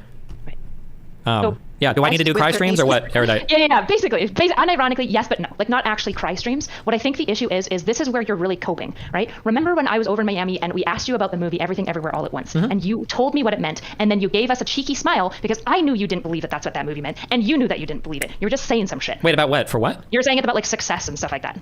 Oh, maybe because I was trolling you or what? No, you gave a real answer, but that's not what the answer was. Yeah. Wait, I said that movie was about success? Yeah. I would have to. I don't think you're. I would have to go back and remember this conversation. I remember I was in the room when you said it, but it just. If I said this, then it was because I either didn't want to talk about it or whatever. Like I'm talking about this movie on stream. Like there's no way that I would give that fucking answer. It could be the case, yeah. Okay, sure. Yeah, This had to have been, in a more casual conversation. I'm sorry. Yeah, I don't want to get the impression that like in real life I'm sick because there's no way. I obviously don't believe that. But okay, but go ahead. Maybe I might have said this in a conversation. I'm trolling. Especially if you're saying I like smiled afterwards. We're just like fucking around. Yeah. Okay, go ahead. Sure. The issue is, so I've noticed a pattern, which is that I think it's easy for you to lean away from like the Fifi stuff because like neutral is really easy for you. You are for the most part a really steady Eddie emotional person, and like getting into the emotional stuff, I don't want to put words into your mouth, but I'm just gonna say it feels some sort of way for you that you're just like, I'm not really interested in this shit. It's a little bit cringe. Wait, about what? Everything in life or emotions or everything ever all at once? When it Or comes what? to sensitive topics. Sensitive topics, people who've hurt you, yeah. Oh, sure. Like if we ask you about Max and Lab, can you explain what that felt like? You're gonna cringe doing it. Usually you do. I mean, usually it's like annoying. You just move on to the next thing, right? Yeah, I know, but that's the thing. Like, I think it's really hard for you to sit down and like talk about what that felt like. Yeah. Like the reality is like when we look at like Max and Lab situation, and I'm not going to ask you to do more because again, like publicly as well, I think it's really fair to be like careful how you're couching your own emotional like stuff with the public because it gives enemies weapons basically. So I understand it. The issue is that like Max and Lab, it's not just like a little annoying. Like that's not real. That's not real at all. And I'm not going to ask you how you actually feel or like get you to like go into like a cry sesh. But the reality is like, for you, my understanding is it was a massive breach in trust and a violation in a way that you really didn't expect. So it was mind-fucking in multiple levels, and I think it did genuinely really upset you because you were going out of your way to do cringe Fifi shit to try to like bridge being more human basically and connecting with friends emotionally about issues. And then in response to that, these people like betrayed you because they unironically think that if you give them emotionality, they like get to take more. So I don't know, it's really weird. Sure, it's probably a little closer to it, yeah. Yeah. The issue is when you talk about it, you like do like some 2016 like fucking 4chan shit. You're like, yeah, Fifi's really annoying, and then you like move on. And that's the aesthetic that you give most of the time with like pretty heavy emotional stuff. Yes. Like, So people are not going to understand like how heavy things are for you, so they are just going to assume that they can do whatever the fuck to you without you even feeling anything about it. Yeah. Like personally, I genuinely don't always know what things are actually okay because I know you're always going to tell me that it's okay, but I realize that there are going to be some things that in my world I would think are totally reasonably to be sensitive that I know you legitimately won't give a fuck about, and then other things I'm like, he'll probably care about this, and you do actually care about it. And so like a lot of times when it comes to like my dynamic with you as well, I'm not going to say like I'm walking on eggshells because I don't think you'd ever snap at me. I think you would try to like reasonably resolve it like between us, especially if I wasn't like being super public and like retarded about it. But even I don't fully know like which direction to step and walk. And again, this isn't like your fault. You're not doing something bad, but it does leave like this question. Yeah, I guess. I'm not going to walk on eggshells around the people in my life. And it feels like people often do that in this circumstance. And Kyla kind of just said that out loud. And I'm just not going to do that. I didn't work this hard to be in control of my life and to enjoy my life and to let go of the attachment of things I can't control by walking around eggshell. Like, I'm not going to do that, right? Like, this is so interesting. I think he obviously needs to know what he's feeling first and foremost, but also they just can't. This is what I mean. He's not open-minded enough to realize, like, this is a values difference. Lots of people would agree with my stance. They're just not in your sphere, right? So it's very interesting. Like, I don't know if he knows that, like, yeah, like, I don't know if people know, like, you being a serial cheater is considered, like, so weak. Like, it's embarrassing. Like, it would be embarrassing for somebody in my values bubble to, like, cheat. You would be embarrassed. Like, and the fact that, like, they're like, how could Brittany think this about me? Brittany thinks this about it. Anyone who does bad to people and then in this capacity and then sort of, like, downplays it. You're downplaying it. Don't downplay it. Right? It doesn't make any sense. But like this isn't a, I don't know. There's like a lot of work he's got to work on. I don't want to read his mind or anything but from my perspective, honestly, I think I just became instantly relieved that the bridge burned because I'm like, oh, we never were going to get along. Like, we never were going to get along. That's why, like, other people I disagree with, like, we get along really well, but we also have incredibly strong conviction about our morals. And even if they're not your morals and we disagree on things, we're pretty confident in them. So I don't think this friendship was going to last anyways. This collaboration was never going to last. If he's this sensitive about people having opinions that are about their values. Remember, when I'm commenting on Destiny, I'm not talking about him. I'm talking about me. When I'm commenting on YouTubers, I'm not talking about them. I'm talking about my thoughts about people like them and the situation. You know what I mean? I'm not talking about them. I don't know them, right? And even if I did know them, that it's still the same thing. I'm telling you about me, how I think about people. And yeah, like, this wouldn't have been something that would have lasted. Interesting. I feel like, yeah, I feel much better about this. I feel like it was supposed to end. Yeah, I saw this live when it was happening, but I don't think I watched it all Because watching it back, I don't know if it's just been a long time, but like, yeah, I feel like everything ended up the way it was supposed to. I will say though, don't slander me and don't take me out of context. And you better take that podcast down if you have any kind of fucking moral upstanding part of your brain. Because that was fucking taken out of context. I would never have advocated for the harm of a child. That's not who I am as a person. So I think that is important because that just happened this week. But otherwise, like, yeah, this is just kind of sad now. But despite you having the question, you're not fucking retarded. Like, you've never done anything that I'm like, wow, Paradise is a fucking retard. Like, I've never seen you do that before. Sure, but I'm also like not Brittany, and I don't think it's like fair to like put on Brittany the way that like maybe I would. To not be a fucking retard, is that too much of an expectation for like most people? Is Yeah, that... that's my job. All right. Okay. Back off. Kind of. It is a bit of like high expectation because like don't be a fucking retard in like one bubble is not the same as it is in another bubble. Maybe. When you say pattern, we're not talking about within Brittany's behavior, right? You're talking within all of your relationships. Yeah, my history of public-facing relationships. Yeah, I don't know if you should necessarily be looking for a pattern here because they, like, there will be with some, right? You do like attract some fucking weird people, and they are likely to behave then. Yeah, the only problem with this everything was just that I vouched for her. Like, if I wouldn't have done that, I wouldn't have cared. Because then I was like, I was like another like weird person. It's interesting he thinks that because I kind of feel similarly. Like, I don't want to vouch for you. Like, no offense, you're not like, I can't vouch for you. You have really bad morals. I can vouch for you as a streamer, but I can't vouch for you as a man or a husband or a dad. Like, you know what I mean? Like, but I think that's the problem is like, he vouched for me, so he's upset. I don't want to vouch for him, and I think that's upsetting. Yeah, but like, we don't have to vouch for each other. We're adults. You know? Can I ask you something really cringe? What? How do you feel about this? I mean, it's not like I know her that well. Like, it's not like if we spent like a ton of time together, I'd probably be more sad. But I guess like it's just kind of annoying right now that her opinions might be so fucking wrong. We have had like haven't we had like 4 or 5 conversations on stream that are like 1 to 4 hours in length. Like, I don't know, it's just wild to me. Yeah, but that's what I mean. He thinks stream conversations are real. J-Stock accused this of me. I talked to J-Stock once on stream. What a horribly bad faith human, taking me out of context. But he's like, you're very close to Destiny. You guys talked on stream all the time. You guys are so internet brained if you think I'm not working. Stream conversations are not they are real, right? But you're working. You're at work. This is a job. I am paying taxes. So when I talk to Destiny on stream, I'm obviously shielding. I'm obviously working. I'm obviously not being vulnerable. Like, even when I'm being vulnerable, it's with a privacy understanding. You know what I mean? Like, even when I was with them in Miami, obviously I'm still going to have like we're coworkers, a boundary there. Like, I don't just share my inner thoughts with randos, guys. Like, I don't know about you, but like, you know what I mean? So like this narrative of like, we've talked on stream so much. So what does that even mean? The fact that that is like saying like, we're close, we talked on stream. That's what I'm saying. Like, I'm not chronically online like this. I am chronically online in a sense, but like, I have a whole unit of family and friends. Like, I have people in my life. My life is offline, but my life is also online. Like, I'm chronically online. But when I say that, I mean, I spend a lot of time on the internet. I think when Destiny says it, I think he means like he doesn't socialize off the internet. I socialize off the internet. My real socialization happens off stream. My real friends, we talk off stream. And I don't mean real like in an offensive way, but like, yeah, anything that happens on stream is us at work. Like, imagine you work at Walmart and you then say, okay, imagine you work at Walmart and you have a night shift buddy and you guys are bonding. You ever bonded with someone you worked with at like a Walmart? Some of my favorite friendships. And then they go, hey, you want to hang out after work? And you're like, no, you're like a work friend. You're like my work friend. It's like, it changes things if you take it out of work. And then sometimes it works and sometimes it implodes because you guys vibe so good at work. Oh my God, it's like chemistry, vibing, jokes. You like, oh, I can't wait to go to work at my shitty minimum wage job because I know my bestie's gonna be there, bro. I've had those jobs. I love those people. What a vibe. The moment they want to take it outside of work, you're like, we're not gonna vibe outside of work though. Like, we're not gonna vibe outside of work, bro. And the thing is like, I think there's something here with streaming that's similar where like you hope you vibe outside of work, but you might not. You might just need to keep it on stream.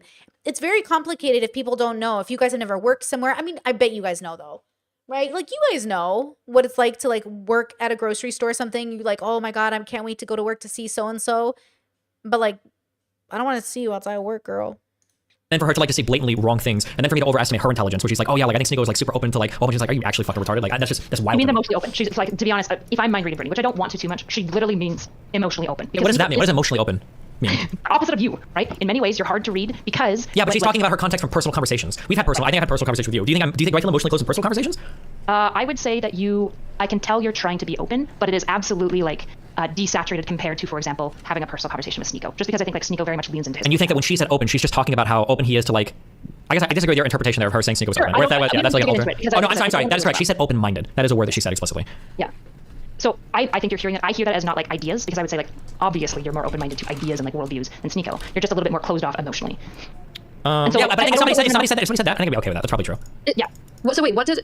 Sorry, what do you think Brittany meant by that exactly? That he's like open to like new ideas and new experiences and isn't as like set in his ways, and that he's like willing to hear like different points of views and stuff. That's what she meant. I know that's what she meant. Or did you say that it's more about like if you ask him an emotional question in private, he will answer it more on it? No, I don't think it was that at all. Okay, well in that case he's wrong, clearly. Well, yeah, but I mean. Yeah, no, I would say it's a little bit of both. I would say he's open-minded. I mean, he's open-minded in the way that Dr. K meant it. If you see Dr. K talk to Sneeko, Dr. K goes, huh, you're like weirdly open-minded. Like you are open-minded. That's what I mean it as. Like Sneeko will listen to you and be like, what do you mean you did that? Like, where does that mean? He will ask you questions. He will answer questions. Whether or not he's doing it manipulatively, he like seems to have something about him that makes people go like, huh, okay. Like the shtick he's doing on the internet is obviously a shtick, right? So I'm saying like if you view him, watch the conversation Sneeko had with Dr. K and you will understand why I called Sneeko open-minded. And then watch the conversation Steven has with Dr. K recently about medication and see why I call Sneeko open-minded and not Steven. But not that Steven isn't open-minded, by the way. It's just a spectrum. I said Sneeko's more open-minded. But I don't think Destiny's not open-minded. I just think he's a little less open-minded. I am less open-minded than some people and more open-minded than others. You guys do know it's a spectrum, yes? I know my audience knows this. Oh my God. And that was the whole context of that conversation, was that like I give bad advice, my relationship with horrible, but I'd have to go back and see the exact quote, but it came off as that like, yeah, Sneeko was like very like open-minded to like new things and stuff, which is the exact, that's one of the reasons that comment is like so stupid. I think now if somebody asks her, she's going to rewrite with the interpretation you guys have given, but I don't think she was talking about just like open emotional. I don't agree with that, not at all. Well, he's quite a simple person that's easily influenced, right? That could come across as someone that is more open-minded. Yeah, but he's like the most like prescriptive, like red pill matrix guy in the fucking world. Like, yeah, but it's not real. That's go watch Dr. K's conversation with Sneeko and then ask yourself, why did Dr. K call Sneeko open-minded? He's an unthoughtful dumb fuck. The issue is that like he honestly wears his heart on his sleeve a little bit, like probably too much, which is why it's like very. No, the girls are being like, Brittany's being emotional, and Destiny's like, no. See, Destiny, guys, I'm emotional and I'm analytical because I'm the whole package. Okay, I'm the whole fucking package. So that's the thing, is like I'm taking everything for who people are and I'm meeting them where they are. That's all I do. That's all I know how to do. That's all I'm doing. I'm just meeting everybody where they are. Okay. That's why when you look at him, you can tell that he's fucking faking all this shit. Yeah, but it's not. I don't agree with where's your heart on your sleeve. I think is a different connotation than like a false bravado, which I think is what he does. Like Sneeko hardcore fronts his entire personality. It is a fabrication from his mind of what he thinks an alpha red pillar looks like. And I agree with you that you can see that it is insanely brittle and very tattered around the edges. But I wouldn't call it wearing his heart on his sleeve. That's like wearing his heart under like a tattered cloak. Like we can obviously see. Both? No. Can it be both? No. Sure. I guess I don't need to get into Sneeko too much because this is like a divergence from the main topic. Yes, it is. And I don't want to be Sneeko by any means. Yeah, it's all good. All right. Well, do you guys any more? Anything else to say before I go play video games and watch videos? You want to talk about this anymore? Talk about any interesting topics? Well, it doesn't sound like there's much more ground to cover. What's your takeaway? Are you basically what's your takeaway from this conversation? Just so I at least understand. I'm not saying you have to agree with me. I'm just trying to understand where we're ending this conversation at least. Like what's your interpretation of the conversation? Meta. I need to hardcore let me think. The problem is Brittany passed so many of my red flag filters. Like she's older, she's very open to conversation. She seemed to have a good understanding of other people's emotional boundaries. I do. His assessment of me, him saying I would give Brittany my bank account number, that's a good assessment of me. I will never steal from you. I will never lie about you. That is true. People like me because I'm very trustworthy. They like me because I'm consistent, and they like me because I will not give in to temptation. I will not. You can rely on me to be consistent if you understand my values. He made a good assessment of me. I'm very trustworthy. But I will not, for the sake of my friends, cross my boundaries or my values. My friends cannot come to me and say, will you hide this body with me? No, Habibi. No, I will not. And expecting me to do that is pretty fucked up, right? Now, the body's a metaphor, okay? So Destiny was right to trust me. I'm a very trustworthy person, okay? But what he didn't expect of me, because he doesn't know that when you're dealing with a trustworthy person, a real trustworthy person, usually means they have strong conviction, which usually means they have a standard. I have a code of conduct. I have a value system that I have to reference when temptation comes knocking at my door. And so again, the temptation to just not talk bad about Destiny, the temptation to yes man him, the temptation to get DGG to be less upset with me, the temptation to get people to see me in a particular light, it's not good enough to tempt me away from my morals or values. It's there. I see people do it. I know the pressure is there. I know people are afraid. People said, I can't believe Brittany's taking this heat. I can't believe she like wants to attract that attention. What they're saying is, I can't believe you want to turn the DGG eye on you. I'm here to clear up my reputation. Don't fucking slander me. I will not tolerate it, and I will continue to be annoyed with you. Do not clip me or take me out of context. It's bullshit. I know my values. I know I'm a good person. And he was right to trust me. I am a good person. But it's hard having good friends because good people hold you to a standard. Bad people convince you already have a standard. We had maintained a relatively stable relationship for, was it over a year? I think so. She seems to be relatively low drama. I haven't heard of her being involved much in anything negative with other people. Based on all this, do you think it would be worth talking to her to try to collect some more data to figure out what you missed at least? No, I'm way over that. Not to like reconnect or anything. It's not about that. It's more about like understanding or like just gaining. Wait, hold on. I'm so sorry. One second. Somebody's saying you can mod by clicking the 3 dots in the chat when hovering over the user chat. Those 3 dots, the only thing that I see when I do that are mute user for 5 minutes for the session forever or manage muted users. Those are the only 3 dots I see. There has to be some other filter that I need. Maybe that filter is literally like BPD. I don't know. There has to be some other filter that I need that didn't catch her, I guess. I don't know what it is. I think it's a CO Rumble. Yeah, I think Chris is, but I don't have those dots. Maybe my account needs to be flagged for something, or maybe I needed something else on my account to do that. But this is my first stream on this platform, so I imagine tonight. So you can at least say I have not been able to mod. I disavow. No, I don't disavow. I actually agree with every single thing that's been posted in my Rumble chat all night tonight. Thank you. Yeah. Wow. Yeah. Why Damn. we're arguing against you? What? We're not against you, but why do you think we're arguing for the sake of arguing? I'm curious, just what you. Why is who arguing for what? I don't know the pronoun you're referring to. Because me and Eric say that this is probably a thing that you could kind of like easily fix if you just like understand that I think you're just bad at putting up boundaries. I don't think that this would bring anything to do with boundaries. I don't think there's a single boundary here that I could put up that would have changed this, implicit or explicit. True. Maybe not. He also said he would have been as upset if she felt True. exactly this way, but hadn't put it on stream. Yeah. True. Kelly's right. Steven's right. I still would have felt, yeah. I think it's not about boundaries. I don't give a fuck about his boundaries. I give a fuck about my morals. I think it all matters is like if it is the case that she was like trying to like do this intentionally to try to hurt you or something, I think that's a different thing. But if it's legit just an accident, which I don't know if it is or not. I am absolutely not trying to hurt him. I'm absolutely not trying to hurt anybody. I'm just trying to be clear about my convictions. It's all about me, girl. It's about me, girl. I'm just trying to be honest with myself about how I feel. I'm not trying to go for you, girl. If you don't like me, block me.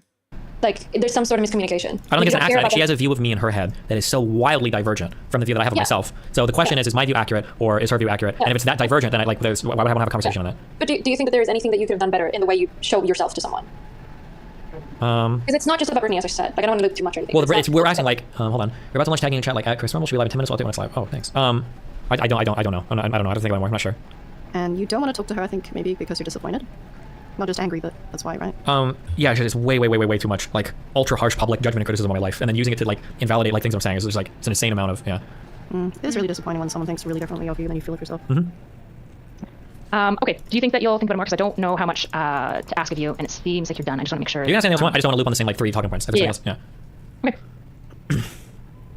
Why when you said that, you're implying there's something else you want to ask. No, I wasn't implying that. There's something else I want to ask. Sorry, I didn't mean to make it that sound that way. Go on, like think on the spot. Well, how can we make it less awkward? No, I'm not trying to like. I don't care about you. I don't give a fuck. I'm comfortable in my ETs. Okay, I'm very brave. Yeah, I'm disappointed to hear that. Wait, hold on. Give me 22 seconds. Hold on 1 second. Okay, I mentioned this. I was I hope you listen to me privately. He always talks about relations with people. You can privately, especially on stream, you really want to make sure. You'd be like nobleness, traumas, triggers, or something like that. I think we're very close in relationship with people, and I allow people to give me a chance. Like one gets to know me really, I give those people a chance. If you want to know me, you can call me privately. If you want to farm me for drama, I'm not gonna come on your stream because I'm not in that business. I'm not in that business. But it's fine that you are. Capitalism. Okay, it's all good. It doesn't matter. I blocked on everything. Yeah, so like he played the last few seconds of my original stream, which we played in context for my stream. Look, if anyone actually gets through all of this stream that I'm doing today, it would be amazing, but you really got to get through it to have an opinion because frankly, I'm doing all this work to prove time and time again where I'm coming from. And if you don't believe me at this point, girl, your mama got to save your soul because I can't do it. Okay, I feel like I have laid out with great receipts and everything else my thinking, but like this has been an amazing journey. We're not even technically done yet because I got to take your questions, but also holy crap, what a journey. Okay, sorry, go ahead. What were you saying? Really? Yes, yeah. Well, you know what? It's actually probably good for today, but you can always consider, changing your mind in a few days. Yeah, I'm good. Yeah, well, you'll say that now. I'm just saying you can consider it. I'm not saying you will. Okay. Anything else? Erudite? Not so erudite? NSE? Yeah. Yeah. The article release date just got pushed back 2 more months. Oh boy. Yeah, that's so much more. I do hope that you reconsider talking. I think it would be worthwhile. I think that you probably should give it a couple of days. I understand that you are just wanting to write it off. I think the fact that basically she passed all of your flags and then this. Right, sorry. Right, stop. Are you talking to your husband or dog? No, my roommate built dog treats all over, and she's like, oh, Jesus. she's small. Sorry. I think if she passed all of your flags and checks and you truly never expected this, I think that means something. Yeah, and I think suspect that there's something going on. And I guess in my mind, I think it's worth finding out because, to be honest, I just don't see Brittany as a malicious actor. No, I don't think she's malicious. I still don't see her as a malicious actor. I don't think she's malicious. Right. I think that women are emotionally retarded on topics of trauma, and I should avoid ever talking to any woman about that thing again. Okay, shut up. Boom. Stop. Not fair. Problem solved. Stop. Easy. Stop. Not okay. Wow. The thing is that she can't see you for the way you are, and you think you've given her all the tools, and she can't do it. That's why you give up the relationship. Uh-huh. Okay, that's what it is. Okay, well, that's your choice. Wow. Yeah, I think what looks like emotional vulnerability to you, most people, especially somebody like Brittany, who's done like a ton of like probably like extremely woo-woo emotional stuff in like psychotherapy and stuff like that, is like our conversations that we've had that are like deeper and stuff are very like rich and. No. What? Why do people think I'm woo-woo? You guys miscategorize me so hard. I don't believe in magic. I don't know why people keep calling me woo-woo girl. Girl, it's just because I'm open-minded, okay? But like, damn, girl. Is DBT woo-woo now? What the fuck? What are we talking about? Deep, but like as far as like my experience with like really, really intense, like emotionally like emotional DPs basically. What do you think about Pisco? Do you think he's going to turn? Give me a prediction right now. Pisco's another person that I would have considered, that I picked up on this last arc of like making friends. Yeah. Why? What are the odds on me I don't know. Why are you asking? Are you memeally asking this? I'm seriously asking. I don't fucking know. I would have never expected. I think I said like 3 months ago I tried bringing like bank account information on stream. I'm pretty sure I said that. I had a lot of trust in Brittany. I don't think Brittany turned on you.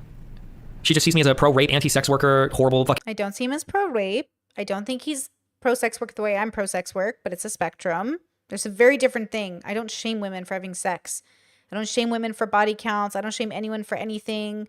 Like, I don't care about any of that stuff. Like, I'm so pro-sex work. I think it should be, like, incredibly normalized. And so, like, for me, you know, as long as everyone's doing ethically, but, like, I'm pro-sex work in a very specific way. So everything's a spectrum to me. I don't think he's pro-rape. I never said that.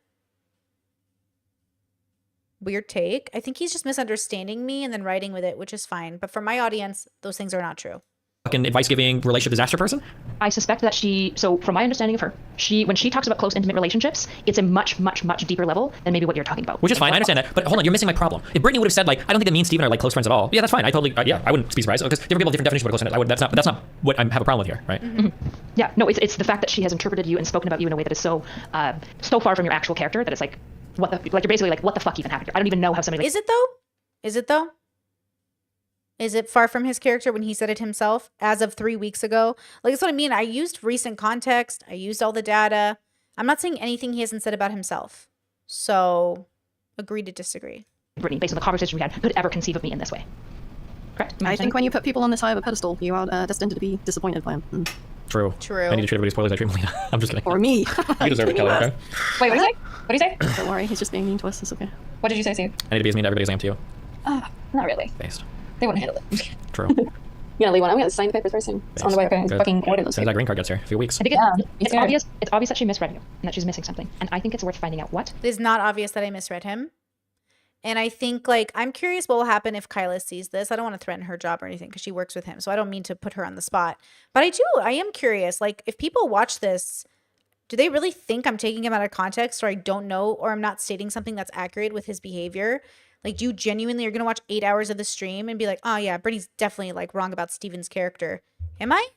Am I that far off the mark? Because I don't think so, girl. And I think I just proved that. Because you and I both agree it's not malicious. But also, this isn't about him. This is about me. I'm just trying to explain how I think. And this is why I came to my conclusion. It has nothing to do with my borderline. Nice try. It's in remission 4 years. Thank you. It has to do with the data. And the data all points to shit behavior. And at some point, shit person. I don't know if Steven's a shit person yet, but damn, if you do not take down that podcast, bro, you're a shit person. If you understand that J-Stock took me so fucking out of context, and then you do not take down that podcast, ooh, I'm writing you off, bro. I'm open-minded to you changing, but I'm writing you off. And you both agree that she has a very, very trustworthy nature to her. And that she does, for the most part, try to see people complexly. And so True. I'd be super curious to understand what went wrong here. Is it possible that you're right? There is just like kind of this like emotional trigger because there's like trauma related to like these types of like rape conversations, and you're a man who's talking about it like in like a really like aggressive, like intense way because you're having a big debate. Possible. That might literally be exclusively it. And so it's fair for you to say if that alone is enough to make you like write me off, I don't want to have a relationship with you. I think that's He's about to make a list of all the people who might betray him one day. also a fair decision to come to. I just think it's worth at least knowing and having that conversation. Okay, hold on. Okay, we're gonna go down the list. I'm just curious. Okay, I just want to see your predictions, and then we'll see where we're at in a year. Okay. Sure. Okay, Nick and you. We've disagreed on stuff before, but I think we've survived it, right?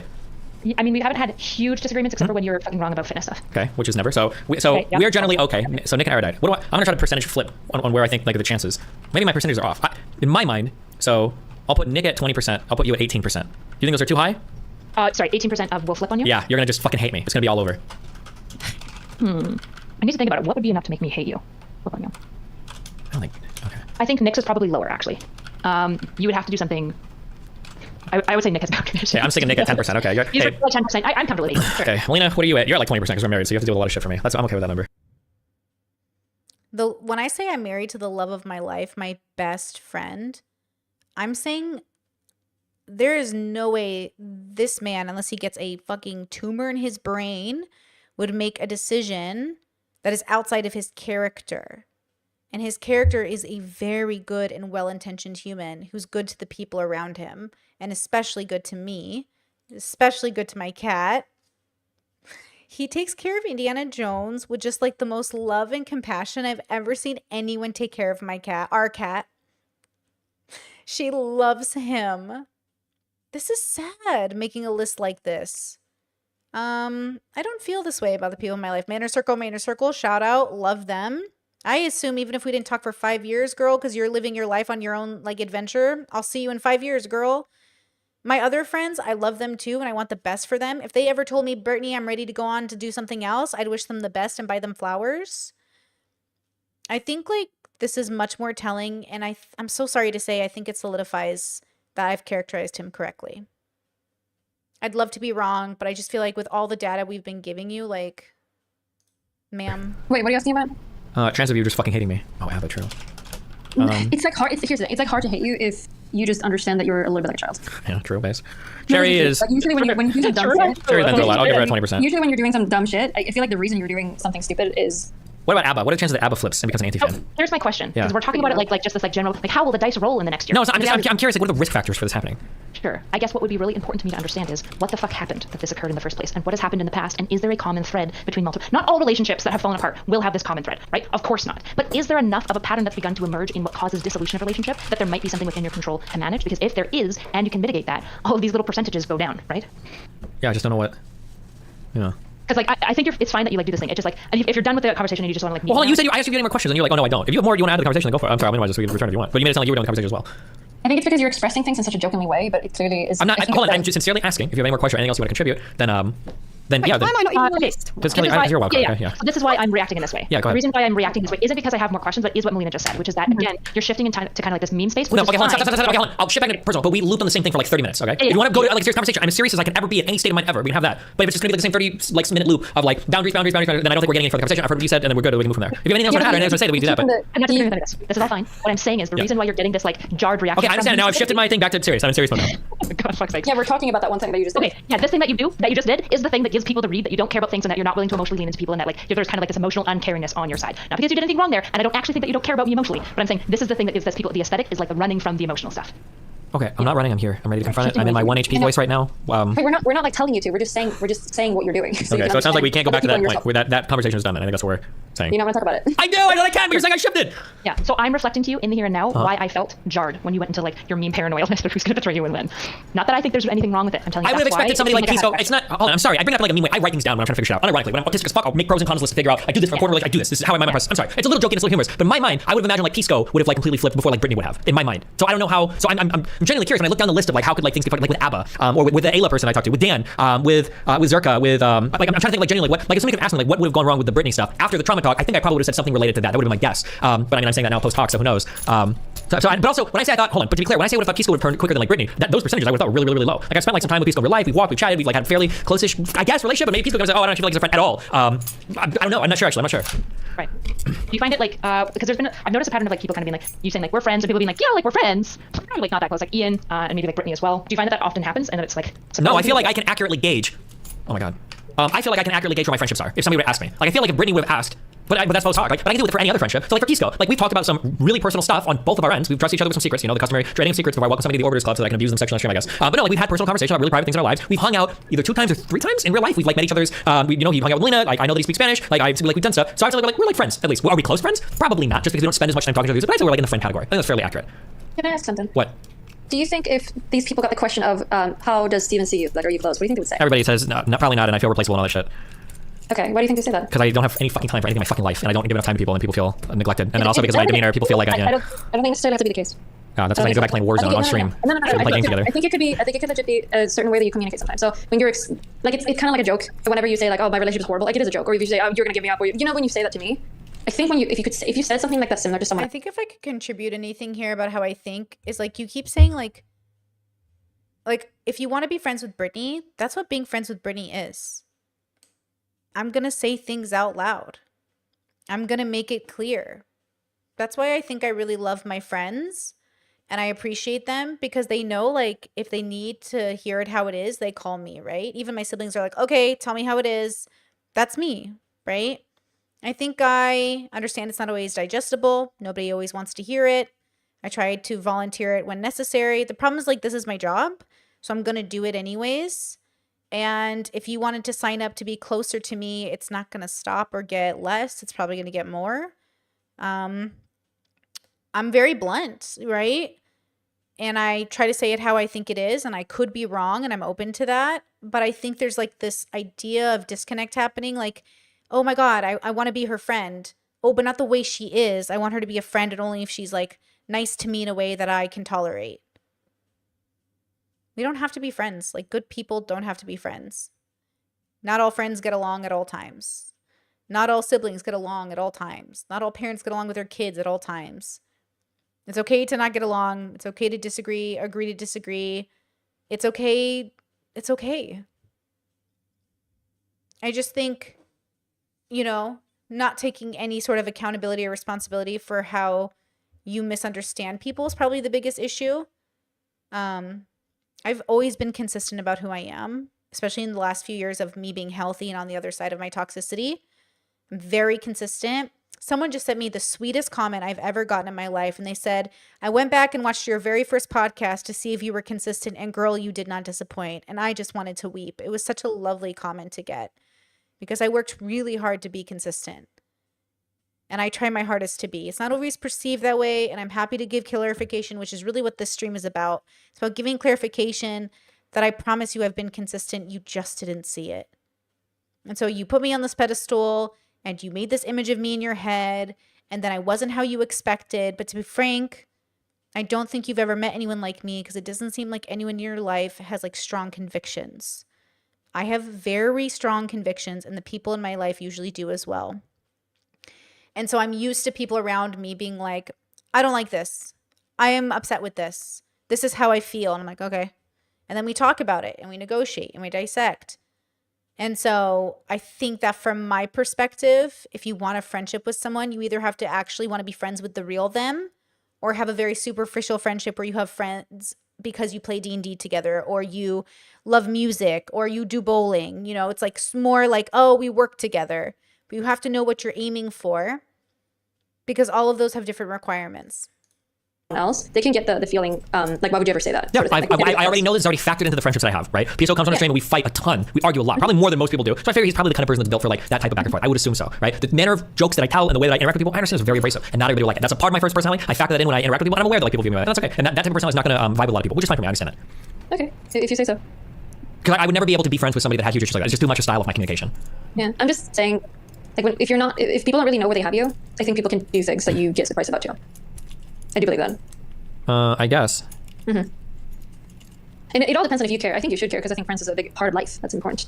So I think you should care, but, you know, yeah. You can only see what you can do, okay? That's what I'm saying. True, I know. That's what I'm thinking about. What are you smiling about? Some stupid Brittany haters in chat are obviously up big right now. The Brittany haters? Yeah. You gonna simp and defend your queen? Brittany? No, she's a fallen lord. I'm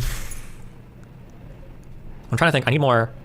I wish I had more private relationships to stack stuff up against because I feel like the public stuff complicates everything. Like it just feels like so much. Yeah, of course. But here's the thing. I wish I had more private relationships to stack it up against. Is that what he said? That's why me and my inner circle's offline, bro. My friends offline. But also, like, what does that mean? When you live on the internet and you're in Croatia, then you're chronically online because everything's on the internet because everyone's in the States.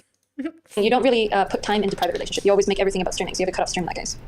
So you have to value if it's something you need or not, or if you need to stream more. No, I don't need it. I just need to not stop making incorrect decisions about it. What do you mean? Like the only thing that bothers me with the Britney stuff is that I vouch for her. Like that's the only thing that. That's the only thing that bothers you? Yes. That's it? Yeah, because I wouldn't have, if I had like, if I was like, yeah, you know, she could actually like think like crazy fucking things about me, like, you know, who knows? Like I was like, whatever. And I was like, oh, well, that's dumb. I guess if you think crazy things about me. But the fact that I vouched for them mean that I had some kind of like, I thought I had better understanding of their understanding of me than I actually did, right? I joked with Melina, but it's like the misgendering thing, right? Like imagine you're a trans woman and then a friend misgenders you and you're like, fuck, you see me so differently than I see myself. Like that's wild to me, right? Right. Okay, so is it the fact that she missees you, or that you publicly vouch for her seeing you completely? No, I'm sorry. When I say vouch for, I don't mean like my reputation behind that shit. I just mean that like I had, there was like I vouched. Like I was like, oh yeah, like I think this is a person that understands me well. It was a claim that I made. It was completely not true. It was completely wrong. Yeah, I think I didn't understand him enough to, I think he didn't understand me, so then I didn't understand him enough to make it clear, because I figured he had watched my content or knew my shtick or knew what I was doing. So when he was so surprised and burned the bridge, I was like, what are you doing? Why are you mad at me? And then I thought he was mad at me over a difference of opinion. And then I'm realizing he's mad at me because like I don't see him the way he sees himself. But how could we ever see each other the same? Because right now it feels a little bit like it's just so different, like such a different world. I don't want to use this example, but it's almost like trying to explain to your conservative parents why gay marriage is just as valuable as their marriage. And they're like, what? No. And I'm like, okay. Or trying to explain to people, like people who are pro-choice don't actually think they're killing babies. And they're just like, what? No. And then explaining to pro-choicers how like abortion, like they think it's really like pro-lifers think you're literally killing a baby. And so people are like, no, you can't believe that. It's kind of like we're so far from each other's reality that he can't imagine that I would have a principled position that I am so strong about that like no one will make, like I will never unwaver. And then I think I looked at him and I thought like, oh, I couldn't imagine that these were all like, this was the reason you were upset. I thought you were mad because we disagreed about something, but it's really just like he's mad that I see him differently than he sees himself, which is fine. I mean, that must be difficult. I think that's usually an introspection problem. And I would say that if anyone came to me with that problem in my life and they said, hey, you see me so different than I see myself, I'd say we should, I guess, talk about that, or you can extrospect or introspect, but there's obviously data for it. I didn't come to this conclusion without the data. He came to his conclusion without the right data, right? He didn't bother to know me better. We didn't talk very much in private in that way. We DM'd often about work stuff or casual stuff. That was fine. He's never mistreated me. Destiny's never been cruel to me, except promoting this idea that I was taken out of context. I think that is not fair. You know, he didn't understand me enough. He called me a crystal girl and would say that I was woo-woo. None of that was true. Like, none of that is who I am. He never bothered to say, like, how do you actually think about the world in a particular capacity? We had a couple conversations, but it takes a long time to get to know someone if you don't watch their content and you don't see what they're like and you're not really, you know what I mean? And I think I also have to remember so many streamers don't watch other content. So many content creators I know don't watch other content. I am a content consumer. Like I work out, I listen to podcasts. I take a shower, I listen to podcasts. I do sit in silence though. Make sure you spend some time in silence. I do spend part of my day in silence. But I do consume a lot of like, oh, what do they think about this? And what do they think about this? So I feel like I'm getting to know people pretty well to judge like who they are in what category. And I like categories. That's my neurodivergent like focus is like I love categorization. So I think like he probably just didn't do that, which led to miscommunication, which led to all of this like malicious like processing. Like, oh, she's like being so like I'm just trying to live my life, bro. I'm just trying to stick by my conviction. I'm not trying to go for anybody. I'm just trying to stand up for myself, especially since I've been flooded with all these horrible comments saying horrible things about me that I never said. I would never wish harm upon a child, ever. And the fact that JStock feels morally justified in keeping that tweet up is just disgusting, bro. It's so gross. I never fucking said that. Completely wrong?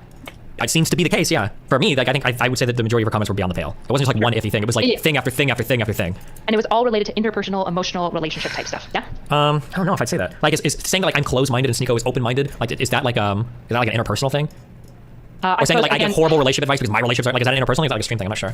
Well, when I mean interpersonal, sorry, I'm talking about her commentary on your interpersonal life, like your relationship to other people. Yeah, but it wasn't just that. Like the open-minded comment was different. Had to do like public-facing stuff. Yeah. I don't know. Thank you. Chris says that you can tag now in live chat, by the way, guys.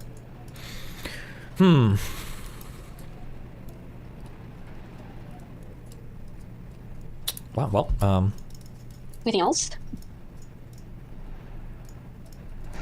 I don't know. Let's think of something. I think if you don't figure out what caused this thing, I think it'll probably just be lost to you. Because I really think it's worth figuring out. Yeah. Well, listen, if you want to go dig into that. I didn't say me. I didn't say I don't know I don't know if I can even have the conversation. I don't think I could. I don't even know if I would trust what she says, because I thought we'd resolved some of our differences over the last conversation, and clearly none of them were. I don't even know if she's. We did. I really thought we were good, and so I didn't know why he was mad at me.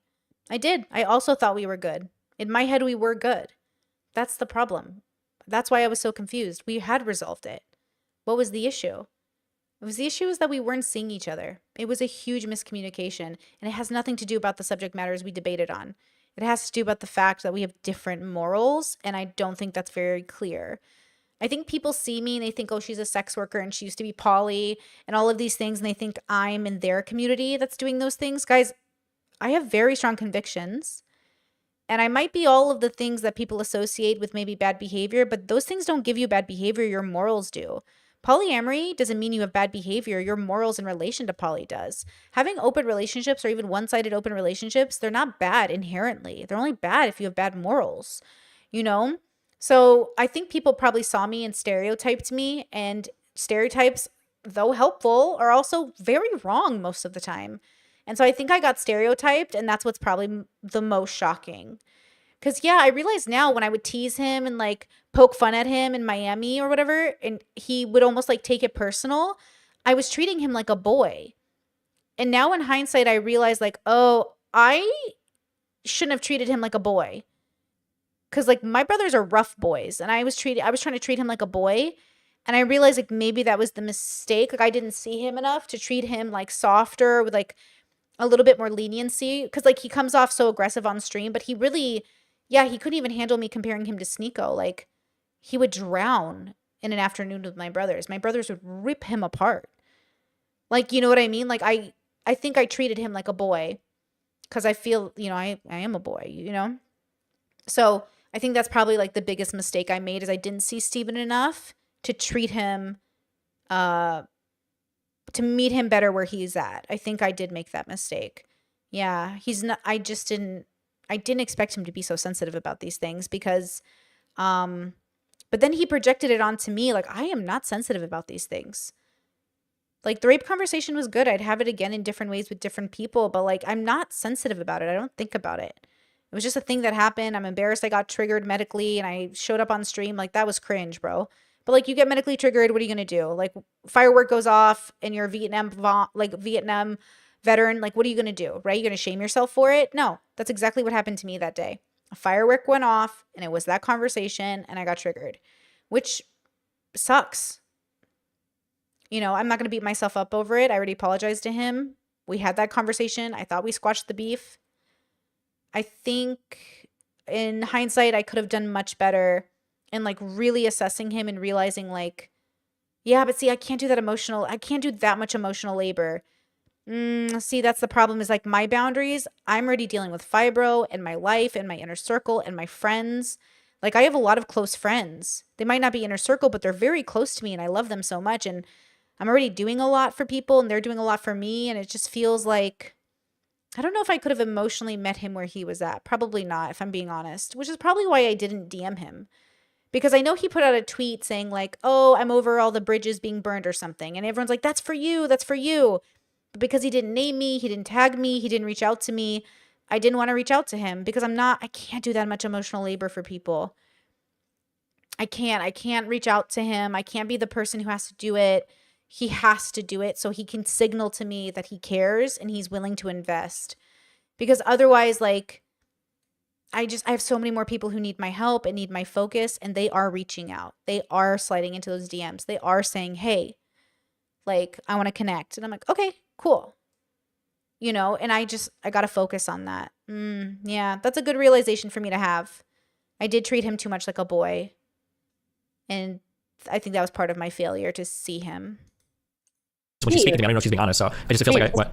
Just mind read her in that case. See, get the. Well, but I've already done that. I've already mind readed like what I think happened, and I don't even know if she could say anything to convince me otherwise. Like I said, I think it was the trauma convo was a big trigger, and then that also caused her to lean even harder into the past convo about sex work, and then plus maybe, I don't know for the third one, maybe people in her private life have negative opinions of me, but those two I think are the things that did it. That'd be my guess. I don't even know if she could say something to me privately that would convince me it was something different, because clearly our last conversation meant nothing. So.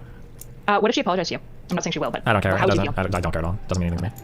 Because I don't care about what she said or did. It was the idea that she had such an unbelievably different idea in her mind of me. So you can't trust that she'll. Yeah, you can't trust that she won't just have a crazy idea of you again. Yeah. Well. Gotcha. Yeah. Wow, we did it. We did it. My arms suck right now. I haven't been working out my arms as much. My bad. I've been. Anyways, okay, we did it. Yay! I really think I laid out some fucking facts.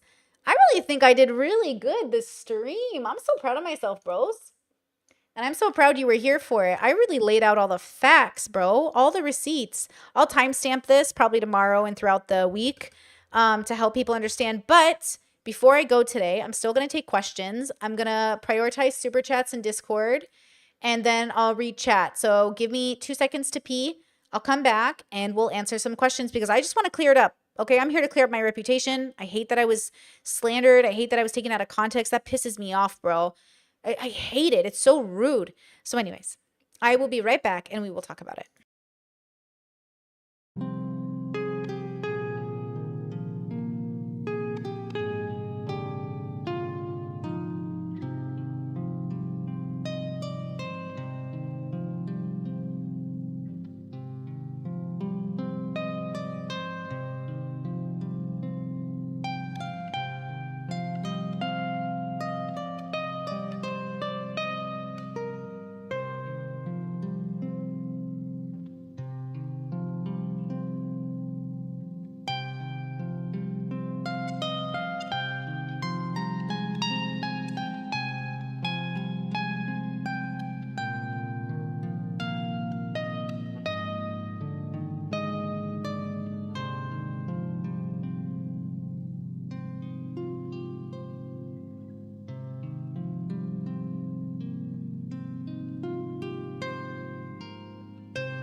Okay.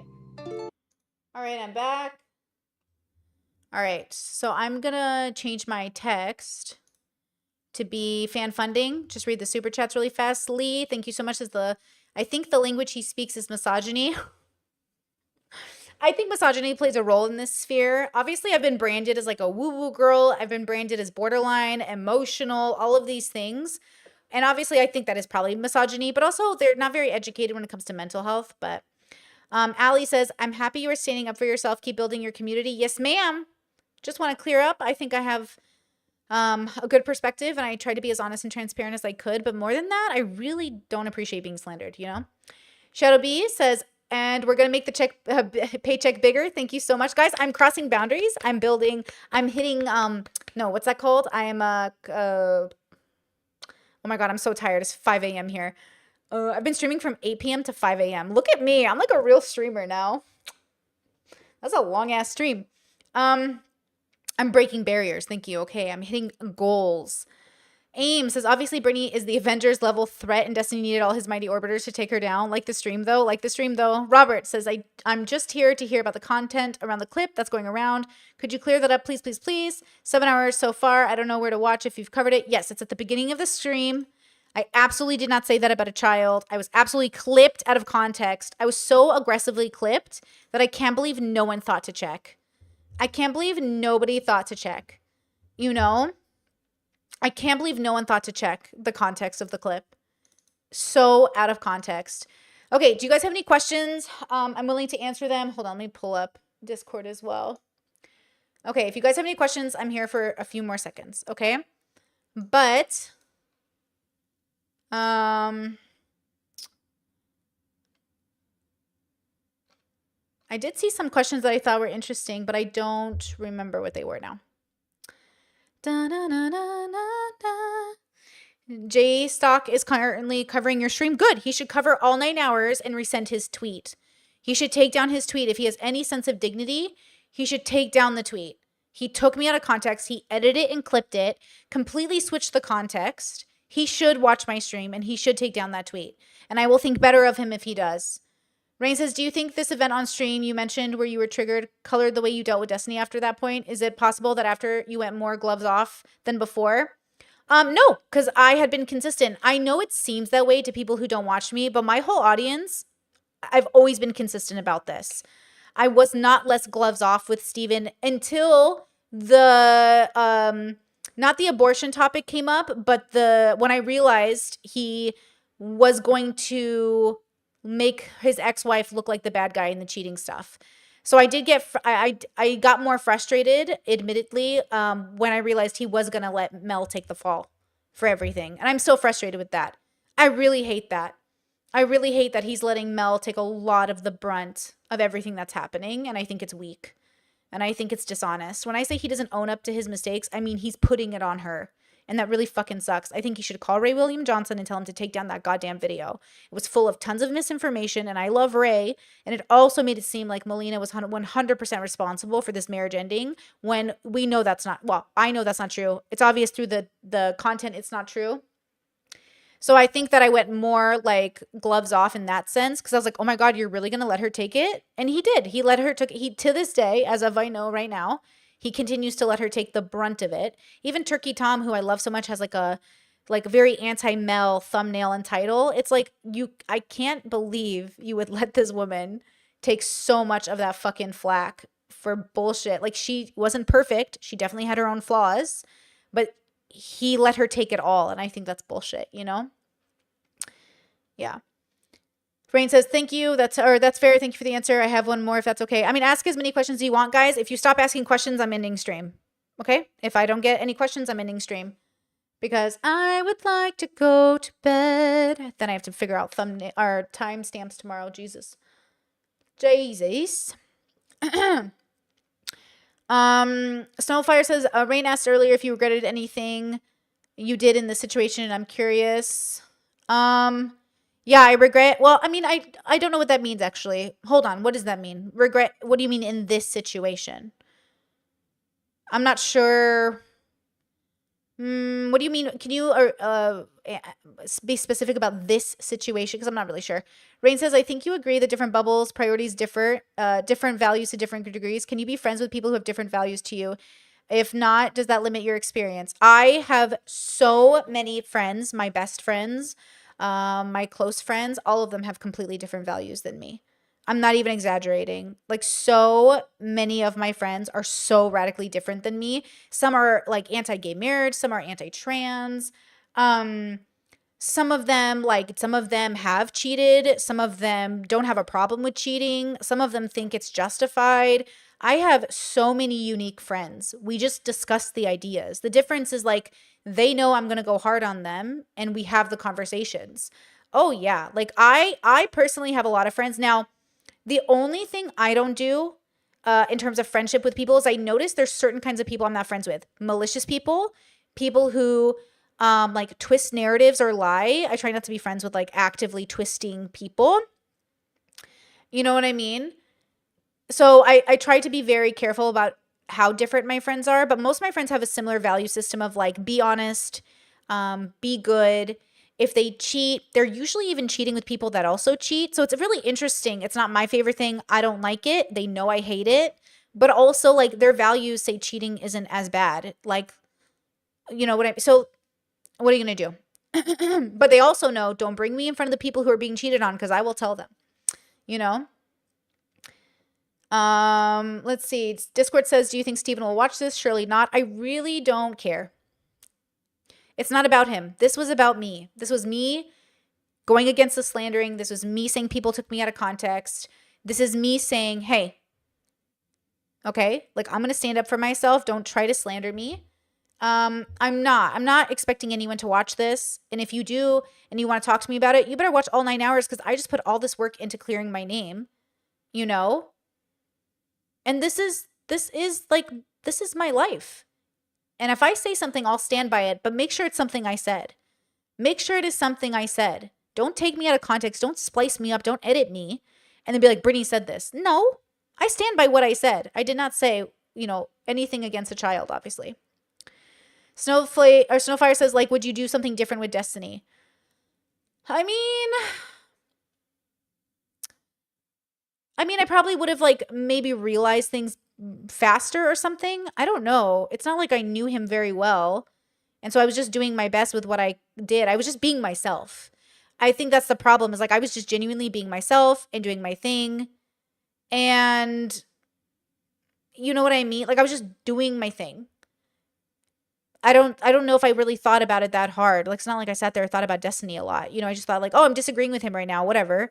But like I didn't think about it that much. So if I could do anything different at the time, I don't know if I would have had the tools to do something different. But if I could with the knowledge I have now, I probably would have put my foot down more and said, we're not that close. Or like, hey, like you have to know, like you need to understand my content. But I just didn't think it would matter to somebody like him. He's so brash on stream. I just didn't think he would know. I just didn't think he'd be sensitive about anything I was saying because, like, that's just who I am. But, I mean, maybe I would have warned him, I guess. You know? Other guy says, do you bring up the fact that they cheat every time you see them? My friends? Kind of. But not really. I mean, it comes up, obviously, like, in conversation. But, like, not, like, it depends on the friend. But kind of. You know? Like, kind of. You know what I mean? It just depends if it comes up like, hey, how are you doing? Like, are you still sleeping with your coworker? Like, hey, how are you doing? Are you still like, so it comes up and like, I don't know what you mean. Does it come? But yeah, like I talk about it pretty openly, even with my siblings. When I know they're going through stuff, I was like, hey, you still fat? If I know they're trying to lose weight, it's like, I try to be very honest, but also my friends and family are kind of like that. But of course, if they need me to slow it down, we also negotiate that, of course, you know? Yeah, for the record, I was talking about a non-existent hypothetical baby in every part of that stream. In every part of the stream that I was taking out of context, I was absolutely talking about a hypothetical baby. I was referencing not one single living child, obviously. When you're talking about abortion, those babies are, I don't know if you know this, still in the womb. They are not outside of the womb, you know? In that stream, I was never talking about a real baby.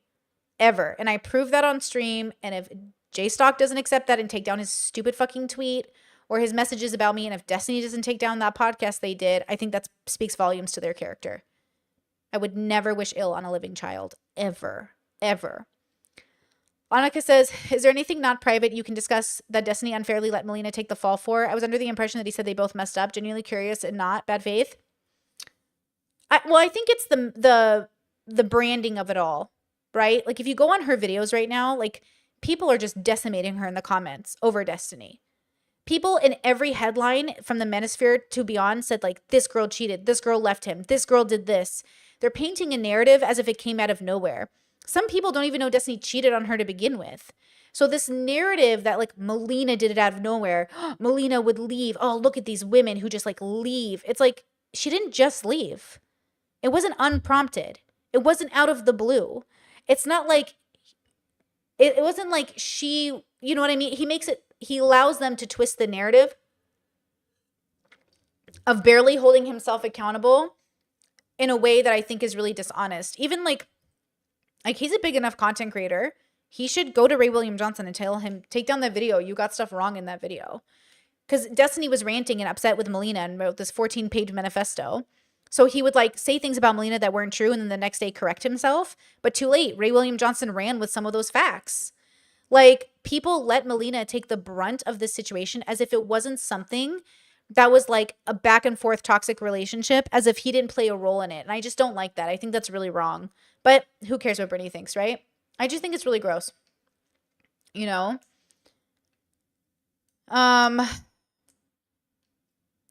Kay says you're giving them a chance to make their potential values or lack thereof clear. I am. I really am giving you a chance to prove to yourself, like to prove to everybody that you're not willing to clip people out of context. That's just so disingenuous, you know? So I don't know. I'm very frustrated by that. I'm very frustrated that they are trying to take some moral high ground. I mean, I'm not that frustrated because I think I just killed it in this stream, but you know what I mean? Yeah.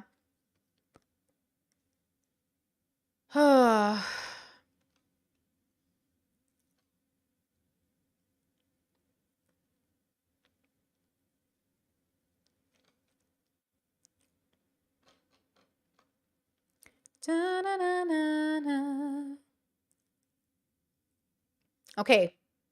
Anything else on your noggin? Any other questions? You know? Zen says, according to Destiny, Melina was holding him to standards in the relationship she wouldn't follow. Yeah, I think they both had that problem, right? I really do think they both had that problem, which is why I said, like, this is a mutually toxic relationship.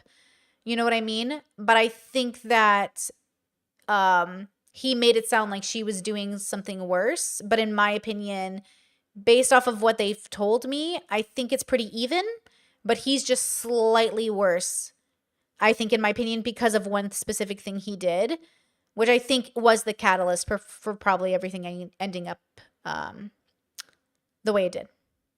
You know, it was what it was. TMM says, I thought it was petty for Destiny to block you. Shout out to TMM. I don't mind that he put down those boundaries. I just don't want to be slandered. Okay? I don't want to be painted in a way that doesn't make sense, especially since, like, no offense, my community is growing and I really want them to know this is a safe space for people in recovery, people aiming to be better.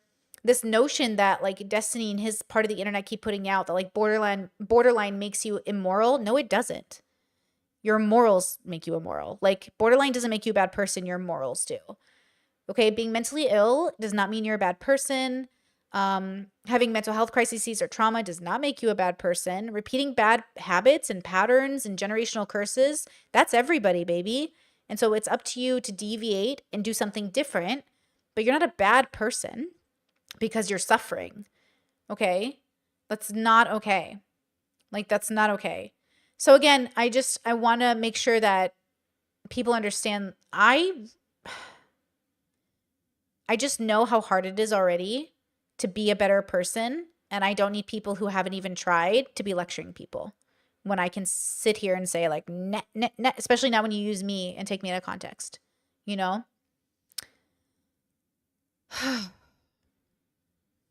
I thought that was, yeah. Okay, oh my God, it's 5:10 a.m., guys. So what I'm going to do is I'm going to keep this stream up I'll put a thumbnail, I'll clip it, I'll do the whole thing.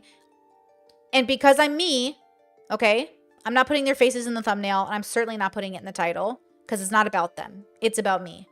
This video was for me. Thank you so much for being here and listening to me and understanding my perspective. I really believe we should protect kids. And more than that, we should protect ourselves from our bad choices. And we should learn to do better. And that's really difficult. I would never ask you to be perfect because I certainly am not. And I've never met a person who was. All right. With that said, is anyone streaming right now, guys? Probably not. Oh, what a day. What a day. Okay. Talk to you guys soon. Thank you for being here. I appreciate it.